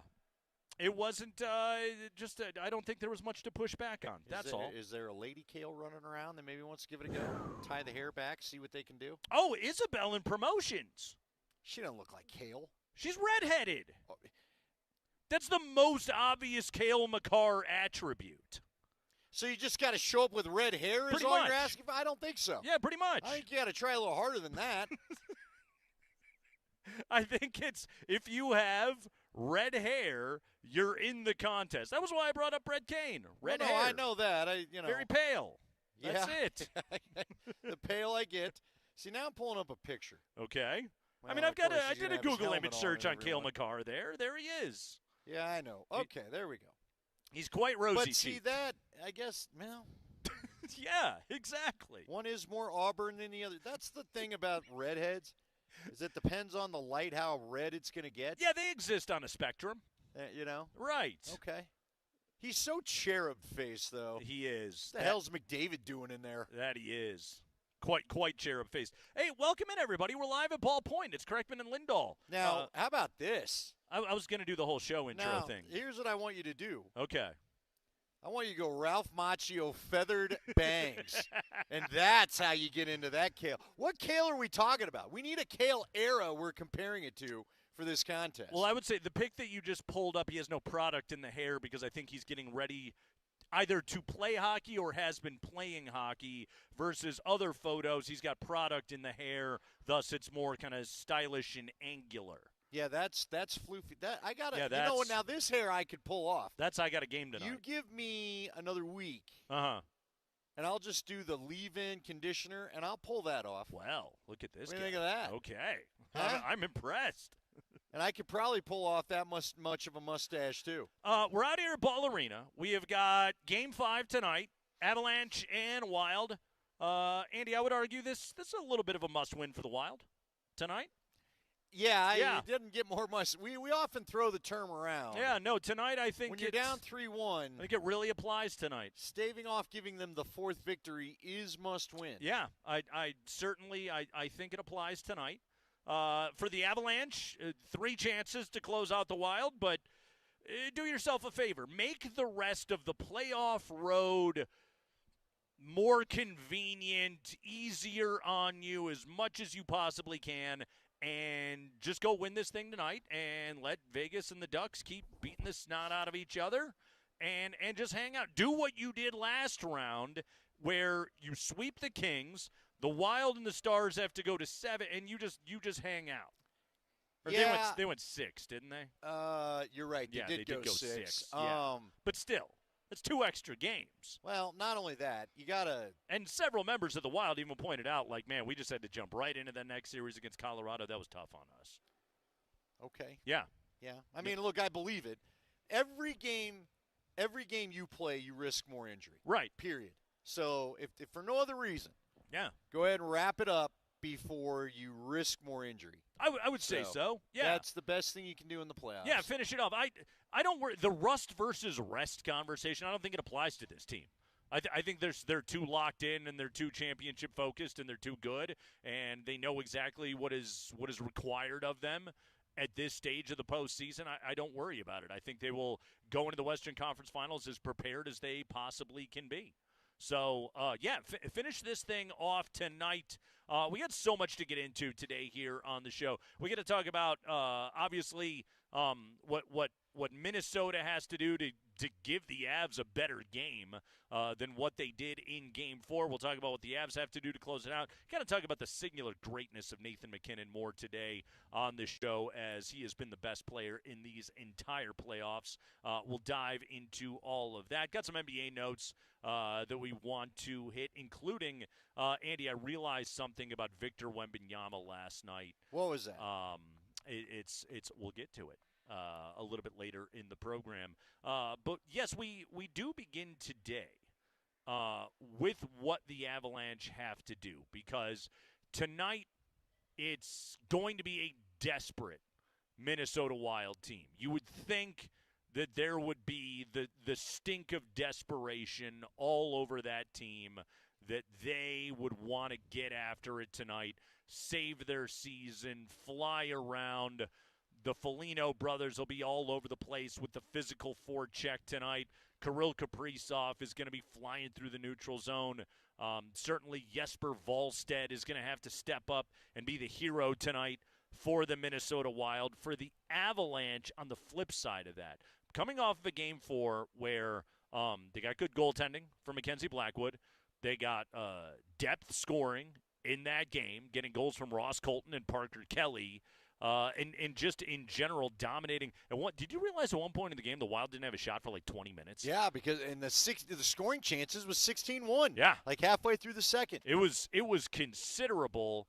For the Avalanche tonight, what are the couple of things, Andy, that you, Avalanche superfan, what are you circling tonight that this team's got to do? Well, I'd like to see you continue to play defense like you did last game, control the puck like you did last game. Look, I think anytime – now, the Wild may be built a little bit different because they were a 100-point team. But to me, if you can come out there, you can smother them. You can get a couple goal lead. In these win-or-go-home scenarios, and you got to win 3 in a row. Yeah. I want to get these guys questioning how bad, we're down 2-0 already. Like, try to break them a little bit. Right. You know what? Start thinking about that nice beach in Mexico that awaits you if you don't really feel like dealing with this for another 3 or 4 days of going back and forth between cities. Right. Yeah, jump out to a lead.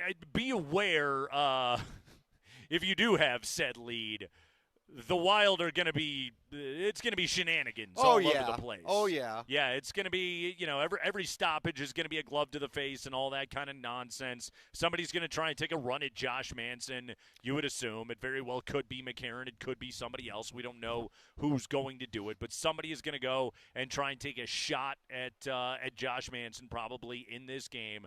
For the Avalanche, it is merely stick to what you do. Don't get bogged down in any stupidity. Don't risk a suspension or anything weird like that coming out of this game tonight. But I would imagine, especially like you talked about, if the Avs have an early lead in this game, it's going to be a frustrated Wild team. Yeah, well, and especially so I was talking to Mike Sanford. Mike Sanford had asked a question aloud earlier during his show, has there ever been a grumpy handshake line? Because he and Raj were talking on the morning sprint about what would happen if McCarron and Manson fought late and all that kind of stuff. So I had to call him and be like, yeah, and again, Mike wasn't here and Raj wasn't born.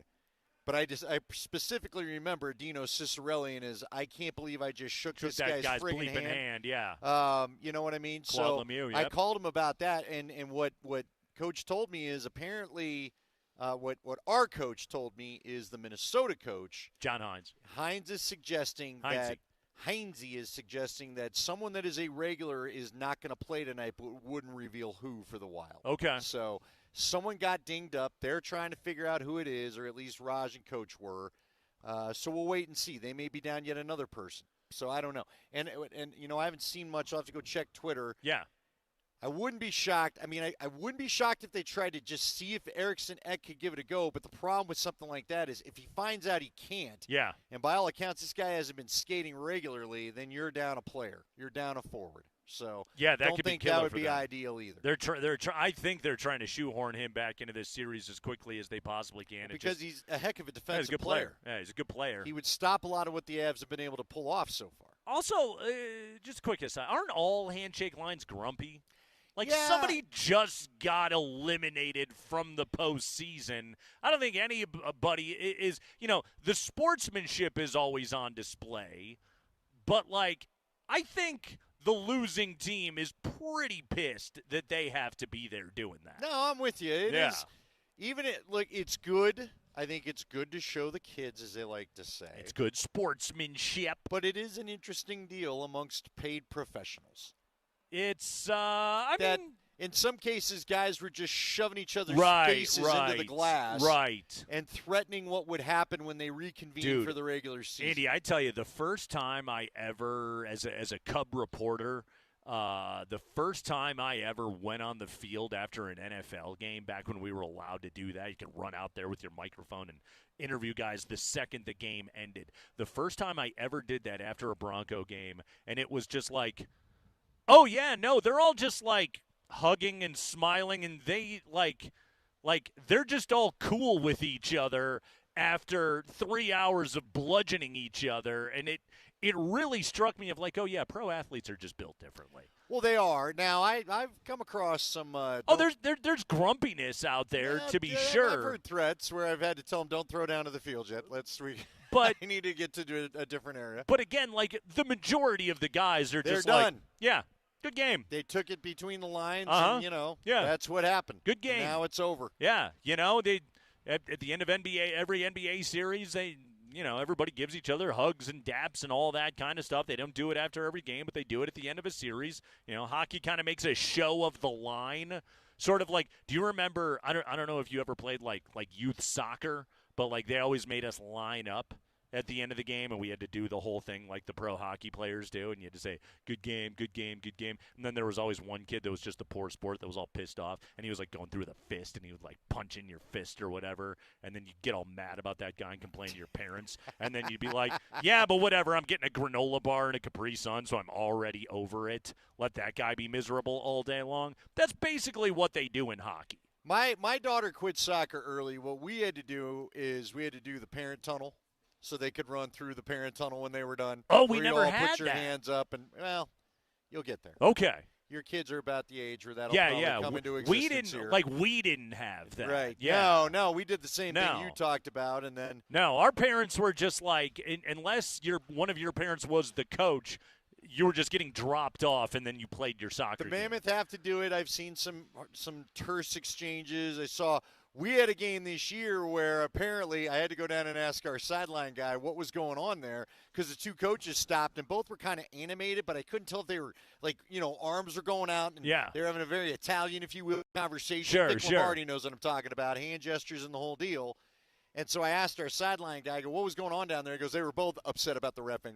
And so they both were just complaining to each other of what they thought. They both thought they had the worst ref crew available, and they took time to talk about it. And so that was pretty funny. You got to imagine a lot of, after NBA games, those coaches are texting each other can you believe this BS? Dude, that happens. Here's a constantly. stupid thing. We would do it. I did it for both the dumb flag league that we played in where there was contact that I've told you about was the most ridiculous thing ever. And we do it after the club lacrosse. And a couple times guys were like, we're going to meet in the parking lot. And one time it happened. So much for the handshake line. Maybe we should have just skipped that ritual. Well, whatever happened to sportsmanship, huh? But then a lot of times you end up at the same bar and all is forgiven usually. And suddenly there's chicken wings and everyone's happy. A round of beers is exchanged and everyone's in a better mood. You played indoor soccer. Did you ever I did. place that sponsored you with good wings? Good wings solve all. We just drank. That was what we did. No wings? No, Tommy, you like wingies. I don't really remember the food being a focus for me. It was It was just how many pitchers can we fit on a table right now. This is the reason I come out and do this crap every single week, all right? This is why I'm risking pulling my hamstrings and Achilles right now so I can drink beer with my friends. Look, R.I.P. to America's. I don't think it's there anymore down Hamden. And shout out to Sunset. There you Sunset Grill's still cranking large. It's the Kreckman and Lindahl show. I haven't been there in 5 years, but we go there for Christmas once every year. Watch a Bronco game. We're with you until 5:30 today. Berto's going to jump at the pregame. Connor's calling the hockey game tonight. We'll take a quick break, and when we come back, we got an explanation from Eric Johnson. Yeah, we did. Of Nathan McKinnon's aquatic activities. We're going to hear that when we come back. We're going to react to it. Nathan McKinnon, the goggles, the flippers, what's the deal with all of that? We'll tell you next.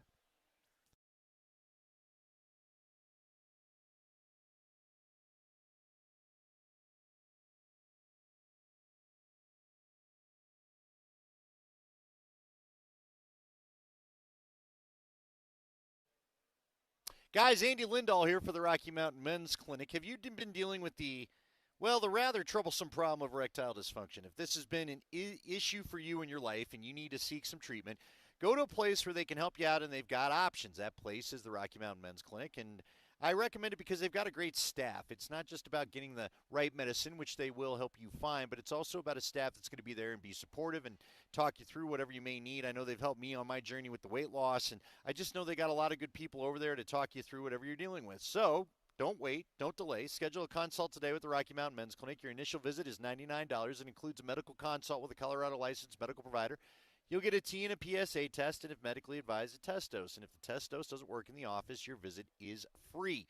They do have an expert staff, and if you're like a lot of men, you could be ready for action the very next day. And it's not just a one treatment system for them. They have treatments at work when the pills and herbals fail, and treatments with success rates well over 90%. So get in there and have a discussion with them. 5 locations throughout Colorado. One's got to be near you. They've got them in Fort Collins and the Springs. They also have a great revamp location in Castle Rock plus North and Central Denver. Call them today, 720-440-7900, or visit RockyMountainMen'sClinic.com.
Live at Ball Point, that is right at the top of the escalators here at Ball Arena. If you are going to the game tonight, gates will open up at 5 o'clock. They'll start letting everybody in, and then when you're going up the escalator onto the concourse, just look to your right, give us a wave, say hello. Point. Yeah, point, wave, whatever you want to do. Or ignore. We'll plenty of that. You can do that too. Either way, we will be here, and we would like to point back or wave back or ignore back. So either way, make sure you say hello. By the way, Andy, here's all the details on the Cale Makar look-alike contest. All right, cool. So UC Health. It's not just red hair. UC Health and Colorado Avalanche to host Calling All Cales. Not caling all calls, calling all Cales. Don't do that to yourself. Look-alike contest ahead of Stanley Cup playoff game at Ball Arena. Okay, so registration starts at 3:30, so Brett Kane, get down here, with a winner to be determined at 5:15. Is it like bones? In advance of the 6 o'clock puck drop, the winner will receive 2 tickets to the game. Okay. Yeah. So if you're now you have my attention. If you have a Cale Makar-like appearance, head down here, and Mark Moser and Kyle Keefe will be judging the contest, and you can win tickets to the game. The activation invites fans across the Front Range to compete for the chance to be crowned the ultimate Cale Makar lookalike, with the winner receiving 2 tickets to that night's game. The event underscores UC Health's commitment to community connection and fan experience as part of its ongoing partnership with the Avalanche. Totally. 30 contestants will be selected on a first-come, first-served basis and compete across 2 rounds of judging. Round 1 will take place on the Meadow stage outside the main entrance of Ball Arena, where judges will narrow the field to 3 finalists. Round 2 then moves over to Avs Alley, where fans will help determine the winner. So they're going to bring him up on stage, and we'll do the how about this guy? How about this guy? How about this guy? So if you look like Cale Makar and you want to win tickets to tonight's game, bring friends so that they can then cheer louder for you. I think is what you're going for. That is the Calling All Cales Cale Makar lookalike contest presented by UC Health tonight here at Ball Arena. Again, registration at 3:30. We'll start it up at 5:15. Rosy cheeks will help your cause. Rosy cheeks, definitely. Oh, we forgot to go take our picture. We got to go do that. We didn't do that, no. Certainly red, short, spiky, well-styled hair. I would imagine if you could wear an Avalanche jersey, even a Cale Makar jersey, should you have one, that would probably help the cause as well. That gets you into a little bit of costume. What if you get a wig? Would a wig work? Like a very Kamaje in a wig. Does that up his chances? It couldn't hurt. I believe it could only help. Kamaje in a Dennis Leary wig. Yes. Does that get him a little closer to the prize? Could get him a little bit further the effort along. alone. What about a Conan O'Brien wig? A Conan O'Brien wig is good. If they make like a red pompadour wig. Now, when I say red wig, folks, not the Ronald McDonald wig. Yeah, no, not that one. That's not what we're It's going too for. red. Yeah, no, we're staying away from that. It's also not the right style. Some would probably say strawberry blonde. Okay. To red. Okay, yes, somewhere in that. His hair's a little like the girl that Jerry dates. That Orangey in the light realm. looks one way and in the dark looks another. That is true. He's a bit of a. Do you ever see the two-toned blooper hair where Cranston keeps breaking him? Yes. Two-toned hair. With his facial expression. I think is what is going on there. Nathan McKinnon, okay? The Nate Dog. Friend of the program. His name's Nathan McKinnon. Heard of him? Oh, we've heard of him. One of our closest friends. Right. Yes. The only radio show in Denver he likes. Yes. It's the only one that he appears on live and in studio is our show. That one time. Which, again, Andy, like one more time than anyone else. I will use the active verb appears on because, like, it could happen again. It might. It could. Where we go, 7 years? Yeah. We'd have to make it 14? Between appearances. Feels unlikely. There was that time that Spring booked him for a phoner after he got a 7-year contract. And we had the All-Star break. And the other time that he was contractually obligated to come down and do our radio show in order to promote his beer. Yeah, you know what? I'm not sure anybody made it clear he could have said no, although there was one thing he declined politely. But that's what we understand. You know what? He liked our face. He was ecstatic to be on our show. Andy, I read that smile as pure ecstasy. Okay. He was smiling until I said our two Nates are a lot alike, and he didn't know what I meant by that. Then he shot me a look. And I said, you both pay attention to the details. This dork over here. Yeah. Yeah. It's like, that guy? I'm not like that guy. Not that guy, not you guy, not any guy in here. Not like any of you guys. I can tell you this. Nathan McKinnon continues to be not like a lot of guys. So the video made its way onto the internet via the Twitter account 10,000 Takes, which apparently they tweet Minnesota sports stuff, all right? And 10,000 Takes. Yeah, that is a clever name. I'll give him that. Pretty good. Was it 10,000 Lakes? That's right. That's right. Rhymes with it. I thought it was just 1,000. When they no, get the other it's 10,000. Anyway, back to the podcast. How many lakes are there actually? See, I shouldn't have started this because I do want to hear this. They're actually in Minnesota. I thought it's the land of 10,000 lakes. Andy? Yep. They undersell it. 11,842 lakes. All right, I'm calling bull on the lakes. Yeah. I want to come out here. Like, what are we calling a lake? It's just a little bit bigger than what should be a pond, but you're calling that a lake? It's a great question. Otter Tail County, that's the most Minnesota name I've ever heard. That really is. Otter Tail County, 1,048 lakes alone. The state has roughly 10.6 million acres of wetlands and lakes, more than any state besides Alaska.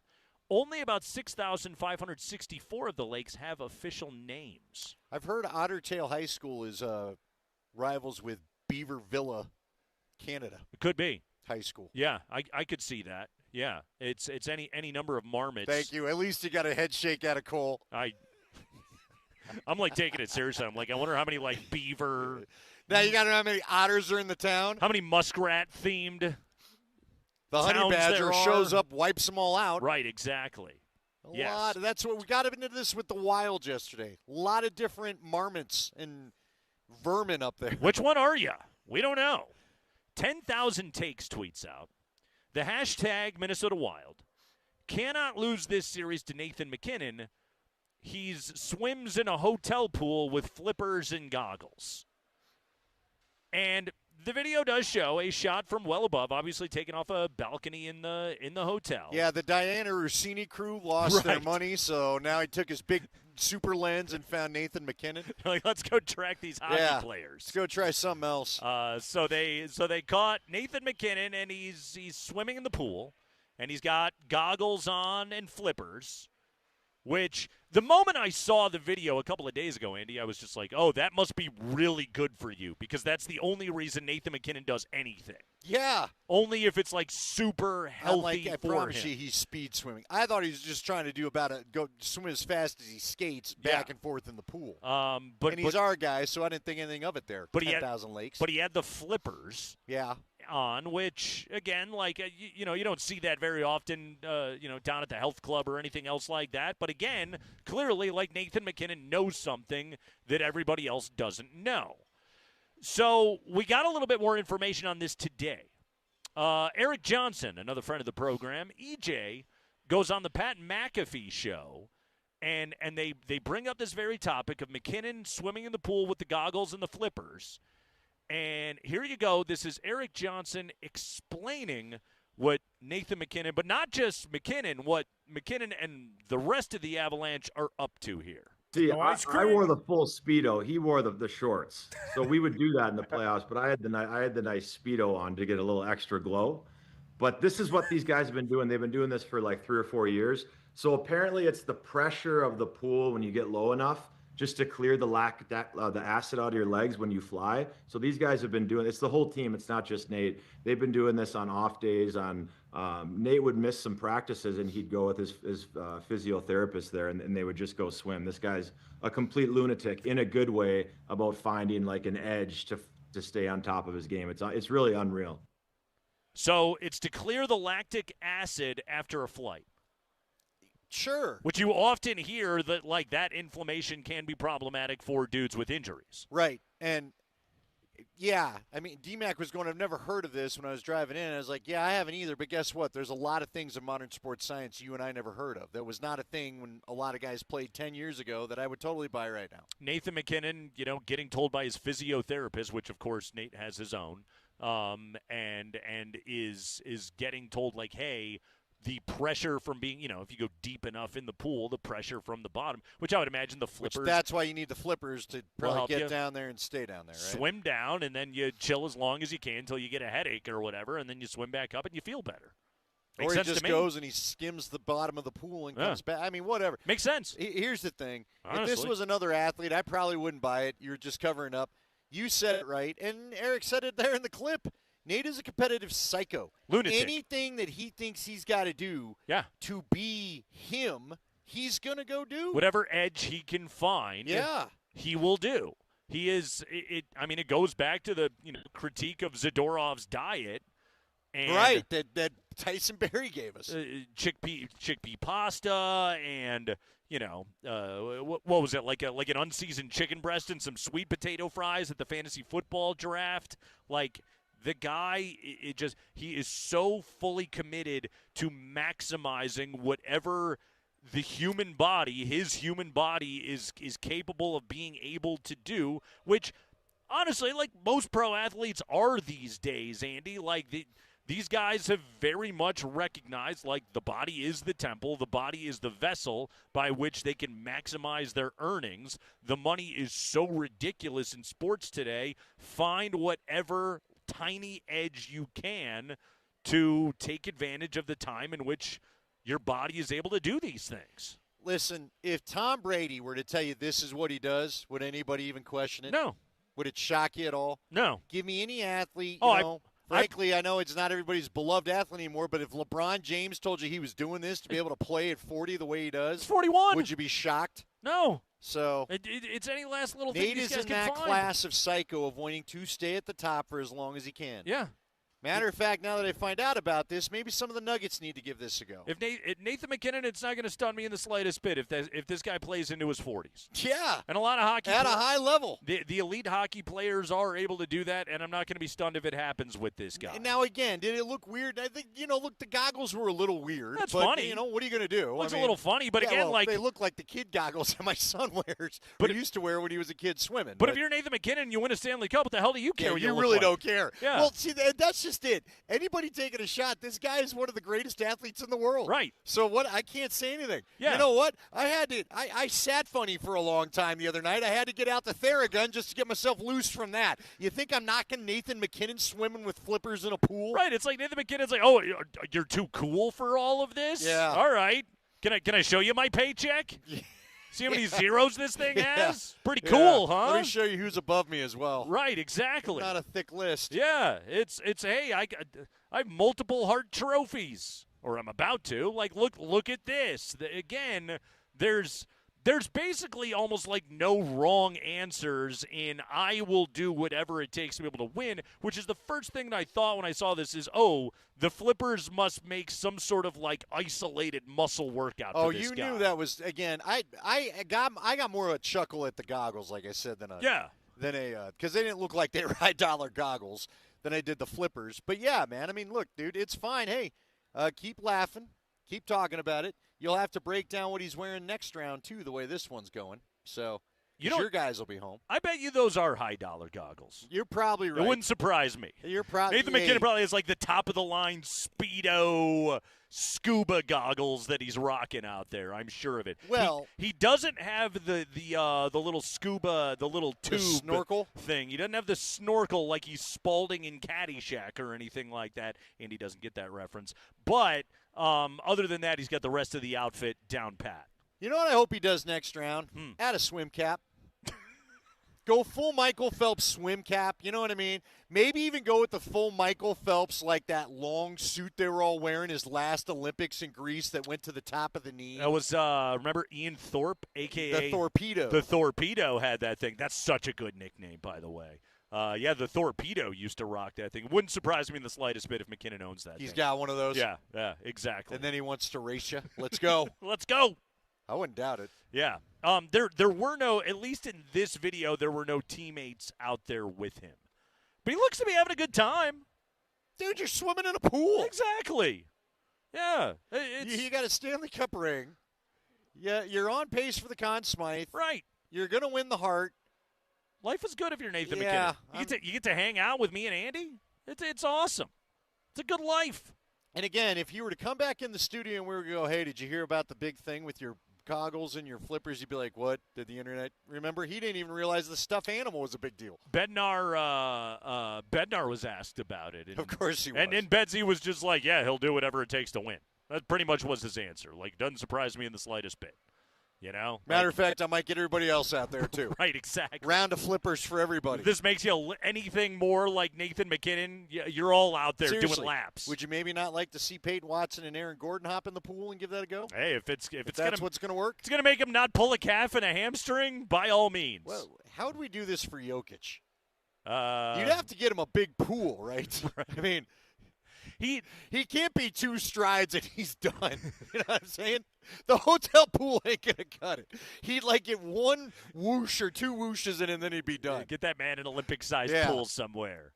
Nathan McKinnon, man, the singular greatness of the dude. He is incredible. And, by the way, he leads the playoffs in points per game. Only Mitch Marner's got him, has got it over him right now. So it's how great he has been in this postseason. It is the Kreckman and Lindahl Show. It's a Wednesday afternoon. We're rolling live at Ball Point. That's at the top of the escalators at Ball Arena. It's Altitude Sports Radio 92.5.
Kreckman and Lindahl live from Ball Point inside Ball Arena, getting you set for Avs Wild Game 5 this evening. It's all powered by the Dan Caplis Law Firm, a serious firm for serious cases. Yeah, we're with you until 5:30. Berto's going to jump in with your pregame coverage. Connor has the call coming up at 6 o'clock. Looking to chat with various hockey folks that are wandering around Ball Arena as we are out here at Ball Point, getting ready for the Avs, taking a shot at closing this thing out tonight as they lead the series 3-1. Coming up at 4:40, we'll keep you updated on what the Rockies are doing in Pittsburgh. Andy, the Rocks 2-9 over their last 11. Rough stretch here to start May. That Paul Skeens. Yeah, pretty good. Pretty good. Pretty good. 8 innings of 2-hit shutout work from Paul Skeens last night, striking out 10 Rockies on 98 pitches as the ERA drops to a healthy 1.98 for Paul Skeens, the best pitcher in baseball. Tonight, Jose Quintana going up against right-hander Mitch Keller for the Pirates. Mitch Keller's good, by the way. So Quit burying the lead. Another tough test for the struggling Rockies offense. Highest strikeout rate in baseball, 26th in walk rate, and 19th in home runs. Not going great so far for the Rocks. Nate Kreckman's burying the lead. We went and took our pictures. Oh, yes. Nate Kreckman, yeah. I might need to cut him free so he can go win the Cale Makar lookalike contest. We stood you at the same angle. Yeah. You studied the face. You matched the expression. Yeah. And I'm telling you, dead ringer. You need to rush down there, buy some sort of Cale Makar jersey, and get your rear end outside. And then put a mustache on so that Kyle Keefe and Moser don't know who you are. I didn't realize my similarity to Cale Makar. Here's the whole key, Andy, to it, is I got a haircut this week. You're clean cut. And I shaved this week. Right. Which, I mean, Andy, you've worked with me for 7 years. The likelihood that I have groomed myself in any given week is rare. Well, I mean, let's be honest. Usually extra money's involved. That's what makes this a rare occasion. Usually the double groom of the shave and the haircut, 2 bits, shows up when you're going to Vegas to do some Mountain West basketball or go to the media day. If I got to be on television for anything. If Altitude TV calls and needs you. Yes. You know what? You also, in case TNT catches you, if you're filling in for Kaz on the Nuggets game, you'll get cleaned up as well. Yes, very much so. None of that is happening right now, so we're not real sure why you cleaned up. But it works perfectly for the Cale contest. Yeah, no, it just kind of was kismet. I needed a haircut. I was well over 2 months since the last trim of the lettuce. And yeah, I had gone stash for several weeks in a row, and I was like, you know what, time to change it up a little bit. And I got to be honest with you, I already miss it. Do you? I already don't recognize myself. So I may go full Ron Zappolo. Okay. And just commit. All right. I might just be a full-time 24/7 stash guy. Since you did that, since you said that, should we call it the summer of stash?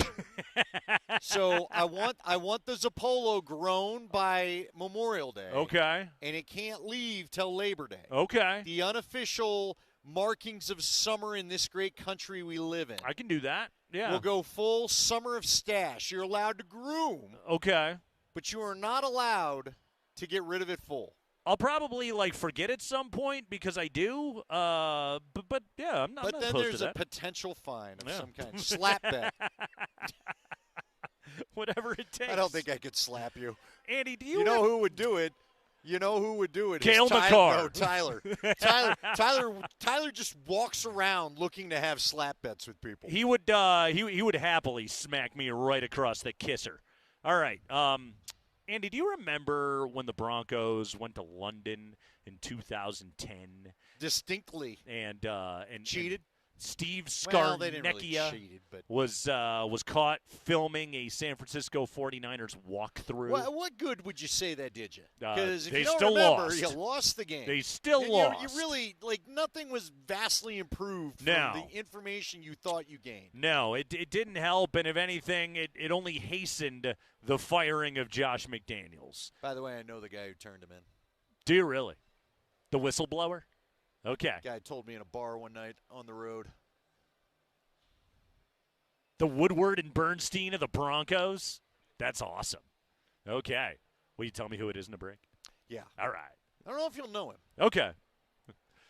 Well, I've got another Spygate They ought to scandal for you. Put a statue of him up at that stadium. So, Andy, the EFL championship has been taking place. All right, help me Okay. out here. The What's EFL the European Football League? It's the English Football League. It is one tier below the English Premier League. Okay. But the championship is very important because if you win it, you get promotion to the EPL. Very critical, very big, right? And there was a matchup between Southampton and Middlesbrough. Okay, throw out the records when Southampton and Middlesbrough get together.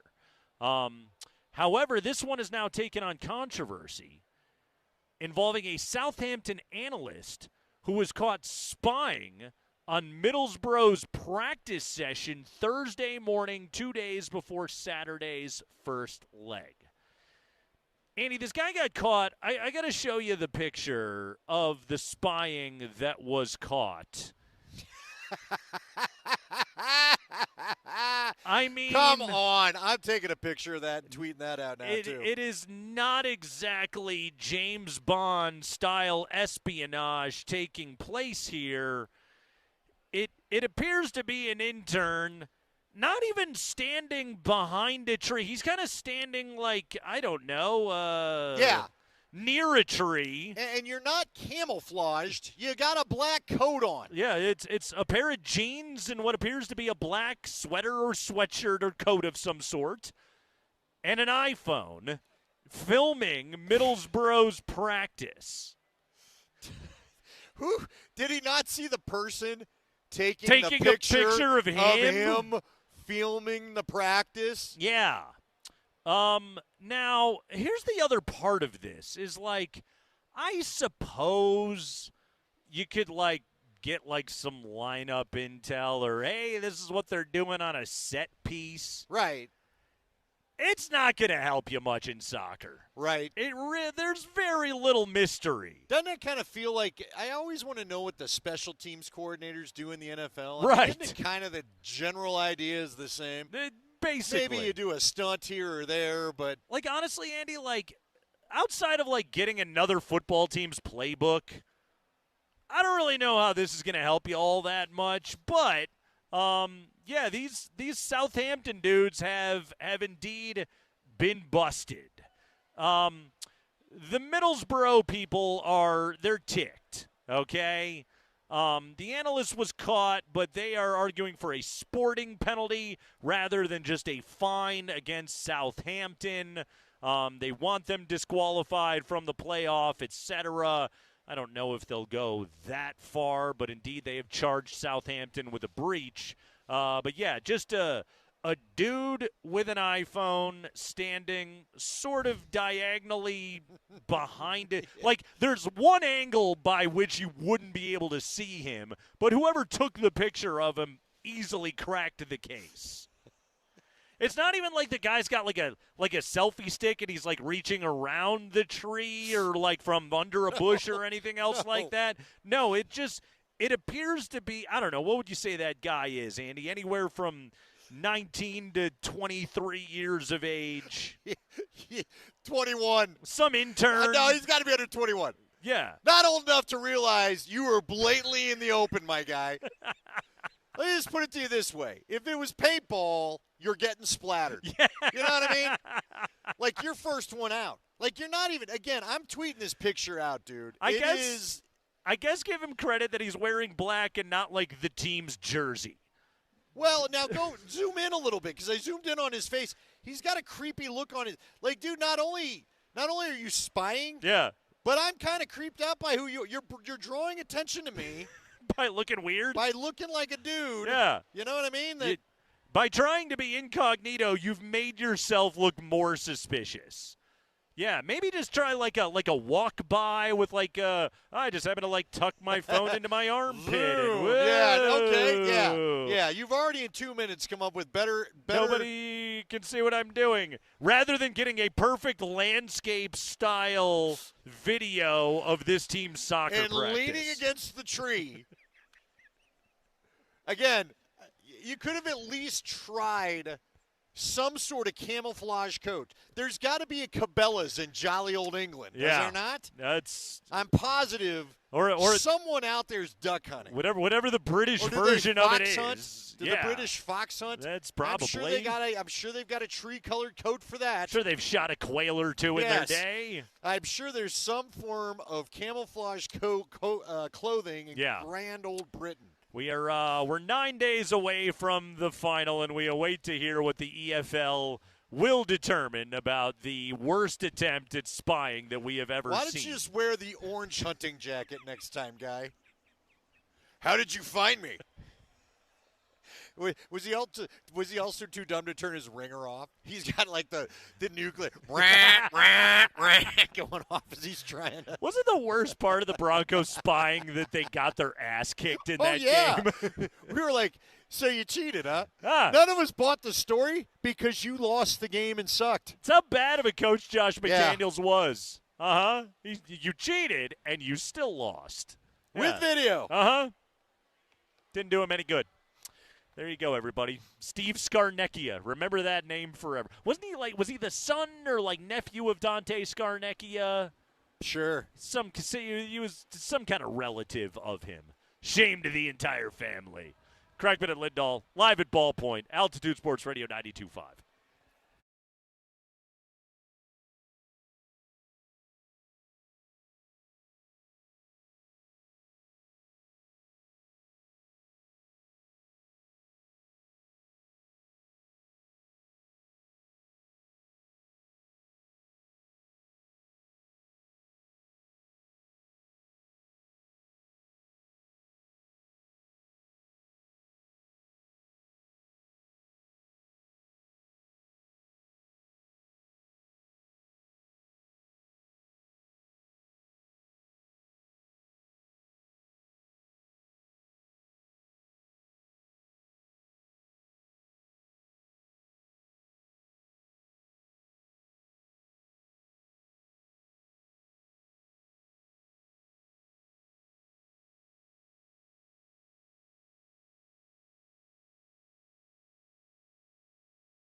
The only local broadcast of tonight's game right here on Altitude Sports Radio 92.5. Mark Bertinoli has pregame coverage powered by Ramos Law at 5:30. Connor McGahee and Mark Rycroft have all the action tonight starting a little bit after 6 o'clock. Don't miss a second on your home for the Colorado Avalanche. Altitude Sports Radio 92.5. Steve Nelson with another picture of a guy hiding behind a tree. Is that Shaq? Just send them all to it. That is Shaq. All right, Andy. You just blew my mind with a factoid. Well, it's not mine, but you're right. That you read on the internet and then shared with me. Yeah. That makes it mine. Yes, you. Only if it's correct. Amongst the two of us, you Sure. found this. Yeah. Yes. Okay. Share it because I've been furiously fact checking this in real time, and I think it's correct. Go ahead and share. Disturbing note for tonight, unfortunately. Although this team's breaking trends. Hey, Andy, it just means they're due. They're due. Hey, I like that. Thank you. They are due. The Avs have not closed out a series at home, a playoff series in any round at home since 2008. Okay, so that would have been the opening round series in which they beat the Minnesota Wild in 6 games. They would go on to get swept by Detroit. That was 07-08. The next series the Avalanche won was in 2019. My God, this franchise went 11 years without winning a playoff series. That's wild. 2019, when they beat Calgary in the opening round in 5 games. Game 5 was in Calgary. The Flames were the higher seed. The Avs would go on to lose in 7 to the Sharks. In 2020, they were in the bubble. So, doesn't apply. And they lost to Dallas in the semis anyway, right? 21 swept the Blues in St. Louis before losing in the round to Vegas. Yeah, that was the old butt puck. Yep, off of Phil Grubauer. 2022, they swept Nashville, so they would have won Game 4 in Nashville. But coughed up Game 5 against St. Louis here. Beat St. Louis in 6. Game 6 was in St. Louis. Swept Edmonton, so they would have won up there. And then they celebrated the Cup down in Tampa by winning a closely and tightly played Game 6 down in Tampa Bay. 23, lost in 7 to Seattle. Last year, 2 years ago, 1-5 against Winnipeg. The Jets had home ice advantage in that series, so Game 5 would have been in Winnipeg, and then they lost in 7 in the opening round last year. The Avalanche have not closed out a series on home ice since 2008.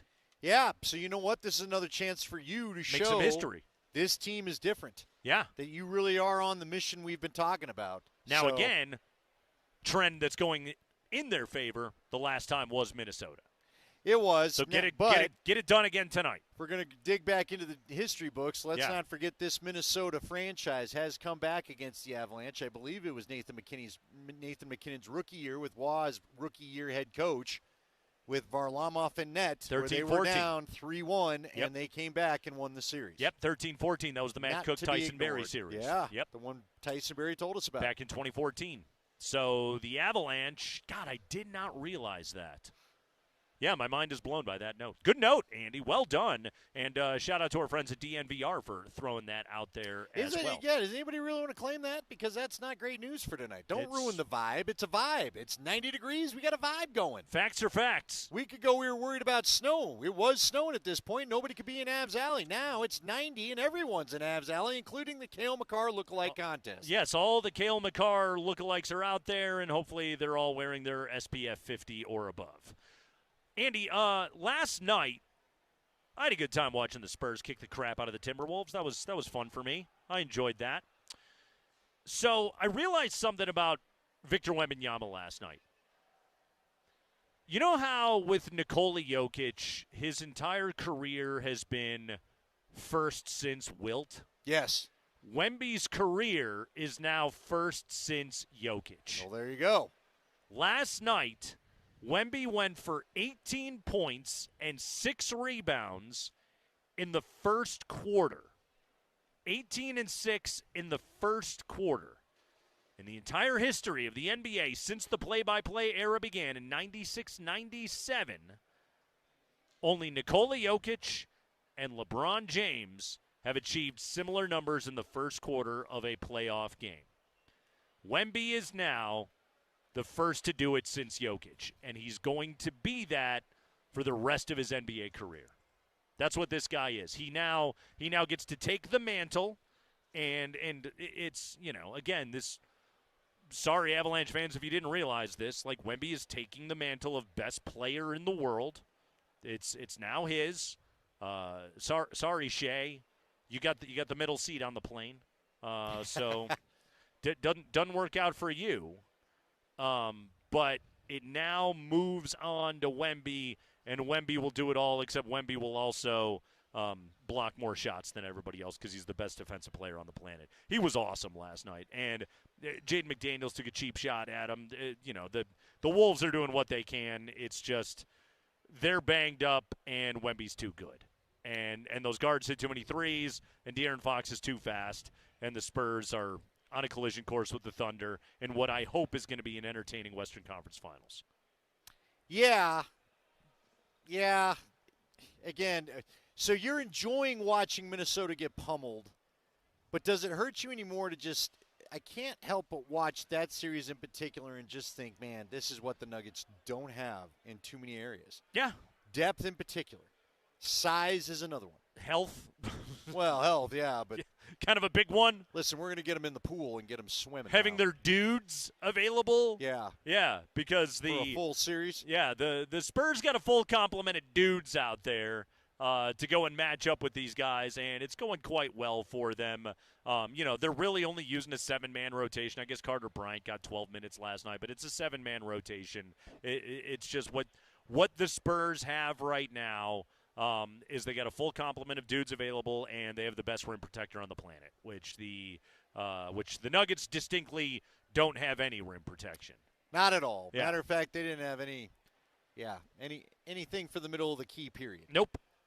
Which is rim protection. But, no guards. Yeah. Nobody swooping in from the side. I tell you the other thing about Wemby, man, is and I'm looking forward to him going up against Chet because he always digs deep for a little extra against Chet Holmgren because it's kind of, it's sort of his peer, so to speak, of like extremely tall guy in the middle that got in the NBA roughly around the same time that you did. It seems like Wemby hates the Timberwolves, which he made abundantly clear by elbowing Naz Reid in the throat the other night. That dude he plays like he takes these things personally, man. Well, he has got some real MFer in him, and it's fun to watch. Well, I don't disagree, but again, I do think it's interesting. There's another guy that comes from Europe. Yep. And what was Nikola Jokic asked about when it came to the Jaden McDaniels stuff? Play the right way. Just play the game the right way. Yeah. All I ask is that you play the game the right way. Matter of fact, Rudy Gobert, when asked about Jokic beginning of the series, you remember him at the podium when he said, what do you like about the game? He goes, look, the guy, he's a team guy. Looks for team accomplishments. Yeah. Does not celebrate his own. I just think there's almost a battle of attitudes there, and I think Wemby's the latest to be turned off by the way the Wolves go about some of the way they do things. You know what's interesting, and I kind of wonder how it's going to be for Wembanyama going forward in his career, but like prior to Wemby's emergence, the two best Euros of their generation were Jokic and Giannis. And I would argue, like, with both of those guys, the media has sort of struggled to put them in a box that you could conveniently find to put LeBron James or Kevin Durant or Steph Curry in. Just sort of different approaches to both how they play the game, but also how they carry to themselves, to what kind of teammates they are. That I don't know how Wemby's career is going to go in that regard. I just think it's easier to profile. I don't know if profile's the right word, or just categorize an American athlete or an American basketball player. It's easier than figuring out what to do with the European guys. With Nikola Jokic, like, we're still watching playoff series where Noah Eagle on NBC feels it necessary to explain to people, no, he really wants to win this basketball game. Right. Like, right. Yes, he very much does. That is somehow, it's never been in question here in Denver, and yet, writ large, the national media is still like, he just wants to go hang out with his horses. I'm sorry, you don't turn into a 3-time MVP, or in the case of Giannis, a 2-time MVP, if all you're doing is dying to go back and live in your beautiful homeland. Well, and like you said, worry about the horses, not focus on this thing, not train to be in the shape that he's been in since he's become an MVP. Right. He doesn't show up fat and out of shape like he used to. I didn't see, there were certainly members of the Nuggets at points in that series that I thought wore down. I didn't think Jokic ever did. No, I'm with you. I agree. And look, the guy sits there, he grabs a chalkboard, he's coaching his whole team, he gets frustrated when people don't play the right way. You and I have seen that. Yeah. But again, it's, I don't think it's going to change. I don't think they're going to find the box to put them in unless we've now hit the point where the numbers are so great. Right. They don't have any other choice but to know where to stick them because of the numbers. And again, we see what Wemby is and the basketball player that he is, which he's unlike anything we've ever seen in our lifetime. But you know what this is, and Wemby will get a better treatment. What this is, and this happens in all sports. Somebody had to pave the way. Well, okay, there's a little of that too, but I would also say this, Nate. We have takes on the American players. We don't know about the European players. Now, because of the freak size and athleticism of Wemby, he got on everyone's radar. Nobody had any idea Jokic was going to come here and do any of what he's done. True. Not at all. There was no hype for it, so no media guy can beat his chest on the national network and said, hey, I knew this was coming. Hey, I knew this was happening. No, Wemby, it was obvious from the moment he stepped on an NBA court, this guy's destined for all-time greatness. So they're not afraid to go on there and talk about how great my take was. Luka Doncic had that as well. NBA.com was streaming Real Madrid games when Luka, before Luka got over here, and for whatever reason, he somehow still got traded, which I will never understand. It's the Kreckman and Lindahl Show. We'll take a break. When we come back, what do the Avalanche have to do? What do the Wild have to do to extend this series? And what do the Avalanche have to do to close it out? Live at Ballpoint on the Kreckman and Lindahl Show.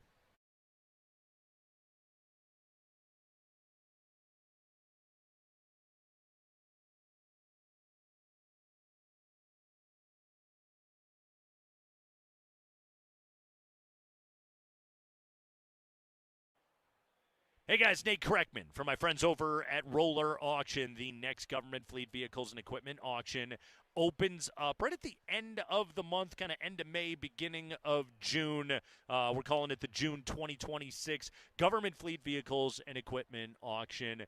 If you've been shopping around for a car, if you've been looking through the used car market, you know how challenging it can be both to get a good car, number one, and number two, to get a good price. Well, guess what? Roller Auction checking all those boxes for you. Their government fleet vehicle and equipment auctions are the best place to get a used car. Get your new daily ride right there. These are well-maintained vehicles directly from government service, so you know that they have a strong maintenance schedule and they have been kept up.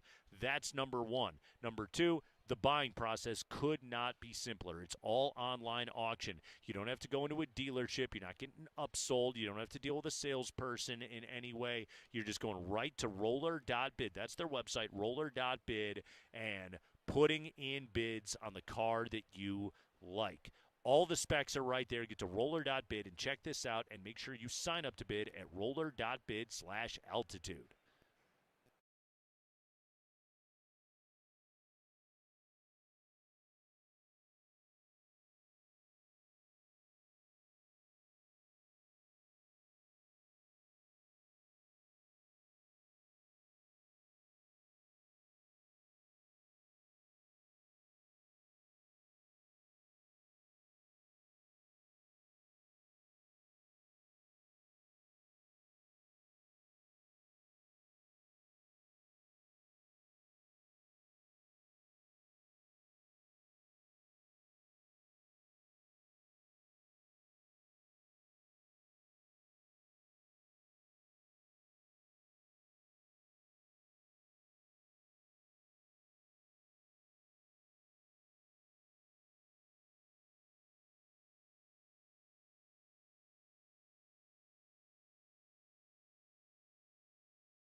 Avalanche on the brink of a trip to the Western Conference Finals with a victory tonight. We'll hopefully do a lot of smiling tonight. And if your smile doesn't look like you want, check out the Restorative Dentistry Group. Get the smile you deserve at DenverSmileAgain.com. You know, Jared Bednar, he's able to smile again after taking a puck to the face down the stretch of the regular season. Interesting answer here from Bedsy, and he was on with Moser, Lombardi, and Kane this morning right here on Altitude Sports Radio 92.5. Catch the Jared Bednar Show every single week. This is your home for the Avalanche throughout the Stanley Cup run and all season long and all year long. Andy, there's never an off season for Avalanche talk on Altitude Sports Radio 92.5. Jared Bednar. Thank you. Jared Bednar on how you... Say it again. We love hockey. We do love hockey. How do you manufacture desperation? Wrap up the series tonight. Don't want to go back to Minnesota. Don't want to have to pack the flippers and goggles and get back on a plane to head back to the land of 10,000 lakes, even though it's 11,600 something. Bedsy, from this morning, how do you get it done? How do you make sure the guys have the right level of desperation to finish it tonight? Yeah, well, it comes from within for sure, like the locker room, the leadership, understanding, what happened in Game 3 and then what happened in Game 4, which is the picture that I'll paint for our guys this morning, and then you got to get yourself jacked up and ready to play. It's like I said, it's what the game's going to require tonight. We're in the right venue. We're feeling good about what we did last game, and like I said, it's not a stretch to think that game's repeatable or that we can't improve upon that game. I think that's something that our team will look to do tonight. It's an interesting kind of perspective of it, of like, okay, you get 4 games into a series, and I think this is in any sport. Everybody knows exactly what everyone's doing. You know exactly what line you're going to be matched up with. I think McKinnon, like over 12 minutes of his 5-on-5 time in Game 4 was matched up against Quinn Hughes, right? Like he knows exactly what he's up against. Everybody does. There's no surprises matchup wise or much of anything else. And for Bedsy, it's like, okay, look at the way you played in Game 4 in their building, the way that you dominated that game, even as good as their goalie played, and you still went out and controlled that thing, outshot them by a ton, out-physicaled them, even gave up a silly power play goal in there, and you still won by 3 goals. I know 2 of them are empty netters. But the point here being of like, okay, like, there's a blueprint that if you just go out and play that way with the right energy and intensity, which I don't worry about the Avalanche coming up with, you give yourself a great chance to be able to win. Yeah, but don't overdo the energy. We had the stat about the Avs not closing series out at home last segment, and it's been since 2008. Well, sometimes you come out a little too jacked up in Game 5, and then they come out a little more even in Game 6. So come out tonight, ride the emotion of the crowd. That'll be good, But don't overdo it.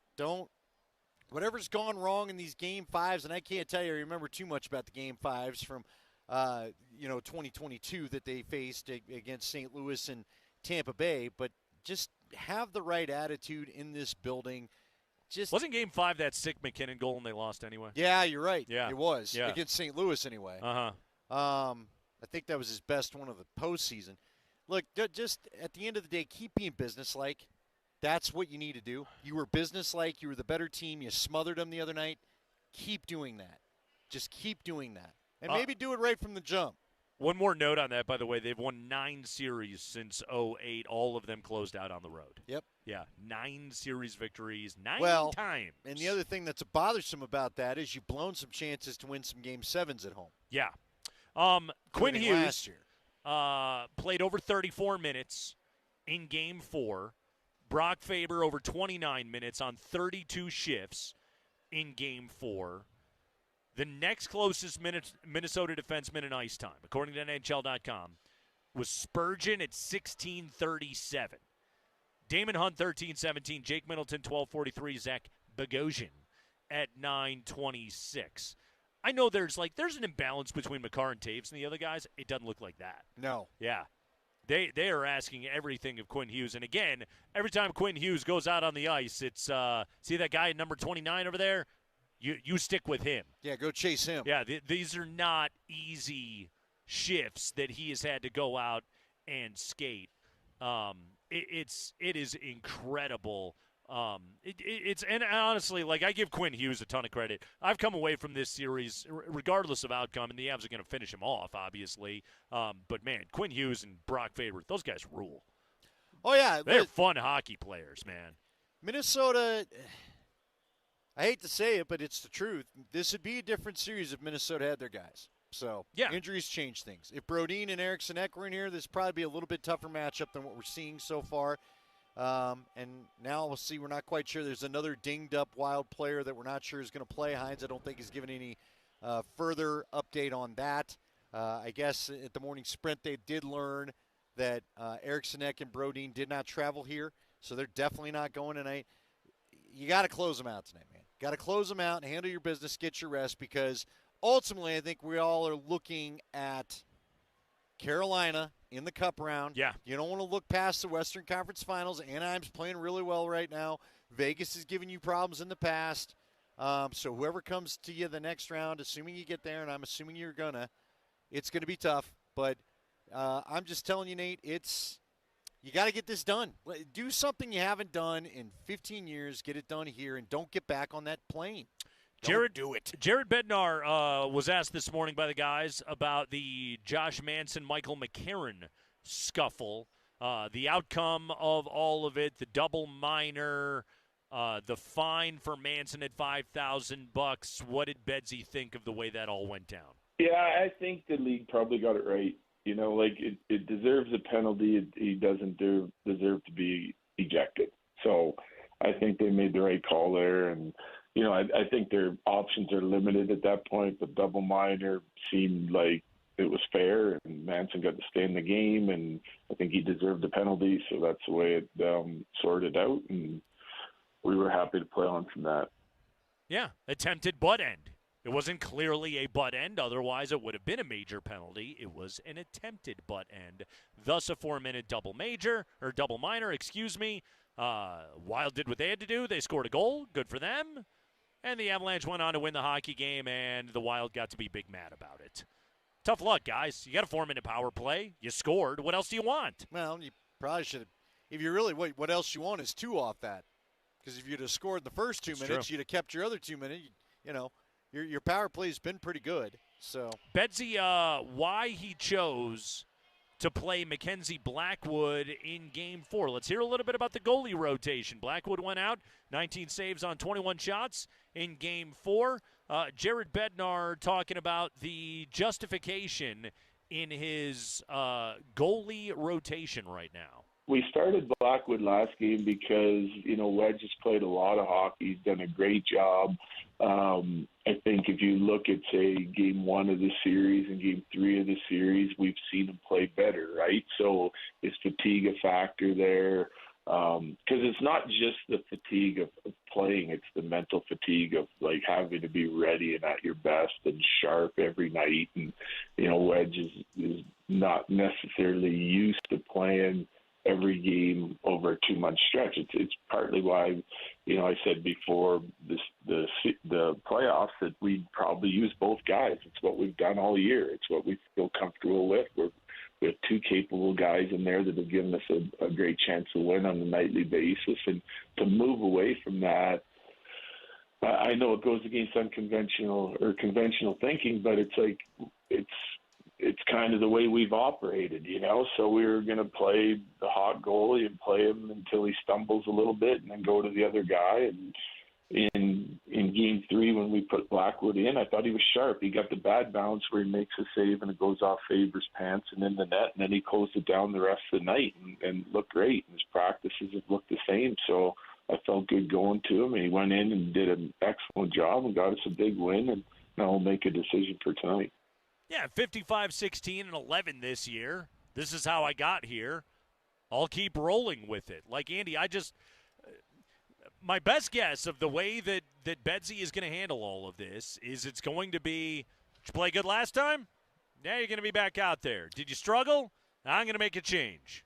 Yeah, I mean, honestly, dude, I didn't expect him to go back to Wedgwood after the way Blackwood played the other night. Why would he? I would expect that. You Yeah. know?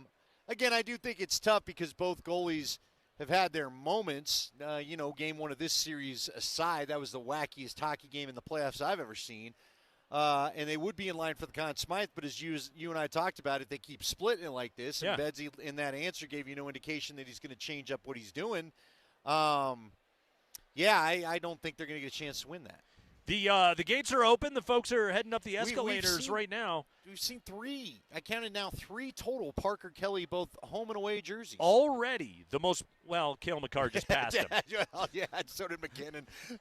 Yeah, we just had like 9 Cale Makars go directly past us, including McKinnons. Including a Team Canada down there. Ooh. That's a sick jersey. But aside from the top 2, for a moment there, the leader in the clubhouse. Hey, the third Beatle. We saw 3 Parker Kelly jerseys. Right, the very first 2 people, the first 2 fans in the Ball Arena tonight were both rocking 17s. And there goes Blackwood. Yes. Blackwood's repped. Yes. And there's some Wild fans that are in the house as well. So they're allowed to wave and point at us as well. But yeah, that's Betsy explaining his goaltender rationale. Makes perfect sense to me. I'm not going to question it. Again, what are the Avalanche now? 7-1 in the playoffs after a 121-point President's Trophy season. I think that Betsy's got it figured out. Speaking of Nathan McKinnon, as his jersey continues to funnel into Ball Arena, how's the schnoz? How's the face of Nathan McKinnon? Jared Bednar with an update after McKinnon took a puck to the face the other night. Yeah, I don't. It won't be an issue moving forward, even if it was broken. Yeah, he was looking a lot better yesterday on the plane. I'm sure it's not feeling great, but it's one of those things. It's a long way from his legs and heart, so I think you saw him come back into that one. I don't think he's going to have any problems here tonight. He couldn't quit bleeding all game, but yeah, it's long way from his way from the heart. Yeah, can you move? Go. That's a Herb Brooks line that he just dropped on us. That was good. Well, actually, it was Kurt Russell as Herb Brooks. I don't know if Herb actually ever said that or not, but either way. Let's just say he did. Yeah, it sounds good to me. And there's Brandy in the St. Bernard's. One final note here. What about Arturi Lehkonen and Sam Malinsky, or will they be available tonight? The guys took their swing at the question. Here's how we'll wrap up our Jared Bednar sound. Would you like to reveal if Lehkonen and Malinsky are options for tonight? I would not. Perfect. They gave him a hard time, and then Betsy started laughing. Moser's like, come on, and Brett was like, hey, look, I've got to try. Got to try. And Betsy was having a good laugh. It's the heartiest Betsy laugh I heard in a while after that. Got to try. So yeah, Brett Kane is here to ask the question. And that's all he's hired to do. Is it like bones? Now that question, You know what else he's hired to do? Go win the Cale Makar lookalike thing. But again, you've got him beat. I'm telling you, if Altitude has to put a guy out there, you got to go do it. You think I'm the one? I think you're the one. Okay. I do. All right. Brett Kane does not have enough hair like you do. That's true. And in the lighting that we got here, yeah, boom. I have a similarity to him. Matter of fact, I'm texting it to Moser. Let's just see what Moser says. Okay. Yeah, find out. Cale, he's more cherub-faced than me. I'm a little more weathered and beaten down by life than Cale Makar. The word is ugly you're looking for, but whatever. I'd like to think of it as well-seasoned, Andy. Rugged. I'm the Marlboro man. You've seen some stuff. I'm basically Dick Hammer over here, okay? I'm Clint Eastwood. You grew up in the rough side of Ashikasha. Where were you? Well, I know it's Wakanda. That's not. No, that works. That's like Atatakumpo. Yeah, they're all basically the same. Yes. I come from a Midwestern town that has way too many syllables in the name. That's all you need to know. Yes. Yeah. Send it over to Moj. Find out how I'm doing. You just gave me a ha. What the hell does that mean? Did you even look at it? Cracker. What do these jackasses want? Ha! Ha! Are you pumped for this? Or was it just a ha? So Moser and Kiefer outside. I know. I keep looking for him, too. We keep looking down there. We're like, where are they? Judging the Cale Makar look-alike contest. How about him? He's got the wrong jersey on. He's got the right hair tone. I wouldn't say he's got the hairstyle. No. That's a red fro. That guy's not pulling it off exactly perfectly. God, I love the energy of a playoff hockey game. We are out here at Ball Arena. The fans are on their way in. It appears as though they're giving out like Cale Makar fathead faces outside. That's kind of fun. So we're going to have Cale Makar faces all over Ball Arena tonight. So do you just have to look like him that way? I think that's one way to try to win the contest. Just show up with your fat head, or I was going to say like a fat head. Like, is there like a guy that would show up like printed a giant picture of Cale Makar, cut little eye holes, and then like tied it to his face and just showed up for the thing? Then got creepy and cut the mouth hole and did the little Gene Simmons tongue thing. What are we doing? No.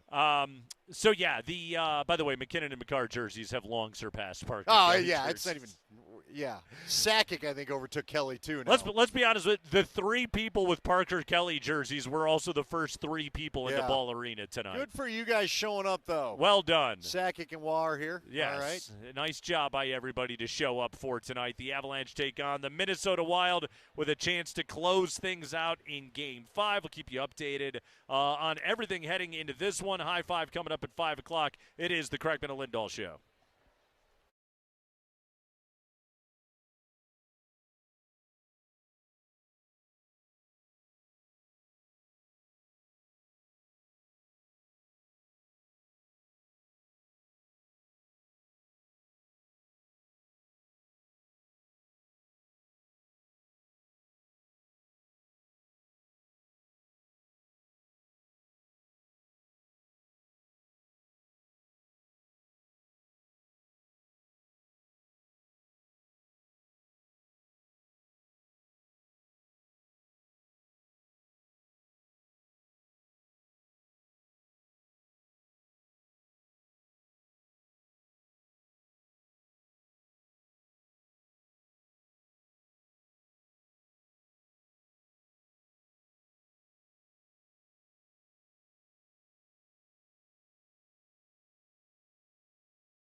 Kreckman and Lindahl, we're live at Ball Point. Game 5 tonight. Avalanche and Wild pregame at 5:30. Puck drop at 6 o'clock. Andy, some great notes at ESPN.com today from our old buddy Ryan Clark, writing about the Avs' physicality that we saw in Game 4. The Avalanche delivered 32 hits in that game.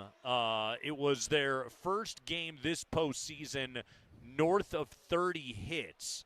If you want to get a little bit more specific into it, the second and third lines for the Avalanche, which scored 2 goals, one by Ross Colton for the second line, one by Parker Kelly for the third line.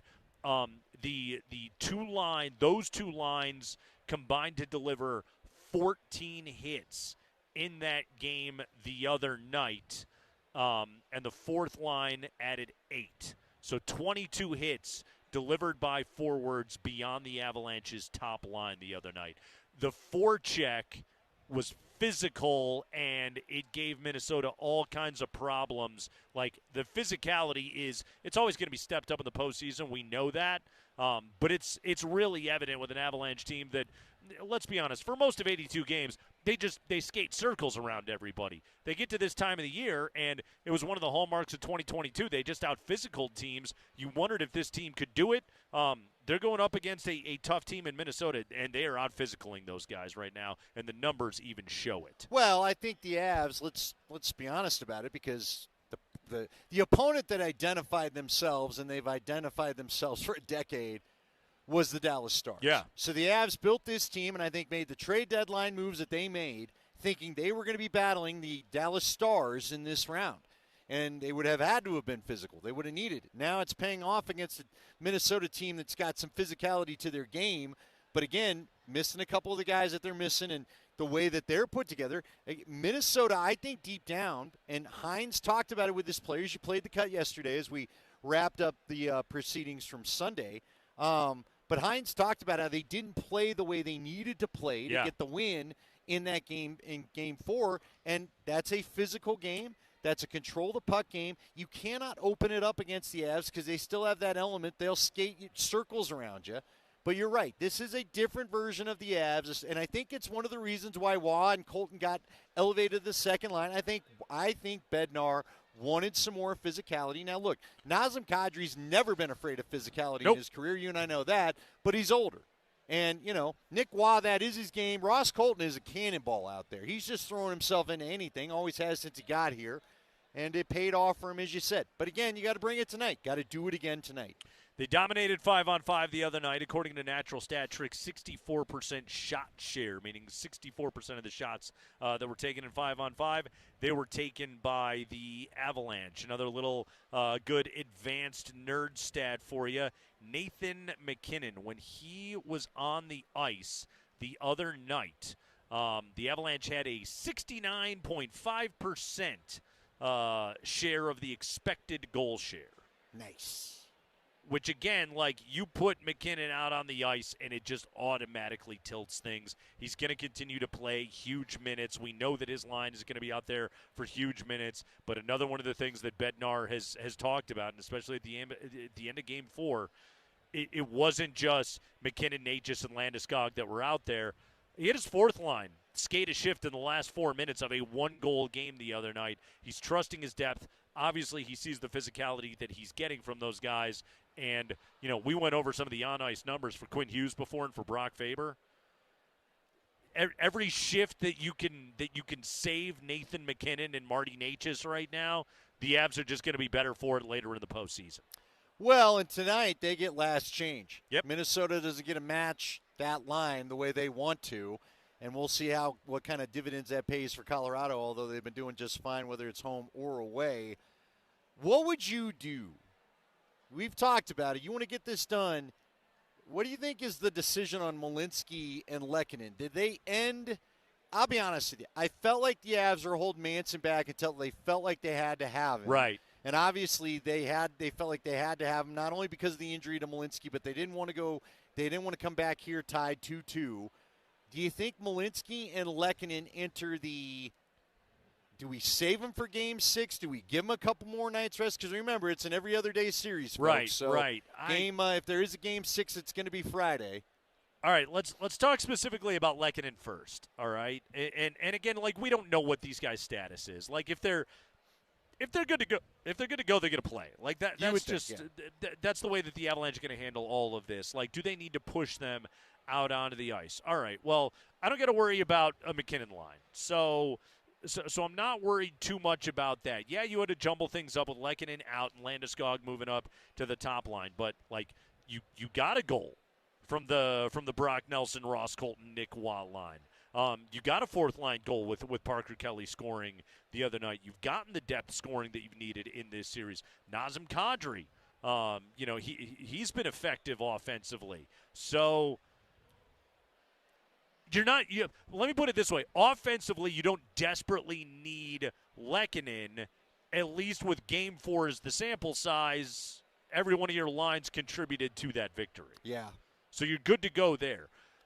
With Malinsky, I'd prefer he be in. Clearly. Like, Sean, like, went out there and got in the way a few times. Good job. Like, his first career playoff game, he wasn't a noticeable detriment. I just, you don't want to have to play too many games without him. Besides that, like, when Malinsky's been out there, he has been so good. Oh, he's hitting another level. Yeah. I mean, he's one of the great signings for this team. Right. Not a high draft pick. No. But you want to have him out on the ice as much as you possibly can. Let me put it this. I guess to put a finer point on your question, it's like, don't play either of them unless they're, I don't know, whatever the percentage full is. Go.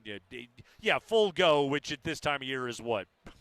Right. I was going to say 80%. 40%, 50%, whatever it takes. How about this? Let's take a page from Manson's book. You got to at least be Manson level. Yeah. Manson didn't look himself, let's be honest. Right. He didn't look like he was all the way there, but if you can give what Manson gave the other night, then you go do it.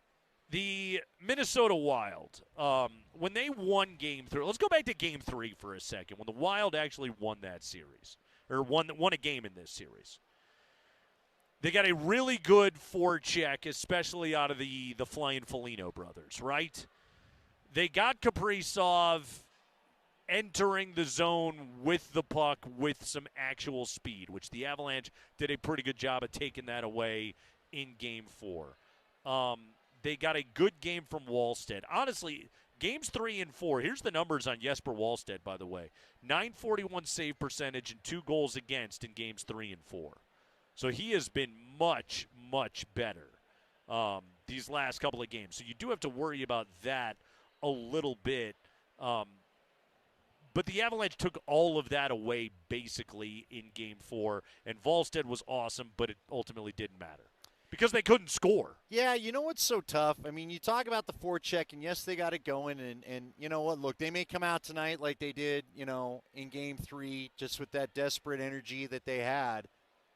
But you know what's crazy is, again, I can't even tell you what totally worked for Minnesota, because I cannot get over how little energy the Avs played with in that game. Yeah, they just played flat, yeah. You know what I mean? Yeah, basically outside of and Bedsy even said it, outside of the McKinnon line, everybody was terrible. Yeah. So as long as the Avs just don't repeat that, I guess I wish Minnesota good luck. You want to go to altitudesportsradio.com/burger. Okay? Got to get this burger voted on, folks. You want a $250 gift card? Yes, you do. Participate in burger democracy, okay? We're voting for Denver's best hamburger, powered by the Colorado Beef Council. The website is altitudesportsradio.com/burger. We have a healthy list of, and Andy, I got to say, I think our listeners did a great job on the nominations. I can't really tell you any real notable omissions out there. There is this is a murderer's row lineup of Denver burgers at altitudesportsradio.com/burger. Go vote right now. Just by voting and, putting in your email address, you are entered to win a $250 gift card courtesy of the Colorado Beef Council. That's a lot of burgers, okay? Yeah. You're feeding the entire cul-de-sac with that. Go to altitudesportsradio.com/burger and get your vote in right now. And we have to crown our version. Crown Burger's in there. And Crown Burger is in there of Denver's best burger. It is, yeah. Will we crown or will we crown another? Remains to be seen. Kreckman and Lindahl, live at Ball Point, Ball Arena, Altitude Sports Radio. High five. coming up next.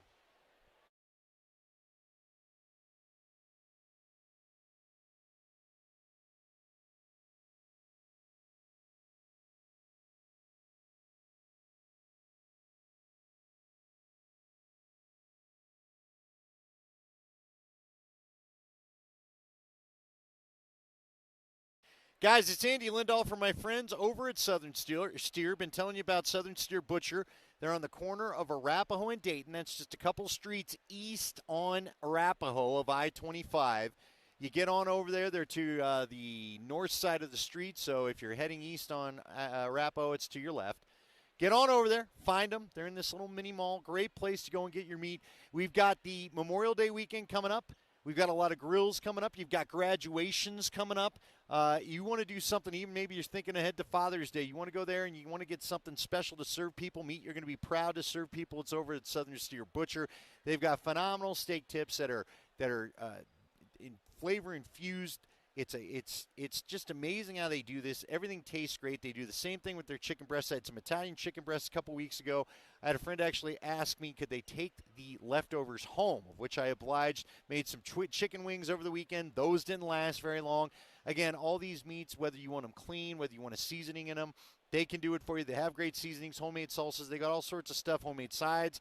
We had some smashed potatoes that are actually pretty good last week, Wagyu steaks, maple bacon burgers. What do you want? They've got it. I mean, I'm going to go get not quite yet, but a brisket here coming up in a couple of weeks and get that going as well. I'm planning to do some ribs real quick as well.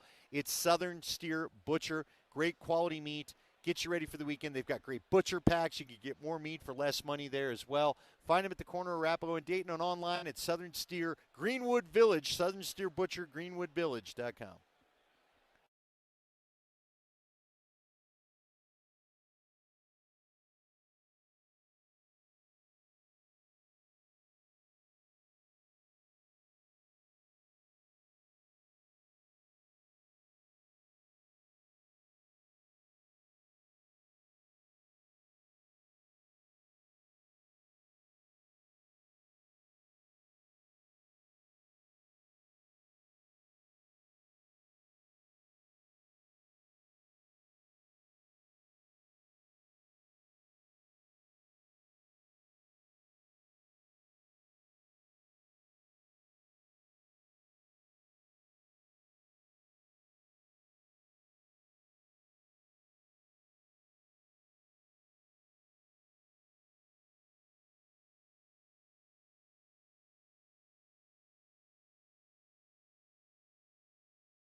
5 o'clock hour is here. We are just about an hour to puck drop. Game 5, Avalanche and Wild. You'll hear it right here on Altitude Sports Radio 92.5, your home for the Colorado Avalanche. Hey, Altitude TV and Altitude Plus have your only local TV pregame and postgame coverage tonight for Game 5. Avalanche Live pregame, well, it started half an hour ago at 4:30. After the game goes final, tune back into Altitude for a full wall-to-wall breakdown of the game. Even half wall to half wall, Andy, with Avalanche postgame live. Subscribe now at altitudeplus.com. It is time for the 5 biggest stories of the day, and we begin with hockey. It's the theme to NHL 94. Back at the shop in the land of a single tree, that being Lone Tree, Colorado. Here's Mark Springer. If you're wondering what's for dinner tonight, you got to try Papa Murphy's Pizza. They make delicious pizza. You bake it when you're ready. Order online at papamurphys.com. We heard Jared Bednar answer Brett Kane's question about the injury statuses of Sam Malinsky, and Arturi Lehkonen. He talked to the media at a press conference today. Did it go any differently? Here's Bedsy on Malinsky and Lehkonen injury updates. Yeah, they're day-to-day with upper body injuries. Nothing's changed. Nothing has changed. By the way, Andy, is that a Riley Tufte jersey over there? My man, it is. Oh, look at you for remembering. That is the most obscure Avalanche jersey I've ever seen. Congratulations to that guy. Wasn't just me then. No, you... Maybe that guy's a huge Lindahl head, and he was like, hey, if closest thing you could get. If Andy loves Riley Tufte, so do I. I like it. Whatever happened to Riley Tufte, by the way? No idea. Okay. Spring, do you know? He's not with us. I know that. I think he went to the Bruins. Bouncing around? But now I think he's done. I think he's donezo. He's got to be playing somewhere. Currently a winger, according to Wikipedia, currently a winger for the Providence Bruins. Okay. Of the AHL. He has also played for the Fargo Force. The Fargo Force? Of the USHL. Wow. That's what's up. Yeah. The Fargo Force. The Fargo Force. Yeah, he spent the past season with the Providence Bruins. The great Riley Tufte did play 5 games in an Avalanche sweater back in 23-24. Shout out to Greatest that guy. 5 games of that year. Seriously. Shout out to that guy for making a 5-game commitment to a Riley Tufte sweater. Well done. I always thought I once saw a guy in a Brandon Yip out here that I thought was the most obscure Avalanche sweater I had ever seen. Nope. Does Tufte get it done? Riley Tufte. Brandon Yip at least played a couple of years, I think, for the Avalanche. Riley Tufte, that's now top of the list stuff. So congratulations to that guy. Back to the high five. Lehkonen and Malinsky. We don't know. We'll all find out together tonight when we watch the game. Go ahead, Spring. High five. Gabe Landeskog was asked today about the challenges of closing your opponent out. Yeah, it's people always talk about it's the hardest one to win, and it is because you're going to play a desperate team it's not ready to go home and doesn't want to go home. But I think for us, if we can repeat our effort from last game and come out with the same sense of urgency and same attention to detail and just kind of relentless pressure, I'd like to see more of that from us. Yeah, start the game out with a 20-4 shot advantage. Play with the kind of intensity and physicality that you brought in Game 4. Stick to your game. You should win. Don't give up dumb power plays tonight. You should be able to handle your business and finish off this series. And are we sure they don't want to go home? Yeah. Well, you know what I mean? Andy, but here's the other part of it too, though, is the Avalanche could go out and play the exact kind of attention to detail game that they played the other night, and Jesper Wallstedt could force a Game 6. He was the best player on the ice for Minnesota the other night. It could happen again. These things happen in the playoffs, and that Wallstedt dude, Games 3 and 4, we went over the numbers before, 941 save percentage and allowing 2 goals per contest in Games 3 and 4. This is not fait accompli that the Avalanche will just finish off the Wild tonight. No, it isn't, but I am still expecting it because I just feel like, and you know me, we It's a running joke because it's true about how stressed out I get about these things sometimes. You're a little neurotic about your Avalanche. Though, my gosh, they just feel like the better team. They are. just feel like the better team. They are. Are they winning 5 good? Are they winning 6 good? Again shall find out. Play like you did from the second period on. I think you're fine. Just go out and smother them while controlling the puck, playing good defense, and maybe get a couple by him early. I'll be curious to see because Ralstad definitely played better in his own building, certainly, than he played here. So I'll be curious to see. Good point. I don't know. Sometimes goalies have told me, again, I used to talk to Trevor Tierney, who was the Outlaws and the Mammoth goalie forever. He said certain backdrops, you just pick the ball up better. I don't know. Maybe Ralstad wasn't seeing the puck well here that first game. Who knows? Maybe it's just nerves. I don't know what it was. Maybe the Avs, whatever the Avs said I know this, whatever they said they found on tape in game 1, they've not found it since. Okay. Those 2 other games. Good to know. All right. We'll see. We shall see. We'll see. Let's find things out from the Wild perspective. What's Heinze got for us? Minnesota Wild head coach John Hines was asked today if there will be any lineup changes for the Wild tonight. There could be possibly one, which would be injury related, but I won't know until game time. One that could be injury related. Do we know who the injured Wildsman is? I know that who was it? I'm trying to remember. There was a defenseman who got in the box. One of their better Bogosian. Bogosian. Yeah. Sanford was like, it might be him, but I'm not sure. They were trying to guess because Sanford and Raj were out here for morning skate. Sure. And they were That's trying good to figure intel. out who it might be, but it was strictly a guess. Were they hiding behind a tree with an iPhone, filming the Minnesota Wild skate around? Oh, my gosh, the things people are sending us on Twitter, by the way.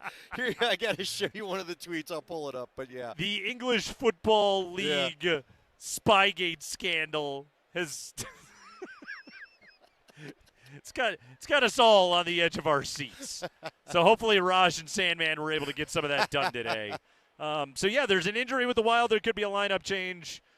We'll find out tonight on TNT. Kenny Albert and Eddie Olczyk on the call tonight.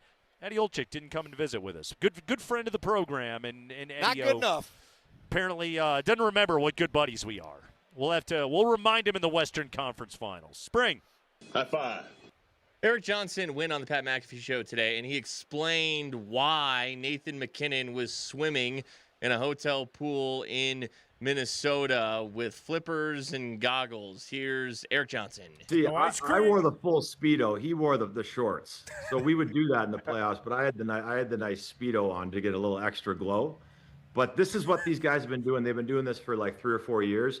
So apparently it's the pressure of the pool when you get low enough just to clear the acid out of your legs when you fly. So these guys have been doing, it's the whole team. It's not just Nate. They've been doing this on off days. Nate would miss some practices and he'd go with his physiotherapist there and they would just go swim. This guy's a complete lunatic in a good way about finding like an edge to stay on top of his game. It's really unreal. Okay, so Andy, pool pressure recovery is a thing. Okay, according to the internet, swimx.com, my first time visiting the site. Oh, I hope this doesn't get you somewhere. Hydrostatic pressure in a swimming pool helps accelerate the removal of lactic acid and metabolic waste products by acting as a form of natural compression. Standing or moving in deep water compresses tissues, forcing blood back toward the heart and improving circulation, which reduces muscle soreness and inflammation. That's what's up. There you are. That is indeed. That's what is up. Pretty much what EJ said right there. Reduce that inflammation. Just go stand in some water. Okay. So there's actual science behind it. All right. Good for us. My back's a little sore right now. I'm going to go stand in Bear Creek Lake go? tonight, I guess. That's what I'm going to start doing now. I'm looking for hydrostatic pressure recovery. I hope you find it, Nate.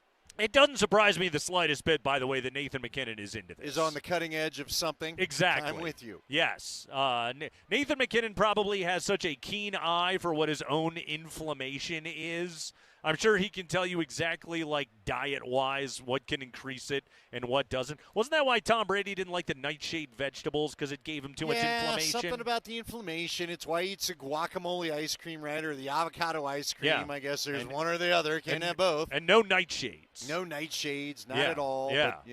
But yeah. Okay. Again, had Tom Brady done this, everybody would be doing it. But because Nathan McKinnon got found in a pool by a guy with a telescopic lens. Honestly, Andy, Tom Brady probably did do this. Yeah, I wouldn't doubt it. Like, seriously, like, I wouldn't be the least bit surprised to find out that, like, what is it like this? And this is probably, again, something that great athletes are doing. Again, Andy, this is the reason I'm not a professional athlete. Yeah. I didn't know about hydrostatic pressure recovery. Nor did I. Yeah. Honestly. It's why we're here. Yeah. Yeah. It has nothing to do with us being white and slow. It has everything to do. If I could have swam with flippers in a pool, we would have right now we still would be here. Yeah, exactly. Honestly, we'd already be in the halls of fame of our respective sports. Yeah. But instead we're here. Go ahead, Spring. We're here. High five. Hey, football news! Sean Payton would have finally had his Joker. That'd have been one of you two guys. Oh, Andy's got Joker written all over him. That's a Joker if I've ever seen one. That man is a pass catcher. Hey, NFL time real quick here. A couple NFL notes. We have our Thanksgiving, the first ever Thanksgiving Eve game announced. This will be a Wednesday night game. It will be the Rams hosting the Packers. Also, today the Jets signed former Broncos wide receiver Tim Patrick. All right, I got another one for you. Did you see who the opener is going to be? I mean, I'm assuming it's the Seahawks and who? Whom? The Rams? The Patriots. It is so we're going full rematch. Full rematch. Right is the off opener. the jump. And you think the Vrabel news will be clear by then? No, I think we're going to get a lot more news. You think is that the next time the New York Post rolls out another photo album? By the way, there's now a game the night before Thanksgiving. Yeah. Okay. Because going to the bar and hanging with your old high school buddies wasn't enough. Now you can watch a game. Now you got to watch football and bet on it while you're getting drunk with your friends from high school. Will this actually derail some of the sides getting made? Some of the pies being done because now we got a football game to throw everything off on Wednesday night. I don't have time. I got to sit here and watch Packers Rams. Are you gonna be as good at getting your turkey spatchcocked? I was going to say in the thing. I was do the brine on that night. I guess I'll have a game on in the background while I'm brining. Apparently, some brining entertainment. Coming up on the Wednesday before Thanksgiving. What network has that game, by the way? Yeah, that's a good call. Oh, that's a Did you see Netflix. it? Oh, for God. Okay. It's a Netflix game. Okay. So I don't want a Netflix game. Sheesh. You have to, whatever. if you want to watch football, you must take a loan out, okay? That's the way that you get a second mortgage, and then you can watch football this season. That's how it now works. By the way, and Spring dropped in another note there. Congratulations, Tim Patrick. He's got a gig. Good for him. He's playing for the Jets. For now. Yes, so he's going to be catching passes yeah, from Geno Smith. Yeah. Sure. Here's the obligatory part of the conversation where we bring up what Tim Patrick could have done if he hadn't gotten injured all the time when he was a Bronco. Yeah. Could have been a fun player. Yeah. He was on his way. Certainly had a skill set. Certainly he was one of the lone consistent offensive producers at a time where the Broncos had none of those. It was pretty much him and Cortland Sutton, and then he got paid, and then he never played again. What do you think Russell – nah, never mind. Russ would have won multiple MVPs in a Broncos uniform had Tim Patrick been able to stay healthy. What's wild about it is it appeared Russ was more comfortable with Tim early on than Cortland. Because remember, he was always throwing to Tim in the mini camps and all that stuff. Sure. And then Tim blows out his knee. And by the way, Dan Tanner had a note for the guys on the midday show today. Somebody put out a tweet. No, it was Tyler. I take it back. It was Tyler Polumbus. Somebody put out a tweet of the top 5 moneymakers all time in Bronco history. Yeah. Russ is number 1, right?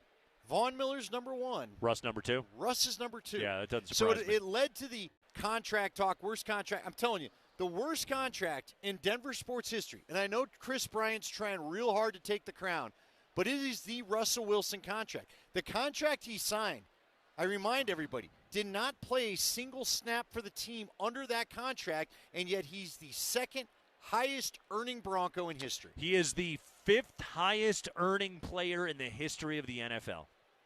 Russell Wilson. $315 million earned in the career. Holy cow. Yeah. Your top 5, Stafford 1, Rodgers 2, Brady 3. Congratulations, Kirk Cousins 4, Russell Wilson number 5 on that list. By the way, I saw Andy, by the way, and let me just quick interruption. If there's ever a world where I get a Pro Football Hall of Fame vote, I will vote for Kirk Cousins. I will vote for him, and I will vote for his agent, and you should just make a bust of the two of them with their arms around each other and put them in the Pro Football Hall of Fame. Put him near the owner's wings. Seriously. From all the money he took from all of those owners. Yeah, exactly. Whichever, you know how the owners are always like, he was instrumental in making those TV deals and making everybody a buttload of money. Put Kirk Cousins right next to that. That man is the face of earning money in the NFL. By the way, is. Kirk Cousins, he's out pandering to Vegas Golden Knights fans right now. Saw that. He was what is he doing? What do they do? Did they bang the drum or ring the siren or what is it? Turn the crank. So he yanked the crank. Got it going. Did some crank yanking. And then the Knights went out and played hockey afterwards. By the way, nothing. Never mind. Okay. I saw a guy in a Ducks jersey come in a little bit earlier. Just, what?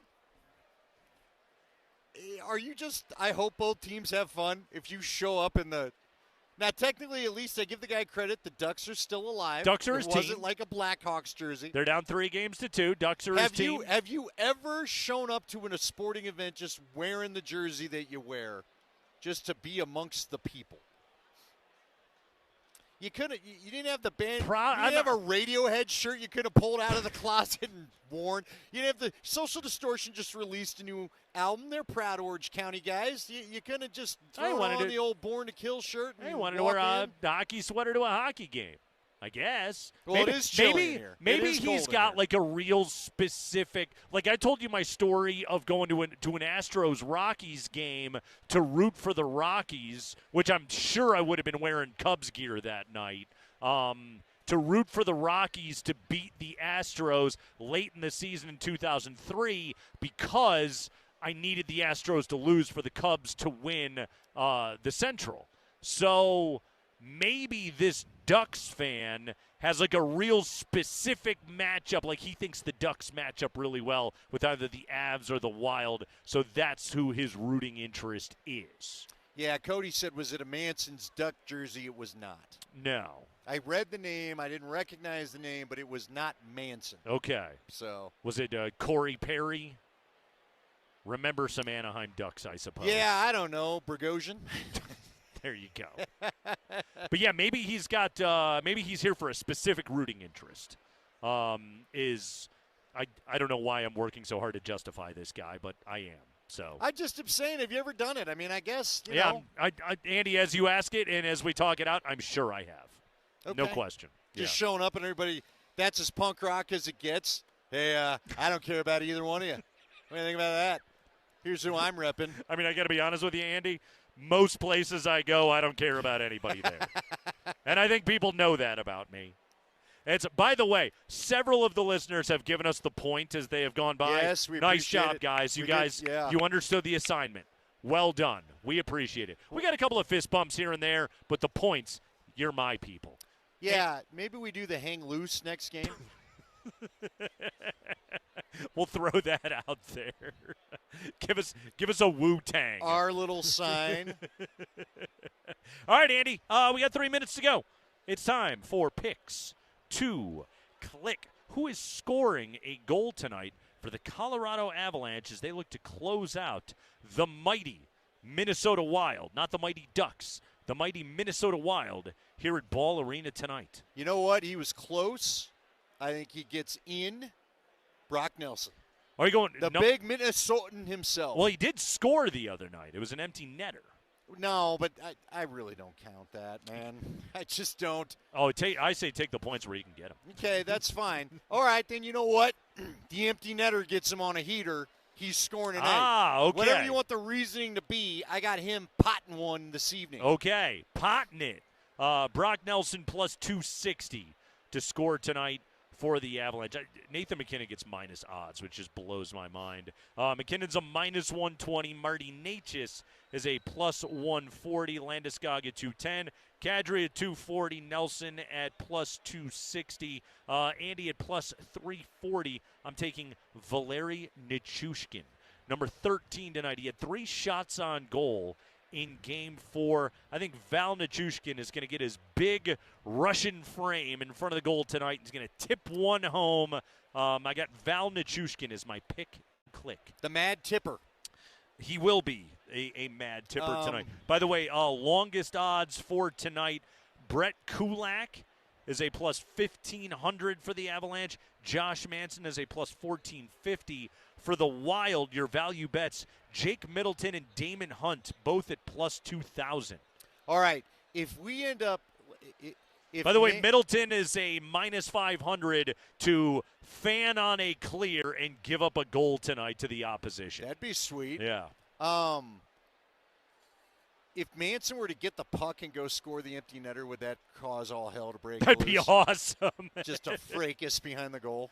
I mean, I really don't see a world where Josh Manson's on the ice in that scenario, but... you never know. Yeah, you never know. You never know. So there you go, everybody. I'm taking Nichushkin. Andy is taking Brock Nelson. Spring, really quick, get in on Pick to Click. Who you got tonight? I am going to go with, you put me on the spot, Cale McCarr. Get that Conn Smythe back. Hey, That's man. your second Conn Why Smythe. not? There you go. Get back on that Conn Smythe track. Spring has got old number 8, my doppelganger, Cale McCarr. Yeah. That's going to do it for Kreckman and Lindahl this afternoon. Thank you to the Dan Caplis Law Firm, to Restorative Dentistry. Thanks to all of you who listened to the program today. For Spring and Andy and Cole, I'm Nate. Good night, everybody.